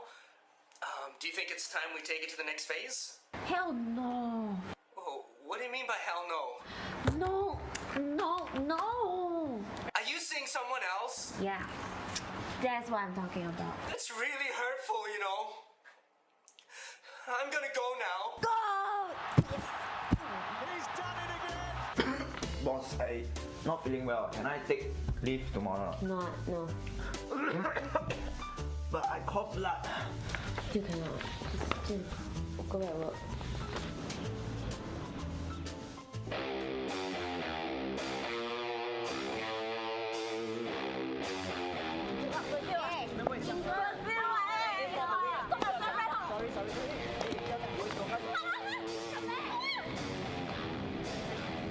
Sorry, please. Hey.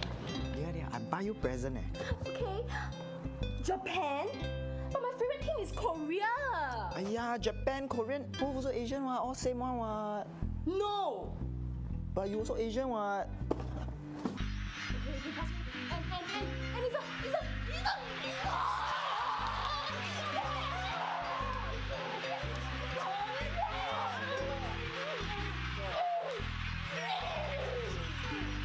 Hey, then baby. I'm gonna be home late today because we are rolling a major campaign to the entire team and everybody have to OT until 6 a.m.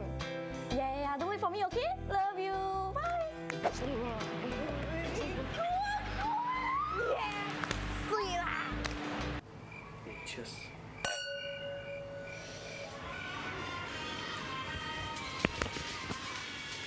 Get up. World Cup start already. I wanna go watch. Bye. Wow, banana.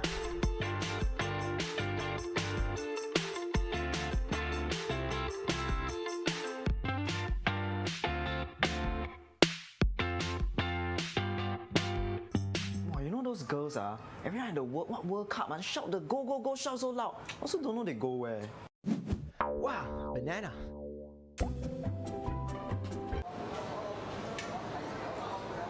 不急，慢慢吃。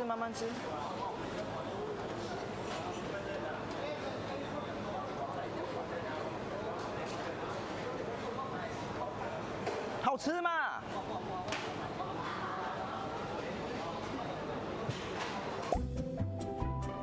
Hey, could I get the fish with rice, please? Thank you.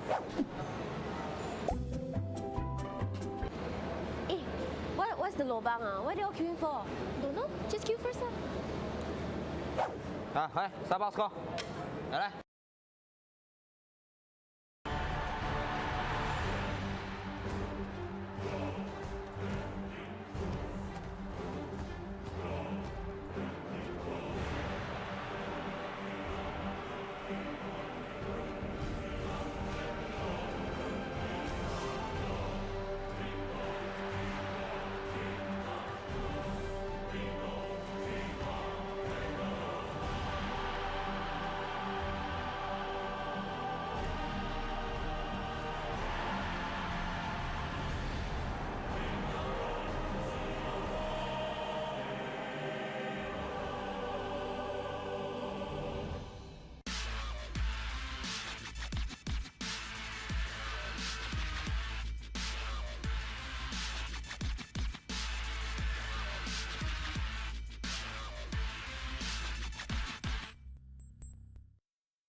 비슷한 듯 조금 달라요. 이현 선수가 약간 여우 같은 느낌이라면 정말 달려들 때 하이에나 같이 물어뜯는 것은 역시 최우진이거든요. 아마 결승전 같은 경우는 그동안 제대로 평가받지 못했던 자신의 직업군, 자체에 대한 것들을 제대로 보여줄 수 있는 그런 시간이 되지 않습니까? 어느 누가 우승해도 분명히 많은 팬들의 환성을 만들어내는 두 선수 모두 실력이 뛰어나기 때문에 아주 재밌는 경기가 나올 것 같습니다.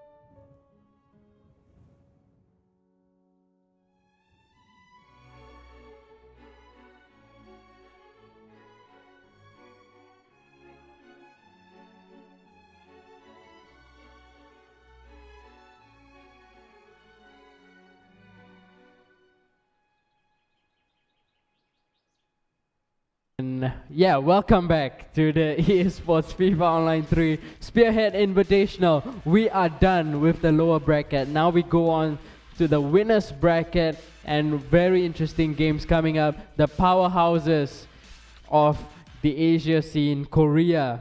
They're going to be making, trying to prove themselves that they are the best in Asia. And joining them in the winners bracket is going to be Thailand as well as Vietnam, who pulled off a shock victory against China.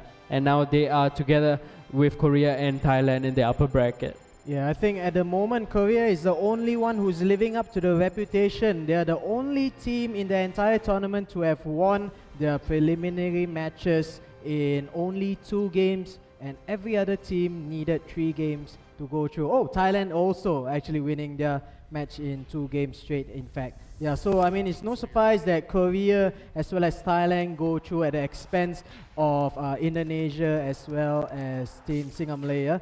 But the surprising point was Team Vietnam beating China early on with 2-1. First game they beat them, Vietnam beat China 2-1, and then they lost 0-1. And at the last tiebreaker game, Vietnam beat Team China 1-0. So yeah, we are looking at 3 really strong teams in the winners league match later on. And the winner of this the winner of this league, the top team in this 3-team league, will go immediately direct into the finals. They will have guaranteed themselves 2nd place, and that's what, 25,000. Yeah, lots of money. 25,000 US dollars. Wow. And first place, of course, is 50,000 US dollars. So you top yourself the group, you definitely win yourselves at least 25,000. Whereas if you place yourself 2nd and 3rd, you still have a chance at it, just that you've got a more difficult route to get up there to being the top. So our first match in this winners bracket is going to be played out between Thailand and Korea.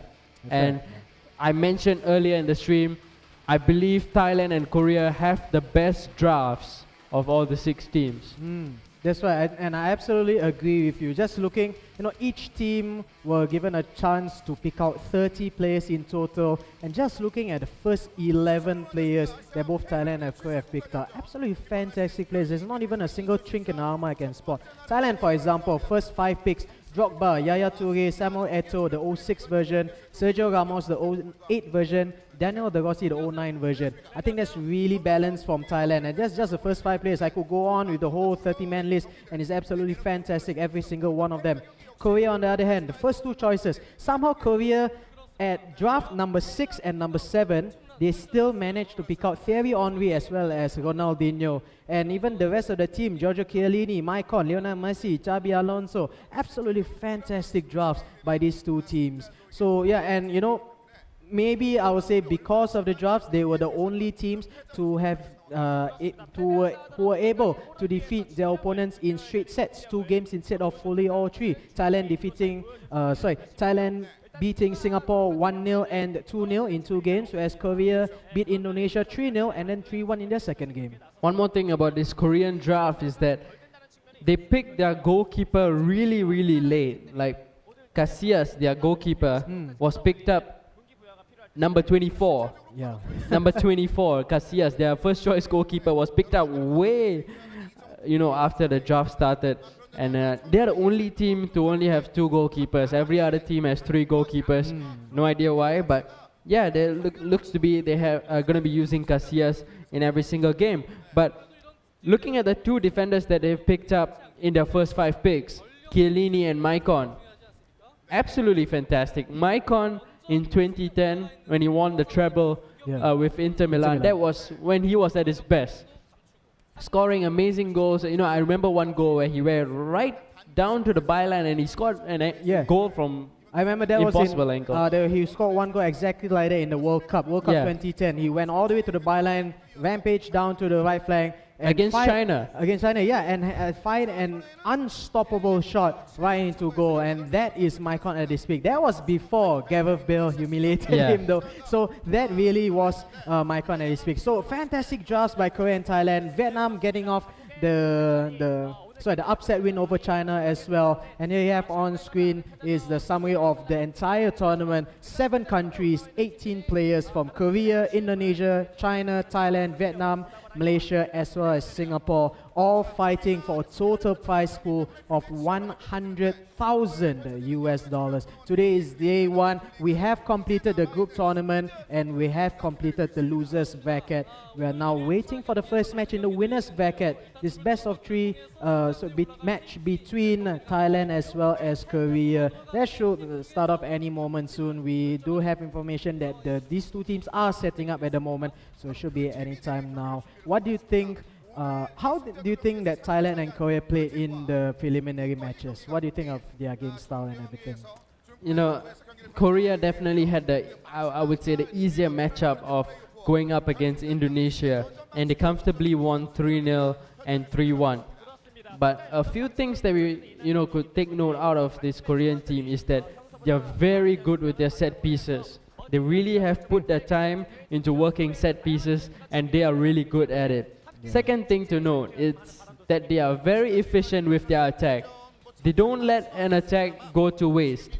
If they do decide to go on an attack, they make sure that it counts. They get a throw in, they get a free kick, they get a corner, they get a shot in on goal. They are incredibly efficient with the way they attack. And thirdly, they are so good in defense. Yeah. They are really good in attack and they are absolutely amazing in defense. This, in their first game against Indonesia, they won their second game 3-1. That one goal was only conceded because they let the Indonesia player to score in the first attack of the game. Right off the kickoff, he went through and he scored one goal. Yeah, after that, he never had a single sniff in on goal at all. So this Korean team is really very strong. But then you look on the side of Thailand. They played 2 games against SingaMalaya. They did not concede a single goal as well. Or rather, they did not concede a single goal. And they won their games 1-0 and 2-0. And they just looked really comfortable in both these games. Even though it seemed like pretty narrow victories, they were actually very comfortable wins for the Thai team. And in terms of looking at the draft, I think Thailand has a pretty good shot of having a go at Korea. Yeah, I mean, I myself watched the match that Thailand had against SingaMalaya myself. And, technically, to be fair, it's SingaMalaya who actually had the advantage in that game because they had all the possession. I still remember the second match between Zarate as well as the Thai player Zephilos, and yeah, Zephilos rarely had any of the ball, any possession of the ball, but still he managed to find a way to beat Zarate 2-0. I think they are so comfortable in defense. They are always on the back foot on the offensive motion of the play. But considering that they have not conceded a single goal, they have scored 3 goals. They have not conceded a single goal yet. Considering the fact that they have had basically only 40% of the possession at any time of play, and still they are managing to win the games 1-0, 2-0. I'm not surprised if they are the team to beat Korea, because Korea, like you mentioned, they're incredible in attack. But if Thailand, a team that is so comfortable in defense, manages to soak up the pressure against Korea, I think we might have a real upset on our hands. Korea, like you mentioned, an absolutely world-class, all-rounded team, all-star team. They look unstoppable, where at least against Indonesia, it looks like, they just ran Indonesia to the ground. They just ran circles around it. And their free kicks, my goodness, fantastic. I have never seen, in all my matches commentating FIFA Online 3, I've never seen a player, any team or any player who has had the audacity to shoot from the midfield line directly off a free kick. Korea did that and he hit the post. The next free kick, he managed to score, in a somewhat closer position, but still, it's a long-range shot from distance. And it was a low free kick. It's not even like a normal shot that you would take. Exactly. I've not seen any player use that before. So it's really innovative play by the Koreans. Of course, that's in any game, not just FIFA Online 3, in any game that the Koreans are, competing in. They've always been known for their innovation, and FIFA Online 3 is no different. And I look forward to seeing the next match, which is between Thailand and Korea. We might see either a huge upset or really good exhibition by the Koreans. But huge props to Thailand and Vietnam. Coming into this winners bracket to take on Korea. I think really the pride of Southeast Asia going into this tournament, and especially Vietnam upsetting China and getting into this winners bracket. Here we see the 3 players from each of the side. Over from Thailand, we have Krisada, Nutakon, and Tien Vitit. Yeah. Yeah, and on the Korean side, couldn't really, catch them out. The 3 players from Korea, Chang Won, Kim Jong-bu, as well as Choi Myung-ho. Yeah, so we will have a little bit of difficulty reading the Korean names after this, I believe. Yeah, but 6 players, all 6 of them ridiculously talented players. 3 of them from Thailand, another 3 from South Korea. This is really a match to watch, and I'm thinking, Thailand, considering that they haven't had much of the ball possession against SingaMalaya, I think they will be able to soak up the pressure from Korea. The Koreans really need to step up the game against Thailand because the skill difference between Indonesia and Thailand. Credit to Indonesia, yes, they did beat China early on, but Thailand's a totally different ball game. We have now on screen the first player for Thailand in this best of 3 match, Krisada Thewatinon, also known as Cham, 22 years old, level 73 in the game. He has won pretty much a lot of. The list of achievements is pretty long. We've only managed to squeeze in his latest 3 wins in competitions. But all the players from from Thailand, really well known in the local circuit, in the Southeast Asian circuit. And one thing to note is that Krisada, also known as Cham, is the only player out of these 3 to not be in Neolution. Like the other 2 guys, Best as well as Zephylos, they're both part of Team Neolution Esports, and both of them are playing together in 5v5 teams and 3v3 teams. And this guy Krisada is the only guy to be not of Neolution and still making it to this team to go to Korea. That's absolutely amazing. Now we see the guy over on the Korean side, Choi Myung-ho, also known as Nganche.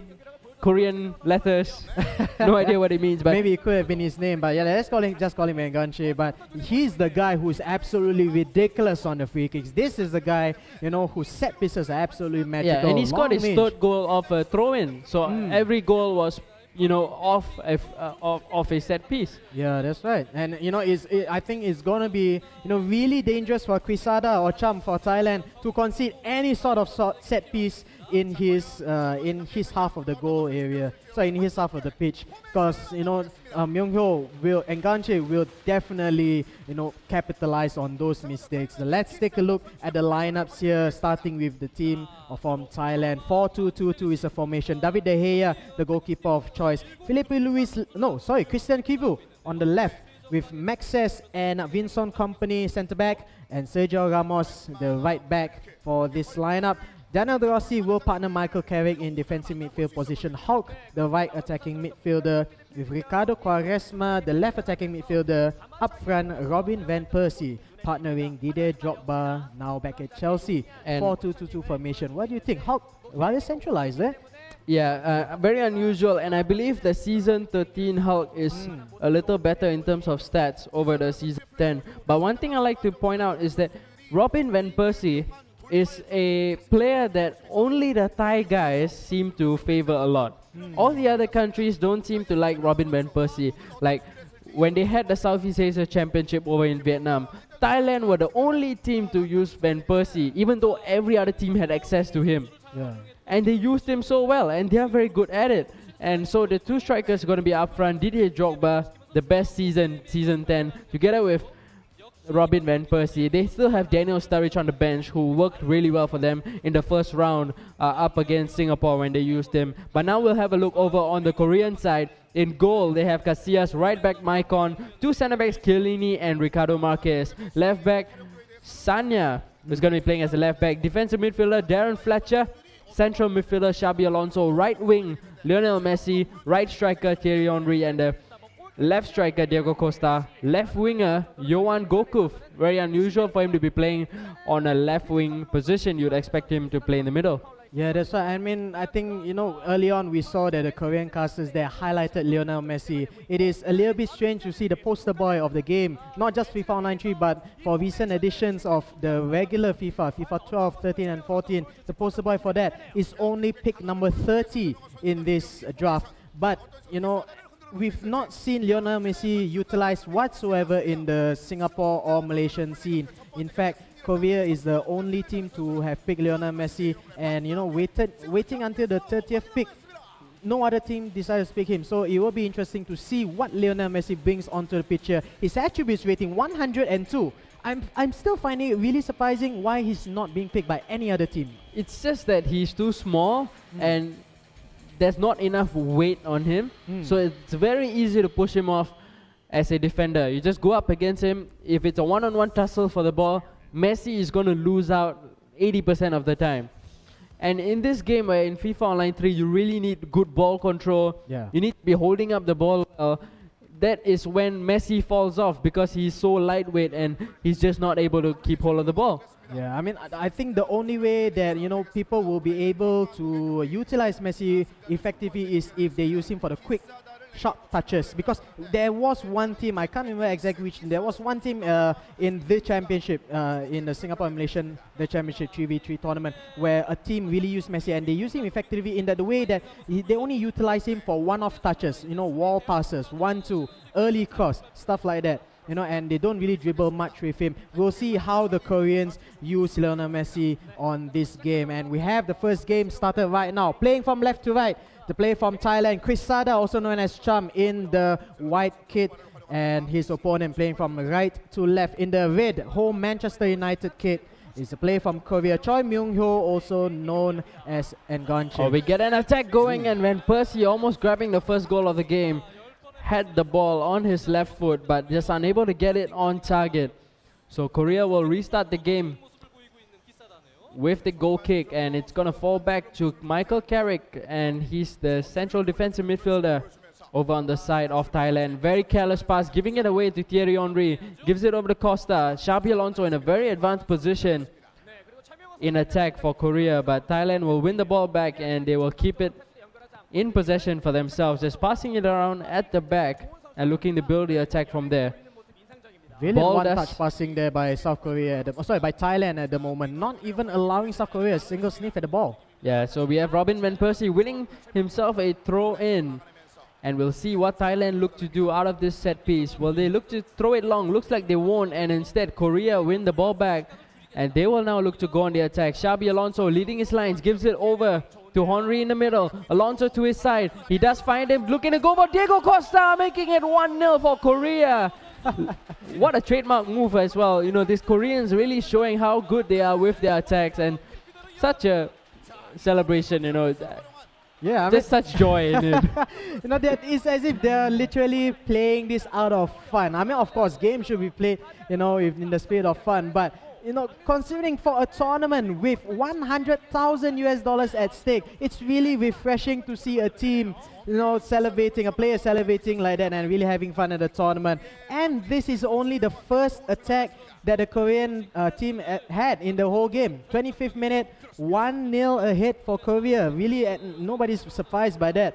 But what a start here for the South Korean team. Yeah, it's a huge setback for the Thai player who's been playing in this game, Krisada. And, he definitely would not have wanted to concede an early goal, but he is down 1-0. He's got to get his game back going, get the rhythm and get the momentum going. He has the ball now on the right side with Hulk. He's looking for options. Nobody really ahead of him in support, so he's going to pass it back and look to build the attack down the left side with Quaresma. Here's Didier Drogba. Quaresma was making a really good run, chose not to go with him for the pass. So Sergio Ramos will now have it back for Thailand. Down the right, still looking for the right pass. Gives it over to Hulk. Back to Ramos again. Michael Carrick and De Rossi unable to get onto the end of that. Gokuf will be able to bring it out of defense, still having possession of the ball. Korea now going on the attack with Diego Costa, but Company getting just ahead of him to snatch the ball away. Yeah, I'm noticing that the Thai player here, Krisada, really patient on his passing. His build-up play, if he sees there's no opportunity up front at all, he's not afraid to pass it back, on the right-hand side. Hulk, there's no space on the right-hand side, so he passes it back to Sergio Ramos, trying to find space and time for his players to make the run forward. A lot of triangular movements here by the Thai player, but at every step of the time, South Korea always has had a play to make a tackle. Diego Costa, look at him, one-on-one, the goalkeeper tries to lay it off on the right-hand side. From our angle, from our diagonal angle here, it looks like it would have been an easy goal for Diego Costa if he had just gone for the finesse shot. But, you know, I think him being a little bit not so confident, maybe from his point of view, deciding to go for the short pass back to the middle, easily covered by the Thai player there, Quesada, also known as Chum. But as it stands right now at halftime in the first game of this best of 3, 1-0 in favor for Choi Myung-ho of South Korea. Again, his opponent, Quesada of Thailand, playing from right to left in the white jersey. You know, one thing to point out is that Thailand, they switched up the way that they play. In their first game against Singapore, they played best 45 and Zephylos in the second game. But before that, Diego Costa with the chance, making it 2-0. Korea now 2 goals in the lead. And he's just having it comfortable for himself. He looks like he's not even breaking a sweat. Yeah, he has had the ball ever since kickoff, and, you know, just passing it around the back four. Tried to go to on the right side, saw there's no opportunity. Went back to the back line. Spade it out to the left side. Finally sees Diego Costa one-on-one with the defender, and Diego Costa is so good at beating his defender off the shoulder, just with a splendid turn off the ball. You know, down to the bottom right-hand corner. An easy tap-in actually for Diego Costa. Really clinical finishing there by the new Chelsea striker, who's been equally efficient in real life for Chelsea. Yeah, 2 goals in 2 games for him. But, you know, I was talking earlier about how Thailand have... In their game against Singapore, they played best 45 as the first player, and Zephylos as the second, and Quesada didn't even get a chance to play, but this time he's their first player. So, I don't know, it's just a big switch up coming in for Thailand, and we'll look to see if Zephylos still continues as their number 2 player, because I believe he is their strongest player going into this matchup. Yeah. But here we have Korea going again on the attack. Thierry Henry getting intercepted away from the ball by Maxes. And time for Thailand now to look to go on the attack. Didier Drogba giving a pass over to the right side. Hawk is waiting, and he's going to win himself a throw. You know, talking about your earlier point earlier on where you said, yeah, best 45 and Zephylos played the first 2 games, and this is Quesada's first opportunity. I think, you know, given that Thailand knows that they are qualified to the next round no matter what, I think they just, you know, Quesada, you've not played a match yet, why don't you give it a shot? You know? So I think that is why Quesada is the first player to face South Korea in this one. Yeah, that's a good point, and you know, they just want to give everyone some playing time, perhaps. And a chance at getting the MVP award maybe, because, you know, the MVP of each round, of each matchup gets a cool $2,000. Yeah, that's a lot of money. And the other 2 guys have already won $2,000. Yeah. So time for Quesada perhaps to win something out of this. But here goes Diego Costa down the run, and Thierry Henry finishes it off.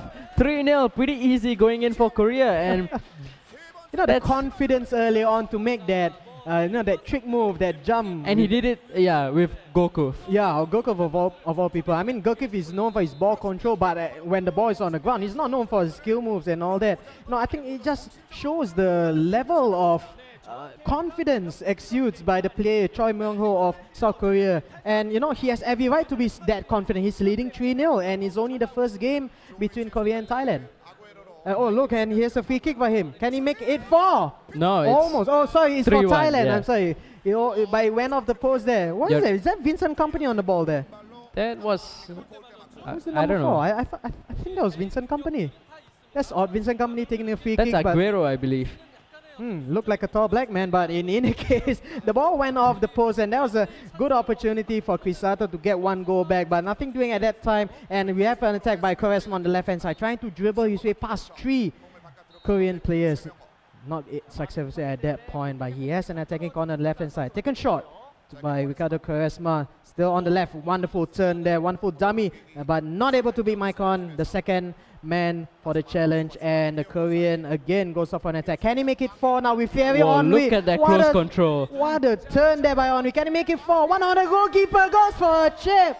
Absolute class there by Myung-ho. This is humiliation. This is absolute humiliation. My goodness, and he knows it. He knows he's humiliating the opponent. And my goodness, Quesada, you know, I think there's really nothing that Quesada could do regarding that. There was an absolutely brilliant turn by the first Korean pick, the 07 version of Thierry Henry. Such class from the Arsenal legend.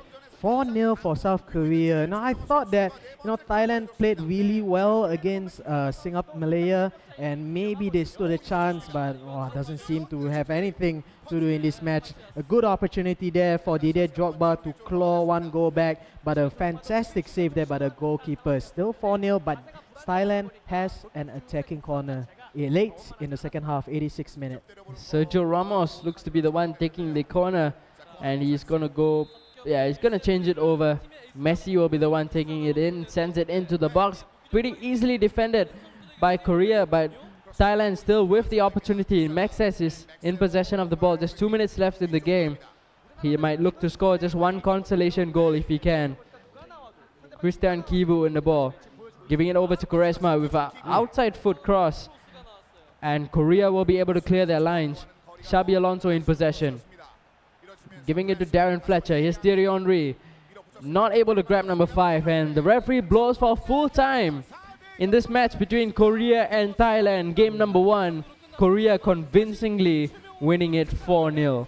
Yeah, it was one-way traffic from the start of the kickoff. I mean, okay, honestly, I think Quesada did pretty well in the first half of the first half. I mean, the first 25 minutes of the first half of the game. He tried to bring the game to the Korean player here, but in the end, the Korean player Choi Myung-ho and Ganche just too good for the likes of Thailand, easily brushing off the challenges of the Thais, and look at his face there. There's not much of a reaction. He scored 4 goals and all then he celebrated, and it seems like just another win. Yeah, it seems like they expect this anyway, and we had the team introduction earlier in this tournament, and we saw one of them mention that they want to go in this tournament undefeated. They don't want to lose in this tournament at all. Yeah, I mean they are on track. I mean, if not for the 1 goal that Indonesia scored earlier on, there was a possibility of them winning the entire tournament without even considering a single goal.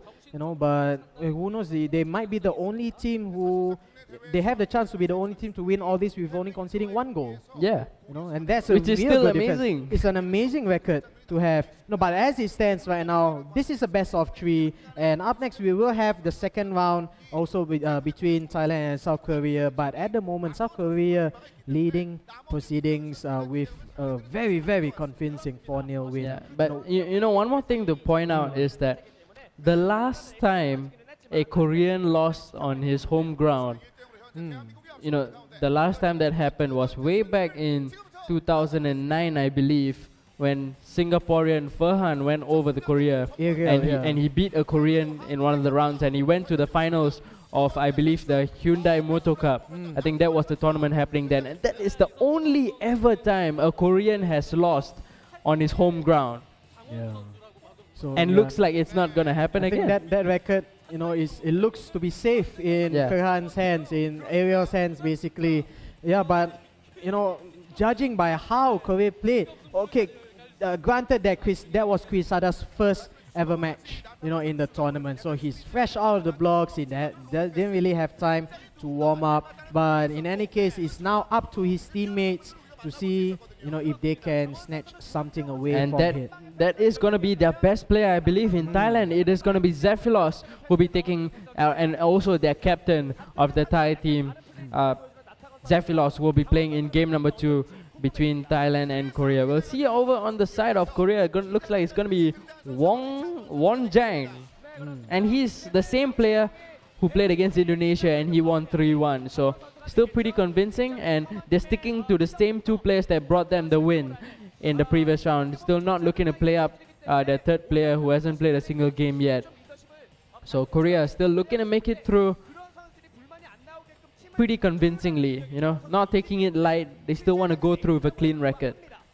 Yeah, I mean, I'm looking over at the Korean team sheet at the moment, and Choi Myung-ho earlier on, as well as this current player Wong Jan, they are the only ones who are in the Korean team who has more than 1 championship. Myung-ho, early on we saw him beating Quesada 4-0. He has won the 2014 FIFA Online 3 Season 5, as well as the 2014 Adidas Championship team winner. Basically, this team won the 2014 Adidas Championship team competition. and his compatriot right now on screen, Wang Chan, he has also won the 2013 edition of the Summer League Best 6. So yeah, I mean, we're looking at two of the strongest players, considering that their third player, Kim Jong-bo, has only won one championship to his name, or at least on my record it says that. So maybe they are just just trying to put the two best players they have up front and win every single match they have 2-0. But let's take a look over at the lineups for Thailand at the moment. This is Natakon's game against Jangwon, and his lineup, he's chosen to go with a 4-1-1-4 highly attacking lineup. David De Gea in goal, Sergio Ramos and Felipe Luis the fullbacks, Vincent Kompany and the new signing for Bayern Munich, Mehdi Benasha, comes in at centre back. Daniel De Rossi, the lone centre defensive midfielder, Paul Pogba ahead of him at attacking midfield position. On the right, Hulk.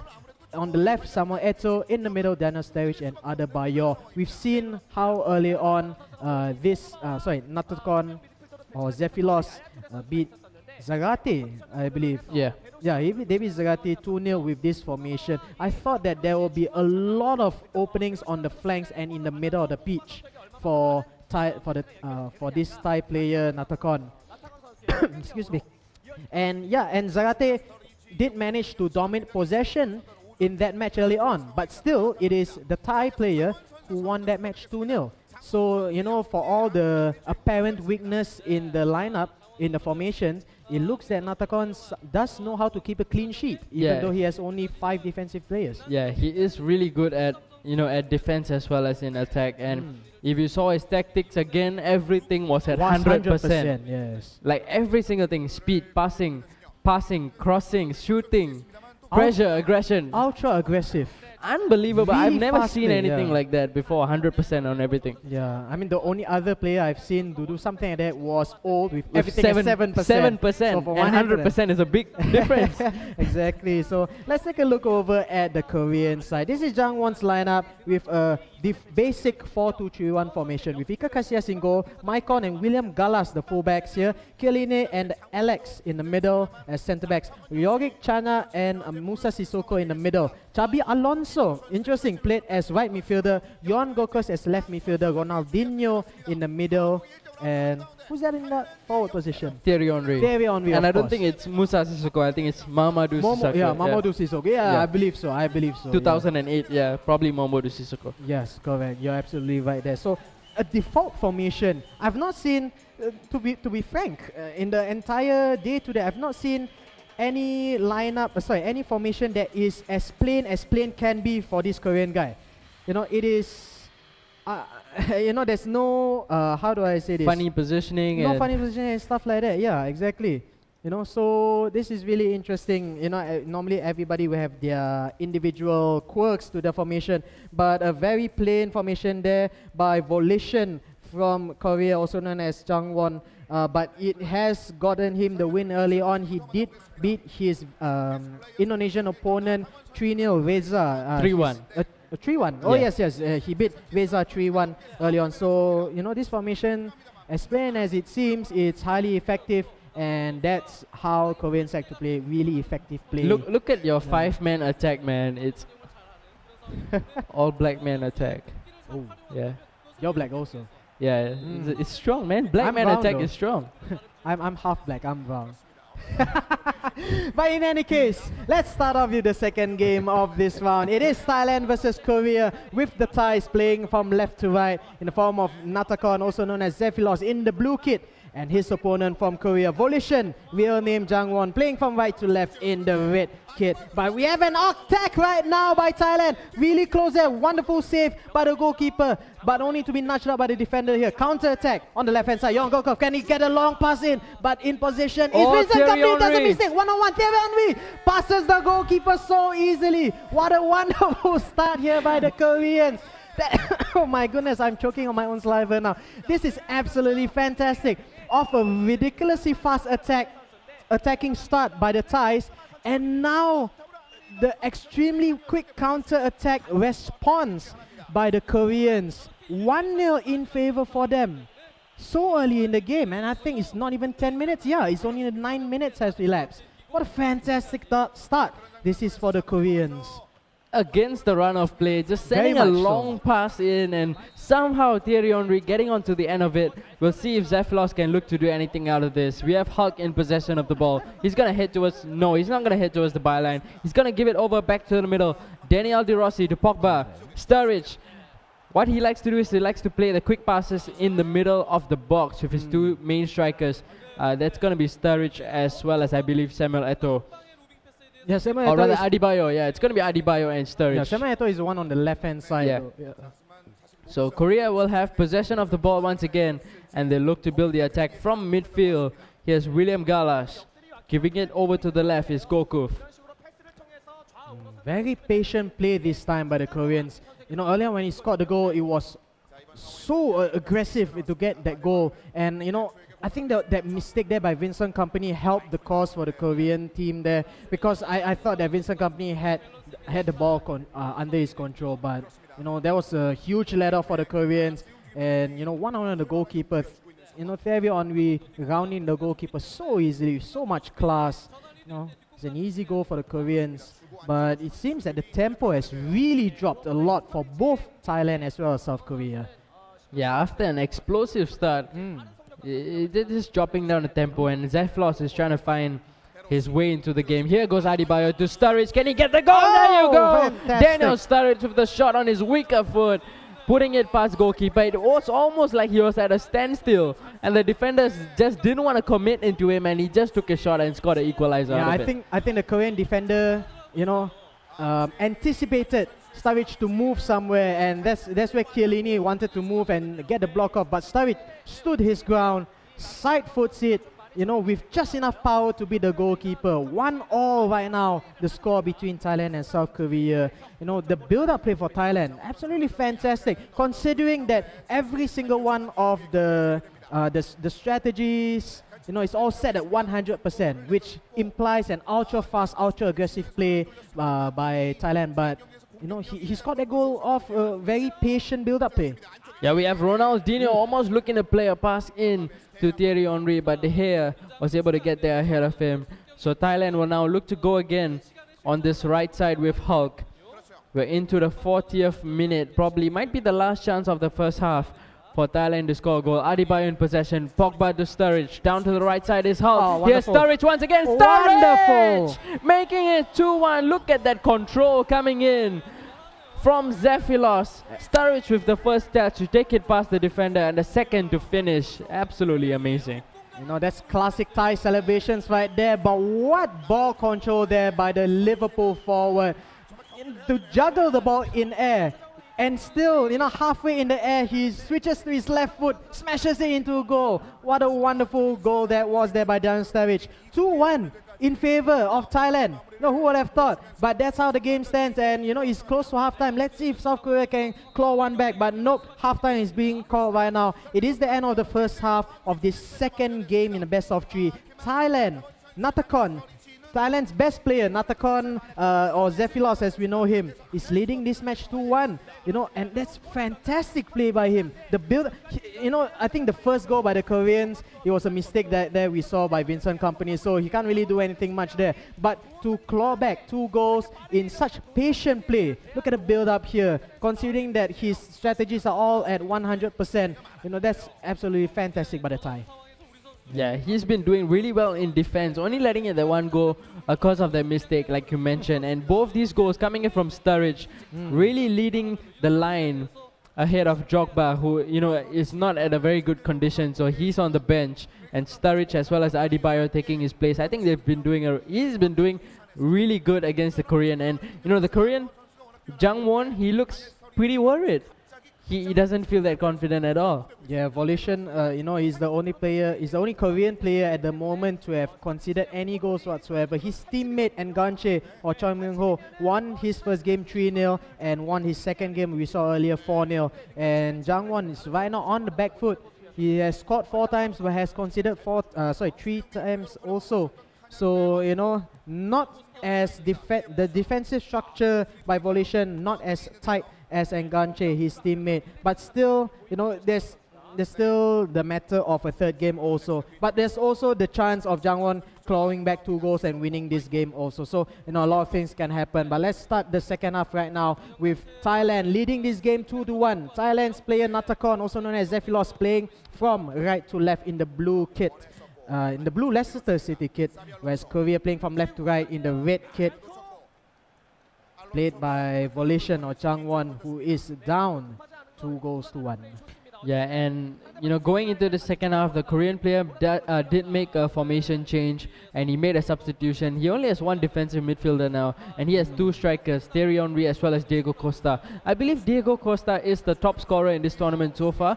Like in terms of Korea scoring many goals with him, I think he has scored 4 goals already, and he might probably be the top goal scorer of this tournament. We'll look to see how Costa can change this game. But we saw this attack coming in from Thailand, and Sturridge, or rather this Adebayo, collecting the ball, but was called out to be in an offside position. So it's going to be a free kick over to Korea, and they'll just hoof it upfield. But Thailand collected back, and they'll look to build an attack out of this. I think the main architect there for the attacking plays for Thailand is actually Paul Pogba right here, center attacking midfielder, as well as Daniel De Rossi. Because by the way Thailand set themselves up, look at the passing between these 2 players, Sturridge as well as Adebayo, passing so wonderfully with each other, just laying it off. It reminds me of Sturridge and Suarez in last season, as well as Andy Cole and Dwyer in 99 season for Manchester United. The telepathy between both these players, absolutely wonderful. But I mentioned earlier on that I think the architect of this team is actually Paul Pogba, because when Paul Pogba has the ball in possession in the final attacking third, he has 4 options in front of him. And Diego that is Costa. how Thailand got their goals. So many options right in front of him. Yes, but on the other hand though, we have Diego Costa getting intercepted. It is going to be a throw-in over to Korea. Korea only has 15 minutes left to try and equalize to make it back to 2-2. So they are on the back foot. Here's Maikon just going way forward on the attack, and it's going to be an offside call by the referee. And a free kick over to Thailand. But we saw the previous attack coming in from Thailand. That is Zephylos' signature. He just uses those 2 strikers to play a quick 1-2. Not only a 1-2, it's like 1-2, 1-2, 1-2, 1-2. It just keeps going on till he gets to a very good position to grab a goal. Yeah, and that's incredibly difficult to pull off. It's not just one wall pass, it's multiple wall passes consecutively, and he does that so easy. He's done it 2-3 times, in fact. The last one did not result in a goal, sadly, for him. But to have left 2, 3, 4 defenders in the wake of Adebayo, as well as Daniel Sturridge, you can't really see that in real life. So, there's absolutely fantastic play here by the Thai player, Zephylos. There's only 10-15 minutes to go, and Korea is on the back foot. This is interesting to note because they were so strong in the preliminaries against Indonesia. And in the first match earlier on, Enganche against Cham of Thailand, Enganche defeating his opponent so easily, 4-0. It's a bit surreal to see Korea on the back foot here. But if Jangwon or Volition from Korea is not able to get a goal, we might be seeing a huge upset thanks to their Thailand's team captain Natakon. Yeah, so we'll look to see how the rest of the game is going to be panning out. Thailand does lose possession of the ball, and it's going to be onto the feet of Thierry Henry. Well played by Diego Costa. Henry against company makes up for his earlier mistake in the game and gets the ball away from Thierry Henry. Now here they will be able to bring it out of defense with Pogba. They did make a formation change. Now their formation is 4-1-3-1 or 4-1-3-2, I believe. But here's Dembaba to make it 3. No, he can't.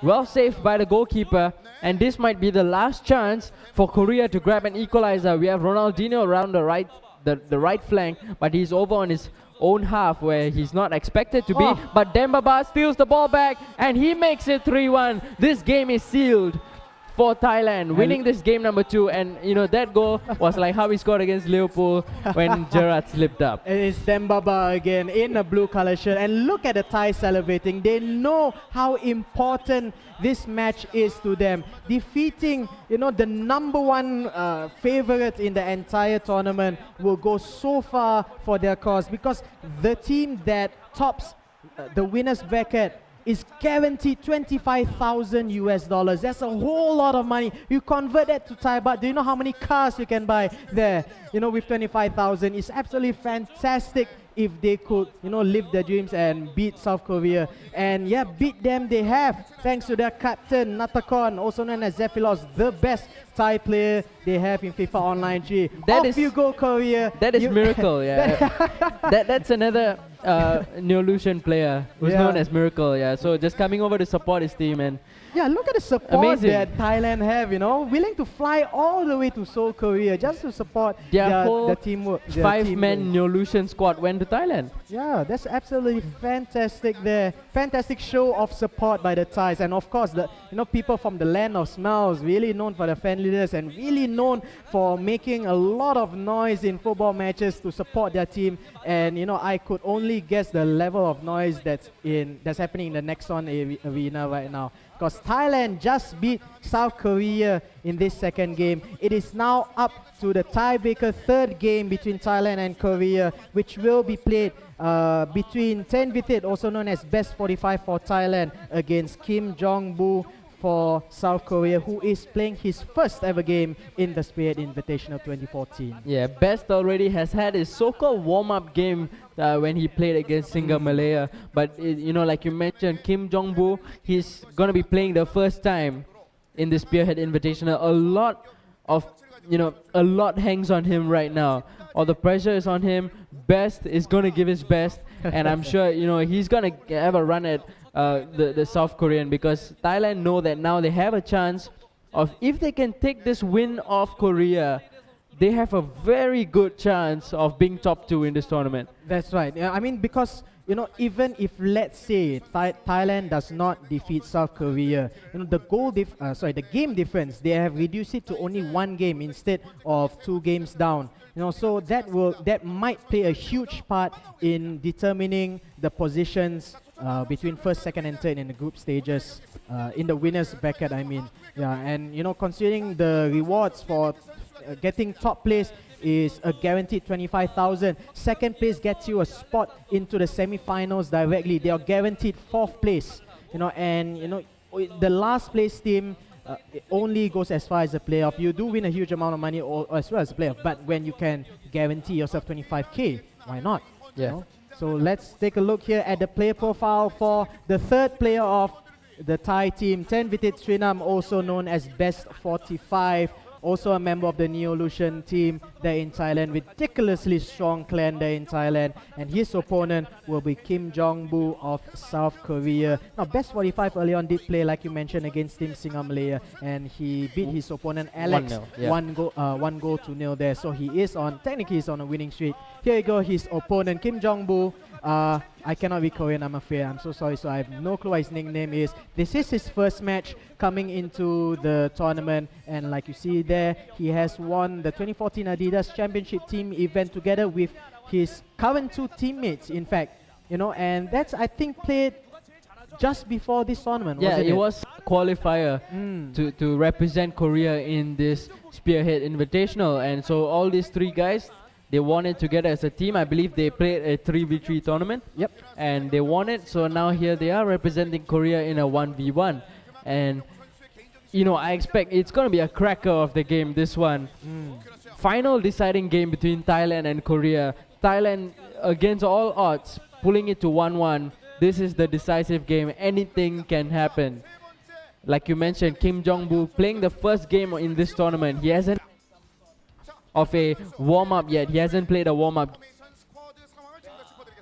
Best played earlier against Singapore, and he won his game 1-0. So we'll look at the lineup for Thailand. In goal, they have Weidenfeller, the German goalkeeper, and at right back it's going to be Sergio Ramos. Left back Felipe Luis. 2 centre backs Benasha and Felipe Mexes. Central defensive midfielder Yaya Toure. Right and left midfield going to be played by Robin van Persie on the right and Diego on the left. And Van Persie more primarily used as a striker and Diego as a central midfielder. This is interesting, using these players in these positions. Cesc Fabregas going to be playing in central attacking midfield, whereas the 2 strikers, Samuel Eto'o as well as Didier Drogba. Look at the amount of hairs Cesc Fabregas has. This was the 08 version of says Fabregas, but yeah, back then he was an absolutely fantastic attacking midfielder. I believe, yeah, just signed for Barcelona back then. So yeah, but like what you mentioned, really interesting to see Robin van Persie on the right hand side, considering he has Samuel Eto'o, but deploying Samuel Eto'o as a striker, and not using Eto'o's pace on the flanks. Really interesting pick there by the Thai. But let's take a look at the lineup by the South Korean player Kim Jong-bu. In goal is Iker Casillas. 4 defenders on the right side, Maicon. On the left side, Walter Samuel, Chiellini and Raul Albiol in the middle, with Mamadou Sissoko in centre defensive midfielder. The Korean legend Park Ji-sung, Captain Marvelous on the right hand flank. Ronaldinho on the left hand flank with Xabi Alonso slightly deep in the central midfield position. Up front, Thierry Henry and Diego Costa. Now, Henry and Costa has been absolutely marvelous for the Koreans at the moment. Thierry Henry with his playmaking ability just behind in the number 10 position in the hole, almost always feeds Diego Costa so perfectly. And like what you mentioned earlier on, we think that Diego Costa is the most efficient striker at the moment, leading the goal charts at this Spearhead Invitational. Yeah, but I mean, looking at both the lineups of Thailand and Korea, if both these players are of similar level, let's say we just duplicate one player and make them play against each other, I say on paper Thailand has the better squad. Yes, going up against Korea. Agree with that, yeah. So Thailand have an upper edge in terms of the players. They have better players in their team. Korea has the weaker players, but it all comes down to their play.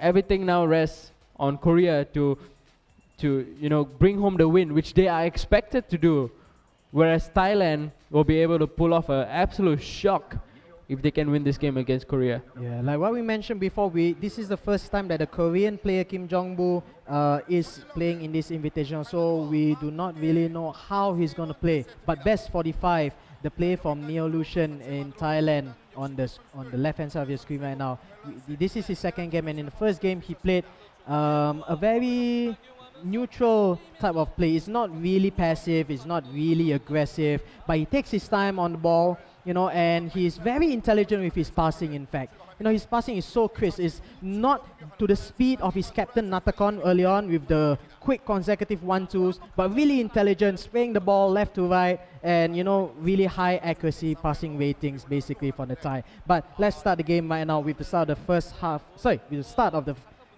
first half of this game. Of this tiebreaker best of 3 game between Thailand as well as South Korea. And it looks like the South Korean team calling for an early timeout there, but we have the game underway right now with Korea playing from right to left in the white kit, and Thailand playing from left to right in the blue and gold kit. Yeah, so we'll have Korea now going down the left side with Ronaldinho. He's going to look to play a short pass in towards the middle where Xabi Alonso is waiting, but Walter Samuel does get the ball. Here's Ronaldinho looking to feed a pass in towards Henry. No. It comes out to him and Henry finishes it.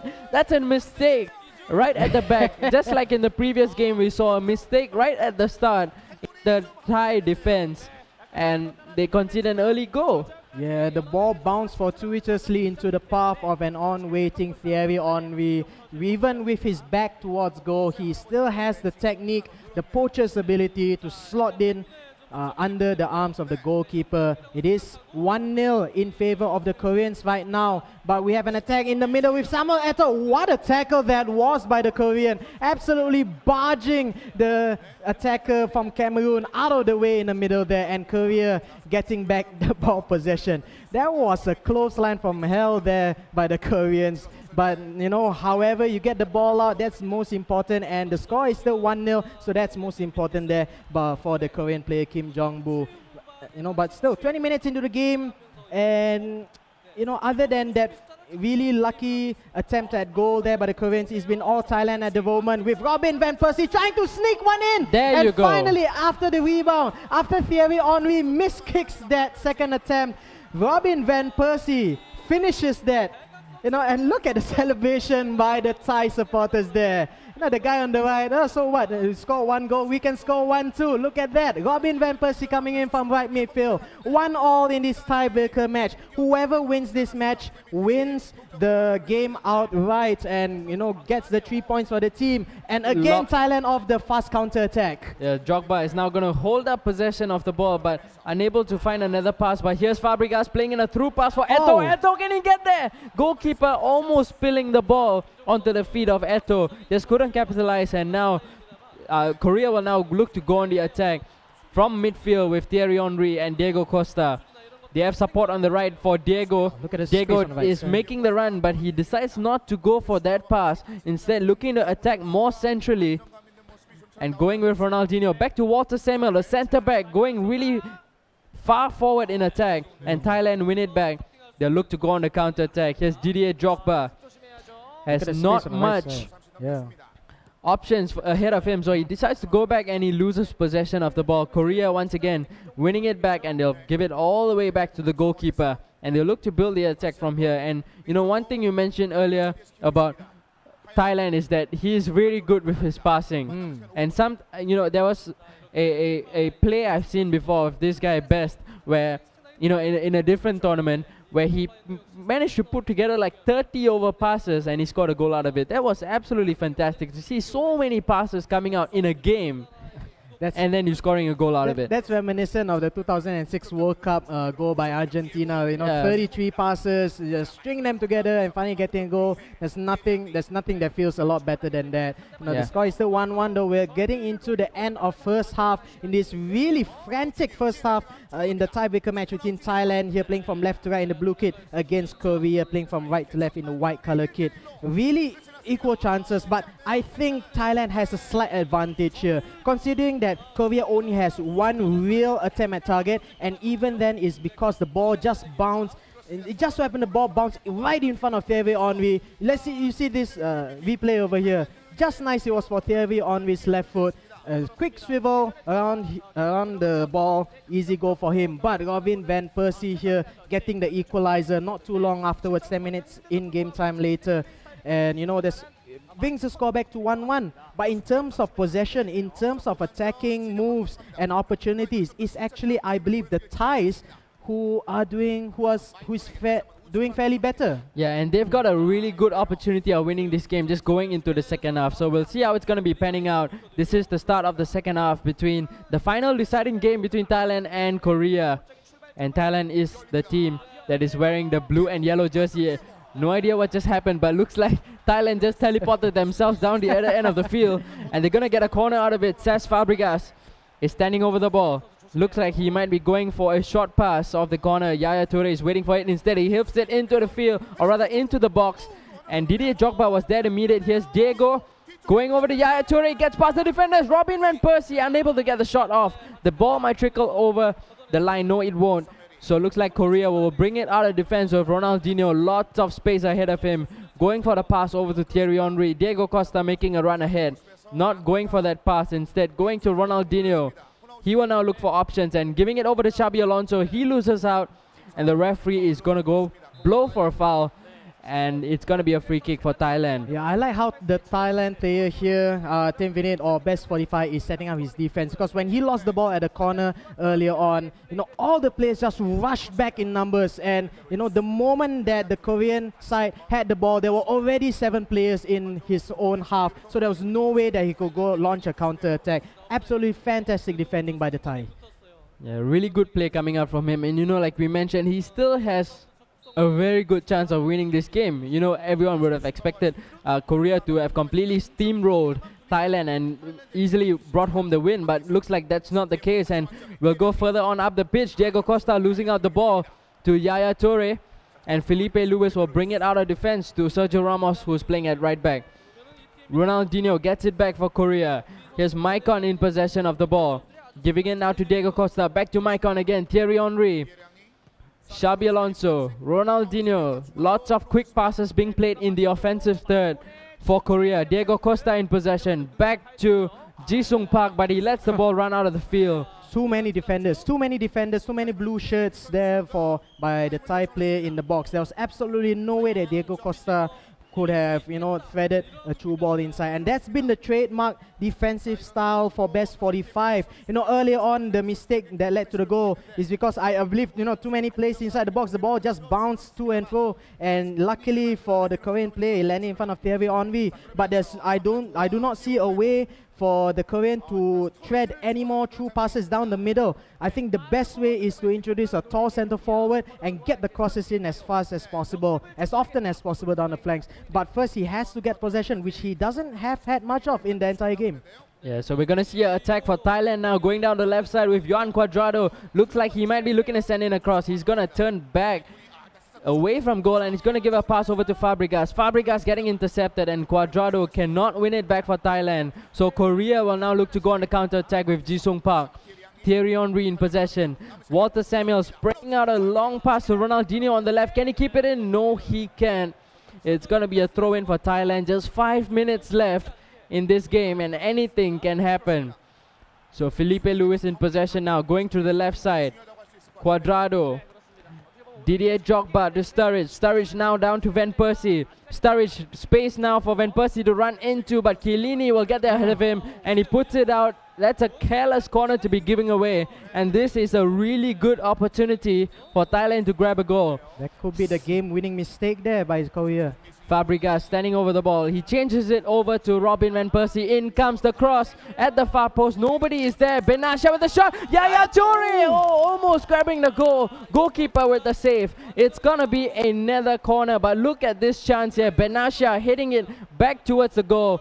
And Yaya Toure managed to grab a shot in on goal, but the goalkeeper made a save. It's gonna be another corner for Thailand. Robin Van Persie, again the one standing over the ball, sends in across. Benasha is free. Benasha will shoot. The goalkeeper will save. Last opportunity in the first 90 minutes goes the way of Thailand, almost grabbing a goal. But Korea looks like they will let time run down, and they will go into extra time. This has been an absolutely fantastic performance by the Thai player. I mean, just look at that last, when the goalkeeper had the ball, he didn't try to go for a counter-attack. It's like, okay, there's no way I can really beat this guy in a regular piece of football. I have to just hold on to possession as long as possible. Maybe, who knows, this is the first time I'm seeing South Korea so, unconfident about getting a win here. But credit to the Thais. 10 Vitit or best 45 has been absolutely fantastic, especially in the second half. Sadly he couldn't get a goal, but look at the chances as he has had in the second half. Chance after chance come begging for him, and he got ever so close, especially with that last corner kick there. But as it stands, it's still a tie game in this tiebreaker between Korea as well as Thailand in the Spearhead Invitational 2014. Thailand kicks off the ball, playing from left to right in the blue and gold kit, whereas his opponent, Korea, played by Kim Jong-bu, playing from right to left in the white kit. So we'll have possession now. Thierry Henry playing a really good pass for Diego Costa, but Mexes is able to outmuscle him and get the ball ahead of the striker. So now Thailand will be able to bring it out of defense with Daniel Sturridge. He has Drogba in support. On the left side is Cuadrado making the run, getting fouled by Maicon, and it's going to be a free kick for Thailand to, just get one into the box, or rather they'll go for a short one. Here's Van Persie, giving it over to Drogba on the left. Back to Van Persie. Can he get to it? No, he can't. Now Korea will look to go on the counter-attack. Thierry Henry is with possession of the ball, giving it over to Jisung Park. Diego Costa, lob through pass for Thierry Henry. He's one-on-one with Mexes. Can he get ahead of the defender? No, he can't. Park with the pass. There goes Alonso! What a crisp pass into a goal for Korea. Absolutely against the run of play. And such a simple pass can lead to a goal coming in from a midfielder who's playing in central midfield. Yeah, I thought that, Park Ji-sung was in an absolutely fantastic position to go for a shot at that point of time. But I think he bamboozled everybody by going for the pass instead. The quick pass, the quick immediate shot there by the midfielder. And it's an easy second goal for Korea. And suddenly things seem dire for the Thai player here. He was dominating proceedings all the way until the end of this first half of extra time. Robin Van Persie goes off. Adebayo is replacing him, and he will be placed as striker. And I believe Samuel Eto'o will be shafted over to the right midfield side to utilize his space more there. But what a disappointment this will be for Thailand if they lose this game. As it stands, Thailand is down 2-1 thanks to that second goal by the South Koreans. Yeah, so the referee will blow for half-time in extra time. And Korea scoring that goal with Xabi Alonso just before the break. And just 15 minutes left for Korea to hang on. And they will be able to grab a win against Thailand, who have been putting in an excellent display against Korea, just surpassing all expectations and going right to the death into extra time, still having a chance at it. Here we see the goals which happened in the first 90 minutes of regulation time and the chances that came from it. And you see the bulk of the chances have been coming the way of Thailand. And Korea have been, just allowed to get this goal. And, it was very good skill coming out from the Korean player. Just surprised everyone with that pass. Everyone was expecting a shot or even a pass towards the right or left, but instead he went for the pass to Alonso, and he was able to score a goal. Yeah, Kim Jong-bu, as you see here on screen, the player for South Korea looking extremely composed for somebody who has been on the back foot for a good portion of the game. And Then Vitit, Suriname, best 45 right there. You saw him earlier on. The player from Thailand who has had an absolute stormer of a game, but conceding those 2 goals must be a real heartache for him, because if Thailand loses this game within the next 15 minutes or so of extra time, Thailand will lose the opportunity to score 3 points, and Korea still goes on ahead with their unbeaten streak. But let's see whether Thailand can claw back that equalizing goal or even a winning third goal in this second half of extra time. Playing from right to left is Thailand's Ten Vitit Suriname, or best 45, playing in the blue and gold kit. His opponent leading 2-1 right now. South Korea's Kim Jong-bu playing from left to right in the white kit. Yeah, we have Didier Drogba in possession of the ball, patiently holding it up for more options to join in attack. Here's Cesc Fabregas. Adebayo goes for the shot. Well saved by the keeper, and Cuadrado with the follow-up shot was, not in the best of positions to get a shot off, and especially a half volley. It's a very difficult technique to pull off. And the Colombian definitely disappointed. Not many people can do that. I think the likes of Paulo Di Canio, Robin Van Persie, Juan Cuadrado, and I'm not so sure about that. But that was an excellent opportunity for the Thai player to claw one back. He has less than 5 in-game minutes though, and looks like South Korea is trying to run down the clock. The clock does not move when the ball is out of play though, so this is the final attack for Thailand, with Cesc Fabregas in the middle being mowed down by Giorgio Chiellini, the centre back there for Korea. 1 minute left to go. This is it. Felipe Luis on the left. No, can't get it out, and South Korea will try to run the game out. Seems to be a win for South Korea, 2-1. Thierry Henry in possession of the ball, giving it over to Costa. Costa gives it over to Son, and he has a couple of options up front if he decides to pass, but decides to go alone so far. That's fantastic close control coming out of him. The referee's going to give a free kick over for Korea. They can make it 3-1 if they want to. Maicon is the one. He's going to change it over to Son, and the ball actually hits the wall, and he's still having possession of the ball, with Ronaldinho sending it across towards the far post. Diego Costa winning the header. But looks like the moment this ball goes upfield, the referee is going to blow for full time. There you go. Korea winning the game 2-1 in extra time. You see, huge sigh of relief for the Korean. He knows that he was made to work for this. Definitely. And it was really close. Yeah, I mean, it's a really entertaining game by both these teams. All 3 games between Thailand and Korea has been nothing short of entertaining. We saw the the skill of Choi Myung-ho in the first game, absolutely demolishing his opponent Quesada. 4 goals to 0 in the first half. In the first match. And then the captain of Thailand, Natakon or Zephilos, takes apart Jang Won in the second game. But then here we see Korea finally winning the match in the final, with the final tie-breaking game with a score of 2-1. Thanks to this man right here, Kim Jong-bu of South Korea, beating his opponent Ten Vitit Suriname, or best 45. The Thais will be, I think they will be very disappointed. They did not come off. They did not go away with anything other than 3 points because they've been absolutely fantastic, especially in the final 2 matches. So they should not feel disappointed, although I do think they are. But what a fantastic play that was by the Thais. Yeah, and especially with this momentum, even though they lost, they've just played so well. And next up, they're going to be playing the next match against Vietnam. They can still use this momentum to go up against Vietnam.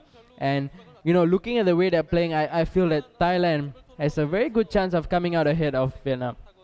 Yeah, I mean, considering that, on paper, Vietnam is a really, really strong team also. Having just beaten, China, one of the favorites to win this whole tournament, 2-1.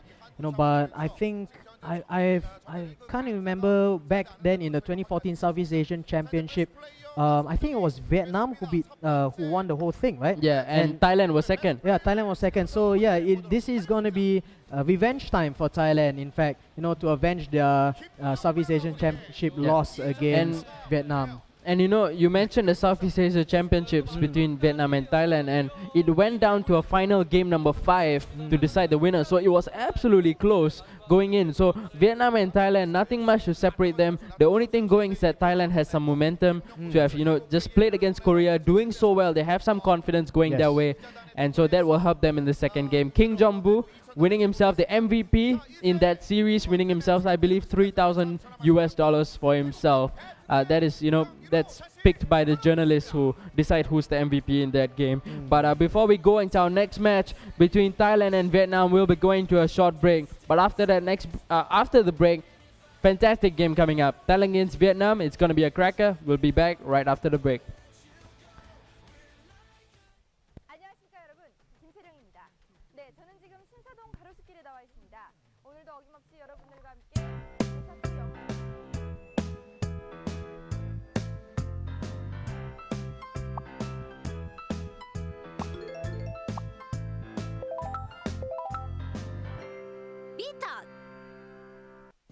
Wow, banana. Pick a card.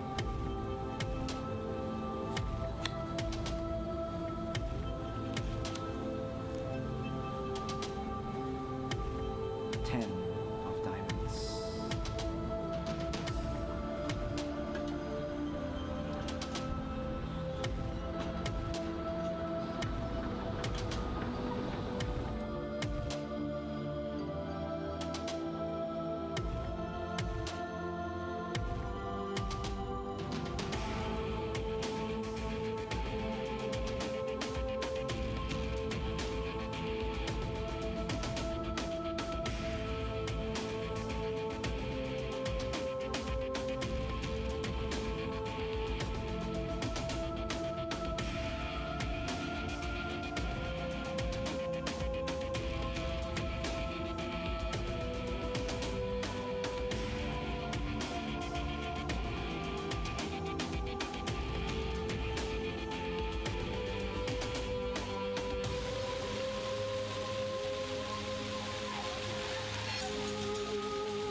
Wow, banana.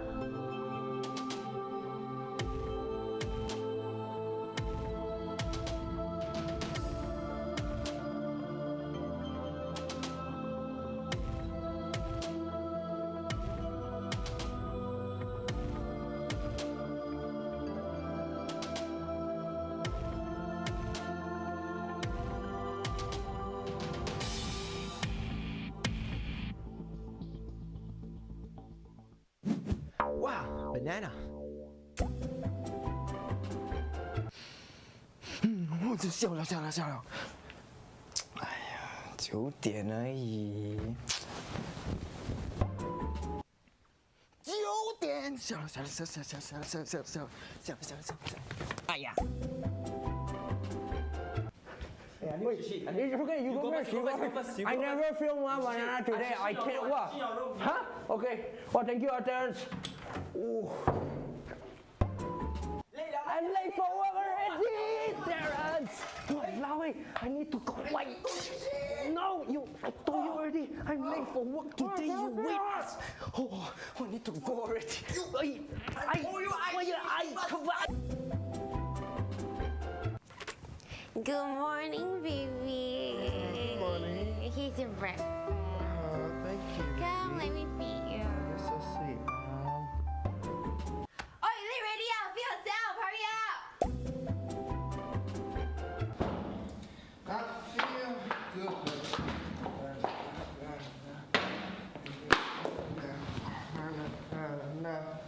I feel good.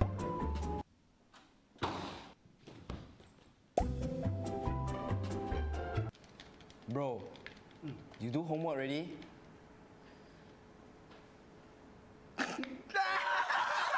homework 什么来的 homework？ 什么 homework？ 哎呀 ，homework。Give me a country start with S homework. Country start with S. Sengkang. Letter start with N. Knife. For example, maths. Xiaoming has 5 apples. Mutu take 10 apples from Xiaoming. How many children are there? Walao, you don't know math. The answer is always at the back but upside down. Go already. Late.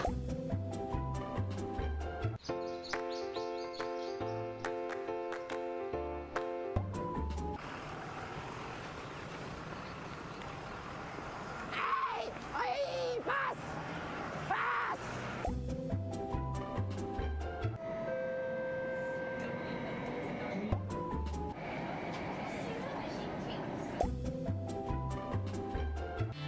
Woo! I feel good, na na na na na na na.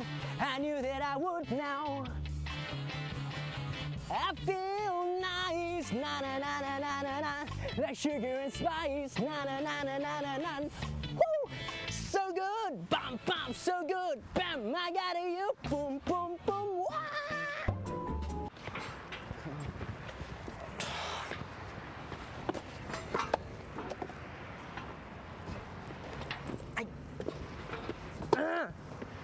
I see what see, cock eye.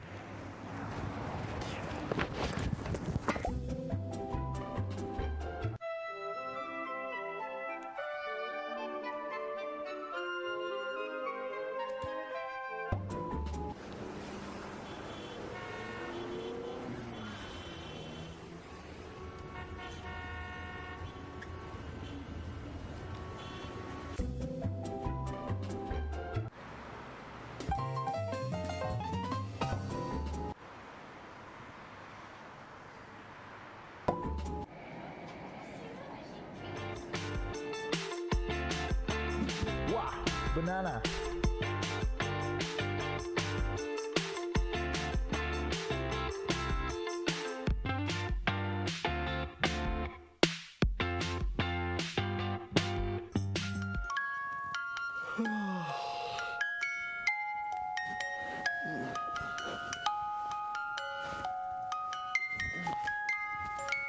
Sorry.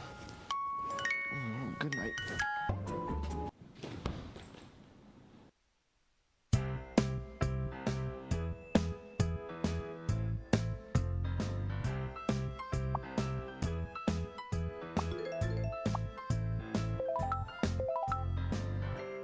Beetle.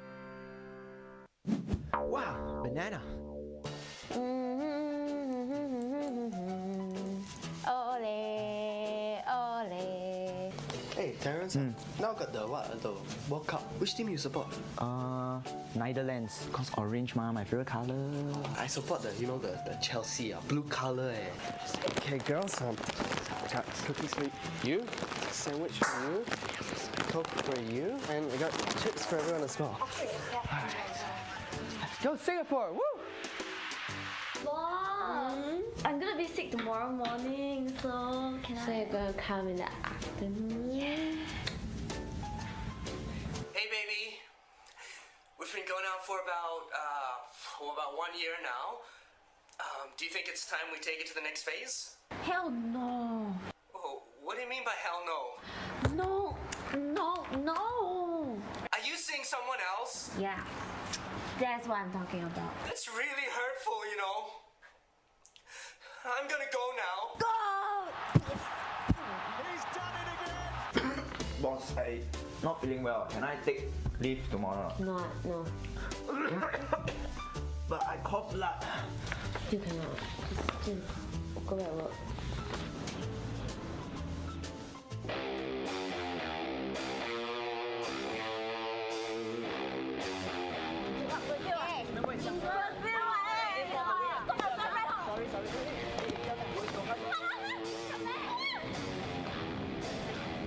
Sorry, please. Hey. Yeah, I buy you present. Okay. Japan? But my favorite team is Korea. Yeah, Japan, Korean, both also Asian one, all same one what? No. But you also Asian what? Okay, pass me. And it's a.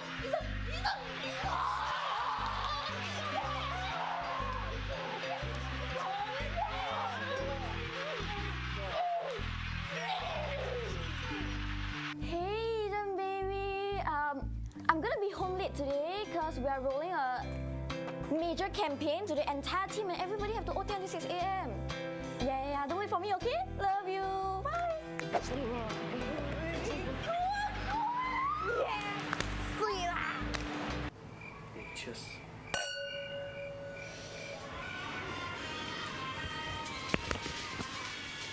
Get up.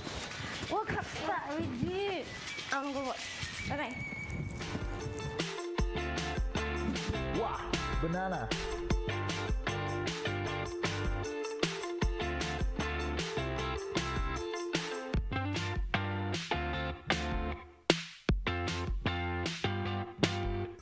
Wow, you know those girls every night the World Cup shout the go, shout so loud. Also don't know they go where.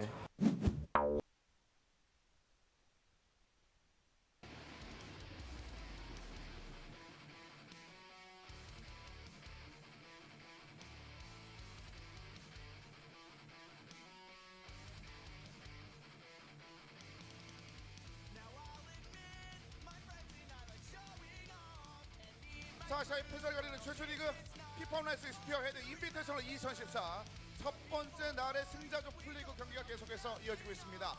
첫 번째 라운드에서 일단은 타일랜드의 그 힘을 대한민국 대표팀이 맛을 봤습니다. 녹록지 않았었고 일단은 실질적으로 패배 가까이 간 상황도 있었기 때문에 조금 더 앞으로의 경기에 좀 긴장해야겠다라는 생각이 저절로 드는 그런 경기였습니다. 그렇습니다. 네. 진짜 실력이 뭔지 잘 모르겠어요.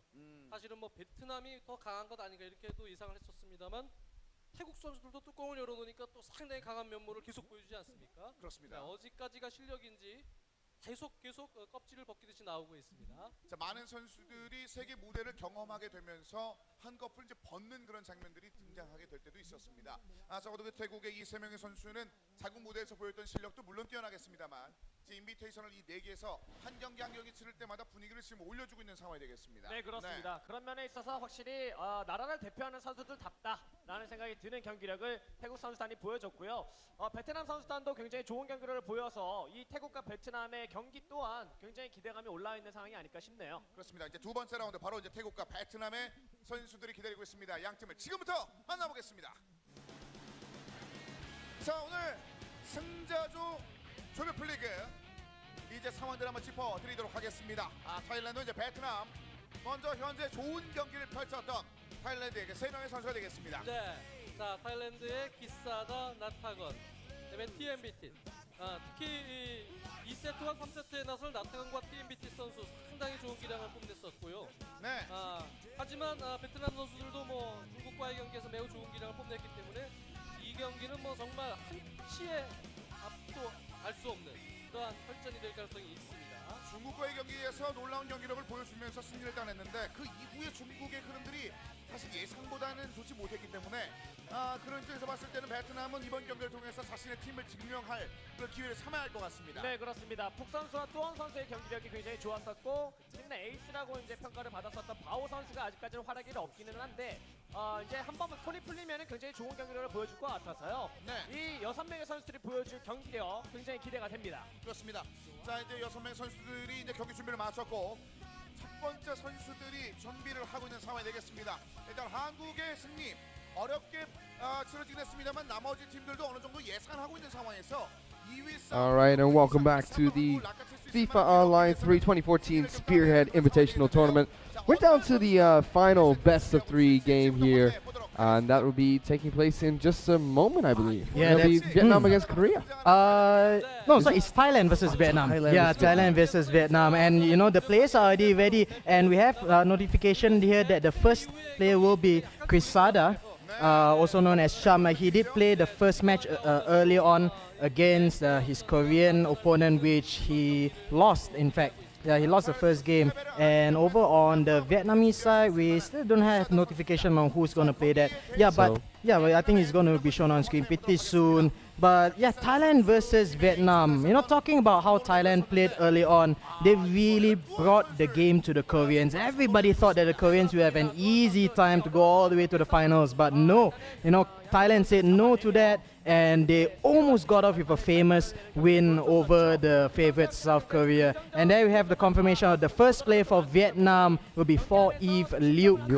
Yeah, and you know, Vietnam coming off the win against powerhouses China, so they are pretty confident of their chances as well. I believe you're the one who casted the No, you casted the Korea against Indonesia game, was it? Yeah, that's right. And David was one who did the Vietnam against China game. But you know, from David's comments early on, he told me that the Vietnamese play an exciting brand of football early on, and they really took the game to China. Because everybody thought that this tournament you've been easy Korea versus China final, but you know the so-called second-tier teams, if you can call it like that, Thailand, Vietnam, Indonesia, SingaMalaya, you know, showing the best that they are not pushovers at all. And I have to comment as well because I thought that China would be a powerhouse coming into this tournament. However, I've changed my view so far. I really believe that Thailand, Vietnam have stepped up to the plate and have proven what they are worth in this tournament so far. None of them being able to, no one's really been able to take down the Korean powerhouse. However, Thailand, has, been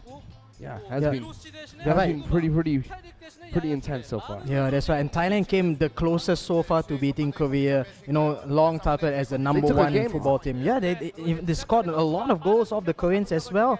You know, and you know, this is now down to Thailand to see if they can beat Vietnam or can Vietnam pull off their upset win. But let's take a look at the lineups for Thailand at the moment. It looks like Thailand is going to play the standard 4-1-1-4 formation played by Chamalay on, and it was successful for them, especially in the second game, whereas Vietnam on the other side playing a slightly more traditional 4-2-3-1. We'll run through the lineups for the Vietnamese player. For Eve Luke is a player for Vietnam. In goal is Peter Cech. On the right side, Fabio Coentrao as right back, David Alaba as the left back, with Jerome Boateng and Thiago Silva, two of the best centre backs there is in the 13th edition of the players. Ilkay Gundogan playing his defensive midfielder beside Michael Essien. James Rodriguez on the right hand side. This is the first time I'm seeing James Rodriguez being played in a tournament game. In fact, the player from Colombia just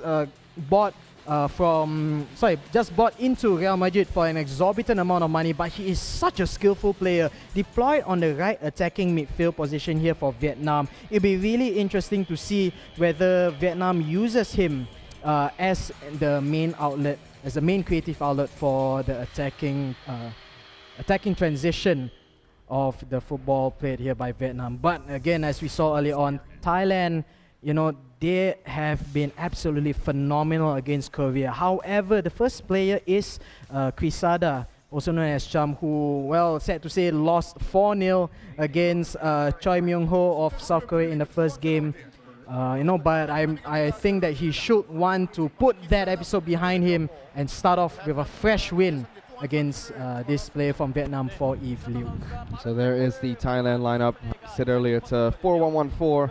formation coming in from there with Pogba sitting behind the four strikers, so to speak, that are in a very staggered formation where Vietnam going with that 1-3-2-4 formation with the lone striker up front supported by Cristiano Ronaldo on the left-hand side, most likely using him on the left to cut in instead of going for the flank attacks. And we'll see how this game could plays off between the two teams. Thailand in the red, Vietnam in the yellow, which is interesting. King's colors here. King's colors for Vietnam when there should be for Thailand.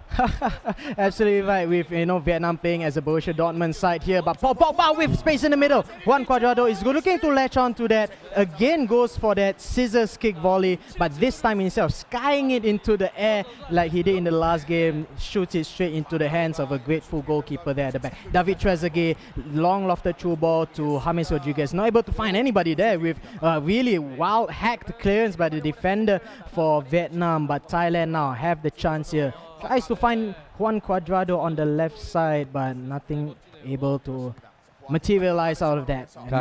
Kaka now on the ball for Vietnam. He passes it through, gets over to Rodriguez. Rodriguez dribbling it, gets through, pass one, pass two, takes a shot, he gets it! What a fantastic finesse shot coming in from the Vietnamese player here. Dribbles past so many players as well, cutting through the defense, and what a finish that was. It's a fantastic start that is for Vietnam. We spoke earlier on about how James Rodriguez could be the focal point of the attack, and what a start he has done over here. Dribbles so easily on the right hand side, cuts in, nutmegs his marker, and somehow able to find that left foot shot to bury it into the back of the net. 1-0 in favor of Vietnam, and we still have about 75 minutes of the game to go. It's only 16 minutes or so elapsed in the game. Thailand has had a lot of possession, but does nothing with the ball. Very early goal here for Vietnam, and that may be a huge impact for them in this game, especially because Quesada was the player that lost 4-0 to the South Korean team. Now Quesada, though, on that counter-attack, trying to look for an opportunity, nicely defended, and going down 1-0 very early after coming off of a 4-0 loss must be a huge blow to his confidence in this map. And we're gonna have to see if Tuan here for the Vietnamese team can capitalize on that, as Cristiano, I believe, drew a foul there. Goes for a throw. Goes for a throw. Yeah, but you're absolutely right. I mean, I think Quesada's morale will be absolutely shattered at the moment. He has yet to score his first goal. This is his second match of the tournament. He's down 1 goal here. He was defeated 4-0 early on. That brings his aggregate score of the entire tournament to 0-5, and I believe that's the worst showing that they have at the moment. But David Trezeguet trying to find space to shrug off Sergio Ramos, the defender there for Thailand, but not able to do so against the challenges of the centre-back. Antonio Di Natale on the right wing right now for Thailand. Cuts it back to Maggio, who passes it into the midfield. Pogba now back to Antonio Di Natale. Such a legendary player, so old at about 35 years old and still so wonderful on the ball. But well defended here by Vietnam, and Vietnam off on the counter attack with Cristiano Ronaldo, CR7 on the left hand side, cuts back in, cuts back out again, tries to fool Vincent Kompany, but Vincent Kompany is not easily fooled, managing to draw out that tackle. He was the last man there. It could have been 2-0 in favor of Vietnam, but Thailand with Paul Pogba all on the offense right now. Samuel Eto'o, the speedy, nippy center forward, not able to do anything back there, and again Vietnam goes off for quick counter-attack. This is the third counter-attack in a row that Vietnam has done, with the goal scorer James Rodriguez laying it forward to Kaka. Empty space in the middle. Tries to cut back in again for that shot. That's exactly how James Rodriguez scored his first goal, but well defended this time by Thailand. But still, Vietnam goes into halftime with the score being 1-0 in their favor. And that look of despair on Cham's face right there, the Thai player. He is down 0-5 in aggregate. Hopefully he can get 1 goal, and that will bring up the scoreline to 1-1, and hopefully that will get his hopes up a little bit more, because he's coming down, he's representing Thailand. It's such an honor to represent your country at such a prestigious tournament like this, but to be down like that, to concede so many goals, it's really sad to be him. But let's start the second half, where hopefully Cham or Quesada from Thailand, who is playing from right to left in the red kit, will have a better opportunity against Vietnam, playing from left to right in the yellow kit, played by 4Eve Luke. This time it was Vietnam that started with the kickoff, but it's going to be Thailand who currently maintain possession of the ball, trying to, looks like he was Quesada there, taking his time on the ball. Interesting. He doesn't have much time to work with, only 1 half left for him to try and equalize. If not, They will be 1-0 down in the first set of the best of 3. Now they're actually still trying for an attack here. Actually, he's got him through. He's going close onto goal there. Thought he would have tried to take a shot from there. We've seen actually a few people shoot from an acute angle today, and many of them were very successful.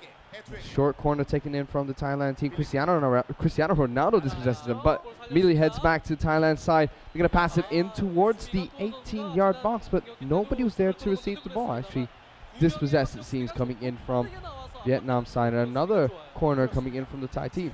Yeah, it looks like Thailand off that corner kick early on. Very sloppy with the passing though.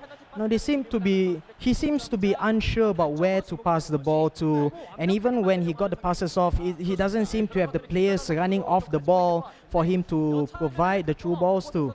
So it's really a sad state of affairs for Thailand, but at least he has the offensive corners on the right hand side to be taken by Christian Shivu. 4 players in the box right now. Now to be taken by Paul Pogba with that switch. Shot to Christian Maggio. On right side, Agave. We go for a shot over here. No. Passes to Didier Drogba. And Didier Drogba for a powerful shot at the near post. Beats the goalkeeper with a shot so powerful that there was no way that even the German #1 could do anything about. It is 1-1. Finally, Chum gets his names on the scoreboard and brings the score to a lot more respectable scoreline now. It is 1-1. For both teams, but James Rodriguez on the right hand side tries to get a cross in for his Vietnamese teammates. Nothing doing right there. Does Thailand go for the counter attack right now with Sergio Aguero through the middle? Nobody to pass except Yaya Toure in the back. Pogba with plenty of space in front of him. Feeds Adebayo. Will he go for the true ball? Yes, he does. It's Thiago Silva against Drogba. Drogba winning that battle and gets the goal again. Back to back. Thailand go for that quick tactical change off the corner. And then they show I am no pushover. I might have gone 4-0 down in the previous game, but right now, no, I'm not a pushover. Not at all, and that's a fantastic goal there by Quesada. That is surely able to get his morale a bit better right now, and well defended also by the Thai player. Down 1-0 in the first half. And now he's leading 2-1 with 75 minutes of the game being played, and he has the attack right now. It seems like that 4-1-1-4 formation is finally paying off in the second half. Adebayo right now on the right hand side. Can he get a cross in? Maybe make it 3-1. In fact, beats 2 defenders easily. The Togo defender centre forward off the post. Adebayo somehow finding the shot. Didier Drogba wastes that opportunity. He is lucky that he has that goal advantage, and he laughs that a little bit sheepishly. All he knows smiles. that he has. All smiles from the men from the yeah, that's right. Smiles. Which is good for him. I mean, earlier on in the first half, he was so distraught and he was so sad about losing, so much. Losing by so many goals early on. May we see a third goal this time? Adebayo, the ball control by Quesada is absolutely fantastic. Laid off to Pogba, tries to pass it forward again. Well tackled by the defender there. Vietnamese on the back foot right now. Paul Pogba waiting for the pass. Finally sees one at the back post there. Good turn there by the French international. Paul Pogba still on the left-hand flag, shielding the ball wonderfully against his marker. There's absolutely no way that the Vietnamese player could get it off him. Can Drogba get a hat-trick? Yes, he does. What a complete turnaround this is for Thailand. Quesada was being dominated in the first half by the Vietnamese player here, and once he made that tactical change, he just flipped a switch. He is now being putting the pressure onto Vietnam. He scored 3 goals back-to-back calmly, very calm and coordinatedly. It's just been Drogba consistently placing it into the back of the net as if it was easy. Yeah, that's absolutely right. He scored 3 goals in one half, and that third goal was the product of really calm and composed hold-up play by Paul Pogba on the left-hand side. I think he held the ball for a good 15 in-game minutes. But the game's over now, 3-1. What a great win that is for Quesada, or known by his in-game nickname as Charm. Losing 4-0 in the first game, and he was down 1-0 in the first half, but still he has the mental fortitude to pick himself up, not to give up. Saying that, hey, I come all the way from Bangkok, Thailand, all the way down to Korea. There's no way I'm not going to score. And score he did, not once, not twice, but 3 times. Fantastic play by this brilliant Thai player, getting the first win of this match between Thailand and Vietnam. And now it's up to the anchor player coming in for Thailand here to seal the deal for Thailand against Vietnam. And what better player to do it than himself, because he was the one who managed to take down the Korean Giants. Oh yes, of course. The only game that's been taken off the Korean team so far. That's right. Of course, we're talking about the captain, Natakon, also known as Zephylis. He played so well in the first match. He played so well in the first match against SingaMalaya, against Zarate. And then he took down the Koreans so easily, like he was absolutely nothing. We're talking about, beating a Korean player in their own home ground, and that's not been done very often in any game you play, whether it's FIFA Online 3, FIFA, StarCraft, League of Legends, what have you. It's really a huge achievement. But the way the captain Natakon does it with ease in the previous round, absolutely fantastic. I'm sure his confidence is sky high at the moment. As with his other two teammates, Quisada and Tenvitit, they might have gone off of the loss to South Korea early on, but they showed their mettle, and right now they are leading this match against Vietnam. So yeah, hopefully we see Natakon or Zephylis being played in this second match. And hopefully we get to see Bao play up against it, because yes, King Bao, Tuan, 2014 Super League Spring winner here, but Bao, he has a lot more to his name here. King Bao, as you guys been calling him, which I just found out today. All the way back in 2011 he was playing. He was the One Asia champion. He was One Asia runner-up in 2012. And he was the 2014 Southeast Asian champion as well. So he's playing against another player from Southeast Asia. This is definitely going to be a huge battle. That will be a huge ace match, to have the best player from Thailand against the best player from Vietnam. Talking about King Taipao, I mean, he is so good, so legendary that, his two teammates are members of a clan that I apologize, I forgot the name of the clan, but every professional player has, membership in a clan. King Taipao is the only Vietnamese player not to have a clan on his own. He is a freelancer. I think he is so confident that he does everything on his own, but he has the skills to back it up. It will be a really good opportunity if King Taipao does play in this match against Natakon, the king of Thailand, Zephylis himself. And look at the record that Zephylis has. 5 goals scored, only 1 conceded. Against South Korea as well. Against South Korea, that is something, in the gaming industry, that is something to tell your kids about, in my opinion. That's how big it is to beat South Korea in a FIFA game, and Natakon deserves it. In fact, the Thais, all of them kind of deserves it. And yes, we have confirmation that it is a star match here between King Taipao, Nguyen Taipao, from Vietnam. He did lose against China's Liu Yi, that's right, Ekerno early on, but he is still a real huge legend in the Vietnamese circuit. So, Natakon against King Taipao, this is one match that I'm sure many Thais and many Vietnamese players, FIFA players, have been looking forward to. Definitely, it is going to be an exciting match. Both these players have come long and far in this tournament so far, now fighting it off in the winners bracket. So they're still relatively safe here. The runners-up of the winners bracket still will be able to continue playing in this tournament. We still don't have confirmation just of yet who will be playing, but look at this from Thai players here.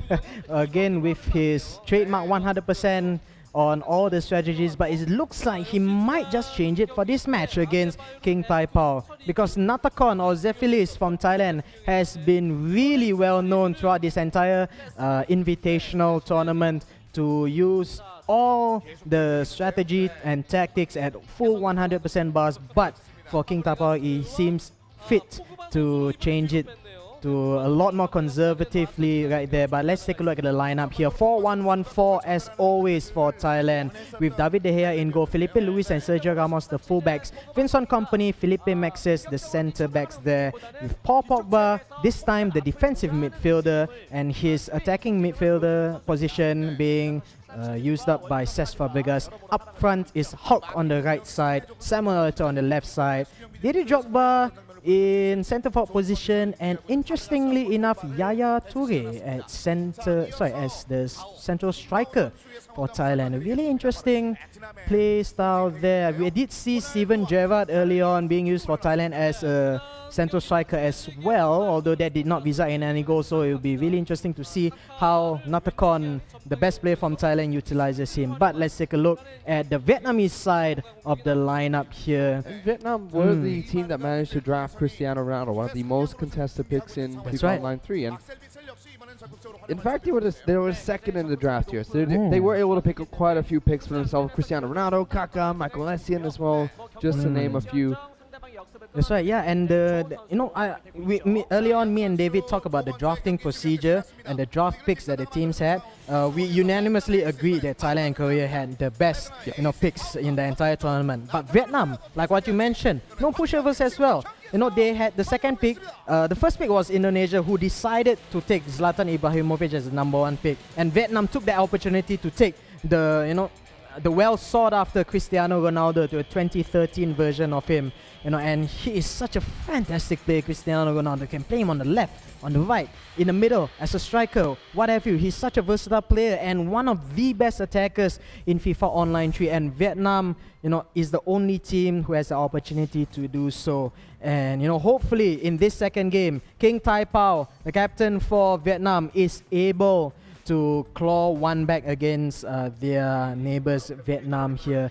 Remember, Thailand is leading this best of 3 at the moment, courtesy of that 3-1 win by Quesada, or by Cham, against his Vietnamese opponent earlier on for Eve Luke.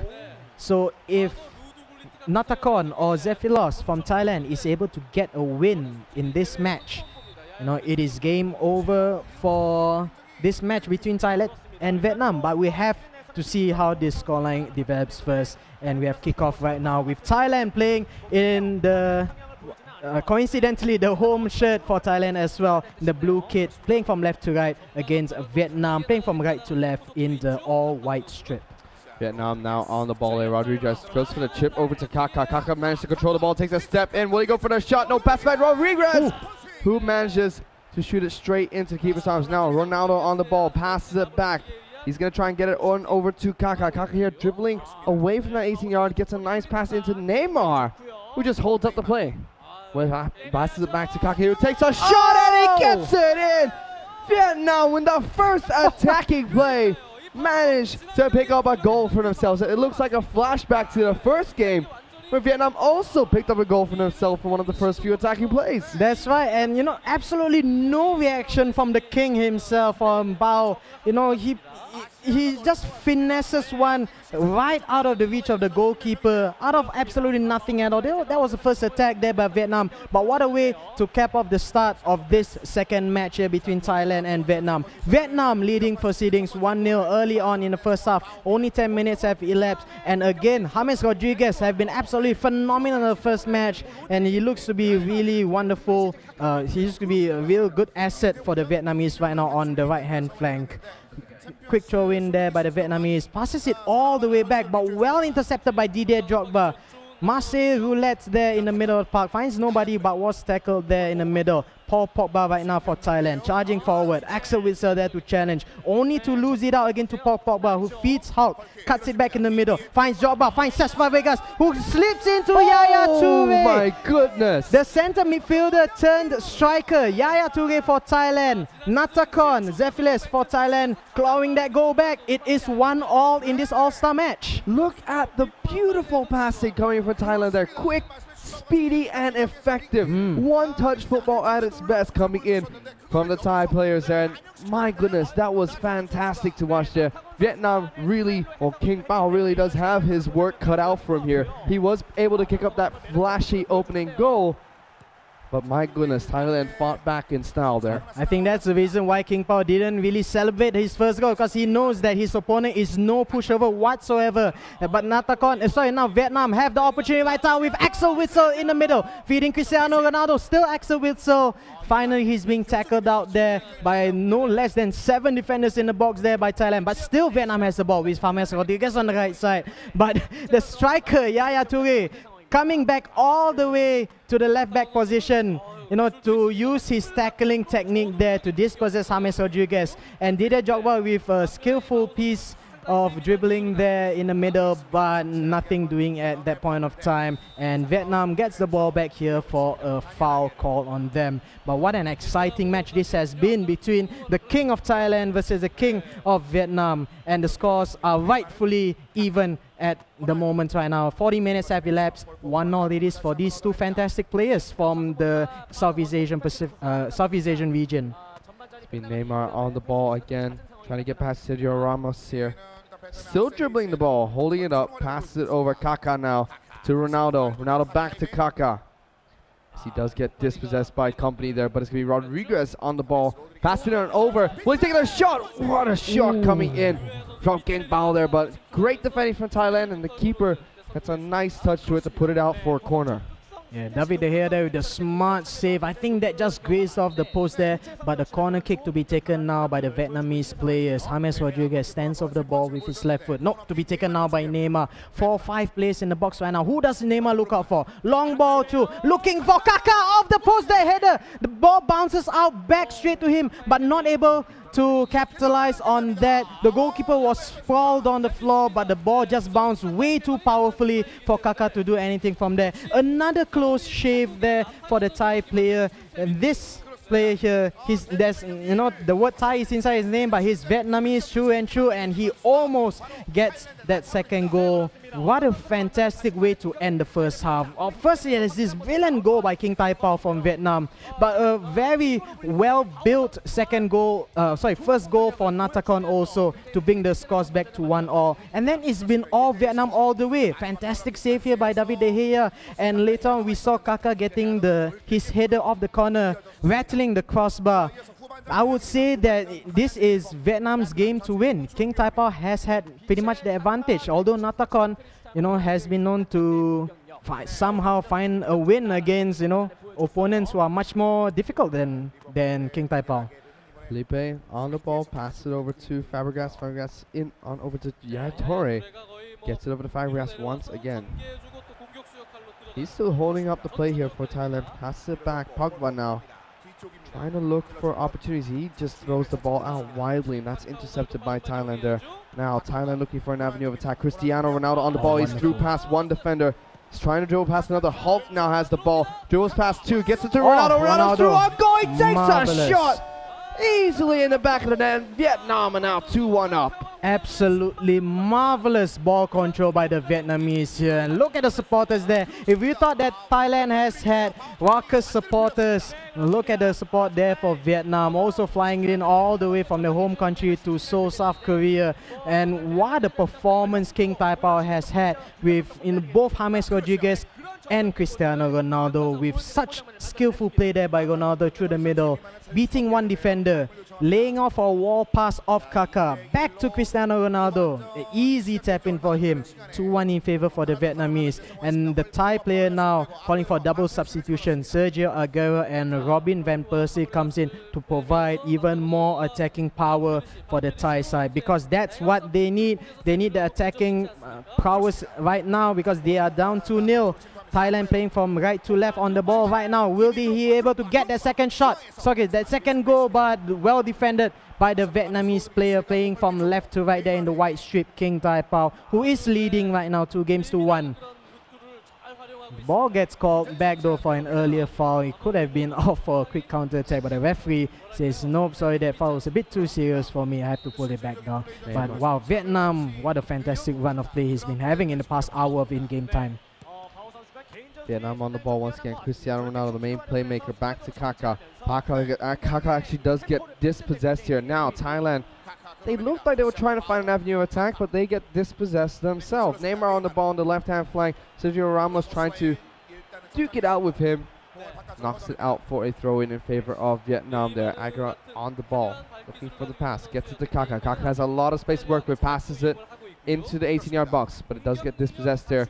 Wins it back though, right outside the edge, 18-yard. Kaká has a shot on goal here, which he does get a little bit held up by the defenders there. And the keeper calmly collapses it now. Felipe Luis on the ball, passes it on over to Elo. Elo pass, tries to get it to Drogba. Does get tackled though. Pogba now with the ball.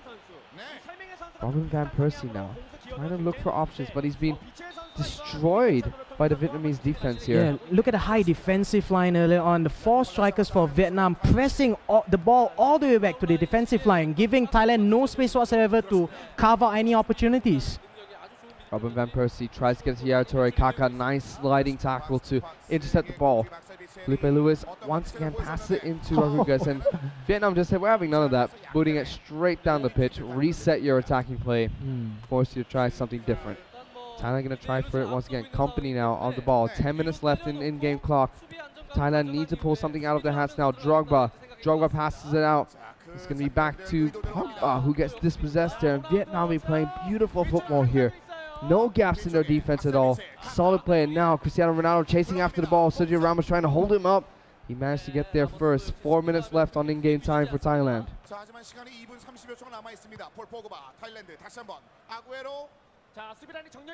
Yeah.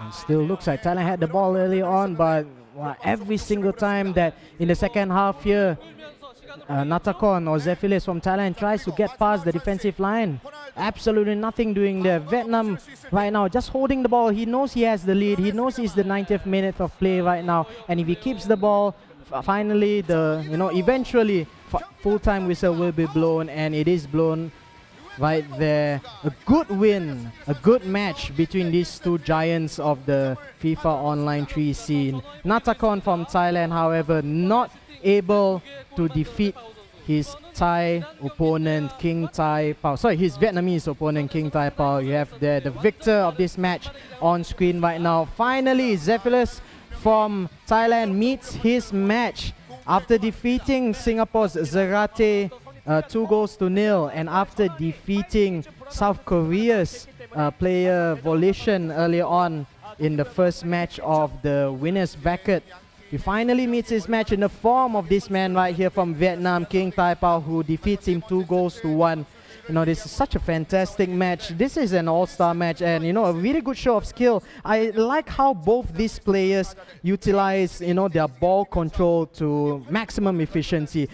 That was how King Thai Pao got his first goal. The ball was on the left side with Neymar, and he held it up for so long until he finally finds Kaka in the middle, who gets the shot off. The same goes for Natakon's goal also. He found Paul Pogba on the left-hand flank and held up the ball with him for like about 5-10 minutes of in-game time before finally releasing the ball to the middle for his goal. Absolutely wonderful individual piece of skill there by these two playmakers.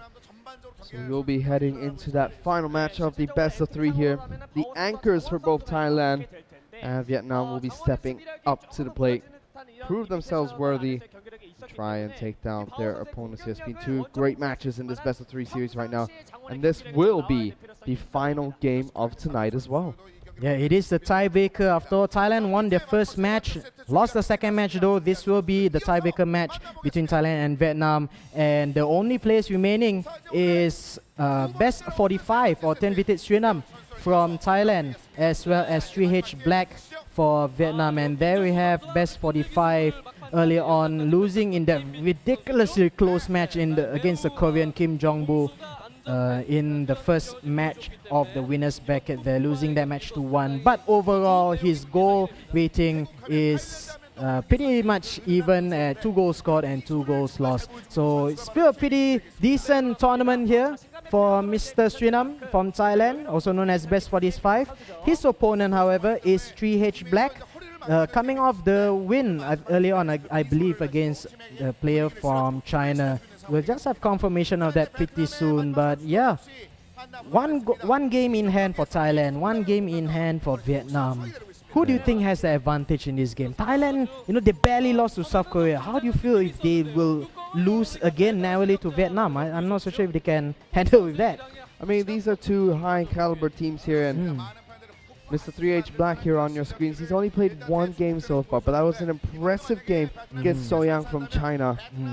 So he's gonna have his skills tested once again. Both these players have played against high caliber teams. It's gonna come down to the game itself. I can't predict anything coming up from these two teams. This entire best of 3 has been a wild card. We expected King Daibao to do well, and he did well at the start, and we expected as well the Thai team to do well after almost taking down the Korean Giants themselves. And they did well at the same time. It was really hard to predict how this third and final game in the best of 3 is going to go. Yeah, that's right. And you know, I just realized that if Thailand loses this match, you know, they are confirmed last place in the group standings though.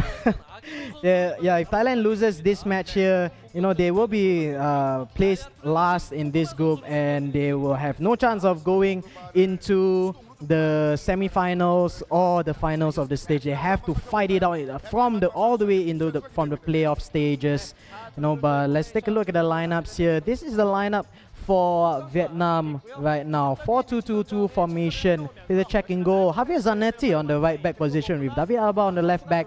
Luis and Thiago Silva, the two centre backs from Brazil, will be pairing up against with each other in this case as well. Michael Essien and Axel Witsel, the two defensive midfielders. David Villa on the right side, Kaká shafted to the left hand side, and up front, David Trezeguet and Cristiano Ronaldo being deployed as a striker.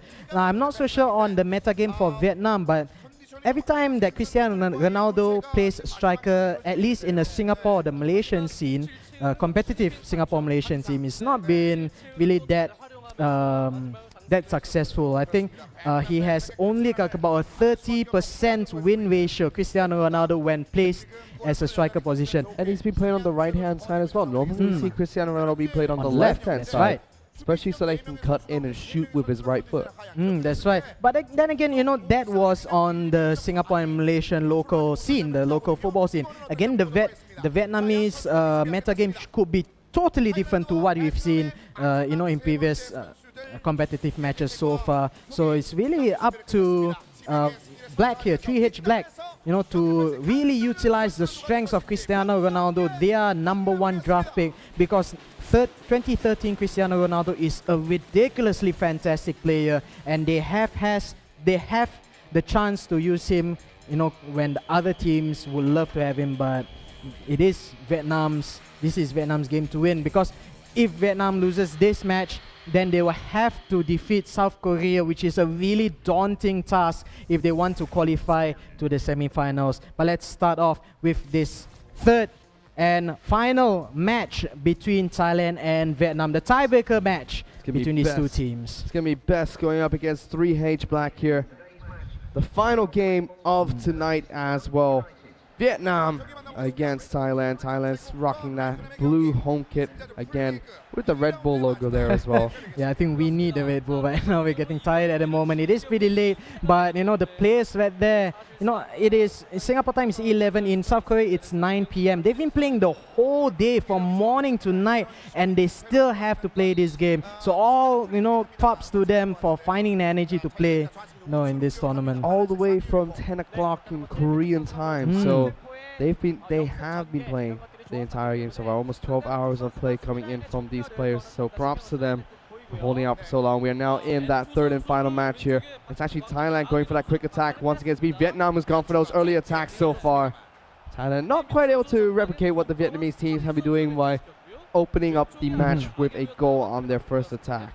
Yeah, that's right. So Thailand now playing from left to right, as you mentioned earlier, in the blue and golden Red Bull jersey, against their opponents Vietnam, who's playing from right to left in the white and red jersey. And Thailand has an opportunity right now on the left hand side yet again, but Thiago Silva defending that really well, and out for a goal kick. It is fantastic defending by the Brazilian centre back.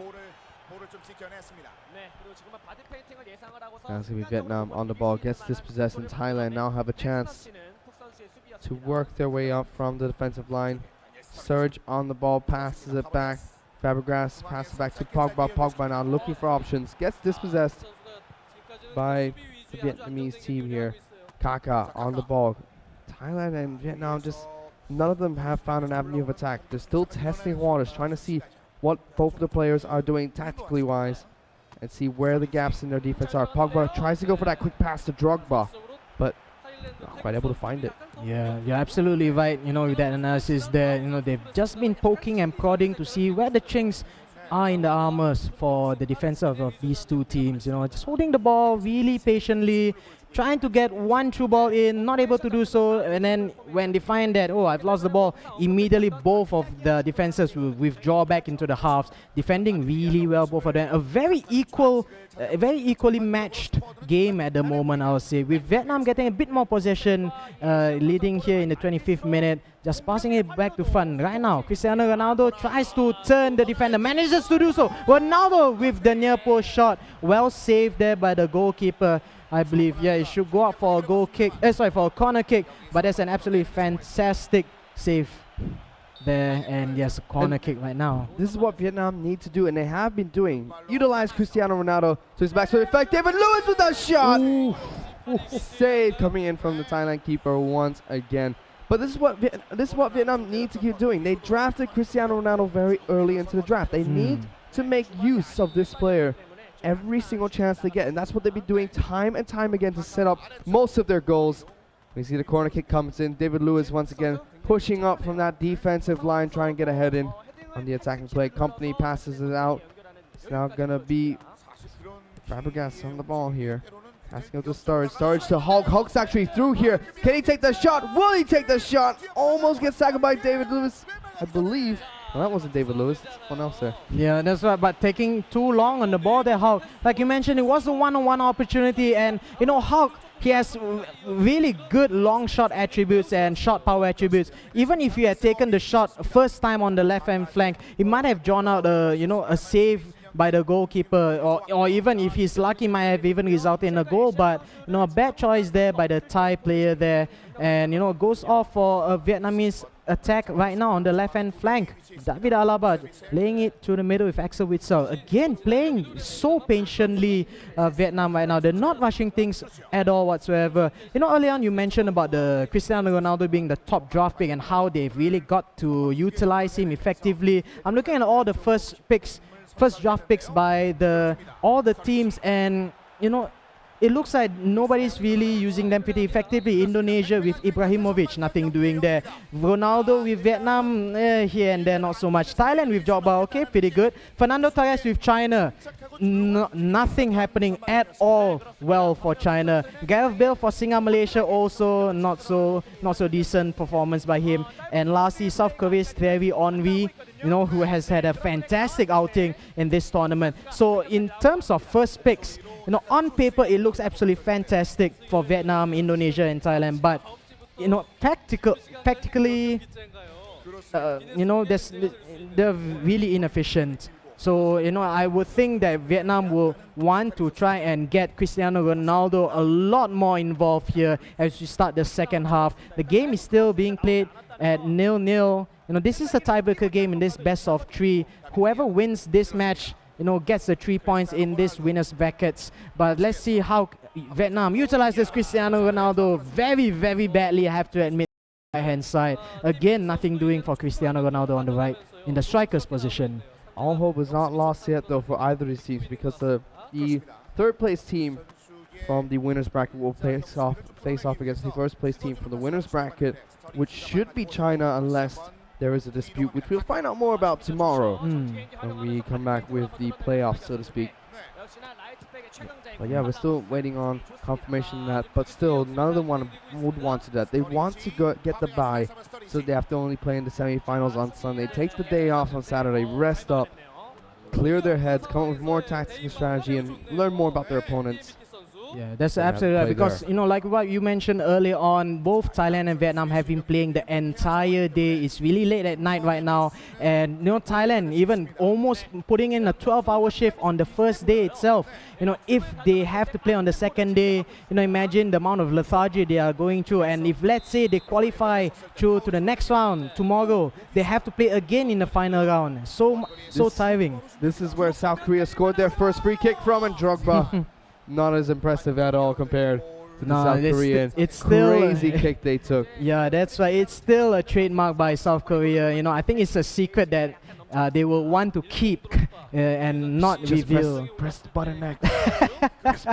Oh, fantastic through ball right there for David Trezeguet for Vietnam. 1-on-1 the goalkeeper. Last minute lunging tackle. Does absolutely nothing there. Werder Hangelen tries to stop the pass of David Trezeguet. Wow, no reaction whatsoever from the Vietnamese side. No, it's been such a quiet game all the way, but suddenly, bam, one long grounded pass through the middle, finding David Trezeguet, beating Brede Hangelen, the centre back there. 1-0 in favor of the Vietnamese, and it's already about the 60th minute or so. There's only half an hour of in-game time left for Ten Vitit, or Best from Thailand. You see here on screen, to find a way to break down this resolute Vietnamese defense.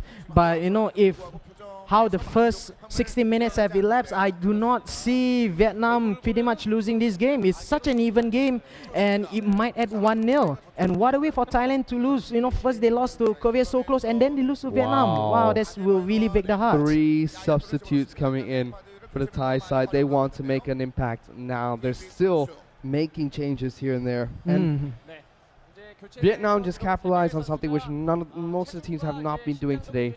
That through ball, that one opportunity they needed to open up the goal here, for the opening goal for themselves, and they took it very calmly and managed to place it in the back of the net very easily. Something you see SingaMalaya they were not able to do in many of their games this evening, especially against China. They have many opportunities to close out the game or tie it up in the same situation as what Vietnam were just given to them, and not quite able to do so. And Vietnam showing that calmness and showing how content they are and how well they are playing against Thailand so far. It's going to be very hard for Thailand to find gaps in their defense today. Yeah, that's right. You're absolutely right regarding that. You know, the Vietnamese player early on, 3H Black, absolutely composed in that one-on-one situation.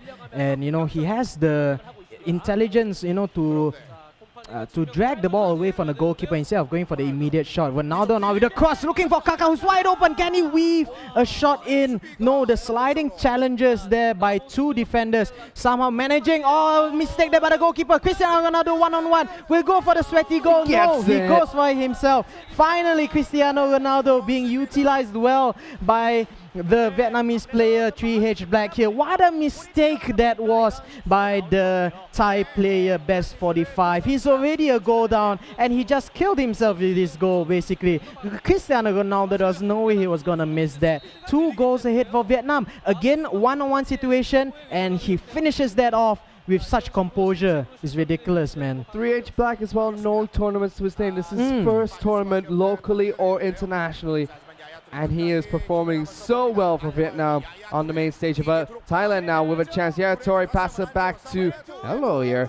Tries to take a shot for himself, but does get dispossessed by what I thought was Philip Lam for a second. Yeah, I think it was Philip Lam. Yes, Philip Lam is playing for the Vietnamese side, but you know, again, still Thailand has the opportunity right now. 90 minutes have passed. I think it will be a Vietnamese win here. Can Thailand get a consolation goal through Adebayo through the middle? But well tackled out, crowded out by the defenders. That's and game. Vietnam takes that. Wow, leaving it to the last few minutes to to get the win, but still a really composed, confident performance here by the Vietnamese player, and Best 45 smiles it off. You know, he's such a happy player from the land of smiles. But what a performance that was for Vietnam, defeating Thailand, who was so close to beating South Korea, and now they're so close to defeating Vietnam, but no such luck this time. And again, you know, congratulations for Vietnam getting the important 3 points in the winners bracket of this tournament. And that was an amazing game coming from them. They do get the 3 points for that winners bracket, and fantastic play coming from all the teams of today. That was the last match of the night, but let's run through quickly the matches we had today. So the first match was SingaMalaya against Thailand, which Thailand swept very decisively. Indonesia against South Korea, which was also a sweep coming from South Korea. Then China against Vietnam. That's the match I have difficulty remembering which team took victory. It was eventually Vietnam that took the victory there. Singapore against Indonesia, that was Singapore's game to take. Then we had Singapore against China, which was China's game to win. And then Indonesia against China, which was Indonesia's game to win. So that was a very interesting loser bracket. But there on your screen are the results for the winners bracket. Korea are the first place seeds. 1 game won, 2 games won, that should be, I believe. No, it's only 1 game because they still have yet to face. Yeah, it will tomorrow there will be a top of the table match between Korea and Vietnam. Remember, the winner of this match between Korea and Vietnam will be placed directly into the final. They will guarantee themselves 25,000. So tomorrow we'll have one half of the final, basically a $25,000 match to be played tomorrow. The first match between Korea and Vietnam. But you mentioned earlier on, going into the winners bracket, Thailand against Korea. Thailand came so close to beating Korea, but still Korea managing to edge it out. Defeating Thailand 2-1. And just now we just saw Vietnam managing to take apart Thailand eventually with that tiebreaker at the end there, 2-1. So topping the table is Korea, second place is Vietnam, and the last one is Thailand. Yeah, that's right. And we're getting confirmation to see whether the final match between Vietnam and Korea will be played tonight or tomorrow. But it's still gonna be this is a really decisive match whenever it's played. If it's played tonight or tomorrow, it's still worth $25,000. The winner of this match between Vietnam and Korea. Sure is. So that'll be all from us at the casting desk for now. We'll be going into a very short break. Find out whether that match will be played tonight or tomorrow. But there you go, MVP going to PH Black there. What a game! Oh, me? I won 2K. Yes, I did. Me. I won 2,000 US dollars. Yeah, that's right. Number 2 for 2,000. So congratulations coming from PH Black and Vietnam there for picking up the win against Thailand. We'll be back very shortly with confirmation about that final game of tonight. So don't go away. We'll be right back. 그만큼 부담도 될 것 같은데 승리까지 연결시켰던 폭 선수가 승리를 따냈고요. 자, 이제 오늘 승자조 플레이의 마지막 경기를 Wow, banana.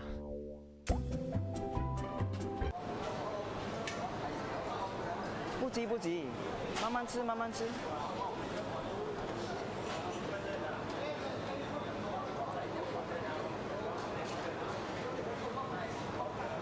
好吃嘛？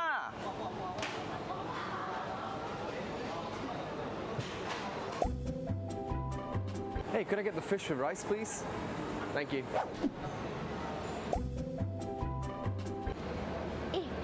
What's the lobang? What are they all queuing for? Don't know. Just queue first. 来，Starbucks go。来，好位来。Hey bro, this queue only 2 people. Very short. Let's go queue up, man. 50 packets of bihun. Thank you. 若是我有100万，我要坐飞机，我要游世界，下我去晒太阳靠半。日本吃寿司。若是我有100万走鐳，我要买车买厝，会搭你沙海味，会啥人较好去？坐阮找无。来，不用，对。买水咪？咪买水？无啦，stop 买水摊咧，你像动物一样，直直翕相，走。Me no English. Me only Hokkien，走。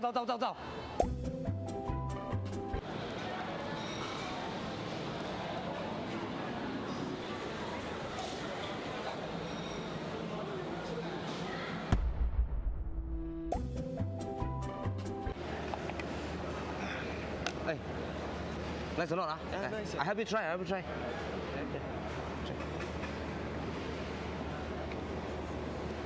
那边，哇，看起来好像很香这样哦。我吃一点。我吃一点。我超可以掉啊！有没有 ham？ 我有嘞。我吃点。吃，来。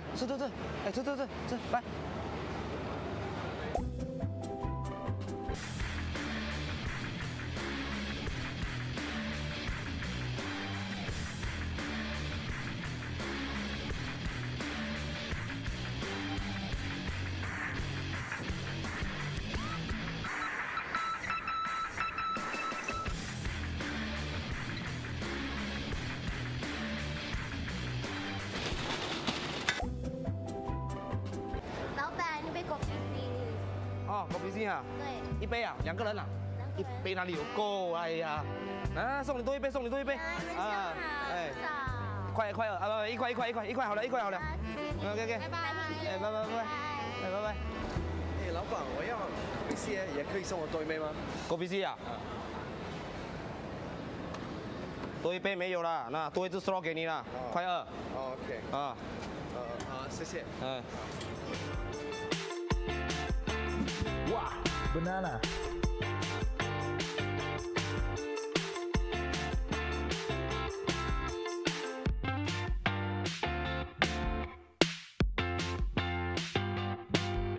Welcome to Epic Mealtime Singapore. Today we're gonna be making the Singapore lasagna.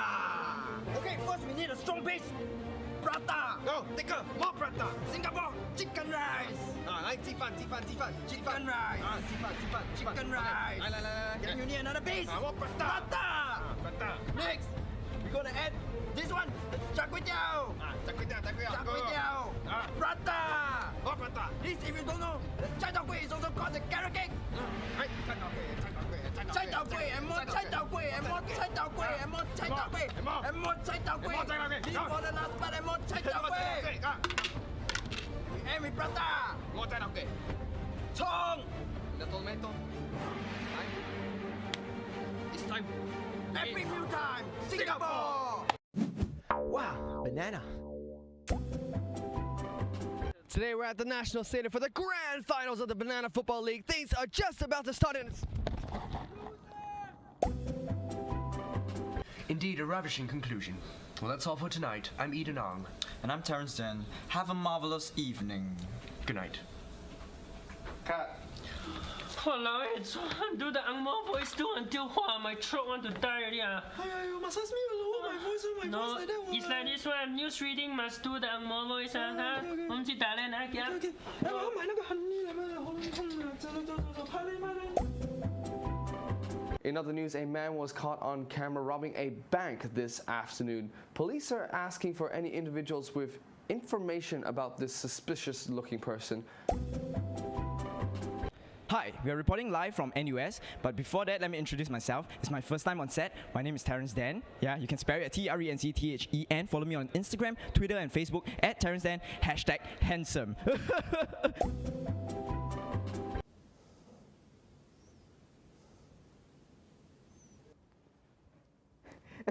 Hey guys, you all see this or not? Hey, this is super funny. Hey, I show you all. Hey, you all see it not? In other news, Orders for U.S. durable goods tumbled 1% in May, and orders in the key category that signals business investments also increased. Where these defense-related goods were being stored for a temporary amount of time. We're putting live on scene again right after this segment. And now for the weather update. There's a thunderstorm heading all the way from Jurong to Tampines. Right now we have Terrence reporting live on location. He's about to walk us through those new renovations to the stadium. Hi, Terrence. Terrence? Hi. Hi, Terrence. How are you? Terrence? I'm good. In other news, orders for U.S. durable goods tumbled 1% in May as demand for military equipment fell sharply.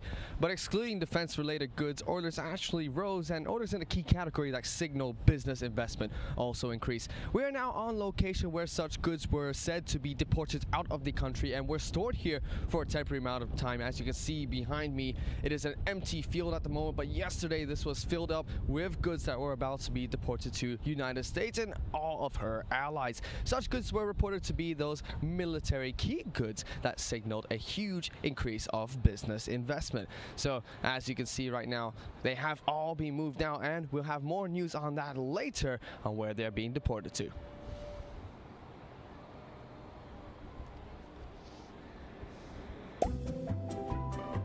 And that's all from Banana News tonight. I'm Matt. I'm Audrey. And have a great night. Yes, it's finally done. Let's go get some dinner. I'm gonna put some pants on. Wow, banana.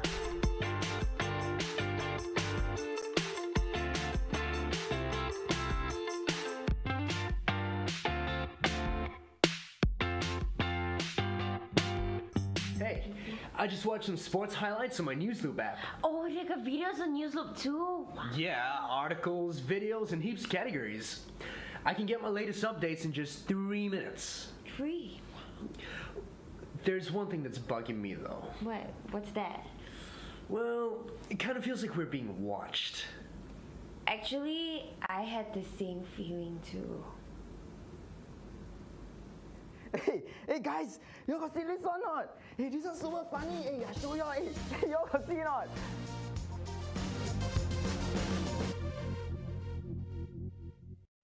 Wow, banana. Hey guys, 1, 2, 3, selfie! 1, 2, 3, selfie! Hey Terrence, do you want a donut? Thanks. Do you want a donut? Yeah. I do not think so. Hey, could you pass me some toilet paper? Thank you. Thank you. Oh my goodness. Transfer! Yeah! Transfer! Yeah! Hey bro, one bite eh? Thanks. Hey, one mouth. Sure.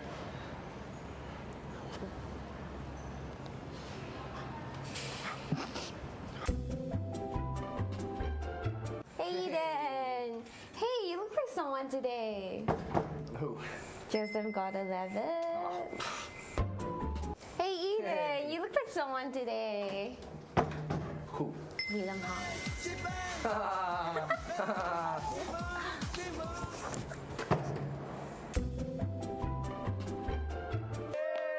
Make a wish, bro, make a wish. Alright. Make a wish. Just kidding, bro, just kidding.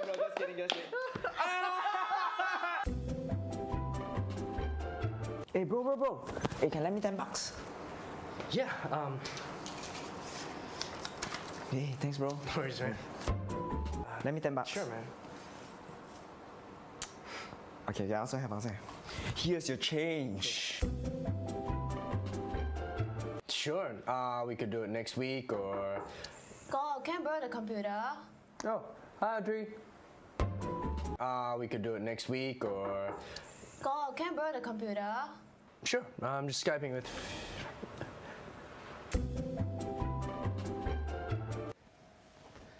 Hey, Ellen DeGenerates, right? Wow, take picture. Okay.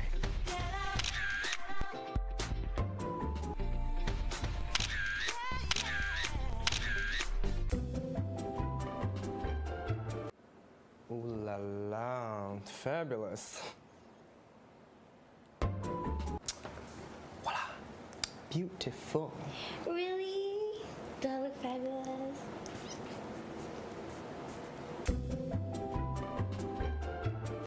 Bro, you okay, bro? Yeah, just hurt my elbow. Oh my, hey, looks bad, bro. Hey, walao, bro, looks bad. Okay. How you call ambulance? Hello? May I speak to ambulance?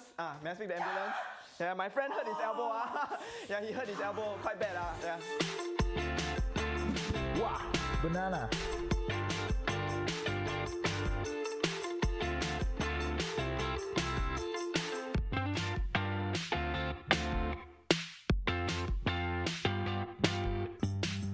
Oh, I'm just hanging out with my buddies right now. Oh, hang on. Hello? Oh my goodness, Eden, who is this? what are you doing? Man, are No, you don't speaking listen to to another him. lady? Don't I've listen to told you Eden. so No. many times. What are you doing? Who is this? Who Give you it back to calling me. baby? No, You're my don't listen to it. babe. You're my Don't listen to it.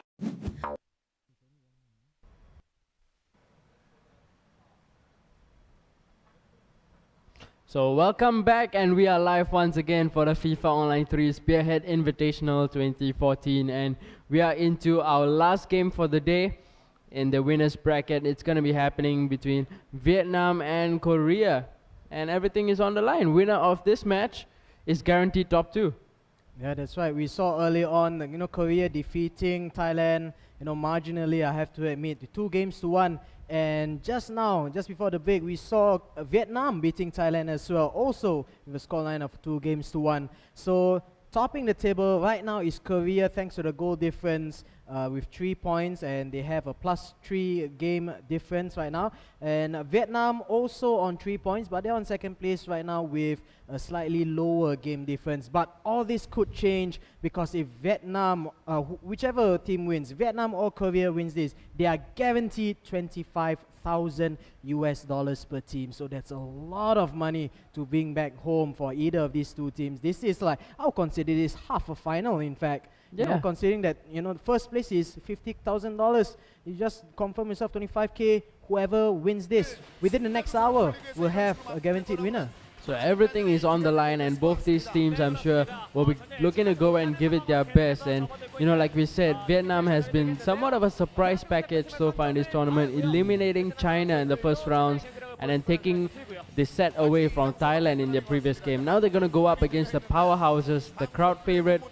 They're in the home ground against South Korea, who are yet to be defeated in this whole series so far. So we're going to be going into our matchups pretty shortly, but one more thing to take note is that we have news that China is confirmed to be the team that is placed 4th. So both team SingaMalaya as well as Indonesia have been eliminated. So on the other side of the bracket, looks like SingaMalaya is ending up in last position in 6th, and Indonesia will be the 5th place team, 4th place being China. So tomorrow's matchup is going to be between China and Thailand. But now we'll get our focus back on Korea against Vietnam.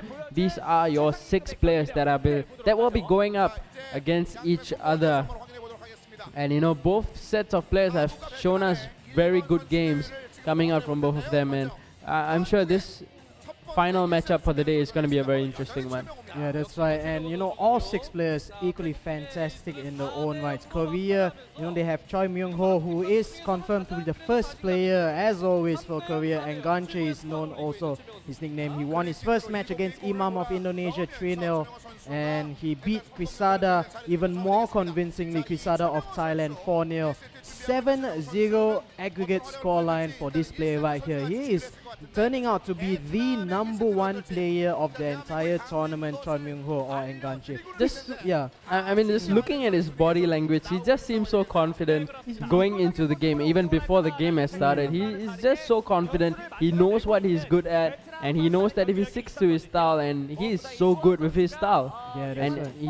he has a very high chance of winning his game. That's right, and I like his mentality going to games. He's always he looks so happy, so at ease in himself. He's like one of the few players who's playing this tournament, by having fun. But of course, when you have such a high skill level like Myung-ho or Enganche, of course you'll find, this tournament to be fun. Everybody else really has to put in 150% just to compete on a level like this invitational here. But Choi Myung-ho is as if he's just playing for the back of his hand. His opponent, however, is for Eve Luke, who has 1 win and 1 loss to his name. The win against China and the loss against Thailand early on. But will he be the player to beat the currently unbeaten Choi Myung-ho or Enganche from South Korea? We'll see in this game, but let's take a look at the formations for South Korea. This time is 4-1-3-2 of sorts, with Iker Casillas as goalkeeper, Maicon on the right back, and Bakary Sagna on the left back, Raul Albiol and Alex as centre back, with Mamadou Sissoko centre defensive midfielder, Xabi Alonso smack in the middle of the pitch there at centre midfield, Lionel Messi on the right mid winger position, Ronaldinho on the left winger, and up front Thierry Henry as well as Fernando Llorente, wrong Spanish forward there. Yes, and I think this is the first time that we've seen Fernando Llorente being played in competitive play for this tournament. Yeah, it is, and it's the 2010 version of Fernando Llorente. Now we'll have a look over on the other side for Vietnam. He's going to be playing up a 4-2-3-1 formation, just as he has done in previous matches. So in goal is going to be Couture. The right back and left back going to be Philip Lam and David Alabas. 2 centre backs, Matt Hummels and Thiago Silva. Right defensive midfield, Zanetti, Partnered on this left side is Essien. Right attacking midfield Kaka, left attacking midfield Neymar, central attacking midfield Benteke, and the striker up front is Trezeguet. Yeah, David Trezeguet being utilized really well in the final match earlier on between Vietnam and Thailand. You know, finding the speed to beat Vede Hangelen for that through ball opportunity, scoring that first goal for Vietnam in the third match. You know, and they'll be looking. Vietnam will be looking to Trezeguet to score yet another one here. He's being backed up by Christian Benteke right behind him. You know, again, I would consider Benteke and Romelu Lukaku to be pretty much identical to each other. We've got big, strong, lumbering center forwards, classic number 9 center forwards, but they're not just bulky, you know, and not fast at all. They are deceptively quick, both these players. And you know, with Christian Benteke, I believe this is also the first time we see him in competitive play here. It'll be interesting to see what the Belgian forward brings to the table for Vietnam. We have seen him a couple of times being played earlier today and wasn't really effective whenever he was being used. So we'll see if he can make do in this first match happening between Korea and Vietnam. Like we mentioned, lots of money at stake here. Winner of this match is guaranteed a top 2 position and at least $25,000, and that's a lot to play for.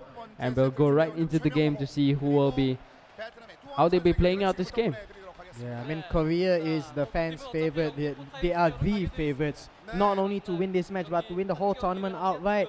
Can Vietnam find a way to disappoint the Koreans, the home crowd, everybody right there in Korea? Let's see whether Vietnam can be the champions. This signboard by the lovely lady here, maybe she heard us or something, but we'll see how it goes. And right now, kickoff has occurred for this kind of like a final match. I think it's definitely the final match of the night between South Korea and Vietnam, with Korea on the offense, a quick offense on the right hand flank. Still Xabi Alonso in the middle, finally cleared up by David Alaba. And just to clear things up, Korea is playing from left to right in the red Manchester United jersey, whereas the opponent's Vietnam is playing from right to left in the yellow Borussia Dortmund jersey. The cross came in and Courtois came out pretty well to just punch the ball away, and he was, you know, fortunate to not punch the ball into any of the Korean attackers. But here we have an attack going for Vietnam. That's a really good pass to Trezeguet, and he finishes it. And Vietnam scoring the first goal of the game, something which you would not expect. Coming off a long ball, Trezeguet chested it down.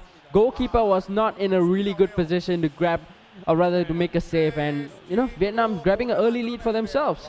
Very reminiscent of a certain Mr. Thierry Henry there, chesting the ball down, excellent ball control onto his favorite right foot. Somehow the goalkeeper for Korea caught way out of position there. An easy tap in into an empty goal net for Vietnam. Finally, Choi Myung-ho, Enganche from Korea, has found himself behind and, you know, a goal down. 1-0 in favor of Vietnam. Another through pass. Here comes Benteke. Can he grab the second goal? Casillas came out right at his feet to catch that ball. But otherwise, you know, Benteke had a really good opportunity. He felt like he might have been a better option to just grab a shot just 1 second before. But now we have Korea going down the other end with Ronaldinho looking to make use of the space down the left side, going back to Alonso, back to Ronaldinho again. Yes, Fernando Llorente, fantastic sliding challenge coming in from Hummels, but Korea still at possession. Yes, Thierry Henry, unable to equalize Thiago Silva, just dispossessing him as he was about to shoot, and Vietnam will be able to go on the attack again. With Michael Essien and Philipp Lahm looking to play a pass into Trezeguet, but the striker was pretty much isolated up front, crowded out by at least 4 defenders. But now Korea now going down the other end. Thierry Henry looking to sprint past Thiago Silva, couldn't do it. This is the second time that Thiago Silva has made a crucial interception for Vietnam. Trezeguet in possession. Now he plays a really good lob through pass towards Neymar. Neymar has the support of Kaka. Instead, he goes for the pass instead of going for the shot. And Korea is able to defend. And they will now bring it out of defense together with Fernando Llorente and Thierry Henry. Can he get past Thiago Silva? Third time doing. But Thierry Henry does get past him eventually. And oh, what a save! Fantastic save coming up from Courtois. You would have expected Thierry Henry just to put it into the back of the net. But the young Belgian getting his hands onto it. One-handed save. Denying Korea. And it's going to be a corner, which they will take very quickly, sending it way into the far post. But Vietnam will be able to defend. Yeah, absolutely fantastic defending, especially by Thiago Silva for Vietnam. 4 times Xavier Henry has tried to go through. 4 times he failed. On the 5th time, finally managing to draw the wonderful save from Thibaut Courtois, the Belgian goalkeeper. But, you know, Vietnam has been defending really well. Both centre-backs, in fact. Thiago Silva as well as Mats Hummels of Germany. And still, thanks to the outstanding defensive play there by these 2 players. Again, look at that. Thiago Silva, he knows that, you know, Fernando Llorente is offside, but he gets the interception off anyway. Absolutely wonderful performance by the Vietnamese centre-back.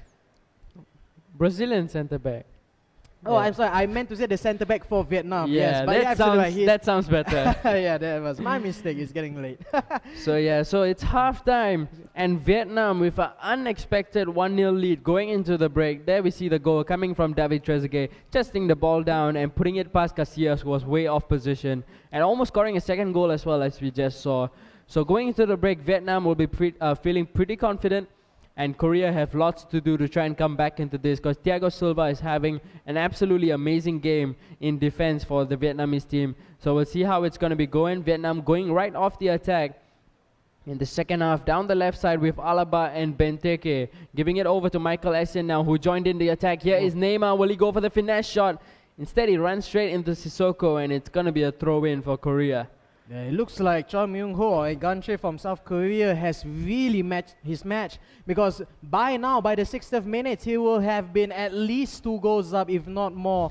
And you know, look at it's the first time he's sweating. Yeah, that's right. He looks nervous. This is Yeah. the first time we've seen Myung-ho, you know, in any sort of emotion that is not happy. You know, by now he will have been 2 goals up, he'll be smiling, laughing to the camera. But it looks like this guy right here, for Yves Luc, all the way from Vietnam, finally able, will he be the first person to finally stop the progress of Enganche from South Korea? And he does seem to have a pretty good grip on things. He is leading 1-0, and he's been having a lot of the attacking movements in the second half. Yeah, Kaka now spraying the ball down to the right side. David Trezeguet was there, just couldn't get past Sissoko, but he carelessly gives the ball away back to Benteke. Yes, Trezeguet once again. Benteke somehow just letting the ball through his legs, and Korea will have a go at it again in attack. Lionel Messi down the right side, getting dispossessed by David Alaba. Maicon winning it back for Korea.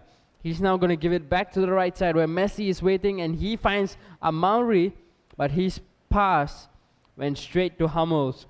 So it looks like Vietnam will take their time on the attack and look to play a pretty ambitious lob-through pass, which Trezeguet will not get to.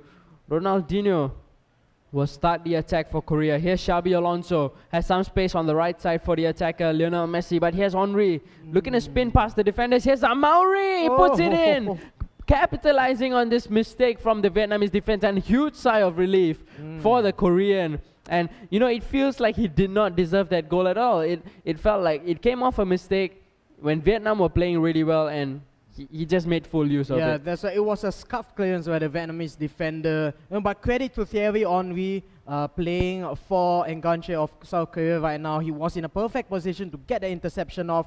The ball bounced directly into the path of the substitute Amauri. You know, with that kind of distance, you know, there was no way he was going to miss. Although we have seen misses before. But thankfully for this South Korean player, you know, Amauri did not miss. Score is now 1-1. You know, finally some semblance of normality for Choi Myung-ho of South Korea. But still, there's only how many more minutes left to go? 20 or so, I believe. And a substitute right now for Vietnam with Gabby Agbon-Lahore of Aston Villa in England being brought on. Now, this version of Agbon-Lahore is really fast. We're talking about 2013 Aubameyang fast, actually. So, you know, and he's pretty clinical up front as well. So, looking to exploit some lack of speed in the defenses of South Korea. But we'll see how Vietnam here, for Yves Luc, makes use of Gabby Agbon-Lahore. Yeah, so we're going to see Korea now going for the attack down the left with Ronaldinho.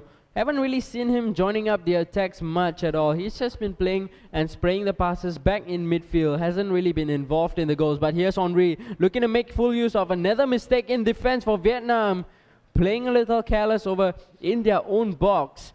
But they still have possession with Messi, who gives it away to Trezeguet. Trezeguet gives it to Agbon-Lahore. Yes, lots of pace like you mentioned, but not going to be using it. Instead, they go down the left side where Ronaldo is waiting. He's going to send across into us Trezeguet, defended by the defenders. and Ronaldinho will now bring it out of defense. 10 minutes left in the game for either of these teams to score. You know, whichever team scores right now would definitely walk away with the win. And in possession is the team from Vietnam with Kaka down the right. Trezeguet, there's 4 players in attack, lots of them with a lot of space, and Akbon Lahore went for the wrong option. Might have been a better option to find Ronaldo, who was waiting to his left. Instead, couldn't find him. But they'll have another go at it again. Here's Trezeguet. Trezeguet has the space. Will he finish? Fantastic save coming out from Casillas, keeping out the French striker. And Albiol will be able to clear his lines. Referee blows for full time. That was the last chance, and what a chance it was. You can see it in his expression.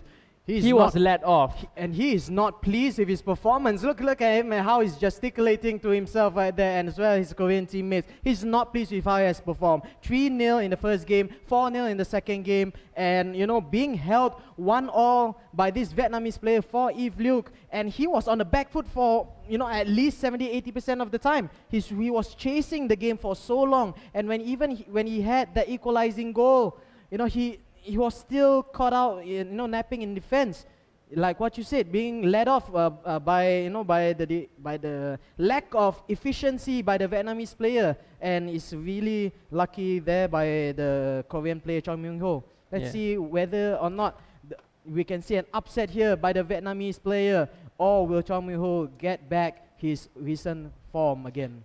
So we'll go into extra time, and going on the attack is Vietnam. They can score from this. Akbon Lahore again being denied by Casillas, performing heroics for his team. That's the second time he's pulled off a save in a one-on-one opportunity. Look at that save.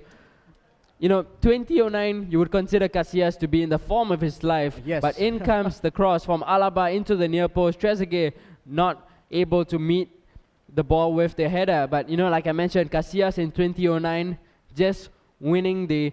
Or down the other end, Thierry Henry, one-on-one with the keeper. Korea, can they score? Oh, Diego Courtois sparing his blushes, his defense's blushes there. You know, it was a mistake from the defense. Again, this time, you know, the previous game we saw the Korean, he went for some skill moves to get past the defender, even went for the lob shot. This time, it seems like doesn't have the confidence, but here's Amauri. Amauri makes it 2-1, but he just doesn't seem confident. You know, this goal really gives him a boost. You can tell from his facial expression, this goal means a lot to him. Yeah, that's right. I mean, wow, look at him thanking all the gods that he has at the moment right now. But wow, you know, like what you mentioned, he didn't have the confidence at all, and you know, he was so mad with himself, and you know, that opportunity by Thierry Henry, one-on-one the goalkeeper. I have not seen Choi Myung-ho miss that kind of opportunity before. So it was really shocking to see a player of his caliber not being able to convert that into a goal. But luckily for him, almost immediately he finds another opening, and this time Amauri,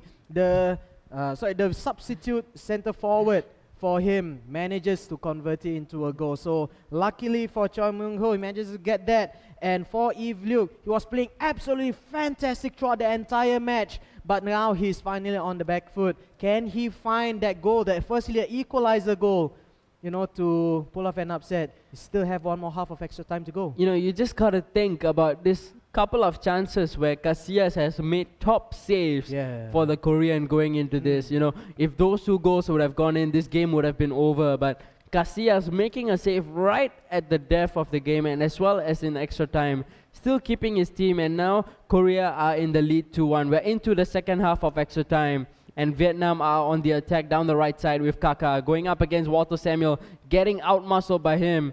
And Korea will now look to keep possession of the ball as long as they can. Raul Albiol is the one in possession now. Maicon at right back, giving it over to Messi. Messi to Sissoko, back to Messi again. Here's Xabi Alonso, looking to build up an attack from this. Alonso looking for Amauri. Can Amauri grab a hat-trick? Almost did so. Close. Going just wide.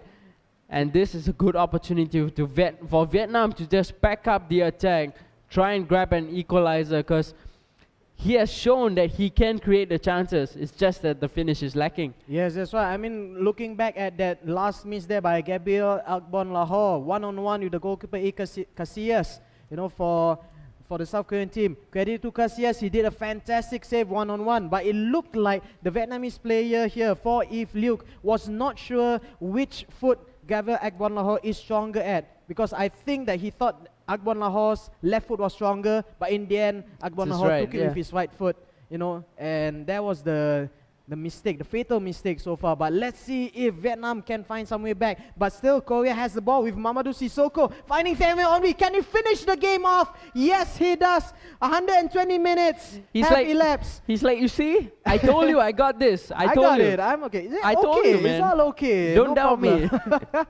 Fantastic play there by the South Korean. You know, he was a goal down at first, but managing to claw his way back thanks to the addition of extra time. 3-1 for the South Korean. Choi Myung-ho looks to keep his 100% win record safely intact right now. And there we have it, full time at the end of extra time. 3-1 for the Koreans. They have completed one step towards winning a confirmed $25,000 in this invitational tournament. One more win will do it for them, guaranteeing $25,000. Finally, a smile, a sigh of relief for Chong Myung-ho, and a little bit of sadness there by For If Luke, but surely he has to feel proud of himself. He is the only player so far to have been, able to get anywhere close to defeating Choi Myung-ho.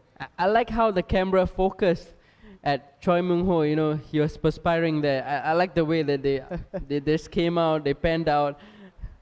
It's his first time. He was really pushed to his limit, exactly. And it took till extra time and a couple of really good saves from his goalkeeper in order to ensure the win for himself. That's right, yeah. So, I mean, not all hope is lost for Vietnam. They, just like Thailand did against their match, in their match against South Korea, looks like Vietnam is the team that is able to give South Korea a huge run for their money. Because we came into this invitational tournament thinking that, Korea is unbeatable, they're untouchable. It's going to be a walkover win. Yeah, exactly. But, and it seemed that way at first when they were facing off against Indonesia. But wow, Thailand and Vietnam showing that, they can be cut. But can anybody kill them off yet? Doesn't seem to be so. Let's go into the second round over here. Jang Won, also known as Volition, is confirmed to be the second player for South Korea. Now his record so far, 4 goals scored, 4 goals conceded so far, so 0 goal difference at the moment. He did win his first game against Indonesia, but he lost the second game. His second game, against Thailand. So, now let's see if he's able to defeat Vietnam and, complete South Korea's conquest of the initial $25,000. But we'll take a look and see which player it is for Vietnam. And of course, it has to be the king himself, King Tai Bao.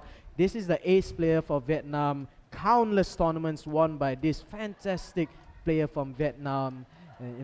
Looking at his record in this tournament so far, not so good against China, losing 1-0 against Liu Yi, also known as Ikeano, but managing to get the win against the king of Thailand, Natakon, also known as Zephylos, in that hotly contested second match in their matchup between Thailand and Vietnam. Yeah. So yeah, this is the ace match. Of course, Vietnam will send King Tai Bao, because if they lose this game, they lose $25,000. The chance at $25,000. Yeah, and he's the poster boy of Vietnam. He's the most successful player, and a huge load of pressure now rests on him to carry this team to go into game number 3. But we'll have a look at the lineups. On the side of South Korea, going to be playing up a 4-2-3-1 formation. In goal, Casillas. Right back, Maicon. 2 centre backs, Alex and Yepes, and left back is William Gallas. 2 defensive midfielders, Marquez and Darren Fletcher. Right midfield, Jisung Park. Left midfield, Johan Gokuf. Central attacking midfield,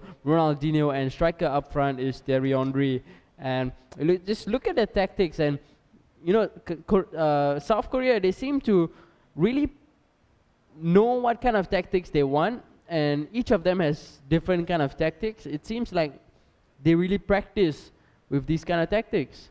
Yeah, I'm looking over here, considering the fact that we have had players like Natakon of Zephylos of Thailand, with Who goes full 100, yeah. 100% in almost every single match, except for that last match against King Taipao where he went, slightly a little bit more traditional in the strategies. Yeah, but you're absolutely right. The tactics has been varied for the South Koreans, and it's been really efficient for the South Koreans at the moment. But let's take a look at the lineup for the King from Vietnam, King Tai Bao, playing in the Chelsea strip. 4-2-2-2 formation this time. Peter Cech in goal. David Luiz as a right back.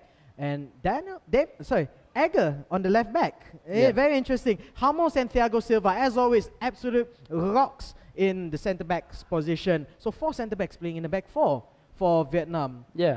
And again, James Rodriguez on the right midfield position, right wing position. He was so influential for King Tai Bao. Let's see if he can, replicate that performance in this second game against Thailand. And if I'm not mistaken, he uses Cristiano Ronaldo on the left midfield. I might be wrong though, because Vietnam does have the FIFA 13 version of Cristiano Ronaldo, but it depends.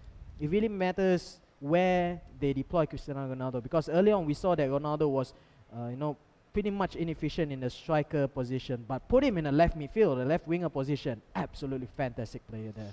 Yeah, so we'll go right into the game and see how, we'll get more confirmation of how Vietnam will be lining up. But like we mentioned, if Korea wins this game, they are through to the finals of the Spearhead Invitational, and they are guaranteed top 2. And a lot rests on King Tai Pao now to rescue his Vietnam team. So this is the lineup over for Team South Korea, whereas on the other side, this is Vietnam. Going to be playing up front with Rodriguez, Scholler on the opposite side, and 2 strikers, Kaká, as well as Cristiano Ronaldo. Yeah, technically it's an all midfield forward line for King Tai Pao at the moment, but let's see. I mean, Cristiano Ronaldo, technically is a midfielder, but my goodness, his striking ratio is absolutely fantastic. But he was inefficient the last time he made an appearance on the right-sided striker position there. Let's see if he can turn things around in this second game. So playing off from left to right is Korea in the red kit, and playing from right to left is King Tai Pao from Vietnam in the blue Chelsea kit. So we'll have Korea going on the attack, getting intercepted by Witzel on the side of Vietnam, but Korea still have possession in defense, and they will look to build on, from it on the right side, where Jisung Park has been playing a number of games for this Korean side, just showing that even a South Korean is a really good player to have in your team. Raul Olbil. That's one interesting fact I figured regarding Volition here, the player from South Korea, playing from left to right. He used Park Jae-sung in the right midfield, and later on in the earlier in the game that he played against Thailand, he took up Park Jae-sung and put in Song Hyun Min, also another South Korean player. So a bit of nationalistic pride, showing that South Korea has got world-class players also, plying the trade in European football. So a bit of nationalistic pride there. It's good to see players doing that also. So yeah, that's one thing I realized about Jangwon. Yeah, that's good to see. And looks like Vietnam will be winning themselves a free kick in a very dangerous area. Kaká is going to be the one standing over the ball. Ronaldinho running back towards his goal, looking to defend. Ronaldo will be the one taking it. In comes the shot, but Maicon was on the line to get it cleared away, and Korea will now look to go on the attack. Good defending there by the Vietnamese player. He knows that Cristiano Ronaldo, controlled by a Korean player, is absolutely devastating with the free kick. So he pulled Maicon back and tries to defend that near post, and that's a fantastic decision because the free kick evaded the wall, and thankfully Maicon was there to make the block for Vietnam. So yes, Ronaldinho looking to play a pass in through towards Thierry Henry, but the ball does go out, and it's going to be a goal kick over to the side of Vietnam. Czech taking a pretty short goal kick out of it, and the ball ends up with Korea in defense. Alex in possession, giving it over to Darren Fletcher. Back to Alex again. Fletcher. Back to Alex. Both these players is having a good share of possession for their team. Now here is Ronaldinho to Maicon. Jisung Park has space on the right. Here's Thierry Henry. Ronaldinho to his left. If he wanted to pass, did not decide to go for the pass. But here is Jisung Park.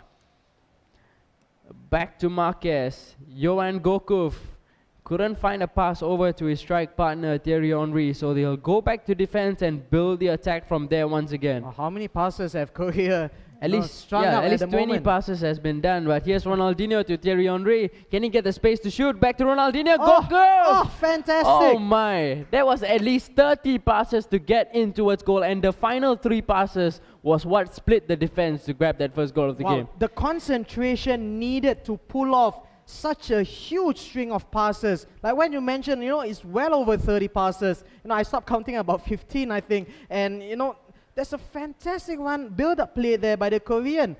The Vietnamese player, King Taipao, was nowhere near tackling any player from the build-up. He built up all the way from defense and, went forward and back. And finally, on the third time, this player right here, Jang Won, Volition, from South Korea, manages to find the opening to score that goal. 1-0, we're into halftime right now, and they are one half away, South Korea, one half away from winning themselves $25,000. That is the goal of the tournament, I I will have believe, to say so far. yes. Such an amazing amount of passes put together, and that final 3 passes between Henry and I believe Ronaldinho to give it over to Goku. It just split the defense open, and he had an easy shot in on goal. I won't be surprised if later tonight I watch the VOD of this match and I find that the entire final 20 minutes have been just for the build-up. Just that build-up of that attack. Yeah, they had absolutely no possession whatsoever for King Taipao. So fantastic build-up play, a fantastic goal there by Jang Won from South Korea. 1-0, and we start off this second half. You better start counting, man. Yeah, he's starting it again. Let's see if King Taipao can get anything else. Finally gets a tackle off. King Taipao, player from Vietnam, in the blue Chelsea kick, playing from left to right against his opponent, who's leading 1-0 at the moment, and 1 goal ahead to the $25,000 prize is Jang Won from South Korea in the red kit, playing from right to left. Oh, King Taipao has an opportunity with David Luiz, unable to get a pass in, and look at that chance. Casillas almost putting it out or even into his own net, but he does escape, and looks like Korea will go on the counter attack. Instead, they lose the ball to Vietnam. They will look to go on the attack. That's a good run being made in the middle by Kaka. Has some space, but Maikon will get there ahead of him to intercept, and Korea will go on the attack. Correct me if I'm wrong, but I think that back pass by Iker Casillas actually bounced off the post. That was a really close, there's a really close call there by the Spanish number 1. And what a way to concede a goal there, or try an own goal, and, bringing it to 1-1. But thankfully that did not happen to him. So still 1-0 for the South Korean. Yeah, Ronaldinho, really good pass to Henry, making it 2-0. Again, splitting the defense open with patient build-up and into the striker. And he had a one-on-one opportunity with the keeper, making no mistake at all at the near post. Man, the passing shown by the South Korean player, Jang Won, Volition, absolutely magnificent. Not a single misplaced pass, again leading to this goal. The build-up was fantastic, majestic in fact. He has to be absolutely proud of himself. King Taipao now calling for the timeout. He has to make changes, because if King Taipao from Vietnam loses this match, Vietnam loses the chance to go through to the final stage of the whole tournament, and they will lose out on that $25,000 prize confirmed. And look at this man right here, Jang Won, absolutely fantastic player. He is getting his team ever so close to the $25,000 prize, and that's just for second place, and he's 50% confirmed in getting the first place if he wins this match. Yeah, and Taipao, there is still time though for him to come back into this. He's still got to keep his composure, and he's just got to keep possession of the ball for himself. He's got to be more efficient with the way that he's been playing his passes. He's got to plan his attacks properly, because this Jang Won is really good in defense as well as in attack. Because once you give him the ball, he's not going to give it back to you until he gets very close to your goal. So King Taipao has got to keep this ball. 20 minutes left in this game. He's got to be careful with the way he's going to be playing. Right off, he loses it, but he wins himself a free kick. Yeah, we'll see what he's gonna do. Triple substitution by Vietnam. They have to make a wholesale change right now. I saw Eden Hazard and Gabi Abalaho coming on, and earlier on we saw David Villa coming on as well. So let's see if these changes are enough for Vietnam to make the change to game and get the 2 goals, the much needed 2 goals for Vietnam. But it looks like South Korea's Jangwon is really happy and content to just pass the ball around Barcelona style under Pep Guardiola, almost toying with the players from Vietnam. Yeah, Henry in possession of the ball. Won't be surprised if he goes back, but instead he goes forward for Ronaldinho, still having possession, gives it back to Henry. Can he make it 3? Oh. Good save, being forced out from Czech, and it's gonna be a corner for Vietnam. And I believe there's only 10 minutes left in this game. Yeah, I mean, if David Henry had gone for the finesse shot, it would have been game, set, and match right there for South Korea. But they have a fortunate corner kick right now here, and charging forward was the goalkeeper for Vietnam, managing to punch it far, but only as far as Jisung Park on the right-hand side. Rafael Marquez, who played all the way back to defender. Would there be a mistake there by Korea? Thankfully, not one coming up for him right now, and Ronaldinho in the middle, holding up the ball. So fantastic, the number 10 from Brazil.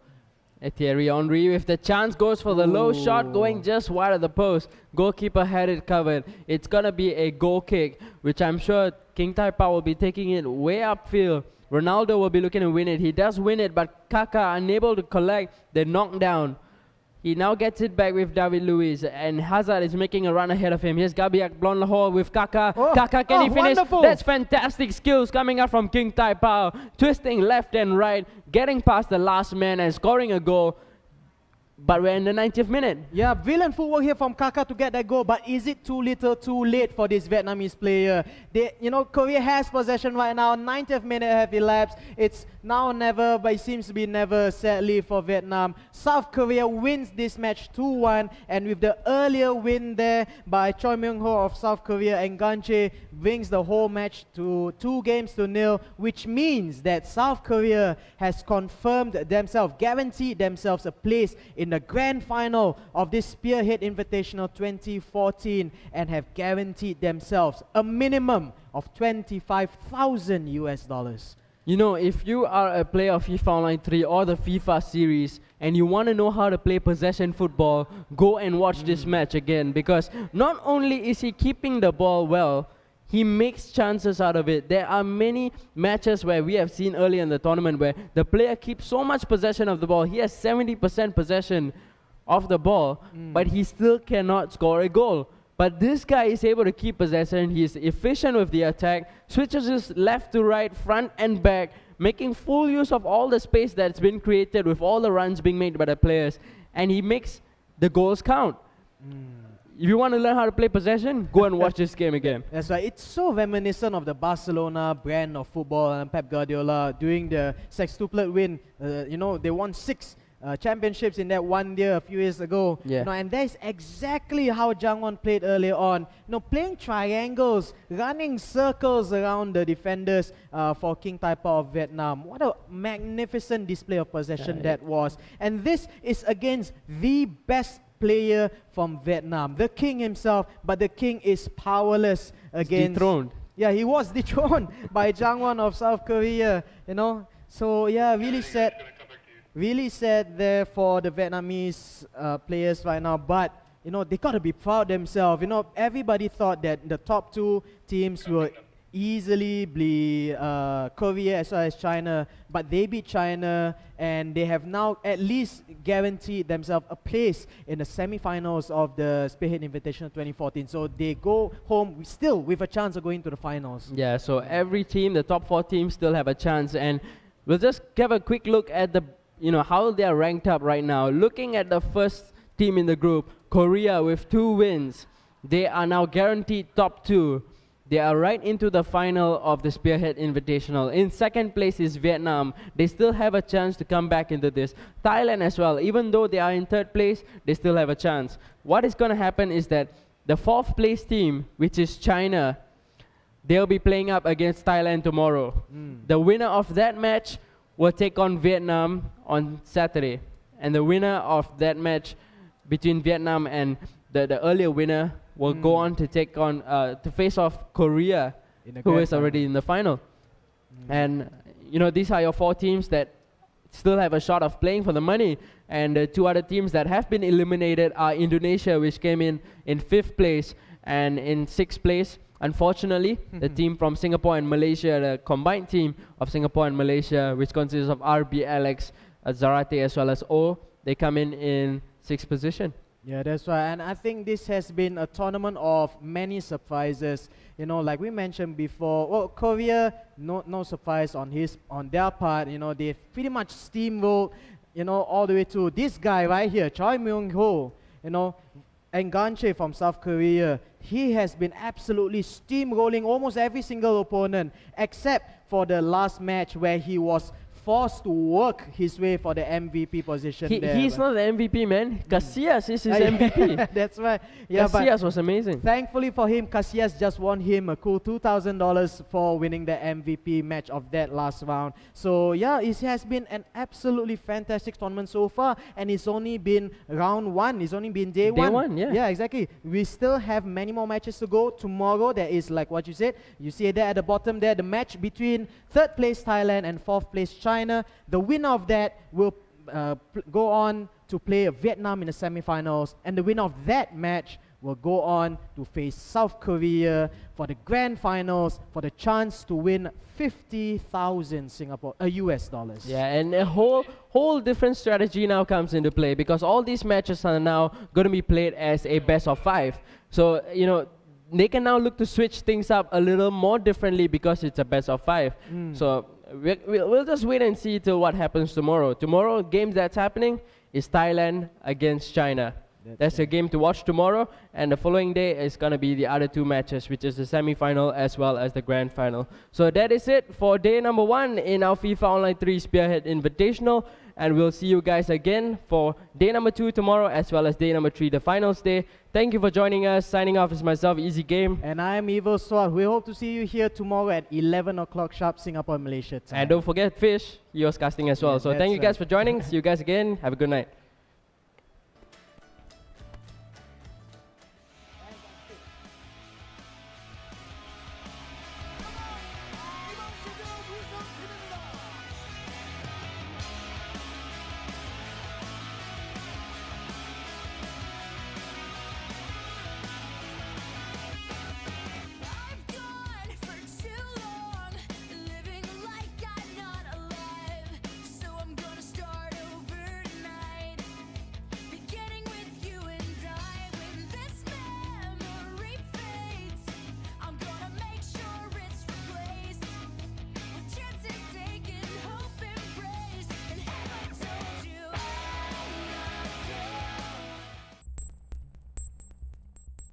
상담받으신 고객 모두 작고 가벼워 쉽게 사용.